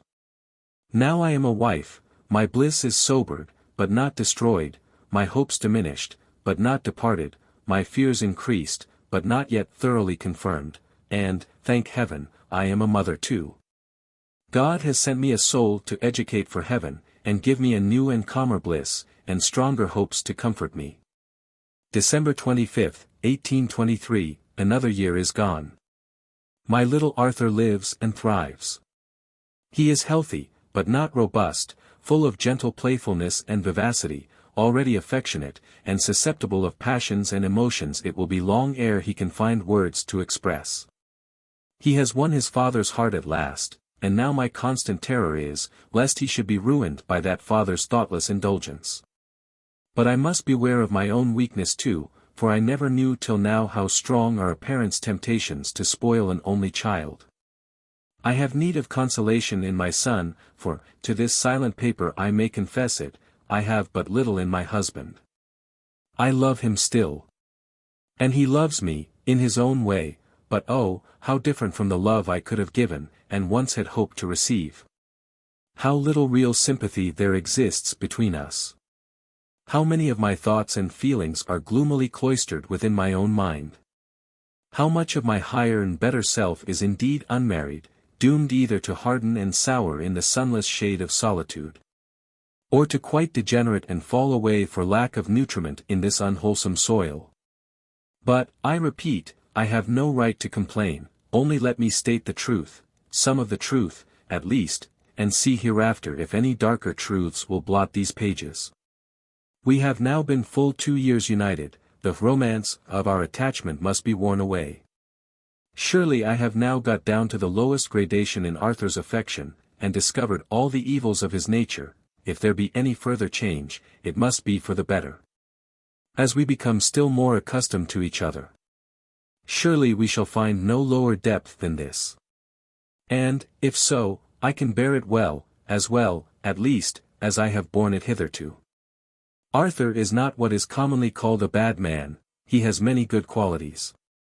But he is a man without self-restraint or lofty aspirations, a lover of pleasure, given up to animal enjoyments. He is not a bad husband. But his notions of matrimonial duties and comforts are not my notions. Judging from appearances, his idea of a wife is a thing to love one devotedly, and to stay at home to wait upon her husband, and amuse him and minister to his comfort in every possible way, while he chooses to stay with her. And, when he is absent, to attend to his interests, domestic or otherwise, and patiently wait his return, no matter how he may be occupied in the meantime. Early in spring he announced his intention of going to London, his affairs there demanded his attendance, he said, and he could refuse it no longer. He expressed his regret at having to leave me, but hoped I would amuse myself with the baby till he returned. But why leave me? I said. I can go with you, I can be ready at any time. You would not take that child to town? Yes, why not? The thing was absurd, the air of the town would be certain to disagree with him, and with me as a nurse. The late hours and London habits would not suit me under such circumstances, and altogether he assured me that it would be excessively troublesome, injurious, and unsafe. I overruled his objections as well as I could, for I trembled at the thoughts of his going alone, and would sacrifice almost anything for myself, much even for my child, to prevent it. But at length he told me, plainly, and somewhat testily, that he could not do with me, he was worn out with the baby's restless nights, and must have some repose. I proposed separate apartments. But it would not do. The truth is, Arthur, I said at last, you are weary of my company, and determined not to have me with you. You might as well have said so at once. He denied it. But I immediately left the room, and flew to the nursery, to hide my feelings, if I could not soothe them, there. I was too much hurt to express any further dissatisfaction with his plans, or at all to refer to the subject again. Except for the necessary arrangements concerning his departure and the conduct of affairs during his absence, till the day before he went, when I earnestly exhorted him to take care of himself and keep out of the way of temptation. He laughed at my anxiety, but assured me there was no cause for it, and promised to attend to my advice. I suppose it is no use asking you to fix a day for your return, said I. Why, no. I hardly can, under the circumstances, but be assured, love, I shall not be long away. "I don't wish to keep you a prisoner at home," I replied. "I should not grumble at your staying whole months away, if you can be happy so long without me, provided I knew you were safe. But I don't like the idea of your being there among your friends, as you call them." "Pooh, pooh, you silly girl. Do you think I can't take care of myself? You didn't last time. But this time, Arthur," I added, earnestly, "show me that you can, and teach me that I need not fear to trust you."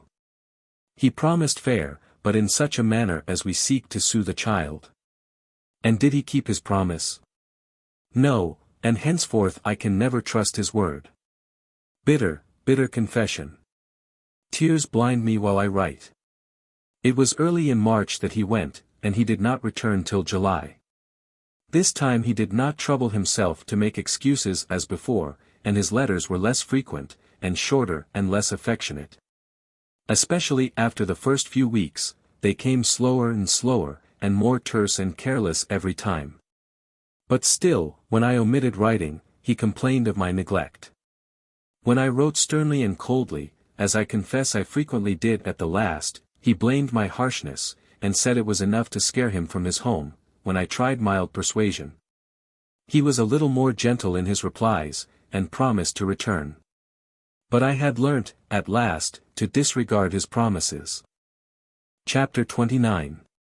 Those were 4 miserable months, alternating between intense anxiety, despair, and indignation, pity for him and pity for myself. And yet, through all, I was not wholly comfortless. I had my darling, sinless, inoffensive little one to console me. But even this consolation was embittered by the constantly recurring thought, how shall I teach him hereafter to respect his father, and yet to avoid his example? But I remembered that I had brought all these afflictions, in a manner wilfully, upon myself, and I determined to bear them without a murmur. At the same time I resolved not to give myself up to misery for the transgressions of another, and endeavored to divert myself as much as I could. And besides the companionship of my child, and my dear, faithful Rachel, who evidently guessed my sorrows and felt for them, though she was too discreet to allude to them, I had my books and pencil, my domestic affairs, and the welfare and comfort of Arthur's poor tenants and labourers to attend to, and I sometimes sought and obtained amusement in the company of my young friend Esther Hargrave. Occasionally I rode over to see her. And once or twice I had her to spend the day with me at the manor.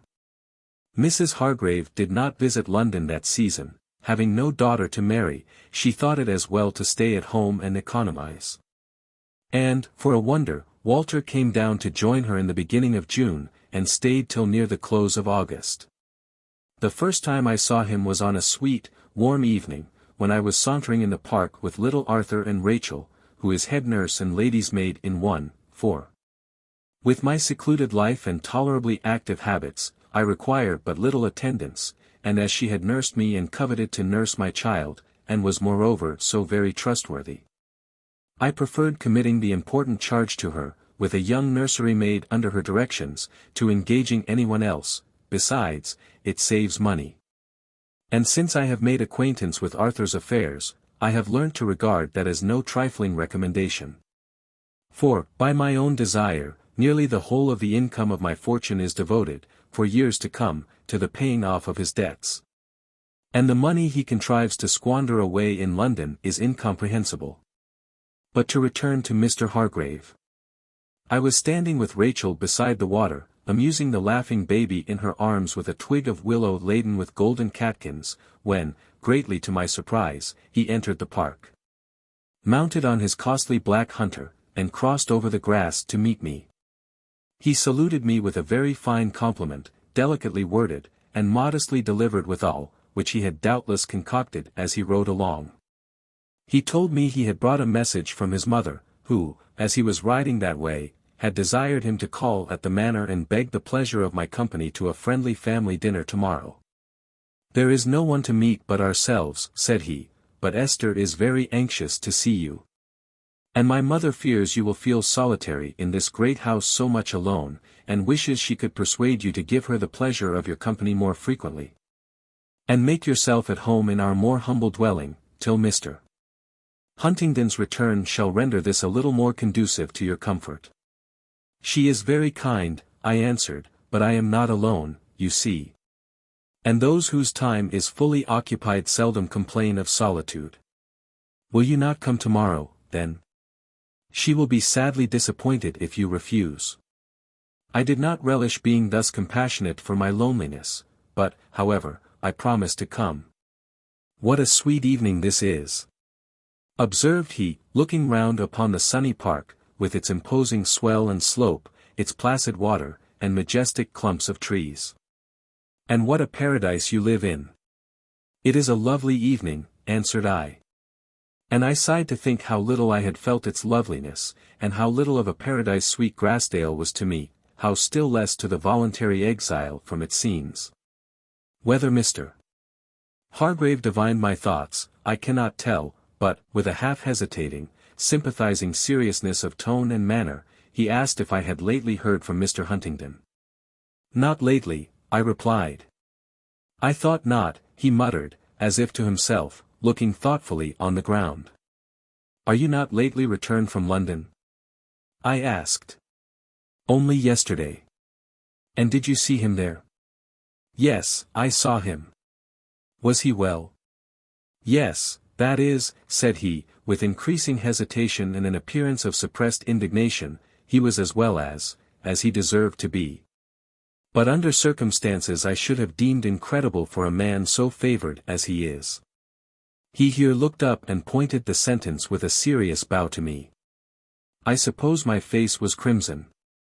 "Pardon me, Mrs. Huntingdon," he continued, "but I cannot suppress my indignation when I behold such infatuated blindness and perversion of taste, but, perhaps, you are not aware," he paused. "I am aware of nothing, sir, except that he delays his coming longer than I expected. And if, at present, he prefers the society of his friends to that of his wife, and the dissipations of the town to the quiet of country life, I suppose I have those friends to thank for it. Their tastes and occupations are similar to his, and I don't see why his conduct should awaken either their indignation or surprise." "You wrong me cruelly," answered he. "I have shared but little of Mr. Huntingdon's society for the last few weeks, and as for his tastes and occupations, they are quite beyond me, lonely wanderer as I am. Where I have but sipped and tasted, he drains the cup to the dregs. And if ever for a moment I have sought to drown the voice of reflection in madness and folly, or if I have wasted too much of my time and talents among reckless and dissipated companions, God knows I would gladly renounce them entirely and forever, if I had but half the blessings that man so thanklessly casts behind his back, but half the inducements to virtue and domestic orderly habits that he despises, but such a home, and such a partner to share it. It is infamous," he muttered, between his teeth.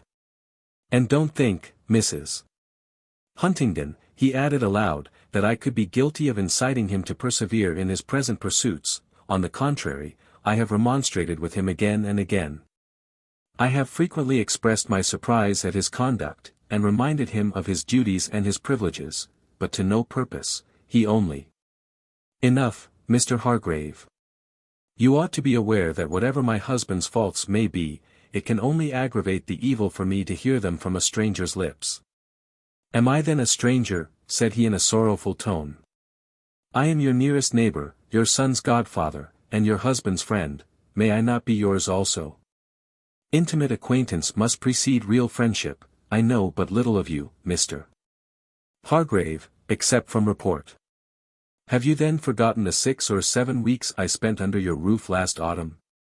"I have not forgotten them. And I know enough of you, Mrs. Huntingdon, to think that your husband is the most enviable man in the world, and I should be the next if you would deem me worthy of your friendship. If you knew more of me, you would not think it, or if you did you would not say it, and expect me to be flattered by the compliment." I stepped backward as I spoke. He saw that I wished the conversation to end, and immediately taking the hint, he gravely bowed, wished me good evening, and turned his horse towards the road. He appeared grieved and hurt at my unkind reception of his sympathizing overtures. I was not sure that I had done right in speaking so harshly to him. But, at the time, I had felt irritated, almost insulted by his conduct. It seemed as if he was presuming upon the absence and neglect of my husband, and insinuating even more than the truth against him. Rachel had moved on, during our conversation, to some yards' distance. He rode up to her, and asked to see the child. He took it carefully into his arms, looked upon it with an almost paternal smile, and I heard him say, as I approached, "And this, too, he has forsaken." He then tenderly kissed it, and restored it to the gratified nurse. "Are you fond of children, Mr. Hargrave?" said I, a little softened towards him. "Not in general," he replied, "but that is such a sweet child, and so like its mother," he added in a lower tone. "You are mistaken there, it is its father it resembles." "Am I not right, nurse?" said he, appealing to Rachel. "I think, sir, there's a bit of both," she replied. He departed, and Rachel pronounced him a very nice gentleman. I had still my doubts on the subject. In the course of the following 6 weeks I met him several times, but always, save once, in company with his mother, or his sister, or both. When I called on them, he always happened to be at home, and, when they called on me, it was always he that drove them over in the phaeton. His mother, evidently, was quite delighted with his dutiful attentions and newly acquired domestic habits. The time that I met him alone was on a bright, but not oppressively hot day, in the beginning of July. I had taken little Arthur into the wood that skirts the park, and there seated him on the moss-cushioned roots of an old oak. And, having gathered a handful of bluebells and wild roses, I was kneeling before him, and presenting them, one by one, to the grasp of his tiny fingers.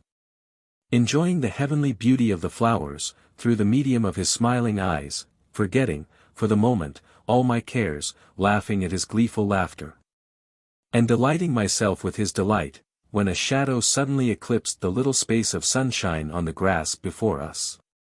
And looking up, I beheld Walter Hargrave standing and gazing upon us. "Excuse me, Mrs. Huntingdon," said he, but I was spellbound. I had neither the power to come forward and interrupt you, nor to withdraw from the contemplation of such a scene. How vigorous my little godson grows! And how merry he is this morning! He approached the child, and stooped to take his hand. But, on seeing that his caresses were likely to produce tears and lamentations, instead of a reciprocation of friendly demonstrations, he prudently drew back. "What a pleasure and comfort that little creature must be to you, Mrs. Huntingdon," he observed, with a touch of sadness in his intonation, as he admiringly contemplated the infant. "It is," replied I, and then I asked after his mother and sister. He politely answered my inquiries, and then returned again to the subject I wished to avoid, though with a degree of timidity that witnessed his fear to offend. "You have not heard from Huntingdon lately," he said. "Not this week," I replied. "Not these 3 weeks, I might have said. I had a letter from him this morning. I wish it were such a one as I could show to his lady." He half drew from his waistcoat pocket a letter with Arthur's still beloved hand on the address, scowled at it, and put it back again, adding, "But he tells me he is about to return next week. He tells me so every time he writes." "Indeed. Well, it is like him. But to me he always avowed it his intention to stay till the present month." It struck me like a blow, this proof of premeditated transgression and systematic disregard of truth. "It is only of a piece with the rest of his conduct," observed Mr. Hargrave, thoughtfully regarding me, and reading, I suppose, my feelings in my face.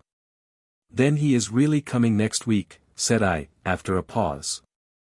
"You may rely upon it, if the assurance can give you any pleasure." "And is it possible, Mrs. Huntingdon, that you can rejoice at his return?" he exclaimed, attentively perusing my features again. "Of course, Mr. Hargrave, is he not my husband?" "Oh, Huntingdon, you know not what you slight," he passionately murmured. I took up my baby, and, wishing him good morning, departed, to indulge my thoughts unscrutinized, within the sanctum of my home. And was I glad? Yes, delighted. Though I was angered by Arthur's conduct, and though I felt that he had wronged me, and was determined he should feel it too. Chapter 30. On the following morning I received a few lines from him myself, confirming Hargrave's intimations respecting his approaching return. And he did come next week, but in a condition of body and mind even worse than before. I did not, however, intend to pass over his derelictions this time without a remark. I found it would not do. But the first day he was weary with his journey, and I was glad to get him back. I would not upbraid him then, I would wait till tomorrow. Next morning he was weary still, I would wait a little longer.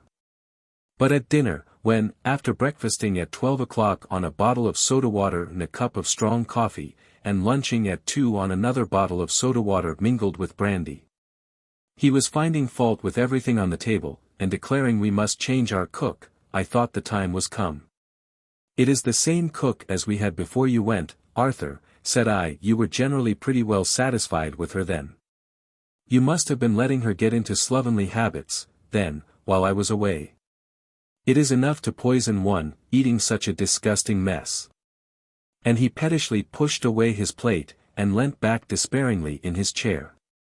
"I think it is you that are changed, not she," said I, but with the utmost gentleness, for I did not wish to irritate him. "It may be so," he replied carelessly, as he seized a tumbler of wine and water, adding, when he had tossed it off, "for I have an infernal fire in my veins that all the waters of the ocean cannot quench." "What kindled it?" I was about to ask, but at that moment the butler entered and began to take away the things. "Be quick, Benson, do have done with that infernal clatter," cried his master. "And don't bring the cheese, unless you want to make me sick outright." Benson, in some surprise, removed the cheese, and did his best to effect a quiet and speedy clearance of the rest. But, unfortunately, there was a rumple in the carpet, caused by the hasty pushing back of his master's chair, at which he tripped and stumbled, causing a rather alarming concussion with the trayful of crockery in his hands, but no positive damage, save the fall and breaking of a sauce tureen. But, to my unspeakable shame and dismay, Arthur turned furiously around upon him, and swore at him with savage coarseness. The poor man turned pale, and visibly trembled as he stooped to pick up the fragments. "He couldn't help it, Arthur," said I, "the carpet caught his foot, and there's no great harm done. Never mind the pieces now, Benson, you can clear them away afterwards." Glad to be released, Benson expeditiously set out the dessert and withdrew. "What could you mean, Helen, by taking the servant's part against me," said Arthur, as soon as the door was closed, "when you knew I was distracted?" "I did not know you were distracted, Arthur, and the poor man was quite frightened and hurt at your sudden explosion." "Poor man, indeed. And do you think I could stop to consider the feelings of an insensate brute like that, when my own nerves were racked and torn to pieces by his confounded blunders? I never heard you complain of your nerves before. And why shouldn't I have nerves as well as you? Oh, I don't dispute your claim to their possession, but I never complain of mine." "No, how should you, when you never do anything to try them?" "Then why do you try yours, Arthur? Do you think I have nothing to do but to stay at home and take care of myself like a woman? Is it impossible, then, to take care of yourself like a man when you go abroad? You told me that you could, and would too. And you promised." Come, Helen, don't begin with that nonsense now, I can't bear it." "Can't bear what? To be reminded of the promises you have broken." "Helen, you are cruel. If you knew how my heart throbbed, and how every nerve thrilled through me while you spoke, you would spare me. You can pity a dolt of a servant for breaking a dish.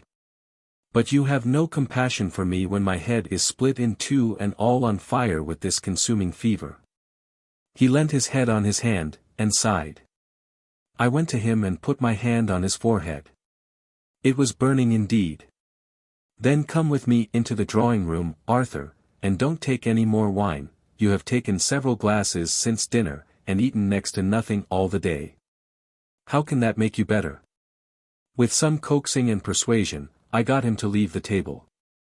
When the baby was brought I tried to amuse him with that. But poor little Arthur was cutting his teeth, and his father could not bear his complaints. Sentence of immediate banishment was passed upon him on the first indication of fretfulness. And because, in the course of the evening, I went to share his exile for a little while, I was reproached, on my return, for preferring my child to my husband. I found the latter reclining on the sofa just as I had left him. Well, exclaimed the injured man, in a tone of pseudo-resignation. I thought I wouldn't send for you. I thought I'd just see how long it would please you to leave me alone. I have not been very long, have I, Arthur? I have not been an hour, I'm sure. Oh, of course, an hour is nothing to you, so pleasantly employed, but to me. It has not been pleasantly employed, interrupted I. I have been nursing our poor little baby, who is very far from well, and I could not leave him till I got him to sleep. Oh, to be sure, you're overflowing with kindness and pity for everything but me. And why should I pity you?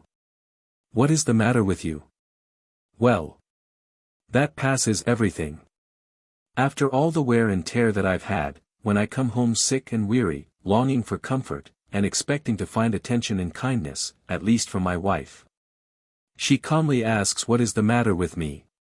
There is nothing the matter with you, returned I, except what you have wilfully brought upon yourself, against my earnest exhortation and entreaty. Now, Helen, said he emphatically, half rising from his recumbent posture, if you bother me with another word, I'll ring the bell and order 6 bottles of wine, and, by heaven, I'll drink them dry before I stir from this place. I said no more, but sat down before the table and drew a book towards me.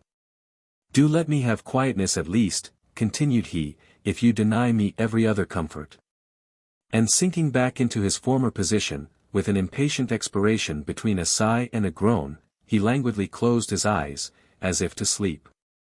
What the book was that lay open on the table before me, I cannot tell, for I never looked at it.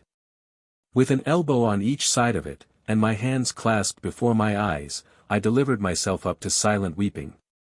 But Arthur was not asleep. At the first slight sob, he raised his head and looked round, impatiently exclaiming, "What are you crying for, Helen? What the deuce is the matter now?" "I'm crying for you, Arthur," I replied, speedily drying my tears.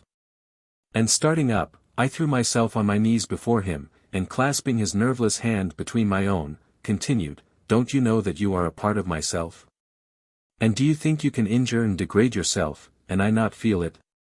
Degrade myself, Helen? Yes, degrade. What have you been doing all this time? You'd better not ask," said he, with a faint smile. "And you had better not tell, but you cannot deny that you have degraded yourself miserably. You have shamefully wronged yourself, body and soul, and me too, and I can't endure it quietly, and I won't. Well, don't squeeze my hand so frantically, and don't agitate me so, for heaven's sake. Oh, Hattersley! You were right, this woman will be the death of me, with her keen feelings and her interesting force of character. There, do spare me a little. Arthur, you must repent," cried I, in a frenzy of desperation, throwing my arms around him and burying my face in his bosom. "You shall say you are sorry for what you have done." Well, I am. You are not. You'll do it again." "I shall never live to do it again if you treat me so savagely," replied he, pushing me from him. "You've nearly squeezed the breath out of my body." He pressed his hand to his heart, and looked really agitated and ill. "Now get me a glass of wine," said he, "to remedy what you've done, you she-tiger. I'm almost ready to faint." I flew to get the required remedy. It seemed to revive him considerably. "What a shame it is," said I, as I took the empty glass from his hand, "for a strong young man like you to reduce yourself to such a state. If you knew all, my girl, you'd say rather, what a wonder it is you can bear it so well as you do. I've lived more in these 4 months, Helen, than you have in the whole course of your existence, or will to the end of your days, if they numbered 100 years. So I must expect to pay for it in some shape. You will have to pay a higher price than you anticipate. If you don't take care, there will be the total loss of your own health, and of my affection too, if that is of any value to you." "What? You're at that game of threatening me with the loss of your affection again, are you?" I think it couldn't have been very genuine stuff to begin with, if it's so easily demolished. If you don't mind, my pretty tyrant, you'll make me regret my choice in good earnest, and envy my friend Hattersley his meek little wife. She's quite a pattern to her sex, Helen. He had her with him in London all the season, and she was no trouble at all. He might amuse himself just as he pleased, in regular bachelor style, and she never complained of neglect. He might come home at any hour of the night or morning, or not come home at all, be sullen, sober, or glorious drunk. And play the fool or the madman to his own heart's desire, without any fear or botheration. She never gives him a word of reproach or complaint, do what he will. He says there's not such a jewel in all England, and swears he wouldn't take a kingdom for her. But he makes her life a curse to her. Not he. She has no will but his, and is always contented and happy as long as he is enjoying himself. In that case she is as great a fool as he is, but it is not so. I have several letters from her, expressing the greatest anxiety about his proceedings, and complaining that you incite him to commit those extravagances, one especially, in which she implores me to use my influence with you to get you away from London, and affirms that her husband never did such things before you came, and would certainly discontinue them as soon as you departed and left him to the guidance of his own good sense. The detestable little traitor. Give me the letter, and he shall see it as sure as I'm a living man. No, he shall not see it without her consent. But if he did, there is nothing there to anger him, nor in any of the others. She never speaks a word against him, it is only anxiety for him that she expresses. She only alludes to his conduct in the most delicate terms, and makes every excuse for him that she can possibly think of. And as for her own misery, I rather feel it than see it expressed in her letters. But she abuses me, and no doubt you helped her. No. I told her she overrated my influence with you, that I would gladly draw you away from the temptations of the town if I could, but had little hope of success. And that I thought she was wrong in supposing that you enticed Mr. Hattersley or anyone else into error. I had myself held the contrary opinion at one time, but I now believe that you mutually corrupted each other. And, perhaps, if she used a little gentle but serious remonstrance with her husband, it might be of some service. As, though he was more rough-hewn than mine, I believed he was of a less impenetrable material. And so that is the way you go on, heartening each other up to mutiny, and abusing each other's partners, and throwing out implications against your own, to the mutual gratification of both. According to your own account, said I, my evil counsel has had but little effect upon her. And as to abuse and aspersions, we are both of us far too deeply ashamed of the errors and vices of our other halves, to make them the common subject of our correspondence. Friends as we are, we would willingly keep your failings to ourselves, even from ourselves if we could, unless by knowing them we could deliver you from them. Well, well. Don't worry me about them, you'll never effect any good by that. Have patience with me, and bear with my languor and crossness a little while, till I get this cursed low fever out of my veins, and then you'll find me cheerful and kind as ever. Why can't you be gentle and good, as you were last time? I'm sure I was very grateful for it. And what good did your gratitude do? I deluded myself with the idea that you were ashamed of your transgressions, and hoped you would never repeat them again, but now you have left me nothing to hope. My case is quite desperate, is it? A very blessed consideration, if it will only secure me from the pain and worry of my dear anxious wife's efforts to convert me, and her from the toil and trouble of such exertions. And her sweet face and silver accents from the ruinous effects of the same. A burst of passion is a fine rousing thing upon occasion, Helen, and a flood of tears is marvellously affecting, but, when indulged too often, they are both deuced plaguy things for spoiling one's beauty and tiring out one's friends. Thenceforth I restrained my tears and passions as much as I could. I spared him my exhortations and fruitless efforts at conversion too, for I saw it was all in vain. God might awaken that heart, supine and stupefied with self-indulgence, and remove the film of sensual darkness from his eyes, but I could not. His injustice and ill humor towards his inferiors, who could not defend themselves, I still resented and withstood. But when I alone was their object, as was frequently the case, I endured it with calm forbearance, except at times, when my temper, worn out by repeated annoyances, or stung to distraction by some new instance of irrationality, gave way in spite of myself, and exposed me to the imputations of fierceness, cruelty, and impatience. I attended carefully to his wants and amusements, but not, I own, with the same devoted fondness as before, because I could not feel it. Besides, I had now another claimant on my time and care, my ailing infant, for whose sake I frequently braved and suffered the reproaches and complaints of his unreasonably exacting father. But Arthur is not naturally a peevish or irritable man. So far from it, that there was something almost ludicrous in the incongruity of this adventitious fretfulness and nervous irritability, rather calculated to excite laughter than anger. If it were not for the intensely painful considerations attendant upon those symptoms of a disordered frame, and his temper gradually improved as his bodily health was restored, which was much sooner than would have been the case but for my strenuous exertions. For there was still one thing about him that I did not give up in despair, and one effort for his preservation that I would not remit. His appetite for the stimulus of wine had increased upon him, as I had too well foreseen. It was now something more to him than an accessory to social enjoyment, it was an important source of enjoyment in itself. In this time of weakness and depression he would have made it his medicine and support, his comforter, his recreation, and his friend, and thereby sunk deeper and deeper, and bound himself down forever in the bathos whereinto he had fallen. But I determined this should never be, as long as I had any influence left. And though I could not prevent him from taking more than was good for him, still, by incessant perseverance, by kindness, and firmness, and vigilance, by coaxing, and daring, and determination, I succeeded in preserving him from absolute bondage to that detestable propensity, so insidious in its advances, so inexorable in its tyranny, so disastrous in its effects.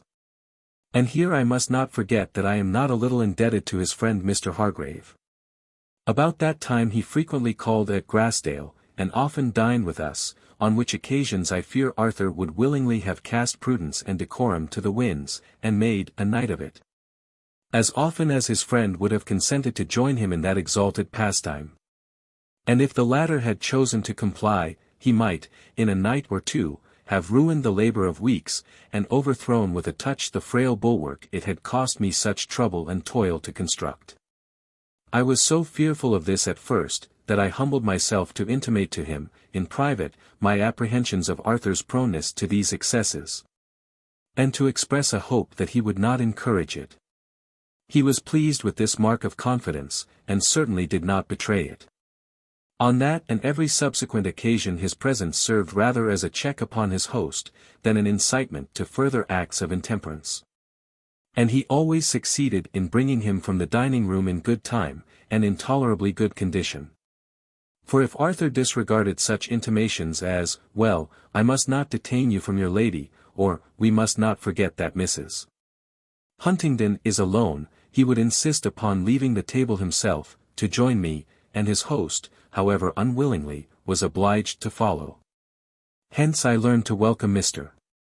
Hargrave as a real friend to the family, a harmless companion for Arthur, to cheer his spirits and preserve him from the tedium of absolute idleness and a total isolation from all society but mine, and a useful ally to me. I could not but feel grateful to him under such circumstances, and I did not scruple to acknowledge my obligation on the first convenient opportunity.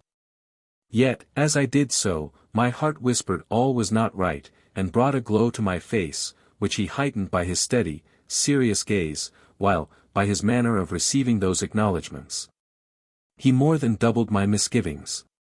His high delight at being able to serve me was chastened by sympathy for me in commiseration for himself, about, I know not what, for I would not stay to inquire, or suffer him to unburden his sorrows to me. His sighs and intimations of suppressed affliction seemed to come from a full heart. But either he must contrive to retain them within it, or breathe them forth in other ears than mine, there was enough of confidence between us already. It seemed wrong that there should exist a secret understanding between my husband's friend and me, unknown to him, of which he was the object. But my afterthought was, if it is wrong, surely Arthur's is the fault, not mine. And indeed I know not whether, at the time, it was not for him rather than myself that I blushed.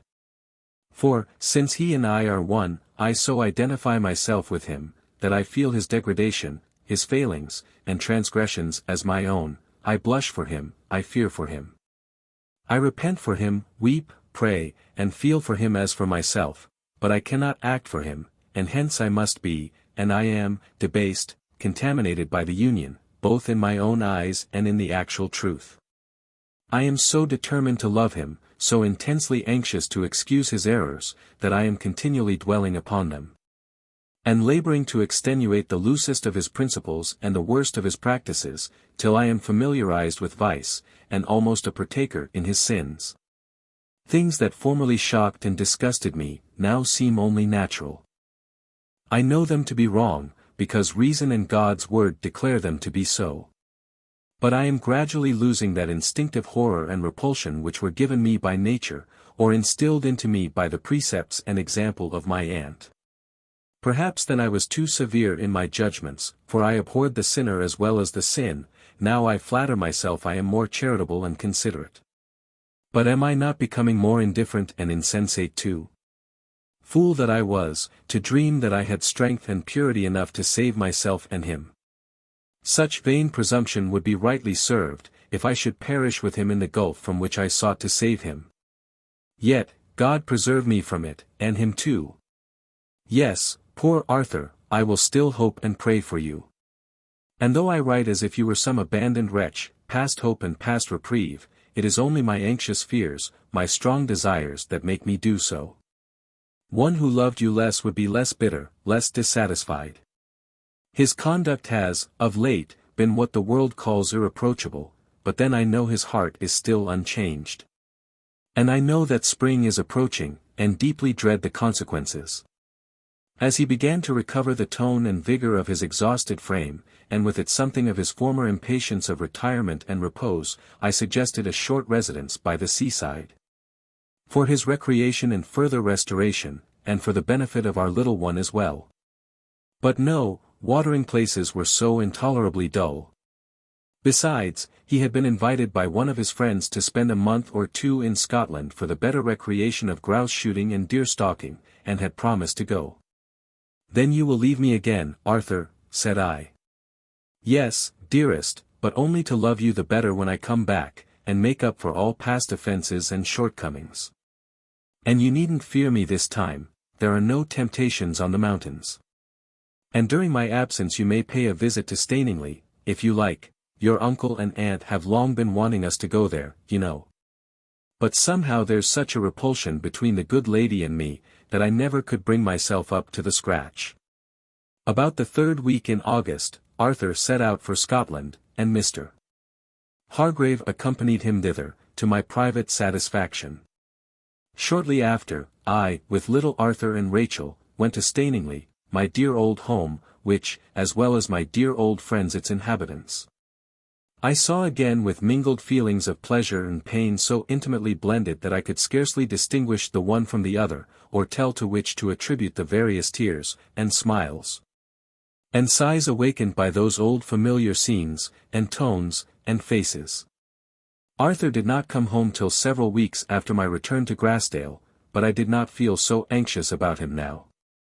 To think of him engaged in active sports among the wild hills of Scotland, was very different from knowing him to be immersed amid the corruptions and temptations of London. His letters now, though neither long nor lover-like, were more regular than ever they had been before. And when he did return, to my great joy, instead of being worse than when he went, he was more cheerful and vigorous, and better in every respect. Since that time I have had little cause to complain. He still has an unfortunate predilection for the pleasures of the table, against which I have to struggle and watch. But he has begun to notice his boy, and that is an increasing source of amusement to him within doors, while his fox hunting and coursing are a sufficient occupation for him without, when the ground is not hardened by frost. so that he is not wholly dependent on me for entertainment. But it is now January, spring is approaching, and, I repeat, I dread the consequences of its arrival. That sweet season, I once so joyously welcomed as the time of hope and gladness, awakens now far other anticipations by its return. Chapter 31. March 20th, 1824. The dreaded time is come, and Arthur is gone, as I expected. This time he announced it his intention to make but a short stay in London, and pass over to the Continent, where he should probably stay a few weeks. But I shall not expect him till after the lapse of many weeks. I now know that, with him, days signify weeks, and weeks months. July 30th. He returned about 3 weeks ago, rather better in health, certainly, than before, but still worse in temper. And yet, perhaps, I am wrong, it is I that am less patient and forbearing. I am tired out with his injustice, his selfishness and hopeless depravity. I wish a milder word would do. I am no angel, and my corruption rises against it. My poor father died last week. Arthur was vexed to hear of it, because he saw that I was shocked and grieved, and he feared the circumstance would mar his comfort. When I spoke of ordering my mourning, he exclaimed, "Oh, I hate black. But, however, I suppose you must wear it a while, for form's sake. But I hope, Helen, you won't think it your bounden duty to compose your face and manners into conformity with your funereal garb. Why should you sigh and groan, and I be made uncomfortable, because an old gentleman in shire, a perfect stranger to us both, has thought proper to drink himself to death? There, now, I declare you're crying. Well, it must be affectation. He would not hear of my attending the funeral, or going for a day or two, to cheer poor Frederick's solitude. It was quite unnecessary, he said, and I was unreasonable to wish it. What was my father to me? I had never seen him but once since I was a baby, and I well knew he had never cared a stiver about me. And my brother, too, was little better than a stranger.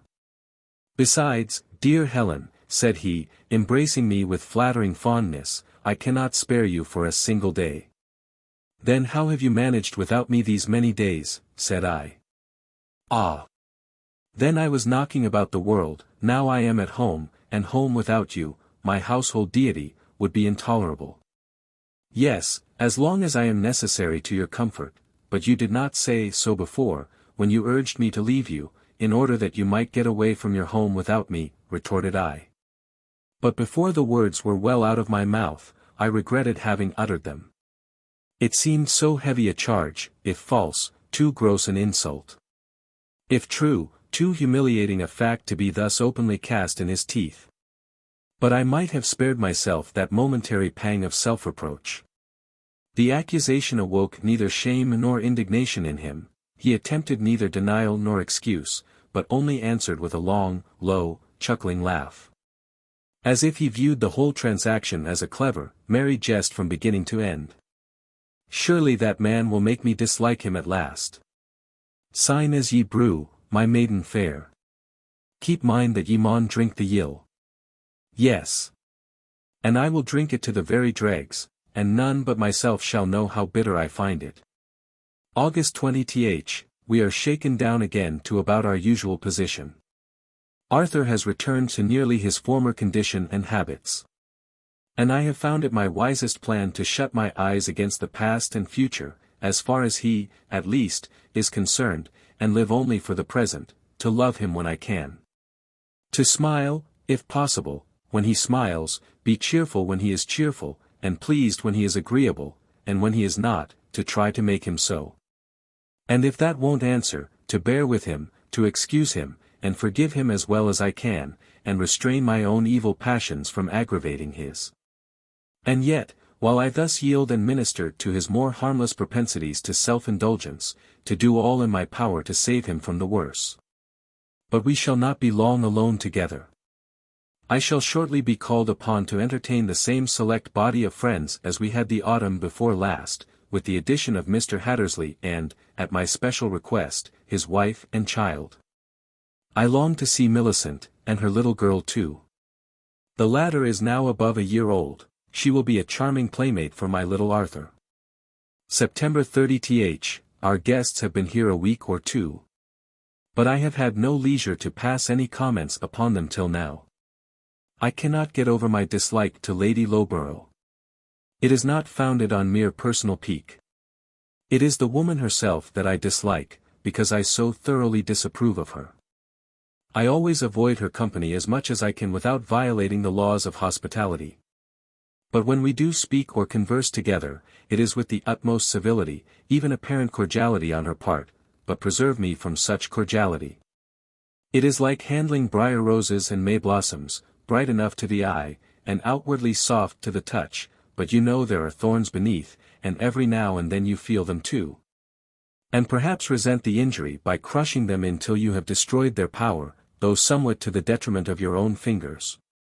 Of late, however, I have seen nothing in her conduct towards Arthur to anger or alarm me. During the first few days I thought she seemed very solicitous to win his admiration. Her efforts were not unnoticed by him. I frequently saw him smiling to himself at her artful maneuvers, but, to his praise be it spoken, her shafts fell powerless by his side. Her most bewitching smiles, her haughtiest frowns were ever received with the same immutable, careless good humor. Till, finding he was indeed impenetrable, she suddenly remitted her efforts, and became, to all appearance, as perfectly indifferent as himself. Nor have I since witnessed any symptom of pique on his part, or renewed attempts at conquest upon hers. This is as it should be, but Arthur never will let me be satisfied with him.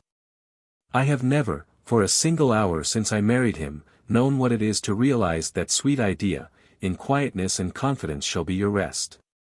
Those two detestable men, Grimsby and Hattersley, have destroyed all my labor against his love of wine. They encourage him daily to overstep the bounds of moderation, and not unfrequently to disgrace himself by positive excess. I shall not soon forget the second night after their arrival. Just as I had retired from the dining room with the ladies, before the door was closed upon us, Arthur exclaimed, "Now then, my lads, what say you to a regular jollification?" Millicent glanced at me with a half-reproachful look, as if I could hinder it, but her countenance changed when she heard Hattersley's voice, shouting through door and wall, "I'm your man. Send for more wine, here isn't half enough." We had scarcely entered the drawing-room before we were joined by Lord Loughborough. "What can induce you to come so soon?" exclaimed his lady, with a most ungracious air of dissatisfaction. "You know I never drink, Annabella," replied he seriously. "Well, but you might stay with them a little. It looks so silly to be always dangling after the women, I wonder you can." He reproached her with a look of mingled bitterness and surprise, and, sinking into a chair, suppressed a heavy sigh, bit his pale lips, and fixed his eyes upon the floor. "You did right to leave them, Lord Loughborough," said I. "I trust you will always continue to honor us so early with your company. And if Annabella knew the value of true wisdom, and the misery of folly and intemperance, she would not talk such nonsense, even in jest." He raised his eyes while I spoke, and gravely turned them upon me, with a half-surprised, half-abstracted look, and then bent them on his wife. "At least," said she, "I know the value of a warm heart and a bold, manly spirit." "Well, Annabella," said he, in a deep and hollow tone, "since my presence is disagreeable to you, I will relieve you of it." "Are you going back to them, then?" said she, carelessly. "No," exclaimed he, with harsh and startling emphasis. "I will not go back to them. And I will never stay with them one moment longer than I think right, for you or any other tempter. But you needn't mind that, I shall never trouble you again by intruding my company upon you so unseasonably." He left the room. I heard the hall door open and shut, and immediately after, on putting aside the curtain, I saw him pacing down the park, in the comfortless gloom of the damp, cloudy twilight. "It would serve you right, Annabella," said I, at length, "if Lord Loughborough were to return to his old habits, which had so nearly effected his ruin, and which it cost him such an effort to break. You would then see cause to repent such conduct as this." "Not at all, my dear. I should not mind if his lordship were to see fit to intoxicate himself every day. I should only the sooner be rid of him. "Oh, Annabella," cried Millicent. "How can you say such wicked things? It would, indeed, be a just punishment, as far as you are concerned, if Providence should take you at your word, and make you feel what others feel." That, she paused as a sudden burst of loud talking and laughter reached us from the dining room, in which the voice of Hattersley was preeminently conspicuous, even to my unpractised ear. "What you feel at this moment, I suppose," said Lady Loughborough, with a malicious smile, fixing her eyes upon her cousin's distressed countenance. The latter offered no reply, but averted her face and brushed away a tear. At that moment the door opened and admitted Mr. Hargrave, just a little flushed, his dark eyes sparkling with unwonted vivacity. "Oh, I'm so glad you're come, Walter," cried his sister. "But I wish you could have got Ralph to come too." "Utterly impossible, dear Millicent," replied he, gaily. "I had much ado to get away myself. Ralph attempted to keep me by violence, Huntingdon threatened me with the eternal loss of his friendship. And Grimsby, worse than all, endeavored to make me ashamed of my virtue, by such galling sarcasms and innuendos as he knew would wound me the most. So you see, ladies, you ought to make me welcome when I have braved and suffered so much for the favor of your sweet society." He smilingly turned to me and bowed as he finished the sentence. "Isn't he handsome now, Helen?" whispered Millicent, her sisterly pride overcoming, for the moment, all other considerations.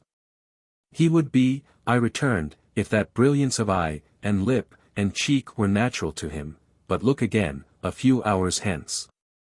Here the gentleman took a seat near me at the table, and petitioned for a cup of coffee. "I consider this an apt illustration of heaven taken by storm," said he, as I handed one to him. "I am in paradise, now, but I have fought my way through flood and fire to win it." Ralph Hattersley's last resource was to set his back against the door, and swear I should find no passage but through his body, a pretty substantial one too. Happily, however, that was not the only door, and I effected my escape by the side entrance through the butler's pantry, to the infinite amazement of Benson, who was cleaning the plate. Mr. Hargrave laughed, and so did his cousin, but his sister and I remained silent and grave. "Pardon my levity, Mrs. Huntingdon," murmured he, more seriously, as he raised his eyes to my face. "You are not used to these things, you suffer them to affect your delicate mind too sensibly. But I thought of you in the midst of those lawless roisterers, and I endeavored to persuade Mr. Huntingdon to think of you too, but to no purpose. I fear he is fully determined to enjoy himself this night, and it will be no use keeping the coffee waiting for him or his companions. It will be much if they join us at tea. Meantime, I earnestly wish I could banish the thoughts of them from your mind, and my own too, for I hate to think of them, yes, even of my dear friend Huntingdon. When I consider the power he possesses over the happiness of one so immeasurably superior to himself, and the use he makes of it, I positively detest the man." "You had better not say so to me, then," said I, "for, bad as he is part of myself, and you cannot abuse him without offending me." "Pardon me, then, for I would sooner die than offend you.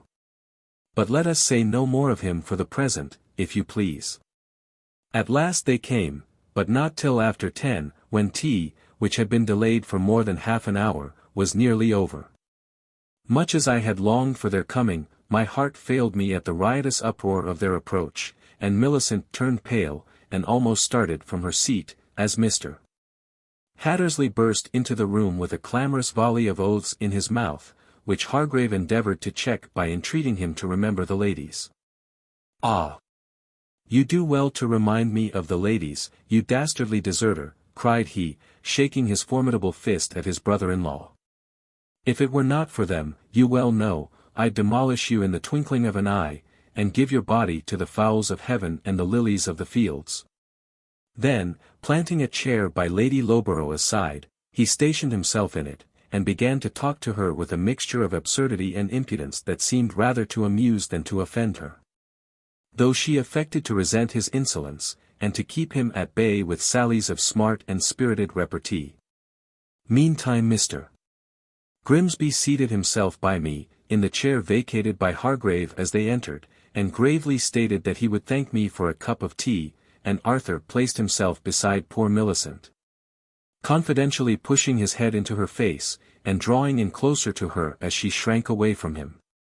He was not so noisy as Hattersley, but his face was exceedingly flushed, he laughed incessantly, and while I blushed for all I saw and heard of him, I was glad that he chose to talk to his companion in so low a tone that no one could hear what he said but herself.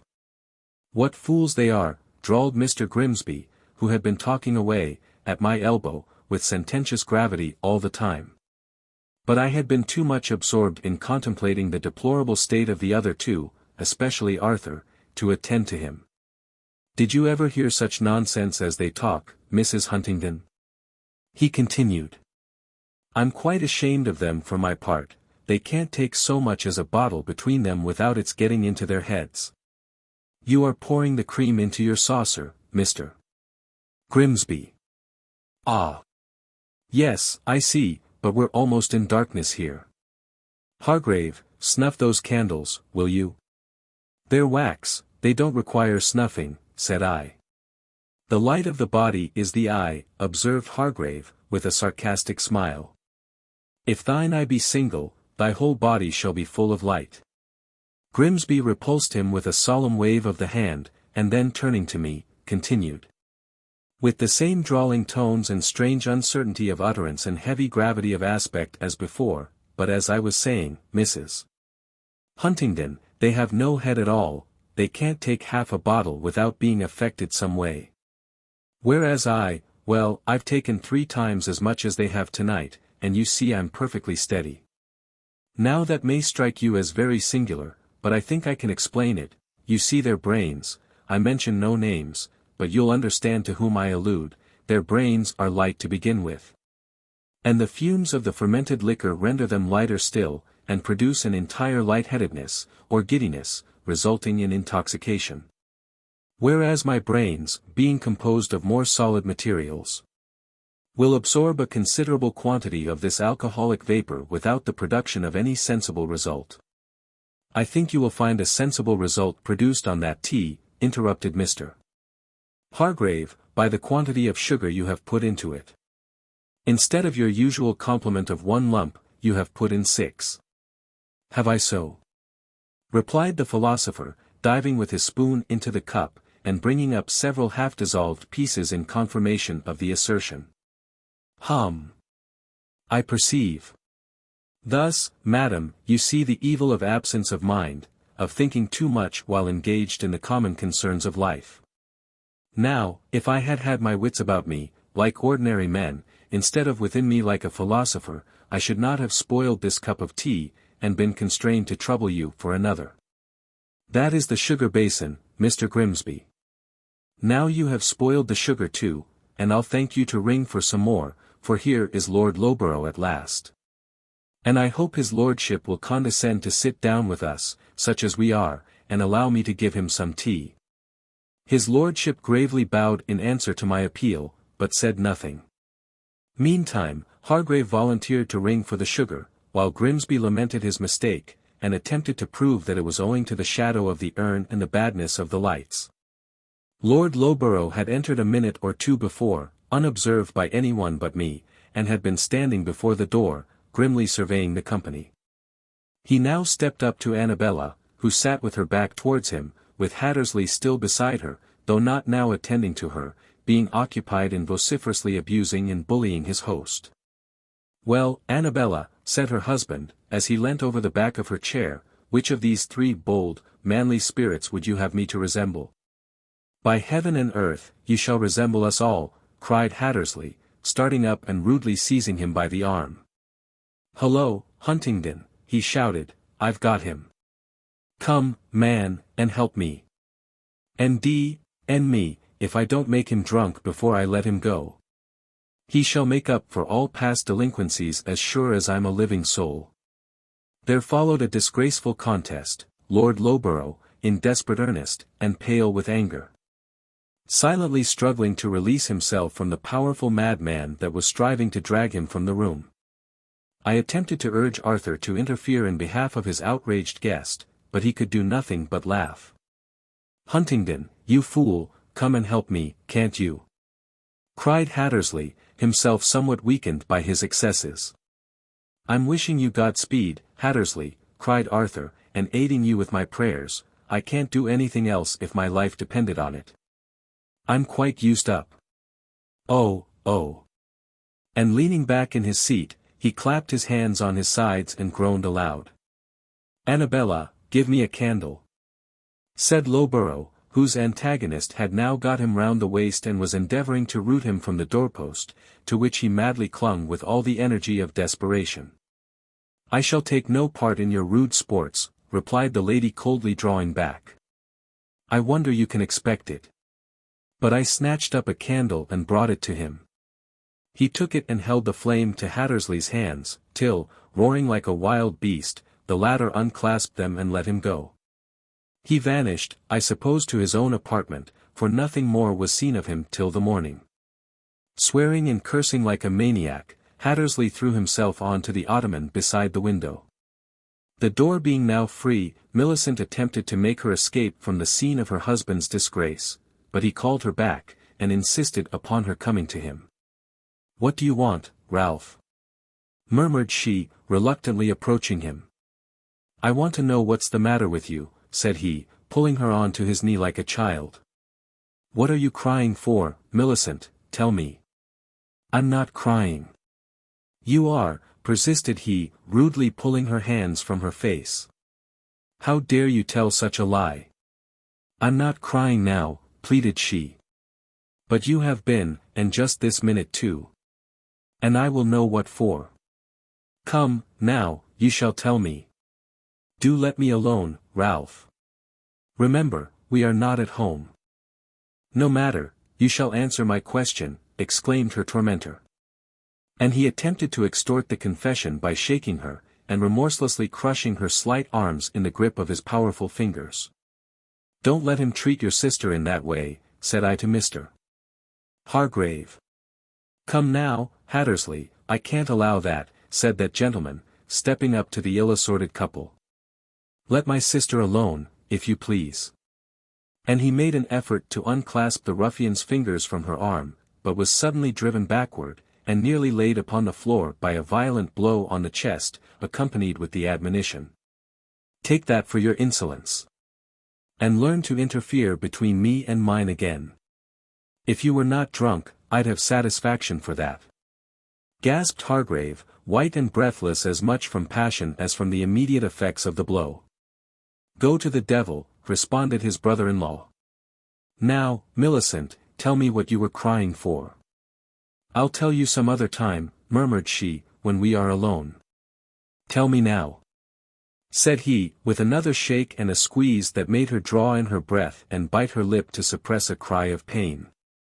"I'll tell you, Mr. Hattersley," said I. "She was crying from pure shame and humiliation for you, because she could not bear to see you conduct yourself so disgracefully." "Confound you, madam," muttered he, with a stare of stupid amazement at my impudence. "It was not that, was it, Millicent?" She was silent. "Come, speak up, child." "I can't tell now," sobbed she. "But you can say, yes, or no, as well as, I can't tell. Come." "Yes," she whispered, hanging her head, and blushing at the awful acknowledgment. "Curse you for an impertinent hussy, then," cried he, throwing her from him with such violence that she fell on her side. But she was up again before either I or her brother could come to her assistance, and made the best of her way out of the room, and, I suppose, upstairs, without loss of time. The next object of assault was Arthur, who sat opposite, and had, no doubt, richly enjoyed the whole scene. "Now, Huntingdon," exclaimed his irascible friend, "I will not have you sitting there and laughing like an idiot." "Oh, Hattersley," cried he, wiping his swimming eyes, "you'll be the death of me." "Yes, I will, but not as you suppose. I'll have the heart out of your body, man, if you irritate me with any more of that imbecile laughter. What? Are you at it yet? There. See if that'll settle you," cried Hattersley, snatching up a footstool and hurting it at the head of his host. But he as well as missed his aim, and the latter still sat collapsed and quaking with feeble laughter, with tears running down his face, a deplorable spectacle indeed. Hattersley tried cursing and swearing, but it would not do. He then took a number of books from the table beside him, and threw them, one by one, at the object of his wrath. But Arthur only laughed the more, and, finally, Hattersley rushed upon him in a frenzy and seizing him by the shoulders, gave him a violent shaking, under which he laughed and shrieked alarmingly. But I saw no more. I thought I had witnessed enough of my husband's degradation, and leaving Annabella and the rest to follow when they pleased, I withdrew, but not to bed. Dismissing Rachel to her rest, I walked up and down my room, in an agony of misery for what had been done, and suspense, not knowing what might further happen. Or how or when that unhappy creature would come up to bed. At last he came, slowly and stumblingly ascending the stairs, supported by Grimsby and Hattersley, who neither of them walked quite steadily themselves, but were both laughing and joking at him. And making noise enough for all the servants to hear. He himself was no longer laughing now, but sick and stupid. I will write no more about that. Such disgraceful scenes, or nearly such, have been repeated more than once. I don't say much to Arthur about it, for, if I did, it would do more harm than good, but I let him know that I intensely dislike such exhibitions. And each time he has promised they should never again be repeated. But I fear he is losing the little self-command and self-respect he once possessed. Formerly, he would have been ashamed to act thus, at least, before any other witnesses than his boon companions. Or such as they. His friend Hargrave, with a prudence and self-government that I envy for him, never disgraces himself by taking more than sufficient to render him a little elevated. And is always the first to leave the table after Lord Loughborough, who, wiser still, perseveres in vacating the dining-room immediately after us, but never once. Since Annabella offended him so deeply, has he entered the drawing-room before the rest. Always spending the interim in the library, which I take care to have lighted for his accommodation, or, on fine moonlight nights, in roaming about the grounds. But I think she regrets her misconduct, for she has never repeated it since, and of late she has comported herself with wonderful propriety towards him. Treating him with more uniform kindness and consideration than ever I have observed her to do before. I date the time of this improvement from the period when she ceased to hope and strive for Arthur's admiration.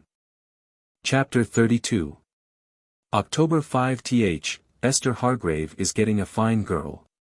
She is not out of the schoolroom yet, but her mother frequently brings her over to call in the mornings when the gentlemen are out. And sometimes she spends an hour or two in company with her sister and me, and the children. And when we go to the Grove, I always contrive to see her, and talk more to her than to anyone else, for I am very much attached to my little friend, and so is she to me. I wonder what she can see to like in me though, for I am no longer the happy, lively girl I used to be. But she has no other society, save that of her uncongenial mother. And her governess, as artificial and conventional a person as that prudent mother could procure to rectify the pupil's natural qualities, and, now and then, her subdued, quiet sister. I often wonder what will be her lot in life, and so does she, but her speculations on the future are full of buoyant hope, so were mine once. I shudder to think of her being awakened, like me, to a sense of their delusive vanity. It seems as if I should feel her disappointment, even more deeply than my own. I feel almost as if I were born for such a fate, but she is so joyous and fresh, so light of heart and free of spirit, and so guileless and unsuspecting too. Oh, it would be cruel to make her feel as I feel now, and know what I have known. Her sister trembles for her too. Yesterday morning, one of October's brightest, loveliest days, Millicent and I were in the garden enjoying a brief half-hour together with our children. While Annabella was lying on the drawing-room sofa, deep in the last new novel. We had been romping with the little creatures, almost as merry and wild as themselves, and now paused in the shade of the tall copper beech, to recover breath and rectify our hair. Disordered by the rough play and the frolicsome breeze, while they toddled together along the broad, sunny walk. My Arthur supporting the feebler steps of her little Helen, and sagaciously pointing out to her the brightest beauties of the border as they passed, with semi-articulate prattle. That did as well for her as any other mode of discourse. From laughing at the pretty sight, we began to talk of the children's future life, and that made us thoughtful. We both relapsed into silent musing as we slowly proceeded up the walk. And I suppose Millicent, by a train of associations, was led to think of her sister. "Helen," said she, "you often see Esther, don't you?" "Not very often. But you have more frequent opportunities of meeting her than I have, and she loves you, I know, and reverences you too. There is nobody's opinion she thinks so much of. And she says you have more sense than Mamma. That is because she is self-willed, and my opinions more generally coincide with her own than your mamma's." "But what then, Millicent?" "Well, since you have so much influence with her, I wish you would seriously impress it upon her, never, on any account, or for anybody's persuasion, to marry for the sake of money, or rank, or establishment, or any earthly thing, but true affection and well-grounded esteem." "There is no necessity for that," said I, "for we have had some discourse on that subject already, and I assure you her ideas of love and matrimony are as romantic as anyone could desire. But romantic notions will not do, I want her to have true notions." "Very right, but in my judgment, what the world stigmatizes as romantic, is often more nearly allied to the truth than is commonly supposed. For, if the generous ideas of youth are too often overclouded by the sordid views of afterlife, that scarcely proves them to be false." "Well, but if you think her ideas are what they ought to be, strengthen them, will you? And confirm them, as far as you can. For I had romantic notions once, and, I don't mean to say that I regret my lot, for I am quite sure I don't, but—" "I understand you," said I. "You are contented for yourself, but you would not have your sister to suffer the same as you." "No, or worse. She might have far worse to suffer than I, for I am really contented, Helen, though you mayn't think it, I speak the solemn truth in saying that I would not exchange my husband for any man on earth. If I might do it by the plucking of this leaf." "Well, I believe you, now that you have him, you would not exchange him for another, but then you would gladly exchange some of his qualities for those of better men." "Yes, just as I would gladly exchange some of my own qualities for those of better women, for neither he nor I are perfect, and I desire his improvement as earnestly as my own." "And he will improve, don't you think so, Helen? He's only 26 yet." "He may," I answered. He will," repeated she.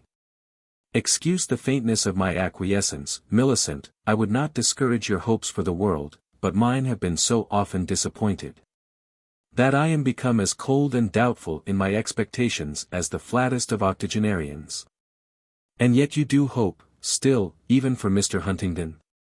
"I do, I confess, even for him, for it seems as if life and hope must cease together." "And is he so much worse, Millicent, than Mr. Hattersley?" "Well, to give you my candid opinion, I think there is no comparison between them. But you mustn't be offended, Helen, for you know I always speak my mind, and you may speak yours too." "I shan't care. I am not offended, love, and my opinion is, that if there be a comparison made between the two, the difference, for the most part, is certainly in Hattersley's favor." Millicent's own heart told her how much it cost me to make this acknowledgment. And, with a childlike impulse, she expressed her sympathy by suddenly kissing my cheek, without a word of reply, and then turning quickly away, caught up her baby, and hid her face in its frock. How odd it is that we so often weep for each other's distresses, when we shed not a tear for our own. Her heart had been full enough of her own sorrows, but it overflowed at the idea of mine. And I, too, shed tears at the sight of her sympathetic emotion, though I had not wept for myself for many a week. It was one rainy day last week. Most of the company were killing time in the billiard room, but Millicent and I were with little Arthur and Helen in the library, and between our books, our children, and each other, we expected to make out a very agreeable morning. We had not been thus secluded above 2 hours, however, when Mr. Hattersley came in, attracted, I suppose, by the voice of his child, as he was crossing the hall, for he is prodigiously fond of her, and she of him. He was redolent of the stables, where he had been regaling himself with the company of his fellow creatures the horses ever since breakfast. But that was no matter to my little namesake. As soon as the colossal person of her father darkened the door, she uttered a shrill scream of delight, and, quitting her mother's side, ran crowing towards him. Balancing her course with outstretched arms, and embracing his knee, threw back her head and laughed in his face. He might well look smilingly down upon those small, fair features, radiant with innocent mirth, those clear blue shining eyes. And that soft flaxen hair cast back upon the little ivory neck and shoulders. Did he not think how unworthy he was of such a possession? I fear no such idea crossed his mind. He caught her up, and there followed some minutes of very rough play, during which it is difficult to say whether the father or the daughter laughed and shouted the loudest. At length, however, the boisterous pastime terminated. Suddenly, as might be expected, the little one was hurt, and began to cry. And the ungentle playfellow tossed it into its mother's lap, bidding her make all straight. As happy to return to that gentle comforter as it had been to leave her, the child nestled in her arms, and hushed its cries in a moment. And sinking its little weary head on her bosom, soon dropped asleep. Meantime Mr. Hattersley strode up to the fire, and interposing his height and breadth between us and it, stood with arms akimbo, expanding his chest, and gazing round him as if the house and all its appurtenances and contents were his own undisputed possessions. "Deuced bad weather this," he began. "There'll be no shooting today, I guess." Then, suddenly lifting up his voice, he regaled us with a few bars of a rollicking song, which abruptly ceasing, he finished the tune with a whistle, and then continued, "I say, Mrs.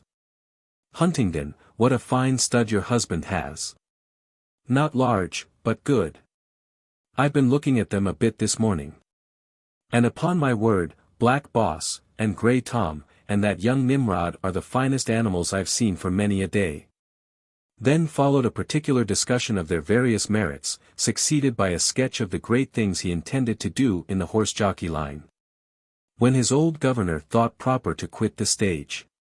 "Not that I wish him to close his accounts," added he, "the old Trojan is welcome to keep his books open as long as he pleases for me." "I hope so, indeed, Mr. Hattersley." "Oh, yes. It's only my way of talking. The event must come some time, and so I look to the bright side of it. That's the right plan, isn't it, Mrs. H.? What are you two doing here? By the by, where's Lady Lowborough?" "In the billiard room. What a splendid creature she is," continued he, fixing his eyes on his wife, who changed color, and looked more and more disconcerted as he proceeded. "What a noble figure she has, and what magnificent black eyes. And what a fine spirit of her own, and what a tongue of her own, too, when she likes to use it. I perfectly adore her. But never mind, Millicent, I wouldn't have her for my wife, not if she'd a kingdom for her dowry. I'm better satisfied with the one I have. Now then. What do you look so sulky for? Don't you believe me?"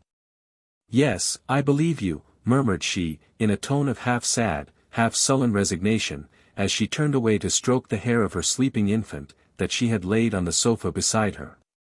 "Well, then, what makes you so cross? Come here, Milly, and tell me why you can't be satisfied with my assurance." She went, and putting her little hand within his arm, looked up in his face, and said softly, "What does it amount to, Ralph?" "Only to this, that though you admire Annabella so much, and for qualities that I don't possess, you would still rather have me than her for your wife. Which merely proves that you don't think it necessary to love your wife. You are satisfied if she can keep your house, and take care of your child. But I'm not cross, I'm only sorry. For," added she, in a low, tremulous accent, withdrawing her hand from his arm, and bending her looks on the rug, "if you don't love me, you don't, and it can't be helped." "Very true. But who told you I didn't? Did I say I loved Annabella? You said you adored her." "True, but adoration isn't love. I adore Annabella, but I don't love her. And I love thee, Millicent, but I don't adore thee. In proof of his affection, he clutched a handful of her light brown ringlets, and appeared to twist them unmercifully. Do you really, Ralph? Murmured she, with a faint smile beaming through her tears, just putting up her hand to his, in token that he pulled rather too hard. To be sure I do, responded he, only you bother me rather, sometimes. I bother you, cried she, in very natural surprise. Yes, you, but only by your exceeding goodness. When a boy has been eating raisins and sugar plums all day, he longs for a squeeze of sour orange by way of a change. And did you never, Milly, observe the sands on the seashore? How nice and smooth they look, and how soft and easy they feel to the foot. But if you plod along, for half an hour, over this soft, easy carpet, giving way at every step, yielding the more the harder you press, you'll find it rather wearisome work. And be glad enough to come to a bit of good, firm rock, that won't budge an inch whether you stand, walk, or stamp upon it. And, though it be hard as the nether millstone, you'll find it the easier footing after all. I know what you mean, Ralph, said she. Nervously playing with her watch guard and tracing the figure on the rug with the point of her tiny foot, I know what you mean, but I thought you always liked to be yielded to. And I can't alter now. I do like it, replied he, bringing her to him by another tug at her hair. You mustn't mind my talk, Milly. A man must have something to grumble about. And if he can't complain that his wife harries him to death with her perversity and ill humor, he must complain that she wears him out with her kindness and gentleness. But why complain at all, unless because you are tired and dissatisfied? To excuse my own failings, to be sure. Do you think I'll bear all the burden of my sins on my own shoulders, as long as there's another ready to help me, with none of her own to carry? There is no such one on earth, said she seriously, and then, taking his hand from her head, she kissed it with an air of genuine devotion, and tripped away to the door. What now? Said he. Where are you going? To tidy my hair, she answered, smiling through her disordered locks. You've made it all come down. Off with you then. An excellent little woman, he remarked when she was gone, but a thought too soft, she almost melts in one's hands. I positively think I ill-use her sometimes, when I've taken too much, but I can't help it, for she never complains, either at the time or after. I suppose she doesn't mind it. I can enlighten you on that subject, Mr. Hattersley, said I. She does mind it, and some other things she minds still more, which yet you may never hear her complain of. How do you know? Does she complain to you? Demanded he, with a sudden spark of fury ready to burst into a flame if I should answer, yes. No, I replied. But I have known her longer and studied her more closely than you have done, and I can tell you, Mr. Hattersley, that Millicent loves you more than you deserve, and that you have it in your power to make her very happy, instead of which you are her evil genius, and, I will venture to say, there is not a single day passes in which you do not inflict upon her some pang that you might spare her if you would. Well, it's not my fault, said he, gazing carelessly up at the ceiling and plunging his hands into his pockets. If my ongoings don't suit her, she should tell me so. Is she not exactly the wife you wanted? Did you not tell Mr. Huntingdon you must have one that would submit to anything without a murmur, and never blame you, whatever you did? True, but we shouldn't always have what we want, it spoils the best of us, doesn't it? How can I help playing the deuce when I see it's all one to her whether I behave like a Christian or like a scoundrel, such as nature made me? And how can I help teasing her when she's so invitingly meek and mim, when she lies down like a spaniel at my feet and never so much as squeaks to tell me that's enough? If you are a tyrant by nature, the temptation is strong, I allow, but no generous mind delights to oppress the weak, but rather to cherish and protect. I don't oppress her. But it's so confounded flat to be always cherishing and protecting, and then, how can I tell that I am oppressing her when she melts away and makes no sign? I sometimes think she has no feeling at all, and then I go on till she cries, and that satisfies me. Then you do delight to oppress her? I don't, I tell you. Only when I'm in a bad humor, or a particularly good one, and want to afflict for the pleasure of comforting, or when she looks flat and wants shaking up a bit. And sometimes she provokes me by crying for nothing, and won't tell me what it's for, and then, I allow, it enrages me past bearing, especially when I'm not my own man. As is no doubt generally the case on such occasions, said I, but in future, Mr. Hattersley, when you see her looking flat, or crying for nothing, as you call it, ascribe it all to yourself, be assured it is something you have done amiss, or your general misconduct. That distresses her. I don't believe it. If it were, she should tell me so. I don't like that way of moping and fretting in silence, and saying nothing. It's not honest. How can she expect me to mend my ways at that rate? Perhaps she gives you credit for having more sense than you possess, and deludes herself with the hope that you will one day see your own errors and repair them, if left to your own reflection. None of your sneers, Mrs. Huntingdon. I have the sense to see that I'm not always quite correct, but sometimes I think that's no great matter, as long as I injure nobody but myself. It is a great matter, interrupted I. Both to yourself, as you will hereafter find to your cost, and to all connected with you, most especially your wife. But, indeed, it is nonsense to talk about injuring no one but yourself. It is impossible to injure yourself, especially by such acts as we allude to, without injuring hundreds, if not thousands. Besides, in a greater or less degree, either by the evil you do or the good you leave undone. And as I was saying, continued he, or would have said if you hadn't taken me up so short, I sometimes think I should do better if I were joined to one that would always remind me when I was wrong, and give me a motive for doing good and eschewing evil, by decidedly showing her approval of the one and disapproval of the other.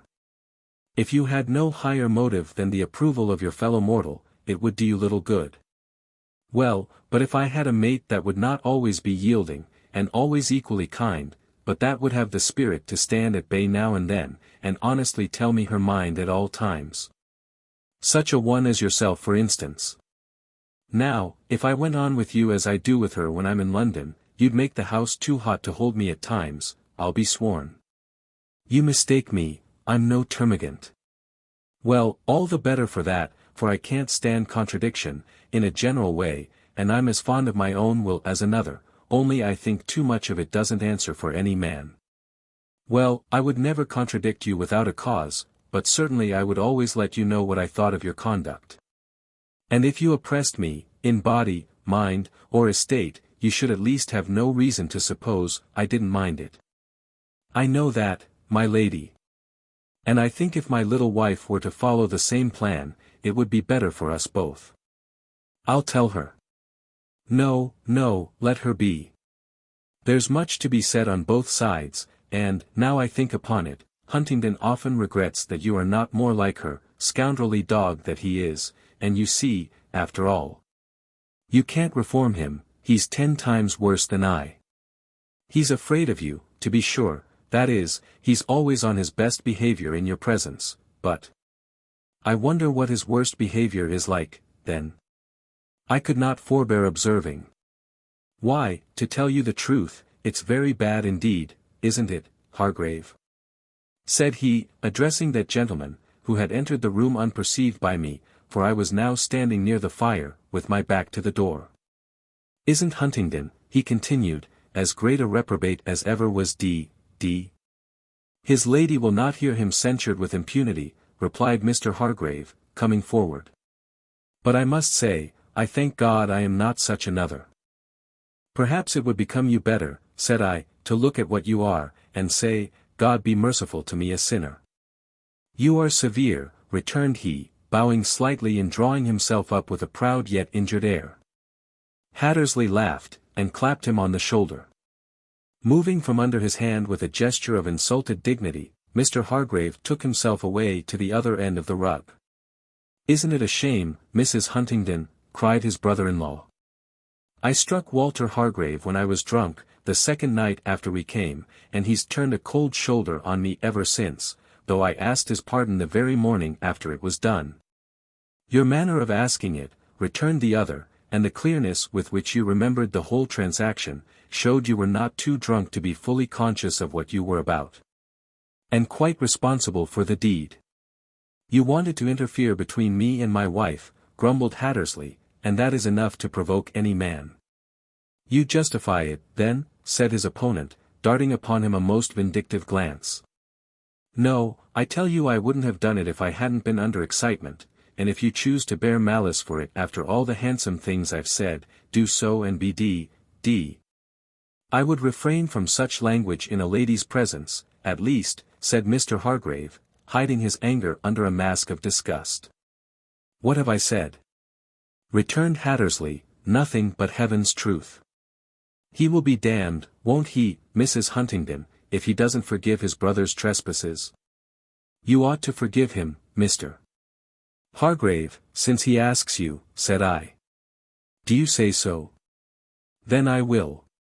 And, smiling almost frankly, he stepped forward and offered his hand. It was immediately clasped in that of his relative, and the reconciliation was apparently cordial on both sides. The affront, continued Hargrave, turning to me, owed half its bitterness to the fact of its being offered in your presence, and since you bid me forgive it, I will, and forget it too. I guess the best return I can make will be to take myself off, muttered Hattersley, with a broad grin. His companion smiled, and he left the room.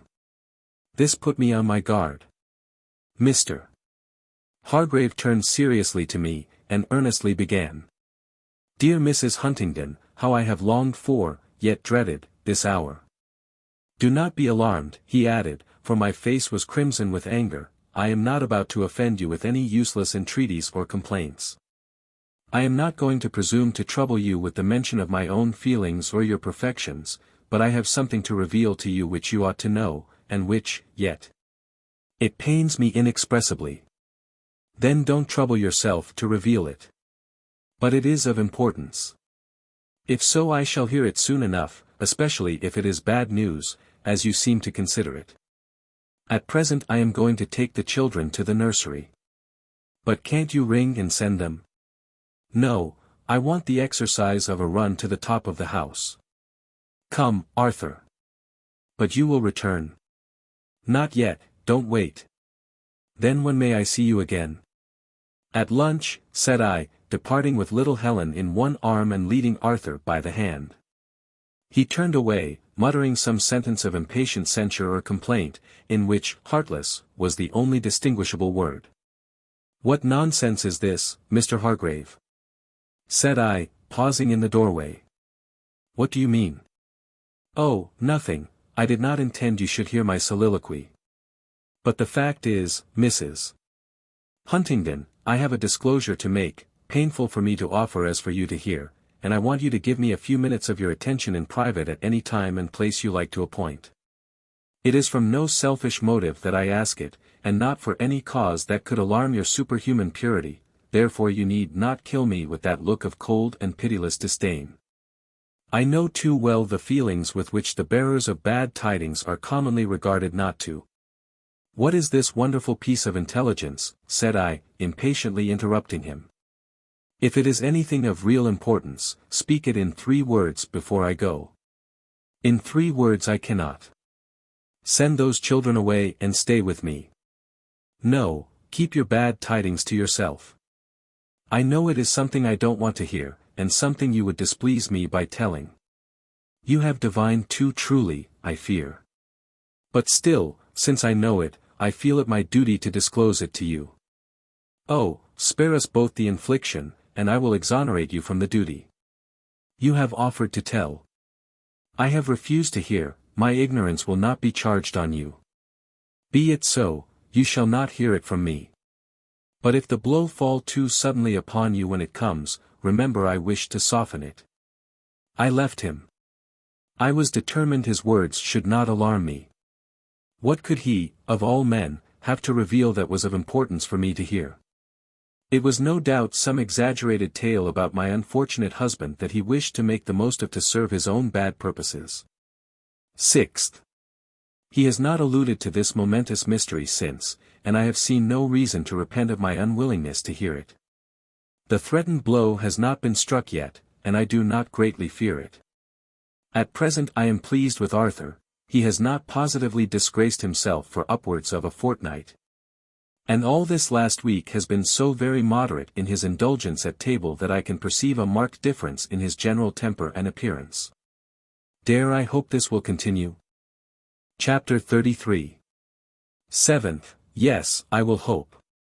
Tonight I heard Grimsby and Hattersley grumbling together about the inhospitality of their host. They did not know I was near, for I happened to be standing behind the curtain in the bow of the window, watching the moon rising over the clump of tall dark elm trees below the lawn. And wondering why Arthur was so sentimental as to stand without, leaning against the outer pillar of the portico, apparently watching it too. So, I suppose we've seen the last of our merry carousals in this house, said Mr. Hattersley. I thought his good fellowship wouldn't last long. But, added he, laughing, I didn't expect it would meet its end this way. I rather thought our pretty hostess would be setting up her porcupine quills, and threatening to turn us out of the house if we didn't mind our manners. You didn't foresee this, then? Answered Grimsby, with a guttural chuckle. But he'll change again when he's sick of her. If we come here a year or two hence, we shall have all our own way, you'll see. I don't know, replied the other, she's not the style of woman you soon tire of. But be that as it may, it's devilish provoking now that we can't be jolly, because he chooses to be on his good behavior. It's all these cursed women. Muttered Grimsby, they're the very bane of the world. They bring trouble and discomfort wherever they come, with their false, fair faces and their deceitful tongues. At this juncture I issued from my retreat, and smiling on Mr. Grimsby as I passed, left the room and went out in search of Arthur. Having seen him bend his course towards the shrubbery, I followed him thither, and found him just entering the shadowy walk. I was so light of heart, so overflowing with affection, that I sprang upon him and clasped him in my arms. This startling conduct had a singular effect upon him. First, he murmured, "Bless you, darling," and returned my close embrace with a fervor like old times, and then he started, and, in a tone of absolute terror, exclaimed, "Helen! What the devil is this?" And I saw, by the faint light gleaming through the overshadowing tree, that he was positively pale with the shock. How strange that the instinctive impulse of affection should come first, and then the shock of the surprise. It shows, at least, that the affection is genuine. He is not sick of me yet. "I startled you, Arthur," said I, laughing in my glee. "How nervous you are! What the deuce did you do it for?" cried he, quite testily, extricating himself from my arms, and wiping his forehead with his handkerchief. "Go back, Helen, go back directly. You'll get your death of cold." "I won't, till I've told you what I came for. They are blaming you, Arthur, for your temperance and sobriety, and I'm come to thank you for it. They say it is all these cursed women, and that we are the bane of the world, but don't let them laugh or grumble you out of your good resolutions, or your affection for me." He laughed. I squeezed him in my arms again, and cried in tearful earnest, do persevere. And I'll love you better than ever I did before." Well, I will," said he, hastily kissing me. "There, now, go. You mad creature, how could you come out in your light evening dress this chill autumn night?" "It is a glorious night," said I. "It is a night that will give you your death, in another minute. Run away, do. Do you see my death among those trees, Arthur?" said I, for he was gazing intently at the shrubs, as if he saw it coming, and I was reluctant to leave him, in my newfound happiness and revival of hope and love. But he grew angry at my delay, so I kissed him and ran back to the house. I was in such a good humor that night. Millicent told me I was the life of the party, and whispered she had never seen me so brilliant. Certainly, I talked enough for 20, and smiled upon them all. Grimsby, Hattersley, Hargrave, Lady Loughborough, all shared my sisterly kindness. Grimsby stared and wondered. Hattersley laughed and jested, in spite of the little wine he had been suffered to imbibe, but still behaved as well as he knew how. Hargrave and Annabella, from different motives and in different ways, emulated me, and doubtless both surpassed me, the former in his discursive versatility in eloquence, the latter in boldness and animation at least. Millicent, delighted to see her husband, her brother, and her overestimated friend acquitting themselves so well, was lively and gay too, in her quiet way. Even Lord Loughborough caught the general contagion. His dark greenish eyes were lighted up beneath their moody brows, his sombre countenance was beautified by smiles. All traces of gloom and proud or cold reserve had vanished for the time. And he astonished us all, not only by his general cheerfulness and animation, but by the positive flashes of true force and brilliance he emitted from time to time. Arthur did not talk much, but he laughed, and listened to the rest, and was in perfect good humor, though not excited by wine. So that, altogether, we made a very merry, innocent, and entertaining party. 9th, yesterday, when Rachel came to dress me for dinner, I saw that she had been crying. I wanted to know the cause of it, but she seemed reluctant to tell. Was she unwell? No. Had she heard bad news from her friends? No. Had any of the servants vexed her? Oh, no, ma'am, she answered. It's not for myself. What then, Rachel? Have you been reading novels? Bless you, no, said she, with a sorrowful shake of the head. And then she sighed and continued, but to tell you the truth, ma'am, I don't like master's ways of going on. What do you mean, Rachel? He's going on very properly at present. Well, ma'am, if you think so, it's right. And she went on dressing my hair, in a hurried way, quite unlike her usual calm, collected manner, murmuring, half to herself. She was sure it was beautiful hair, she could like to see them match it. When it was done, she fondly stroked it, and gently patted my head. Is that affectionate ebullition intended for my hair, or myself, nurse? Said I, laughingly turning round upon her. But a tear was even now in her eye. What do you mean, Rachel? I exclaimed. Well, ma'am, I don't know, but if. If what? Well, if I was you, I wouldn't have that Lady Loughborough in the house another minute, not another minute I wouldn't. I was thunderstruck. But before I could recover from the shock sufficiently to demand an explanation, Millicent entered my room, as she frequently does when she is dressed before me. And she stayed with me till it was time to go down. She must have found me a very unsociable companion this time, for Rachel's last words rang in my ears. But still I hoped, I trusted they had no foundation but in some idle rumour of the servants from what they had seen in Lady Loughborough's manner last month. Or perhaps from something that had passed between their master and her during her former visit. At dinner I narrowly observed both her and Arthur, and saw nothing extraordinary in the conduct of either, nothing calculated to excite suspicion, except in distrustful minds, which mine was not. And therefore I would not suspect. Almost immediately after dinner Annabella went out with her husband to share his moonlight ramble, for it was a splendid evening like the last. Mr.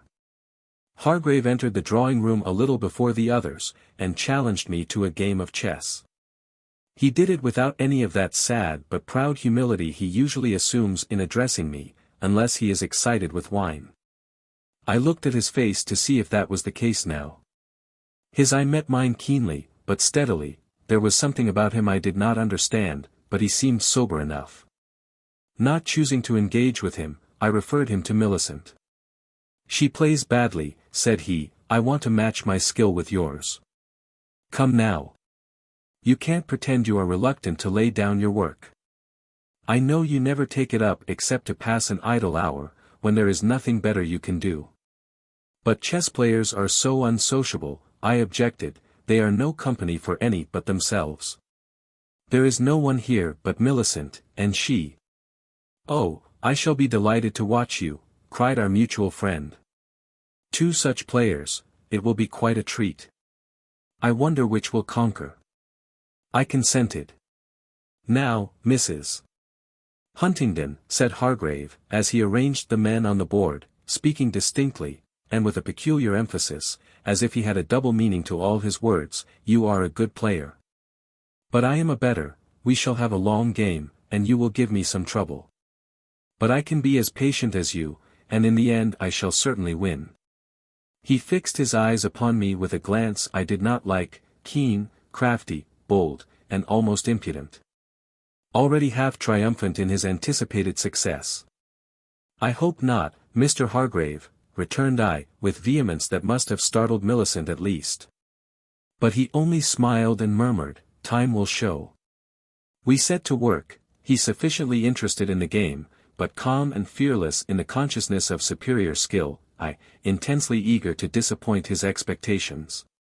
For I considered this the type of a more serious contest, as I imagined he did, and I felt an almost superstitious dread of being beaten, at all events.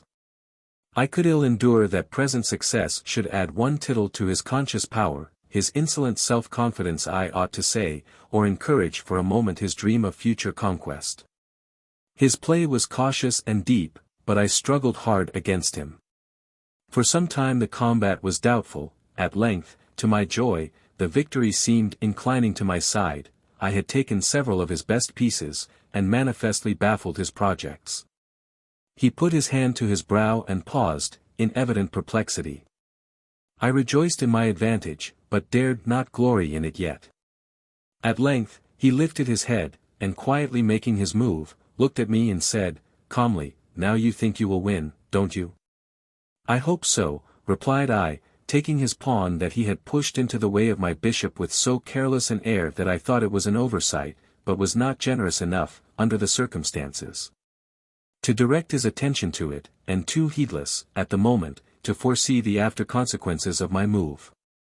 "It is those bishops that trouble me," said he, "but the bold knight can overleap the reverend gentleman, taking my last bishop with his knight.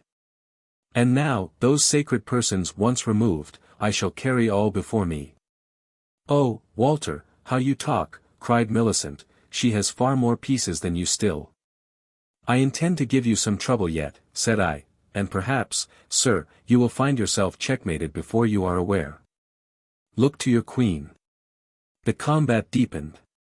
The game was a long one, and I did give him some trouble, but he was a better player than I.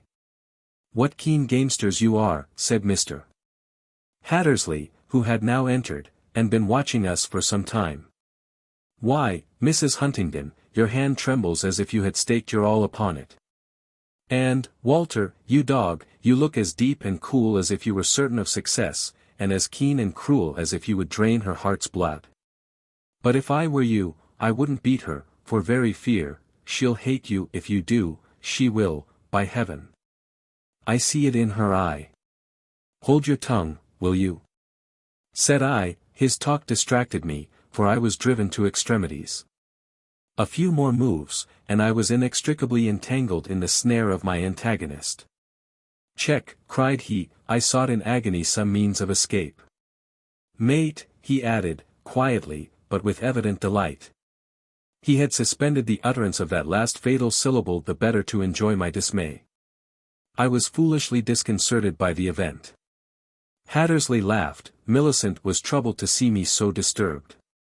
Hargrave placed his hand on mine that rested on the table, and squeezing it with a firm but gentle pressure, murmured, "Beaten, beaten," and gazed into my face with a look where exultation was blended with an expression of ardor and tenderness yet more insulting. "No, never, Mr. Hargrave," exclaimed I, quickly withdrawing my hand. "Do you deny?" replied he, smilingly pointing to the board. "No, no," I answered, recollecting how strange my conduct must appear. "You have beaten me in that game. Will you try another, then?" "No. You acknowledge my superiority?" "Yes, as a chess player." I rose to resume my work. "Where is Annabella?" said Hargrave, gravely, after glancing round the room. "Gone out with Lord Loughborough," answered I, for he looked at me for a reply. "And not yet returned," he said, seriously. "I suppose not. Where is Huntingdon?" looking round again. "Gone out with Grimsby, as you know," said Hattersley, suppressing a laugh, which broke forth as he concluded the sentence. Why did he laugh? Why did Hargrave connect them thus together? Was it true, then, And was this the dreadful secret he had wished to reveal to me? I must know, and that quickly. I instantly rose and left the room to go in search of Rachel and demand an explanation of her words, but Mr. Hargrave followed me into the anteroom, and before I could open its outer door, gently laid his hand upon the lock. "May I tell you something, Mrs. Huntingdon?" said he, in a subdued tone, with serious, downcast eyes. "If it be anything worth hearing," replied, struggling to be composed, for I trembled in every limb. He quietly pushed a chair towards me. I merely leant my hand upon it, and bid him go on. "Do not be alarmed," said he, "what I wish to say is nothing in itself, and I will leave you to draw your own inferences from it.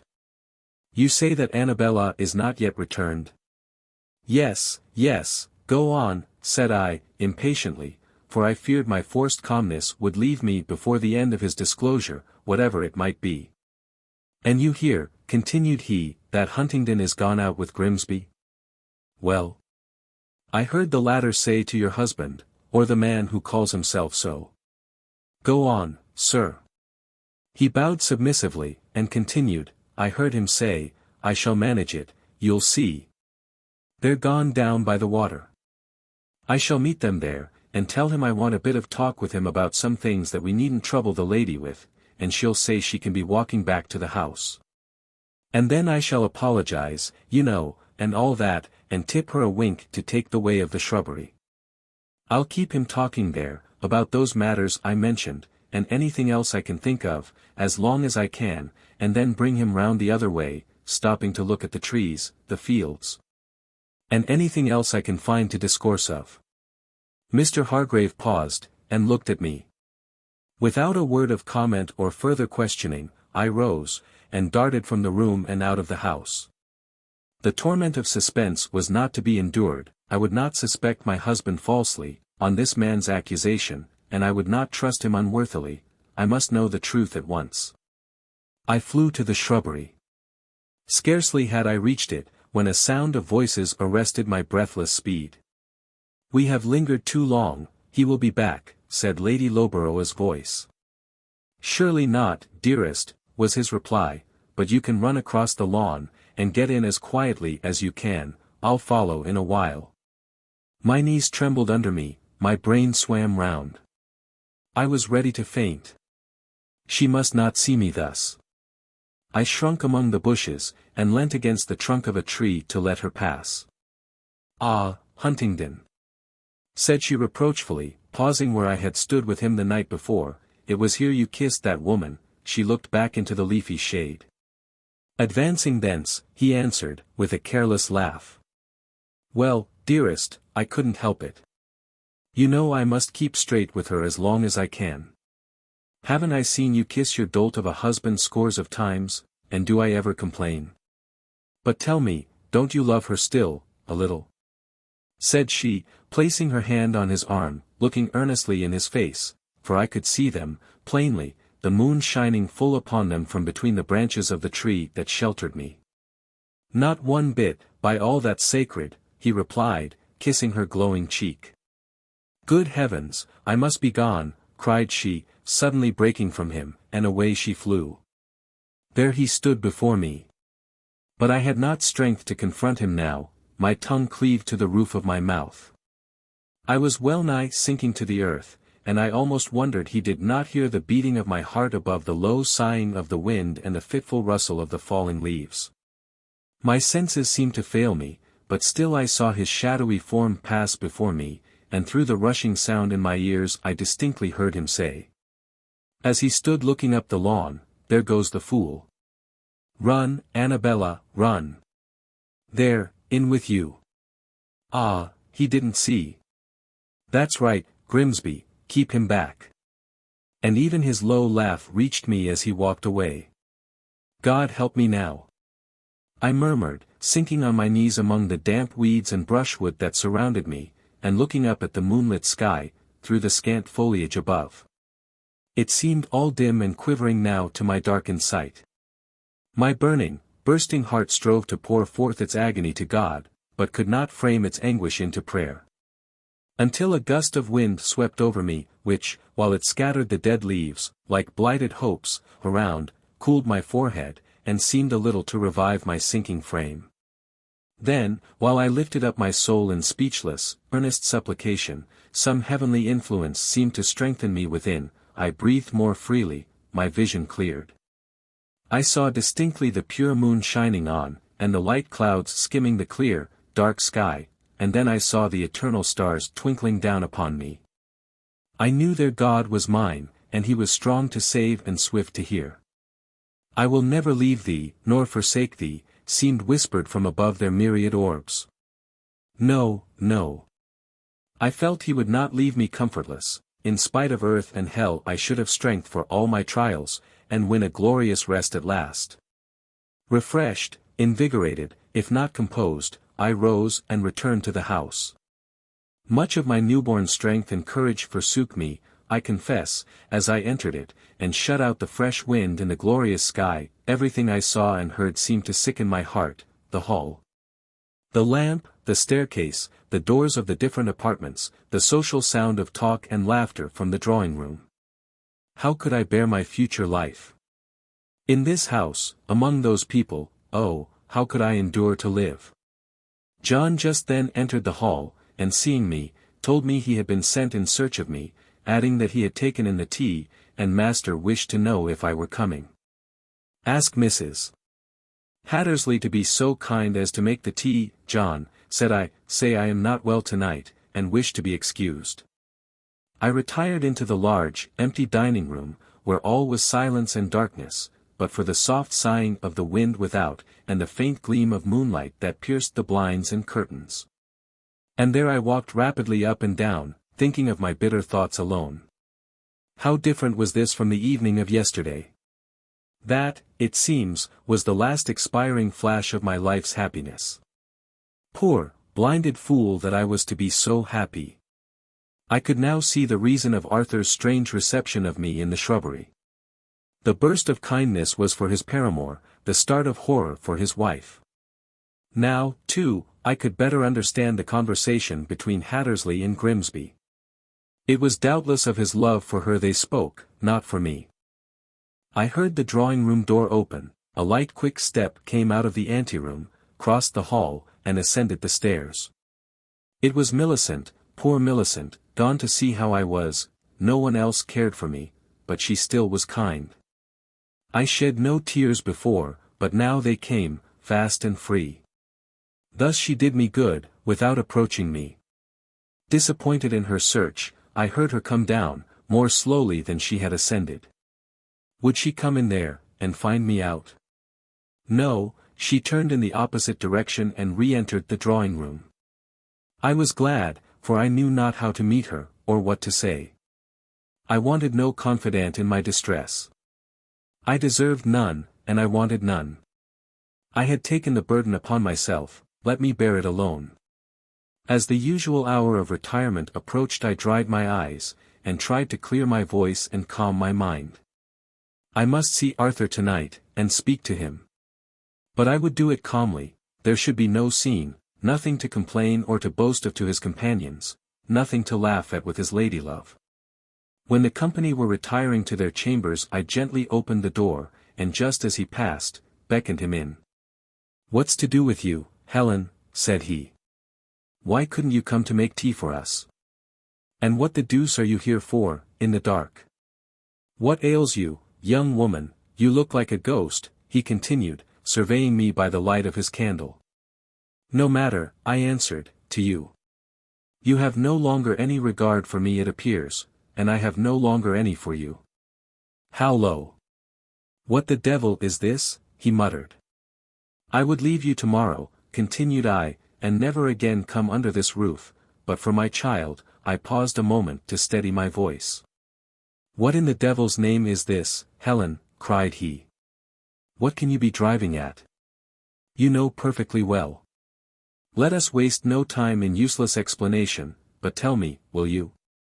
He vehemently swore he knew nothing about it, and insisted upon hearing what poisonous old woman had been blackening his name, and what infamous lies I had been fool enough to believe.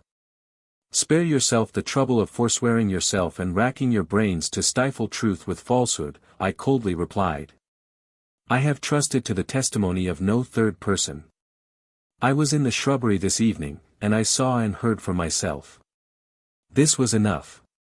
He uttered a suppressed exclamation of consternation and dismay, and muttering, I shall catch it now, set down his candle on the nearest chair, and rearing his back against the wall, stood confronting me with folded arms. Well, what then? Said he, with the calm insolence of mingled shamelessness and desperation. Only this, returned I, will you let me take our child and what remains of my fortune, and go? Go where? Anywhere, where he will be safe from your contaminating influence, and I shall be delivered from your presence, and you from mine. No. Will you let me have the child then, without the money?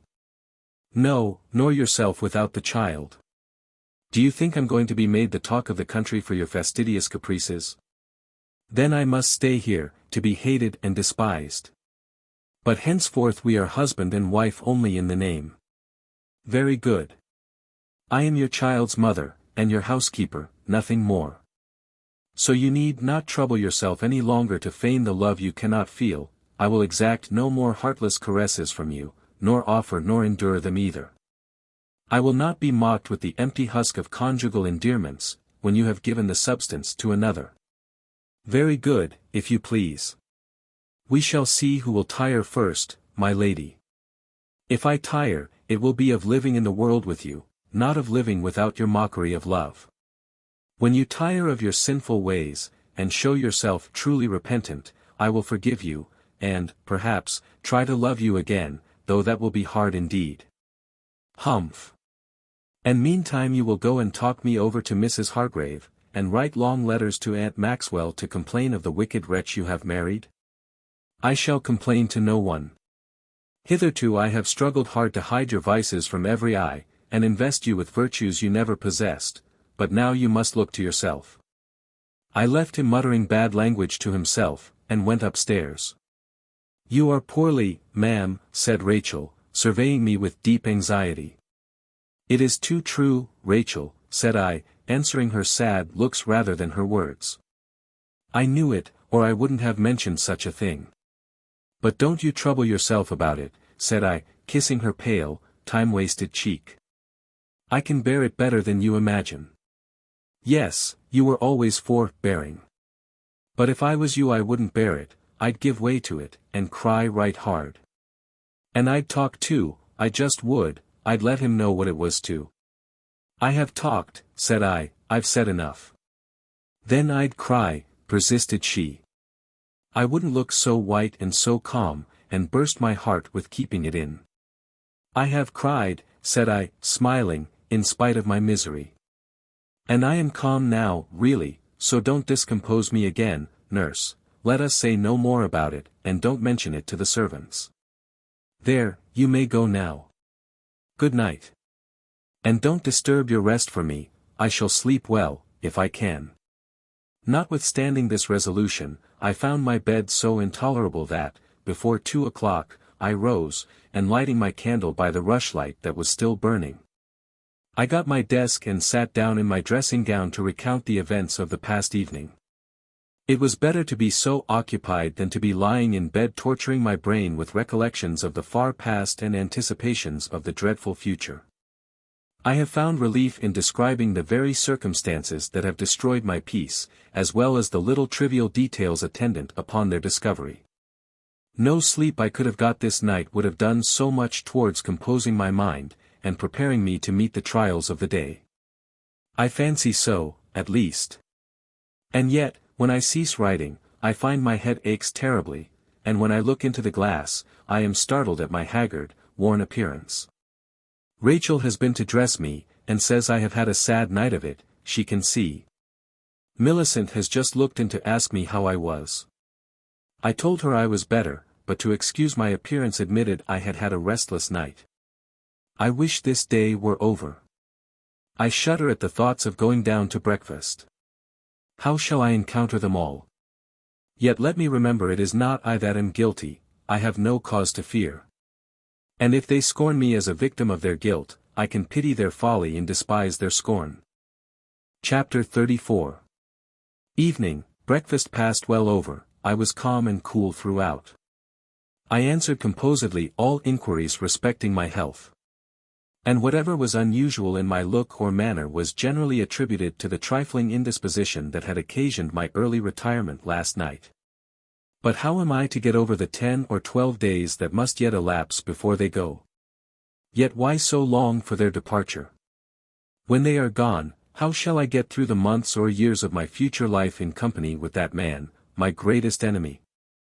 For none could injure me as he has done. Oh!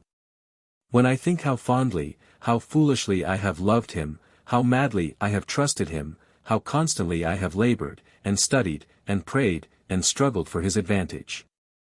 And how cruelly he has trampled on my love, betrayed my trust, scorned my prayers and tears, and efforts for his preservation, crushed my hopes, destroyed my youth's best feelings, and doomed me to a life of hopeless misery. As far as man can do it, it is not enough to say that I no longer love my husband, I hate him.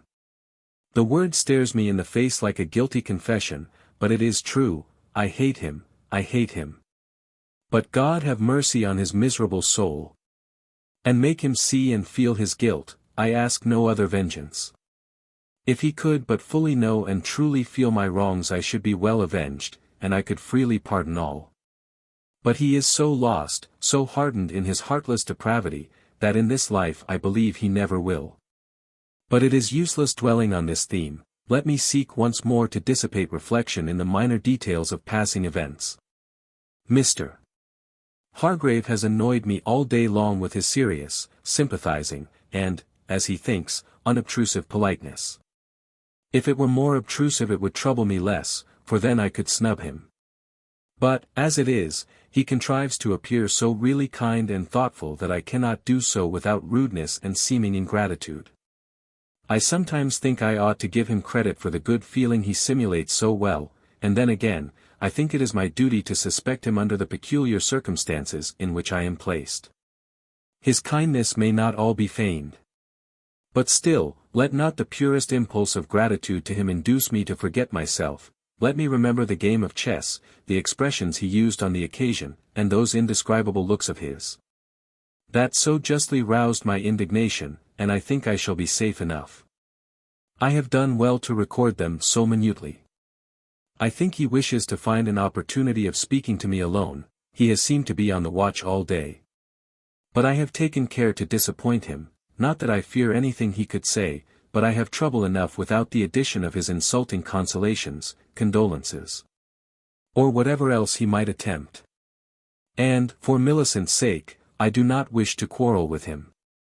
He excused himself from going out to shoot with the other gentlemen in the morning, under the pretext of having letters to write. And instead of retiring for that purpose into the library, he sent for his desk into the morning-room, where I was seated with Millicent and Lady Loughborough. They had betaken themselves to their work. I, less to divert my mind than to deprecate conversation, had provided myself with a book. Millicent saw that I wished to be quiet, and accordingly let me alone. Annabella, doubtless, saw it too, but that was no reason why she should restrain her tongue, or curb her cheerful spirits. She accordingly chatted away, addressing herself almost exclusively to me. And with the utmost assurance and familiarity, growing the more animated and friendly the colder and briefer my answers became. Mr. Hargrave saw that I could ill endure it, and, looking up from his desk, he answered her questions and observations for me, as far as he could, and attempted to transfer her social attentions from me to himself. But it would not do. Perhaps she thought I had a headache, and could not bear to talk. At any rate, she saw that her loquacious vivacity annoyed me, as I could tell by the malicious pertinacity with which she persisted. But I checked it effectually by putting into her hand the book I had been trying to read, on the flyleaf of which I had hastily scribbled. I am too well acquainted with your character and conduct to feel any real friendship for you, and as I am without your talent for dissimulation, I cannot assume the appearance of it. I must, therefore, beg that hereafter all familiar intercourse may cease between us. And if I still continue to treat you with civility, as if you were a woman worthy of consideration and respect, understand that it is out of regard for your cousin Millicent's feelings. Not for yours." Upon perusing this she turned scarlet, and bit her lip. Covertly tearing away the leaf, she crumpled it up and put it in the fire, and then employed herself in turning over the pages of the book, and, really or apparently, perusing its contents. In a little while Millicent announced it her intention to repair to the nursery, and asked if I would accompany her. "Annabella will excuse us," said she, "she's busy reading." "No, I won't," cried Annabella, suddenly looking up, and throwing her book on the table, "I want to speak to Helen a minute." "You may go, Millicent, and she'll follow in a while." Millicent went. "Will you oblige me, Helen?" continued she. Her impudence astounded me, but I complied, and followed her into the library. She closed the door, and walked up to the fire. "Who told you this?" said she. "No one, I am not incapable of seeing for myself." "Ah, you are suspicious," cried she, smiling, with a gleam of hope. Hitherto there had been a kind of desperation in her hardihood. Now she was evidently relieved. "If I were suspicious," I replied, "I should have discovered your infamy long before." "No, Lady Loughborough, I do not found my charge upon suspicion." "On what do you found it, then?" said she, throwing herself into an armchair, and stretching out her feet to the fender, with an obvious effort to appear composed. "I enjoy a moonlight ramble as well as you," I answered, steadily fixing my eyes upon her, "and the shrubbery happens to be one of my favorite resorts." She colored again excessively, and remained silent, pressing her finger against her teeth, and gazing into the fire. I watched her a few moments with a feeling of malevolent gratification. Then, moving towards the door, I calmly asked if she had anything more to say. "Yes, yes," cried she eagerly, starting up from her reclining posture. "I want to know if you will tell Lord Loughborough." "Suppose I do?" "Well, if you are disposed to publish the matter, I cannot dissuade you, of course, but there will be terrible work if you do, and if you don't. I shall think you the most generous of mortal beings, and if there is anything in the world I can do for you, anything short of," she hesitated. "Short of renouncing your guilty connection with my husband, I suppose you mean," said I. She paused, in evident disconcertion and perplexity, mingled with anger she dared not show. "I cannot renounce what is dearer than life," she muttered, in a low, hurried tone. Then, suddenly raising her head and fixing her gleaming eyes upon me, she continued earnestly, "But, Helen, or Mrs. Huntingdon, or whatever you would have me call you, will you tell him? If you are generous, here is a fitting opportunity for the exercise of your magnanimity. If you are proud, here am I, your rival, ready to acknowledge myself your debtor for an act of the most noble forbearance." "I shall not tell him." "You will not," cried she, delightedly. "Accept my sincere thanks, then." She sprang up, and offered me her hand. I drew back. "Give me no thanks. It is not for your sake that I refrain. Neither is it an act of any forbearance. I have no wish to publish your shame. I should be sorry to distress your husband with the knowledge of it." "And Millicent? Will you tell her?" "No, on the contrary, I shall do my utmost to conceal it from her. I would not for much that she should know the infamy and disgrace of her relation." "You use hard words, Mrs. Huntingdon, but I can pardon you. And now, Lady Loughborough," continued I, "let me counsel you to leave this house as soon as possible. You must be aware that your continuance here is excessively disagreeable to me, not for Mr. Huntingdon Sake," said I, observing the dawn of a malicious smile of triumph on her face. "You are welcome to him, if you like him. As far as I am concerned, but because it is painful to be always disguising my true sentiments respecting you, and straining to keep up an appearance of civility and respect towards one for whom I have not the most distant shadow of esteem. And because, if you stay, your conduct cannot possibly remain concealed much longer from the only two persons in the house who do not know it already. And, for your husband's sake, Annabella, and even for your own, I wish, I earnestly advise and entreat you to break off this unlawful connection at once, and return to your duty while you may. Before the dreadful consequences. Yes, yes, of course, said she, interrupting me with a gesture of impatience. But I cannot go, Helen, before the time appointed for our departure. What possible pretext could I frame for such a thing? Whether I proposed going back alone, which Loughborough would not hear of, or taking him with me. The very circumstance itself would be certain to excite suspicion, and when our visit is so nearly at an end too, little more than a week, surely you can endure my presence so long. I will not annoy you with any more of my friendly impertinences. Well, I have nothing more to say to you. Have you mentioned this affair to Huntingdon? Asked she, as I was leaving the room. How dare you mention his name to me, was the only answer I gave. No words have passed between us since, but such as outward decency or pure necessity demanded. Chapter 35. 19th. In proportion as Lady Loughborough finds she has nothing to fear from me, and as the time of departure draws nigh, the more audacious and insolent she becomes. She does not scruple to speak to my husband with affectionate familiarity in my presence, when no one else is by, and is particularly fond of displaying her interest in his health and welfare. Or in anything that concerns him, as if for the purpose of contrasting her kind solicitude with my cold indifference. And he rewards her by such smiles and glances, such whispered words, or boldly spoken insinuations, indicative of his sense of her goodness and my neglect, as make the blood rush into my face. In spite of myself, for I would be utterly regardless of it all, deaf and blind to everything that passes between them. Since the more I show myself sensible of their wickedness, the more she triumphs in her victory, and the more he flatters himself that I love him devotedly still. In spite of my pretended indifference. On such occasions I have sometimes been startled by a subtle, fiendish suggestion inciting me to show him the contrary by a seeming encouragement of Hargrave's advances. But such ideas are banished in a moment with horror and self-abasement, and then I hate him tenfold more than ever for having brought me to this. God pardon me for it and all my sinful thoughts.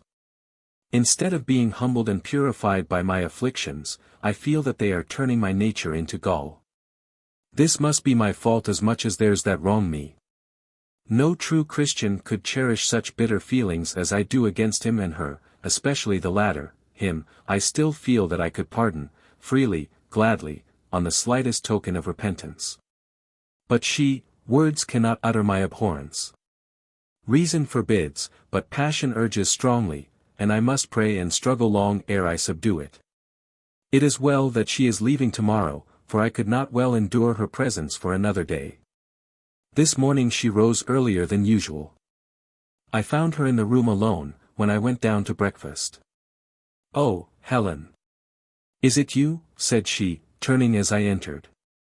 I gave an involuntary start back on seeing her, at which she uttered a short laugh, observing, "I think we are both disappointed." I came forward and busied myself with the breakfast things. "This is the last day I shall burden your hospitality," said she, as she seated herself at the table. "Ah, here comes one that will not rejoice at it," she murmured, half to herself, as Arthur entered the room. He shook hands with her and wished her good morning, then, looking lovingly in her face, and still retaining her hand in his, murmured pathetically, "The last day." "Yes," said she with some asperity, "and I rose early to make the best of it. I have been here alone this half hour, and you lazy creature." "Well, I thought I was early too," said he. "But," dropping his voice almost to a whisper, "you see we are not alone." "We never are," returned she. But they were almost as good as alone, for I was now standing at the window, watching the clouds, and struggling to suppress my wrath. Some more words passed between them, which, happily, I did not overhear. But Annabella had the audacity to come and place herself beside me, and even to put her hand upon my shoulder and say softly, "You need not grudge him to me, Helen. For I love him more than ever you could do." This put me beside myself. I took her hand and violently dashed it from me, with an expression of abhorrence and indignation that could not be suppressed. Startled, almost appalled, by this sudden outbreak, she recoiled in silence. I would have given way to my fury and said more, but Arthur's low laugh recalled me to myself. I checked the half-uttered invective, and scornfully turned away, regretting that I had given him so much amusement. He was still laughing when Mr. Hargrave made his appearance. How much of the scene he had witnessed I do not know, for the door was ajar when he entered. He greeted his host and his cousin both coldly, and me with a glance intended to express the deepest sympathy mingled with high admiration and esteem. "How much allegiance do you owe to that man?" he asked below his breath, as he stood beside me at the window, affecting to be making observations on the weather. "None," I answered. And immediately returning to the table, I employed myself in making the tea. He followed, and would have entered into some kind of conversation with me, but the other guests were now beginning to assemble, and I took no more notice of him, except to give him his coffee. After breakfast, determined to pass as little of the day as possible in company with Lady Loughborough, I quietly stole away from the company and retired to the library. Mr. Hargrave followed me thither, under pretence of coming for a book. And first, turning to the shelves, he selected a volume, and then quietly, but by no means timidly, approaching me, he stood beside me, resting his hand on the back of my chair, and said softly, "And so you consider yourself free at last?" "Yes," said I, without moving, or raising my eyes from my book, "free to do anything but offend God and my conscience." There was a momentary pause. "Very right," said he, "provided your conscience be not too morbidly tender, and your ideas of God not too erroneously severe. But can you suppose it would offend that benevolent being to make the happiness of one who would die for yours? To raise a devoted heart from purgatorial torments to a state of heavenly bliss, when you could do it without the slightest injury to yourself or any other?" This was spoken in a low, earnest, melting tone, as he bent over me. I now raised my head, and steadily confronting his gaze, I answered calmly, "Mr. Hargrave, do you mean to insult me?" He was not prepared for this. He paused a moment to recover the shock, then, drawing himself up and removing his hand from my chair, he answered, with proud sadness, "That was not my intention." I just glanced towards the door, with a slight movement of the head, and then returned to my book. He immediately withdrew. This was better than if I had answered with more words, and in the passionate spirit to which my first impulse would have prompted. What a good thing it is to be able to command one's temper! I must labor to cultivate this inestimable quality. God only knows how often I shall need it in this rough, dark road that lies before me. In the course of the morning I drove over to the Grove with the two ladies, to give Millicent an opportunity for bidding farewell to her mother and sister. They persuaded her to stay with them the rest of the day, Mrs. Hargrave promising to bring her back in the evening and remain till the party broke up on the morrow. Consequently, Lady Loughborough and I had the pleasure of returning tête-à-tête in the carriage together. For the first mile or two we kept silence, I looking out of my window, and she leaning back in her corner. But I was not going to restrict myself to any particular position for her. When I was tired of leaning forward, with the cold, raw wind in my face, and surveying the russet hedges and the damp, tangled grass of their banks, I gave it up and leant back too. With her usual impudence, my companion then made some attempts to get up a conversation, but the monosyllables, yes, or no, or humph, were the utmost her several remarks could elicit from me. At last, on her asking my opinion upon some immaterial point of discussion, I answered, "Why do you wish to talk to me, Lady Loughborough? You must know what I think of you." "Well, if you will be so bitter against me," replied she, "I can't help it, but I'm not going to sulk for anybody." Our short drive was now at an end. As soon as the carriage door was opened, she sprang out, and went down the park to meet the gentlemen, who were just returning from the woods. Of course I did not follow. But I had not done with her impudence yet. After dinner, I retired to the drawing-room, as usual, and she accompanied me, but I had the two children with me, and I gave them my whole attention. And determined to keep them till the gentlemen came, or till Millicent arrived with her mother. Little Helen, however, was soon tired of playing, and insisted upon going to sleep. And while I sat on the sofa with her on my knee, and Arthur seated beside me, gently playing with her soft, flaxen hair, Lady Loughborough composedly came and placed herself on the other side. "Tomorrow, Mrs. Huntingdon," said she, "you will be delivered from my presence, which, no doubt, you will be very glad of. It is natural you should. But do you know I have rendered you a great service? Shall I tell you what it is?" "I shall be glad to hear of any service you have rendered me," said I, determined to be calm, for I knew by the tone of her voice she wanted to provoke me. "Well," resumed she, "have you not observed the salutary change in Mr. Huntingdon? Don't you see what a sober, temperate man he is become? You saw with regret the sad habits he was contracting, I know, and I know you did your utmost to deliver him from them, but without success, until I came to your assistance. I told him in few words that I could not bear to see him degrade himself so, and that I should cease to, no matter what I told him, but you see the reformation I have wrought. And you ought to thank me for it." I rose and rang for the nurse. "But I desire no thanks," she continued. "All the return I ask is, that you will take care of him when I am gone, and not, by harshness and neglect, drive him back to his old courses." I was almost sick with passion, but Rachel was now at the door. I pointed to the children, for I could not trust myself to speak. She took them away, and I followed. "Will you, Helen?" continued the speaker. I gave her a look that blighted the malicious smile on her face, or checked it, at least for a moment, and departed. In the anteroom I met Mr. Hargrave. He saw I was in no humor to be spoken to, and suffered me to pass without a word, but when, after a few minutes' seclusion in the library, I had regained my composure, and was returning to join Mrs.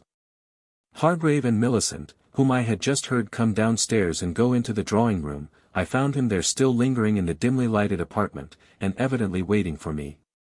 "Mrs. Huntingdon," said he as I passed, "will you allow me one word?" "What is it then?" "Be quick, if you please. I offended you this morning, and I cannot live under your displeasure."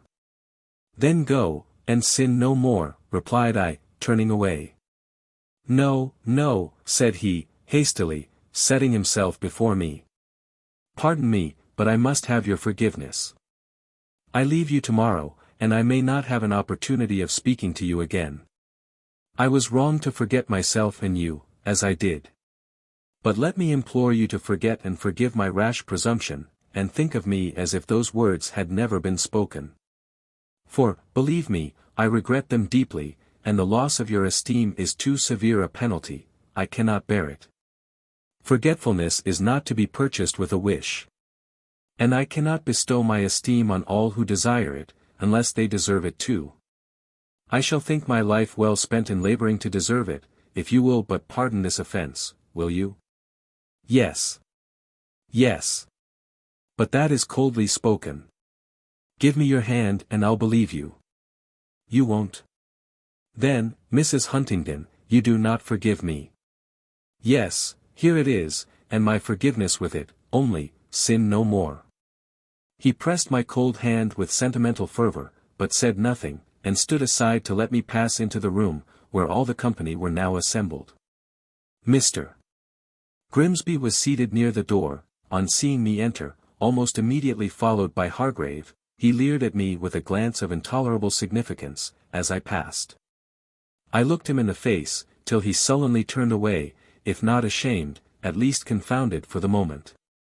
Meantime Hattersley had seized Hargrave by the arm, and was whispering something in his ear, some coarse joke, no doubt, for the latter neither laughed nor spoke in answer, but, turning from him with a slight curl of the lip, disengaged himself and went to his mother, who was telling Lord Loughborough how many reasons she had to be proud of her son. Thank heaven, they are all going tomorrow.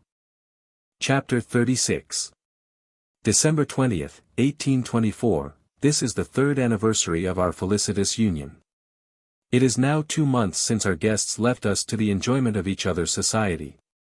And I have had 9 weeks' experience of this new phase of conjugal life, 2 persons living together, as master and mistress of the house, and father and mother of a winsome, merry little child. With the mutual understanding that there is no love, friendship, or sympathy between them. As far as in me lies, I endeavor to live peaceably with him, I treat him with unimpeachable civility, give up my convenience to his, wherever it may reasonably be done. And consult him in a businesslike way on household affairs, deferring to his pleasure and judgment, even when I know the latter to be inferior to my own. As for him, for the first week or two, he was peevish and low, fretting, I suppose, over his dear Annabella's departure, and particularly ill-tempered to me. Everything I did was wrong. I was cold-hearted, hard, insensate, my sour, pale face was perfectly repulsive, my voice made him shudder, he knew not how he could live through the winter with me, I should kill him by inches. Again I proposed a separation. But it would not do, he was not going to be the talk of all the old gossips in the neighborhood, he would not have it said that he was such a brute his wife could not live with him. No, he must contrive to bear with me. I must contrive to bear with you, you mean, said I. For so long as I discharge my functions of steward and housekeeper, so conscientiously and well, without pay and without thanks, you cannot afford to part with me. I shall therefore remit these duties when my bondage becomes intolerable. This threat, I thought, would serve to keep him in check, if anything would. I believe he was much disappointed that I did not feel his offensive sayings more acutely, for when he had said anything particularly well calculated to hurt my feelings, he would stare me searchingly in the face, and then grumble against my marble heart or my brutal insensibility. If I had bitterly wept and deplored his lost affection, he would, perhaps, have condescended to pity me, and taken me into favor for a while, just to comfort his solitude and console him for the absence of his beloved Annabella, until he could meet her again, or some more fitting substitute. Thank heaven, I am not so weak as that. I was infatuated once with a foolish, besotted affection, that clung to him in spite of his unworthiness, but it is fairly gone now, wholly crushed and withered away. And he has none but himself and his vices to thank for it. At first, in compliance with his sweet lady's injunctions, I suppose, he abstained wonderfully well from seeking to solace his cares in wine. But at length he began to relax his virtuous efforts, and now and then exceeded a little, and still continues to do so, nay, sometimes, not a little. When he is under the exciting influence of these excesses, he sometimes fires up and attempts to play the brute, and then I take little pains to suppress my scorn and disgust. When he is under the depressing influence of the after consequences, he bemoans his sufferings and his errors, and charges them both upon me. He knows such indulgence injures his health, and does him more harm than good, but he says I drive him to it by my unnatural, unwomanly conduct. It will be the ruin of him in the end, but it is all my fault, and then I am roused to defend myself, sometimes with bitter recrimination. This is a kind of injustice I cannot patiently endure. Have I not labored long and hard to save him from this very vice? Would I not labor still to deliver him from it if I could? But could I do so by fawning upon him and caressing him when I know that he scorns me? Is it my fault that I have lost my influence with him, or that he has forfeited every claim to my regard? And should I seek a reconciliation with him, when I feel that I abhor him, and that he despises me? And while he continues still to correspond with Lady Loughborough, as I know he does? No, never, never, never. He may drink himself dead, but it is not my fault. Yet I do my part to save him still. I give him to understand that drinking makes his eyes dull, and his face red and bloated, and that it tends to render him imbecile in body and mind. And if Annabella were to see him as often as I do, she would speedily be disenchanted, and that she certainly will withdraw her favor from him, if he continues such courses. Such a mode of admonition wins only coarse abuse for me, and, indeed, I almost feel as if I deserved it, for I hate to use such arguments. But they sink into his stupefied heart, and make him pause, and ponder, and abstain, more than anything else I could say. At present I am enjoying a temporary relief from his presence. He is gone with Hargrave to join a distant hunt, and will probably not be back before tomorrow evening. How differently I used to feel his absence. Mr. Hargrave is still at the Grove. He and Arthur frequently meet to pursue their rural sports together. He often calls upon us here, and Arthur not unfrequently rides over to him. I do not think either of these soi-disant friends is overflowing with love for the other.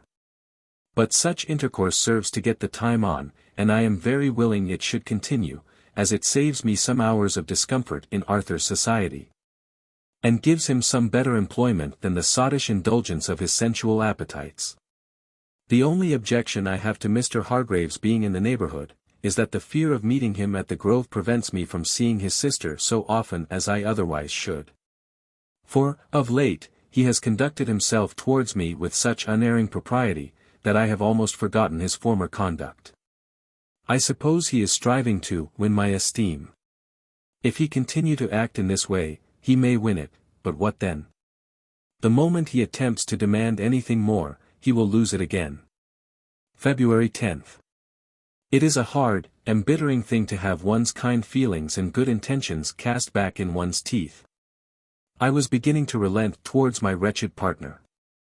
To pity his forlorn, comfortless condition, unalleviated as it is by the consolations of intellectual resources and the answer of a good conscience towards God. And to think I ought to sacrifice my pride, and renew my efforts once again to make his home agreeable and lead him back to the path of virtue. Not by false professions of love, and not by pretended remorse, but by mitigating my habitual coldness of manner, and commuting my frigid civility into kindness wherever an opportunity occurred. And not only was I beginning to think so, but I had already begun to act upon the thought, and what was the result? No answering spark of kindness, no awakening penitence, but an unappeasable ill humor, and a spirit of tyrannous exaction that increased with indulgence. And a lurking gleam of self-complacent triumph at every detection of relenting softness in my manner, that congealed me to marble again as often as it recurred. And this morning he finished the business. I think the petrifaction is so completely effected at last that nothing can melt me again.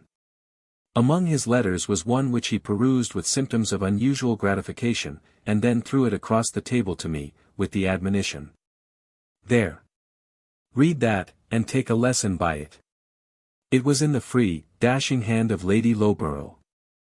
I glanced at the first page. It seemed full of extravagant protestations of affection, impetuous longings for a speedy reunion, and impious defiance of God's mandates, and railings against his providence for having cast their lot asunder, and doomed them both to the hateful bondage of alliance with those they could not love. He gave a slight titter on seeing me change color. I folded up the letter, rose, and returned it to him, with no remark, but, "Thank you, I will take a lesson by it." My little Arthur was standing between his knees, delightedly playing with the bright, ruby ring on his finger. Urged by a sudden, imperative impulse to deliver my son from that contaminating influence, I caught him up in my arms and carried him with me out of the room. Not liking this abrupt removal, the child began to pout and cry. This was a new stab to my already tortured heart. I would not let him go. But, taking him with me into the library, I shut the door, and, kneeling on the floor beside him, I embraced him, kissed him, wept over with him with passionate fondness. Rather frightened than consoled by this, he turned struggling from me, and cried out aloud for his papa. I released him from my arms, and never were more bitter tears than those that now concealed him from my blinded, burning eyes. Hearing his cries, the father came to the room. I instantly turned away, lest he should see and misconstrue my emotion. He swore at me, and took the now pacified child away. It is hard that my little darling should love him more than me. And that, when the well-being and culture of my son is all I have to live for, I should see my influence destroyed by one whose selfish affection is more injurious than the coldest indifference or the harshest tyranny could be. If I, for his good, deny him some trifling indulgence, he goes to his father, and the latter, in spite of his selfish indolence, will even give himself some trouble to meet the child's desires. If I attempt to curb his will, or look gravely on him for some act of childish disobedience, he knows his other parent will smile and take his part against me. Thus, not only have I the father's spirit in the son to contend against, the germs of his evil tendencies to search out and eradicate, and his corrupting intercourse and example in afterlife to counteract, but already he counteracts my arduous labor for the child's advantage, destroys my influence over his tender mind, and robs me of his very love. I had no earthly hope but this, and he seems to take a diabolical delight in tearing it away. But it is wrong to despair. I will remember the counsel of the inspired writer to him, that feareth the Lord and obeyeth the voice of his servant, that sitteth in darkness and hath no light. Let him trust in the name of the Lord, and stay upon his God. Chapter 37. December 20th, 1825, another year is past, and I am weary of this life. And yet I cannot wish to leave it, whatever afflictions assail me here, I cannot wish to go and leave my darling in this dark and wicked world alone. Without a friend to guide him through its weary mazes, to warn him of its thousand snares, and guard him from the perils that beset him on every hand. I am not well fitted to be his only companion, I know, but there is no other to supply my place. I am too grave to minister to his amusements and enter into his infantile sports as a nurse or a mother ought to do, and often his bursts of gleeful merriment trouble and alarm me. I see in them his father's spirit and temperament, and I tremble for the consequences, and too often damp the innocent mirth I ought to share. That father, on the contrary, has no weight of sadness on his mind, is troubled with no fears, no scruples concerning his son's future welfare. And at evenings especially, the times when the child sees him the most and the oftenest, he is always particularly jocund and open-hearted, ready to laugh and to jest with anything or anybody but me. And I am particularly silent and sad, therefore, of course, the child dotes upon his seemingly joyous amusing, ever-indulgent papa, and will at any time gladly exchange my company for his. This disturbs me greatly. Not so much for the sake of my son's affection, though I do prize that highly, and though I feel it is my right, and know I have done much to earn it, as for that influence over him which, for his own advantage, I would strive to purchase and retain, and which for very spite his father delights to rob me of, and, from motives of mere idle egotism, is pleased to win to himself, making no use of it but to torment me and ruin the child.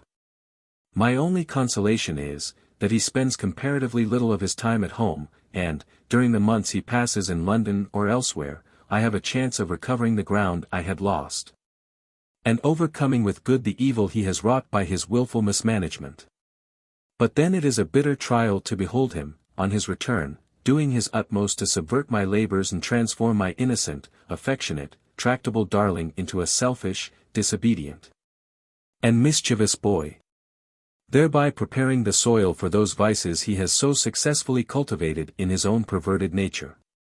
Happily, there were none of Arthur's friends invited to Grassdale last autumn. He took himself off to visit some of them instead.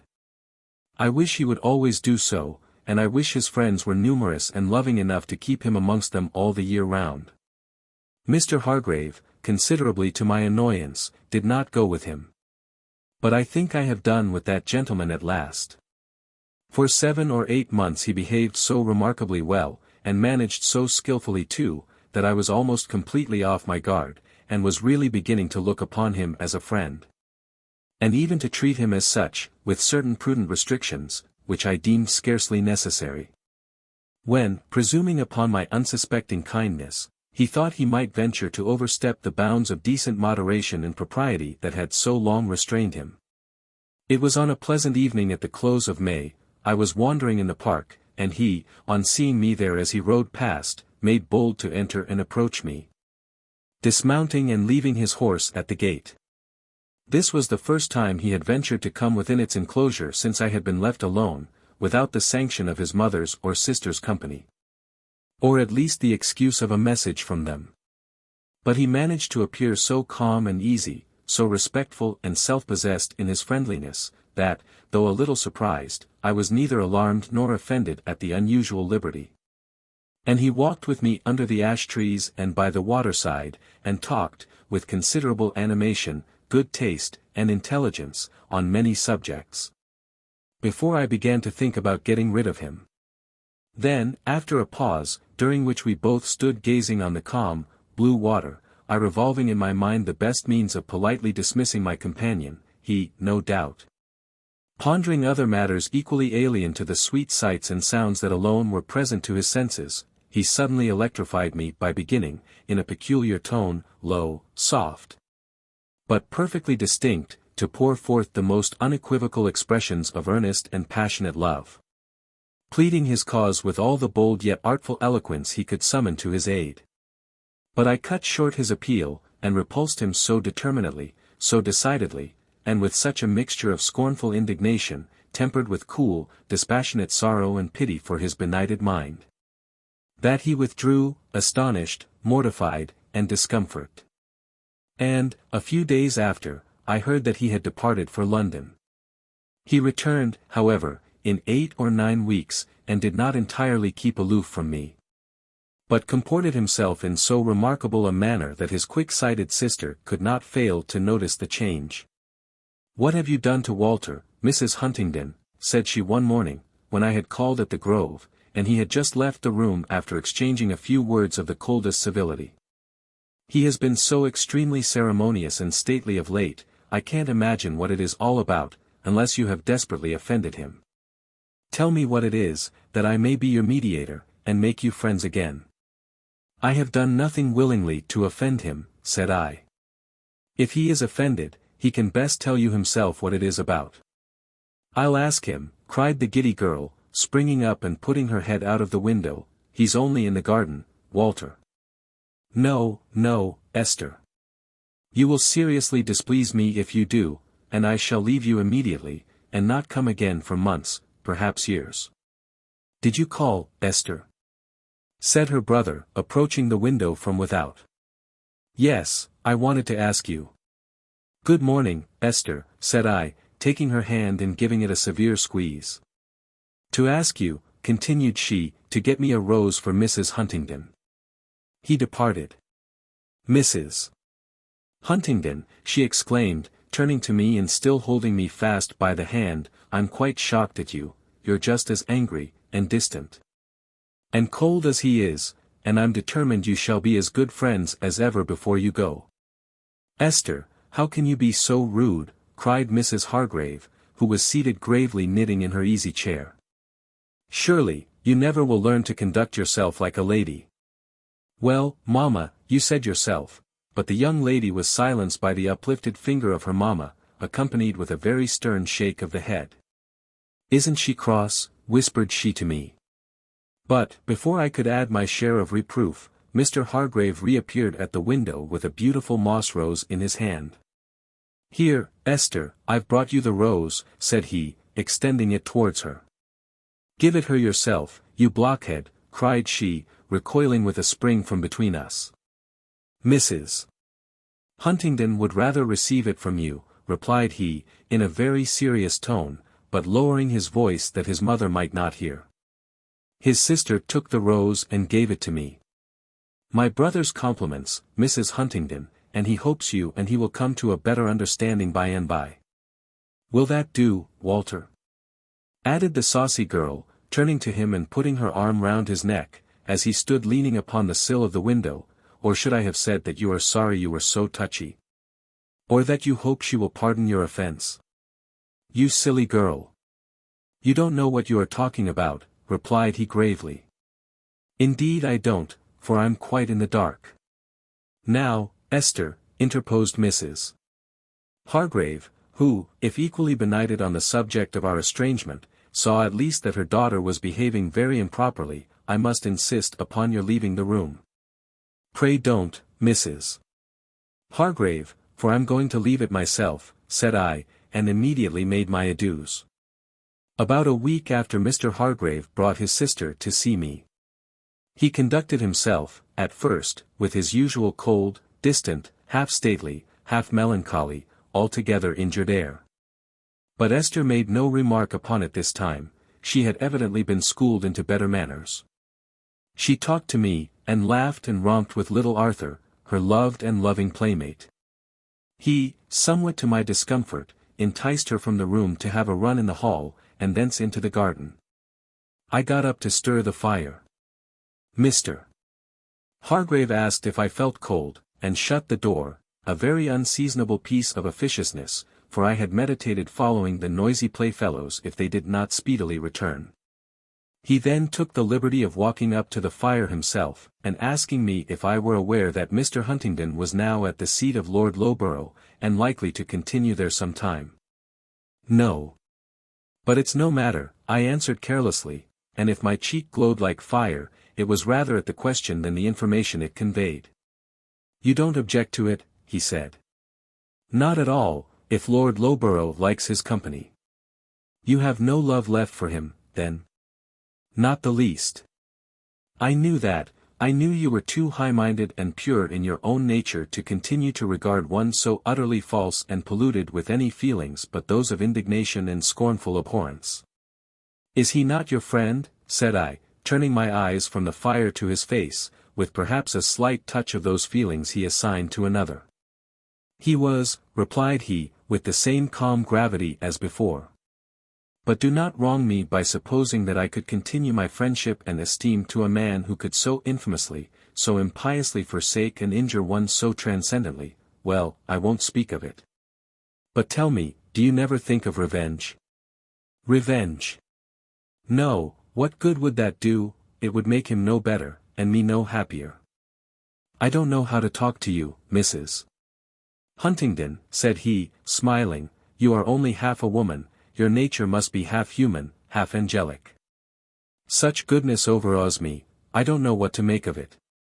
Then, sir, I fear you must be very much worse than you should be, if I, a mere ordinary mortal, am, by your own confession, so vastly your superior. And since there exists so little sympathy between us, I think we had better each look out for some more congenial companion. And forthwith moving to the window, I began to look out for my little son and his gay young friend. No, I am the ordinary mortal, I maintain, replied Mr. Hargrave.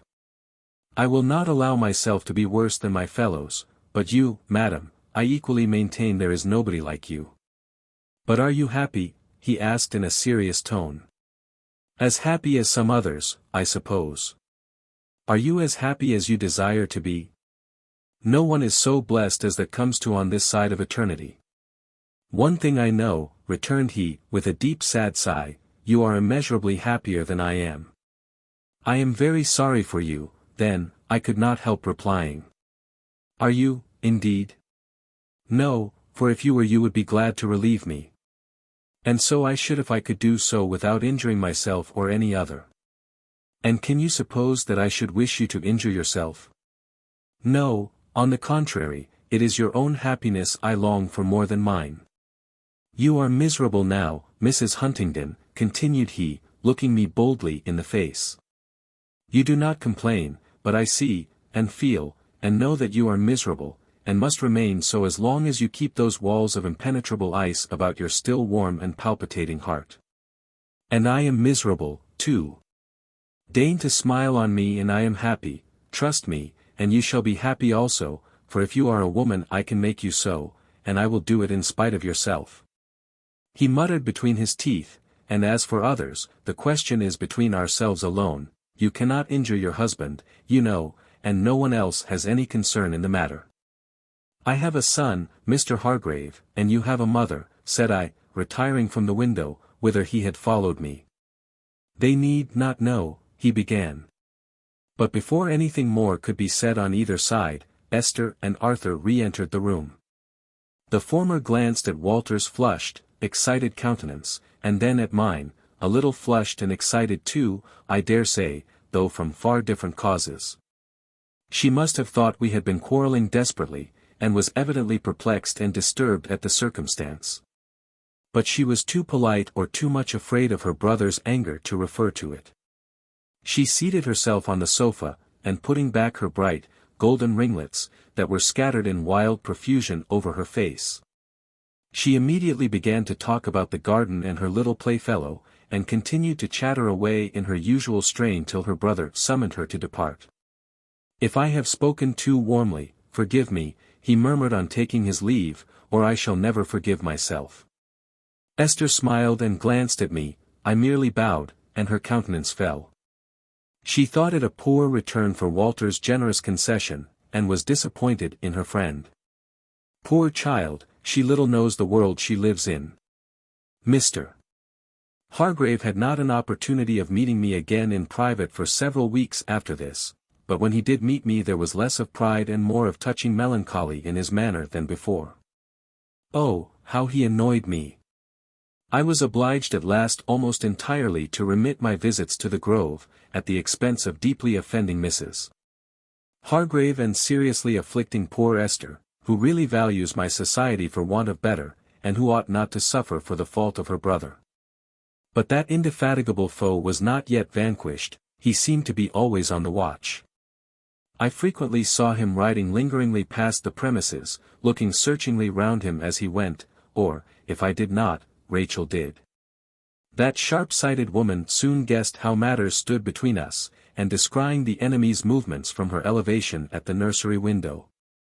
She would give me a quiet intimation if she saw me preparing for a walk when she had reason to believe he was about, or to think it likely that he would meet or overtake me in the way I meant to traverse.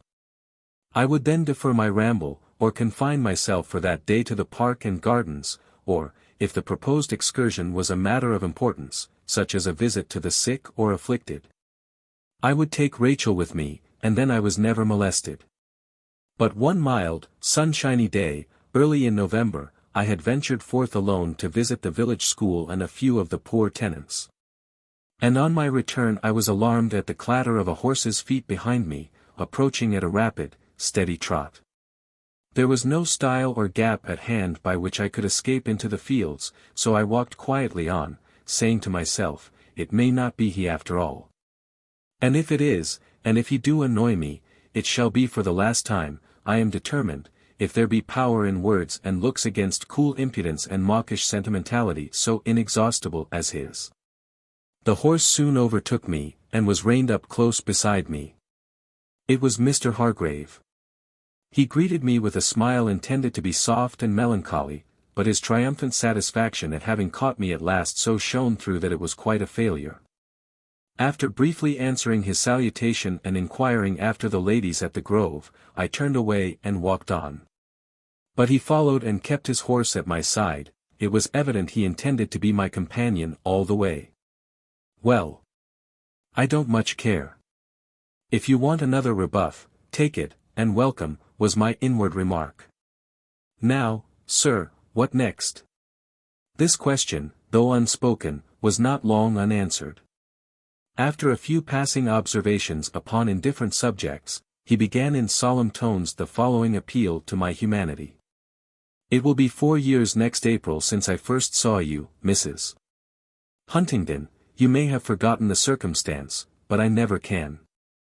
I admired you then most deeply, but I dared not love you.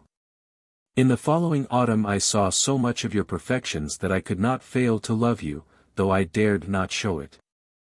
For upwards of 3 years I have endured a perfect martyrdom. From the anguish of suppressed emotions, intense and fruitless longings, silent sorrow, crushed hopes, and trampled affections, I have suffered more than I can tell. Or you imagine, and you were the cause of it, and not altogether the innocent cause. My youth is wasting away, my prospects are darkened, my life is a desolate blank. I have no rest day or night, I am become a burden to myself and others, and you might save me by a word, a glance, and will not do it. Is this right? In the first place, I don't believe you, answered I. In the second, if you will be such a fool, I can't hinder it. If you affect, replied he, earnestly, to regard as folly the best, the strongest, the most godlike impulses of our nature, I don't believe you. I know you are not the heartless, icy being you pretend to be. You had a heart once, and gave it to your husband. When you found him utterly unworthy of the treasure, you reclaimed it. And you will not pretend that you loved that sensual, earthly-minded profligate so deeply, so devotedly, that you can never love another? I know that there are feelings in your nature that have never yet been called forth. I know, too, that in your present neglected lonely state you are and must be miserable. You have it in your power to raise 2 human beings from a state of actual suffering to such unspeakable beatitude as only generous, noble, self-forgetting love can give, for you can love me if you will. You may tell me that you scorn and detest me, but, since you have set me the example of plain speaking, I will answer that I do not believe you. But you will not do it. You choose rather to leave us miserable, and you coolly tell me it is the will of God that we should remain so. You may call this religion, but I call it wild fanaticism. There is another life both for you and for me, said I. If it be the will of God that we should sow in tears now, it is only that we may reap in joy hereafter. It is His will that we should not injure others by the gratification of our own earthly passions, and you have a mother, and sisters, and friends who would be seriously injured by your disgrace. And I, too, have friends, whose peace of mind shall never be sacrificed to my enjoyment, or yours either, with my consent. And if I were alone in the world, I have still my God and my religion. And I would sooner die than disgrace my calling and break my faith with heaven to obtain a few brief years of false and fleeting happiness, happiness sure to end in misery even here, for myself or any other. There need be no disgrace, no misery or sacrifice in any quarter, persisted he. I do not ask you to leave your home or defy the world's opinion. But I need not repeat all his arguments. I refuted them to the best of my power. But that power was provokingly small, at the moment, for I was too much flurried with indignation, and even shame, that he should thus dare to address me. To retain sufficient command of thought and language to enable me adequately to contend against his powerful sophistries. Finding, however, that he could not be silenced by reason, and even covertly exulted in his seeming advantage, and ventured to deride those assertions I had not the coolness to prove. I changed my course and tried another plan. Do you really love me? Said I, seriously, pausing and looking him calmly in the face. Do I love you? Cried he. Truly? I demanded. His countenance brightened. He thought his triumph was at hand. He commenced a passionate protestation of the truth and fervor of his attachment, which I cut short by another question. But is it not a selfish love? Have you enough disinterested affection to enable you to sacrifice your own pleasure to mine? I would give my life to serve you. I don't want your life. But have you enough real sympathy for my afflictions to induce you to make an effort to relieve them, at the risk of a little discomfort to yourself? Try me, and see. If you have, never mention this subject again. You cannot recur to it in any way without doubling the weight of those sufferings you so feelingly deplore. I have nothing left me but the solace of a good conscience and a hopeful trust in heaven, and you labor continually to rob me of these. If you persist, I must regard you as my deadliest foe. But hear me a moment. No, sir. You said you would give your life to serve me. I only ask your silence on one particular point. I have spoken plainly, and what I say I mean. If you torment me in this way any more, I must conclude that your protestations are entirely false, and that you hate me in your heart as fervently as you profess to love me. He bit his lip, and bent his eyes upon the ground in silence for a while. Then I must leave you, said he at length, looking steadily upon me, as if with the last hope of detecting some token of irrepressible anguish or dismay awakened by those solemn words. I must leave you. I cannot live here, and be forever silent on the all-absorbing subject of my thoughts and wishes. Formerly, I believe, you spent but little of your time at home, I answered. It will do you no harm to absent yourself again, for a while, if that be really necessary. If that be really possible, he muttered, and can you bid me go so coolly? Do you really wish it? Most certainly I do. If you cannot see me without tormenting me as you have lately done, would gladly say farewell and never see you more. He made no answer, but, bending from his horse, held out his hand towards me. I looked up at his face, and saw therein such a look of genuine agony of soul, that, whether bitter disappointment, or wounded pride, or lingering love, or burning wrath were uppermost, I could not hesitate to put my hand in his as frankly as if I bade a friend farewell. He grasped it very hard, and immediately put spurs to his horse and galloped away. Very soon after, I learned that he was gone to Paris, where he still is. And the longer he stays there the better for me. I thank God for this deliverance. Chapter 38. December 20th, 1826, the 5th anniversary of my wedding day, and, I trust, the last I shall spend under this roof. My resolution is formed, my plan concocted, and already partly put in execution. My conscience does not blame me, but while the purpose ripens, let me beguile a few of these long winter evenings in stating the case for my own satisfaction, a dreary amusement enough. But having the air of a useful occupation, and being pursued as a task, it will suit me better than a lighter one. In September, quiet Grassdale was again alive with a party of ladies and gentlemen, so called, consisting of the same individuals as those invited the year before last, with the addition of 2 or 3 others, among whom were Mrs. Hargrave and her younger daughter. The gentleman and Lady Loughborough were invited for the pleasure and convenience of the host. The other ladies, I suppose, for the sake of appearances, and to keep me in check, and make me discreet and civil in my demeanour. But the ladies stayed only 3 weeks. The gentlemen, with 2 exceptions, above 2 months, for their hospitable entertainer was loath to part with them and be left alone with his bright intellect, his stainless conscience, and his loved and loving wife. On the day of Lady Loughborough's arrival, I followed her into her chamber, and plainly told her that, if I found reason to believe that she still continued her criminal connection with Mr. Huntingdon, I should think it my absolute duty to inform her husband of the circumstance, or awaken his suspicions at least, however painful it might be, or however dreadful the consequences. She was startled at first by the declaration, so unexpected, and so determinately yet calmly delivered. But rallying in a moment, she coolly replied that, if I saw anything at all reprehensible or suspicious in her conduct, she would freely give me leave to tell his lordship all about it.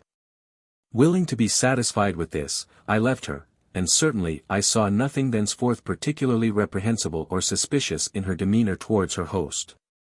But then I had the other guests to attend to, and I did not watch them narrowly, for, to confess the truth, I feared to see anything between them. I no longer regarded it as any concern of mine, and if it was my duty to enlighten Lord Loughborough, it was a painful duty, and I dreaded to be called to perform it. But my fears were brought to an end in a manner I had not anticipated. One evening, about a fortnight after the visitor's arrival, I had retired into the library to snatch a few minutes' respite from forced cheerfulness and wearisome discourse. For after so long a period of seclusion, dreary indeed as I had often found it, I could not always bear to be doing violence to my feelings, and goading my powers to talk, and smile, and listen, and play the attentive hostess, or even the cheerful friend. I had just ensconced myself within the bow of the window, and was looking out upon the west, where the darkening hills rose sharply defined against the clear amber light of evening, that gradually blended and faded away into the pure, pale blue of the upper sky, where one bright star was shining through, as if to promise, when that dying light is gone, the world will not be left in darkness, and they who trust in God, whose minds are unbeclouded by the mists of unbelief and sin, are never wholly comfortless. When I heard a hurried step approaching, and Lord Loughborough entered. This room was still his favourite resort. He flung the door to with unusual violence, and cast his hat aside regardless where it fell. What could be the matter with him? His face was ghastly pale. His eyes were fixed upon the ground, his teeth clenched, his forehead glistened with the dews of agony. It was plain he knew his wrongs at last. Unconscious of my presence, he began to pace the room in a state of fearful agitation, violently wringing his hands and uttering low groans or incoherent ejaculations. I made a movement to let him know that he was not alone, but he was too preoccupied to notice it. Perhaps, while his back was towards me, I might cross the room and slip away unobserved. I rose to make the attempt, but then he perceived me. He started and stood still a moment. Then wiped his streaming forehead, and, advancing towards me, with a kind of unnatural composure, said in a deep, almost sepulchral tone, "Mrs. Huntingdon, I must leave you tomorrow." "Tomorrow?" I repeated. "I do not ask the cause." "You know it then, and you can be so calm," said he, surveying me with profound astonishment, not unmingled with a kind of resentful bitterness, as it appeared to me. I have so long been aware of, I paused in time, and added, of my husband's character, that nothing shocks me. But this, how long have you been aware of this? Demanded he, laying his clenched hand on the table beside him, and looking me keenly and fixedly in the face. I felt like a criminal. Not long, I answered. You knew it. Cried he, with bitter vehemence, and you did not tell me. You helped to deceive me. My lord, I did not help to deceive you. Then why did you not tell me? Because I knew it would be painful to you. I hoped she would return to her duty, and then there would be no need to harrow your feelings with such. Oh God! How long has this been going on? How long has it been, Mrs. Huntingdon, tell me, I must know, exclaimed, with intense and fearful eagerness. 2 years, I believe. Great heaven! And she has duped me all this time. He turned away with a suppressed groan of agony, and paced the room again in a paroxysm of renewed agitation. My heart smote me, but I would try to console him, though I knew not how to attempt it. She is a wicked woman, I said. She has basely deceived and betrayed you. She is as little worthy of your regret as she was of your affection. Let her injure you no further. Abstract yourself from her, and stand alone. And you, madam, said he sternly, arresting himself, and turning round upon me, you have injured me too by this ungenerous concealment. There was a sudden revulsion in my feelings. Something rose within me, and urged me to resent this harsh return for my heartfelt sympathy, and defend myself with answering severity. Happily, I did not yield to the impulse. I saw his anguish as, suddenly smiting his forehead, he turned abruptly to the window, and, looking upward at the placid sky, murmured passionately, "O God, that I might die." And felt that to add one drop of bitterness to that already overflowing cup would be ungenerous indeed. And yet I fear there was more coldness than gentleness in the quiet tone of my reply. I might offer many excuses that some would admit to be valid. But I will not attempt to enumerate them. I know them, said he hastily, you would say that it was no business of yours, that I ought to have taken care of myself. That if my own blindness has led me into this pit of hell, I have no right to blame another for giving me credit for a larger amount of sagacity than I possessed. I confess I was wrong. Continued I, without regarding this bitter interruption. But whether one of courage or mistaken kindness was the cause of my error, I think you blame me too severely. I told Lady Loughborough 2 weeks ago, the very hour she came, that I should certainly think it my duty to inform you if she continued to deceive you. She gave me full liberty to do so if I should see anything reprehensible or suspicious in her conduct. I have seen nothing, and I trusted she had altered her course. He continued gazing from the window while I spoke, and did not answer, but, stung by the recollections my words awakened, stamped his foot upon the floor, ground his teeth, and corrugated his brow. Like one under the influence of acute physical pain. It was wrong, he muttered at length. Nothing can excuse it, nothing can atone for it, for nothing can recall those years of cursed credulity, nothing obliterate them. Nothing, he repeated in a whisper, whose despairing bitterness precluded all resentment. When I put the case to myself, I own it was wrong, I answered. But I can only now regret that I did not see it in this light before, and that, as you say, nothing can recall the past. Something in my voice or in the spirit of this answer seemed to alter his mood. Turning towards me, and attentively surveying my face by the dim light, he said, in a milder tone than he had yet employed, "You, too, have suffered, I suppose." "I suffered much, at first." "When was that?" 2 years ago, and 2 years hence you will be as calm as I am now, and far, far happier, I trust, for you are a man, and free to act as you please." Something like a smile, but a very bitter one, crossed his face for a moment. "You have not been happy, lately?" he said, with a kind of effort to regain composure, and a determination to waive the further discussion of his own calamity. "Happy?" I repeated, almost provoked at such a question. Could I be so, with such a husband? I have noticed a change in your appearance since the first years of your marriage, pursued he. I observed it to that infernal demon, he muttered between his teeth. And he said it was your own sour temper that was eating away your bloom, it was making you old and ugly before your time, and had already made his fireside as comfortless as a convent cell. You smile, Mrs. Huntingdon, nothing moves you. I wish my nature were as calm as yours. My nature was not originally calm, said I. I have learned to appear so by dint of hard lessons and many repeated efforts. At this juncture Mr. Hattersley burst into the room. Hello, Lowborough, he began. Oh.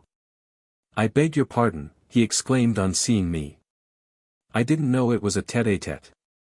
Cheer up, man, he continued, giving Lord Lowborough a thump on the back, which caused the latter to recoil from him with looks of ineffable disgust and irritation.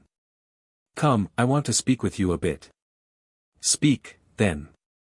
But I'm not sure it would be quite agreeable to the lady what I have to say. Then it would not be agreeable to me, said his lordship, turning to leave the room. Yes, it would, cried the other, following him into the hall. If you've the heart of a man, it would be the very ticket for you.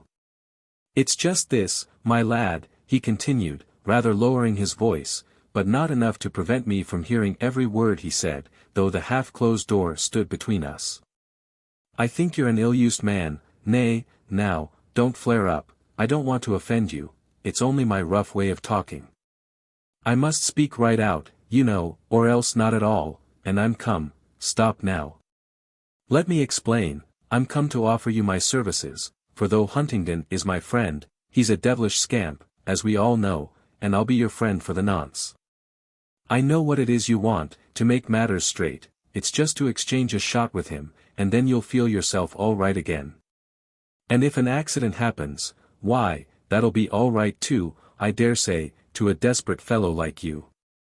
Come now, give me your hand, and don't look so black upon it. Name time and place, and I'll manage the rest. That, answered the more low, deliberate voice of Lord Lowborough, is just the remedy my own heart, or the devil within it, suggested, to meet him, and not to part without blood. Whether I or he should fall, or both, it would be an inexpressible relief to me, if. Just so. Well then. No, exclaimed his lordship, with deep, determined emphasis. Though I hate him from my heart, and should rejoice at any calamity that could befall him, I'll leave him to God, and though I abhor my own life, I'll leave that, too, to him that gave it. But you see, in this case, pleaded Hattersley. I'll not hear you, exclaimed his companion, hastily turning away. Not another word. I've enough to do against the fiend within me. Then you're a white-livered fool, and I wash my hands of you, grumbled the tempter, as he swung himself round and departed. Right, right, Lord Lowborough, cried I, darting out and clasping his burning hand, as he was moving away to the stairs. I begin to think the world is not worthy of you. Not understanding this sudden ebullition, he turned upon me with a stare of gloomy, bewildered amazement, that made me ashamed of the impulse to which I had yielded. But soon a more humanized expression dawned upon his countenance, and before I could withdraw my hand, he pressed it kindly, while a gleam of genuine feeling flashed from his eyes as he murmured. God help us both. Amen, responded I, and we parted.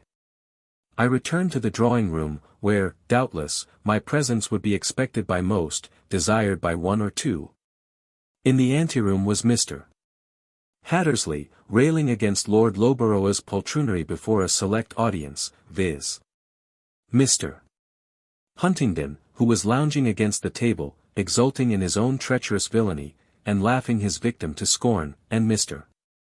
Grimsby, standing by, quietly rubbing his hands and chuckling with fiendish satisfaction. In the drawing-room I found Lady Lowborough, evidently in no very enviable state of mind, and struggling hard to conceal her discomposure by an overstrained affectation of unusual cheerfulness and vivacity, very uncalled for under the circumstances. For she had herself given the company to understand that her husband had received unpleasant intelligence from home, which necessitated his immediate departure. And that he had suffered it so to bother his mind that it had brought on a bilious headache, owing to which, and the preparations he judged necessary to hasten his departure. She believed they would not have the pleasure of seeing him tonight. However, she asserted, it was only a business concern, and so she did not intend it should trouble her. She was just saying this as I entered, and she darted upon me such a glance of hardihood and defiance as at once astonished and revolted me. But I am troubled, continued she, and vexed too, for I think it my duty to accompany his lordship, and of course I am very sorry to part with all my kind friends so unexpectedly and so soon. And yet, Annabella, said Esther, who was sitting beside her, I never saw you in better spirits in my life. Precisely so, my love, because I wish to make the best of your society, since it appears this is to be the last night I am to enjoy it till heaven knows when. And I wish to leave a good impression on you all. She glanced round, and seeing her aunt's eye fixed upon her, rather too scrutinizingly, as she probably thought. She started up and continued, to which end I'll give you a song, shall I, aunt? Shall I, Mrs. Huntingdon? Shall I, ladies and gentlemen all? Very well. I'll do my best to amuse you. She and Lord Loughborough occupied the apartments next to mine. I know not how she passed the night, but I lay awake the greater part of it listening to his heavy step pacing monotonously up and down his dressing-room, which was nearest my chamber. Once I heard him pause and throw something out of the window with a passionate ejaculation, and in the morning, after they were gone, a keen-bladed clasp-knife was found on the grass-plot below. A razor, likewise, was snapped in two and thrust deep into the cinders of the grate, but partially corroded by the decaying embers. So strong had been the temptation to end his miserable life, so determined his resolution to resist it. My heart bled for him as I lay listening to that ceaseless tread. Hitherto I had thought too much of myself, too little of him. Now I forgot my own afflictions, and thought only of his. Of the ardent affection so miserably wasted, the fond faith so cruelly betrayed, no, I will not attempt to enumerate his wrongs, but I hated his wife and my husband more intensely than ever. And not for my sake, but for his. They departed early in the morning, before anyone else was down, except myself, and just as I was leaving my room Lord Loughborough was descending to take his place in the carriage, where his lady was already ensconced. And Arthur, or Mr. Huntingdon, as I prefer calling him, for the other is my child's name, had the gratuitous insolence to come out in his dressing-gown to bid his friend good-bye. What, going already, Loughborough, said he. Well, good morning. He smilingly offered his hand. I think the other would have knocked him down, had he not instinctively started back before that bony fist quivering with rage and clenched till the knuckles gleamed white and glistening through the skin. Looking upon him with a countenance livid with furious hate, Lord Loughborough muttered between his closed teeth a deadly execration he would not have uttered had he been calm enough to choose his words, and departed. I call that an unchristian spirit now, said the villain. But I'd never give up an old friend for the sake of a wife. You may have mine if you like, and I call that handsome. I can do no more than offer restitution, can I? But Loughborough had gained the bottom of the stairs, and was now crossing the hall, and Mr. Huntingdon, leaning over the banisters, called out, "Give my love to Annabella. And I wish you both a happy journey," and withdrew, laughing, to his chamber. He subsequently expressed himself rather glad she was gone. She was so deuced imperious and exacting, said he. Now I shall be my own man again, and feel rather more at my ease.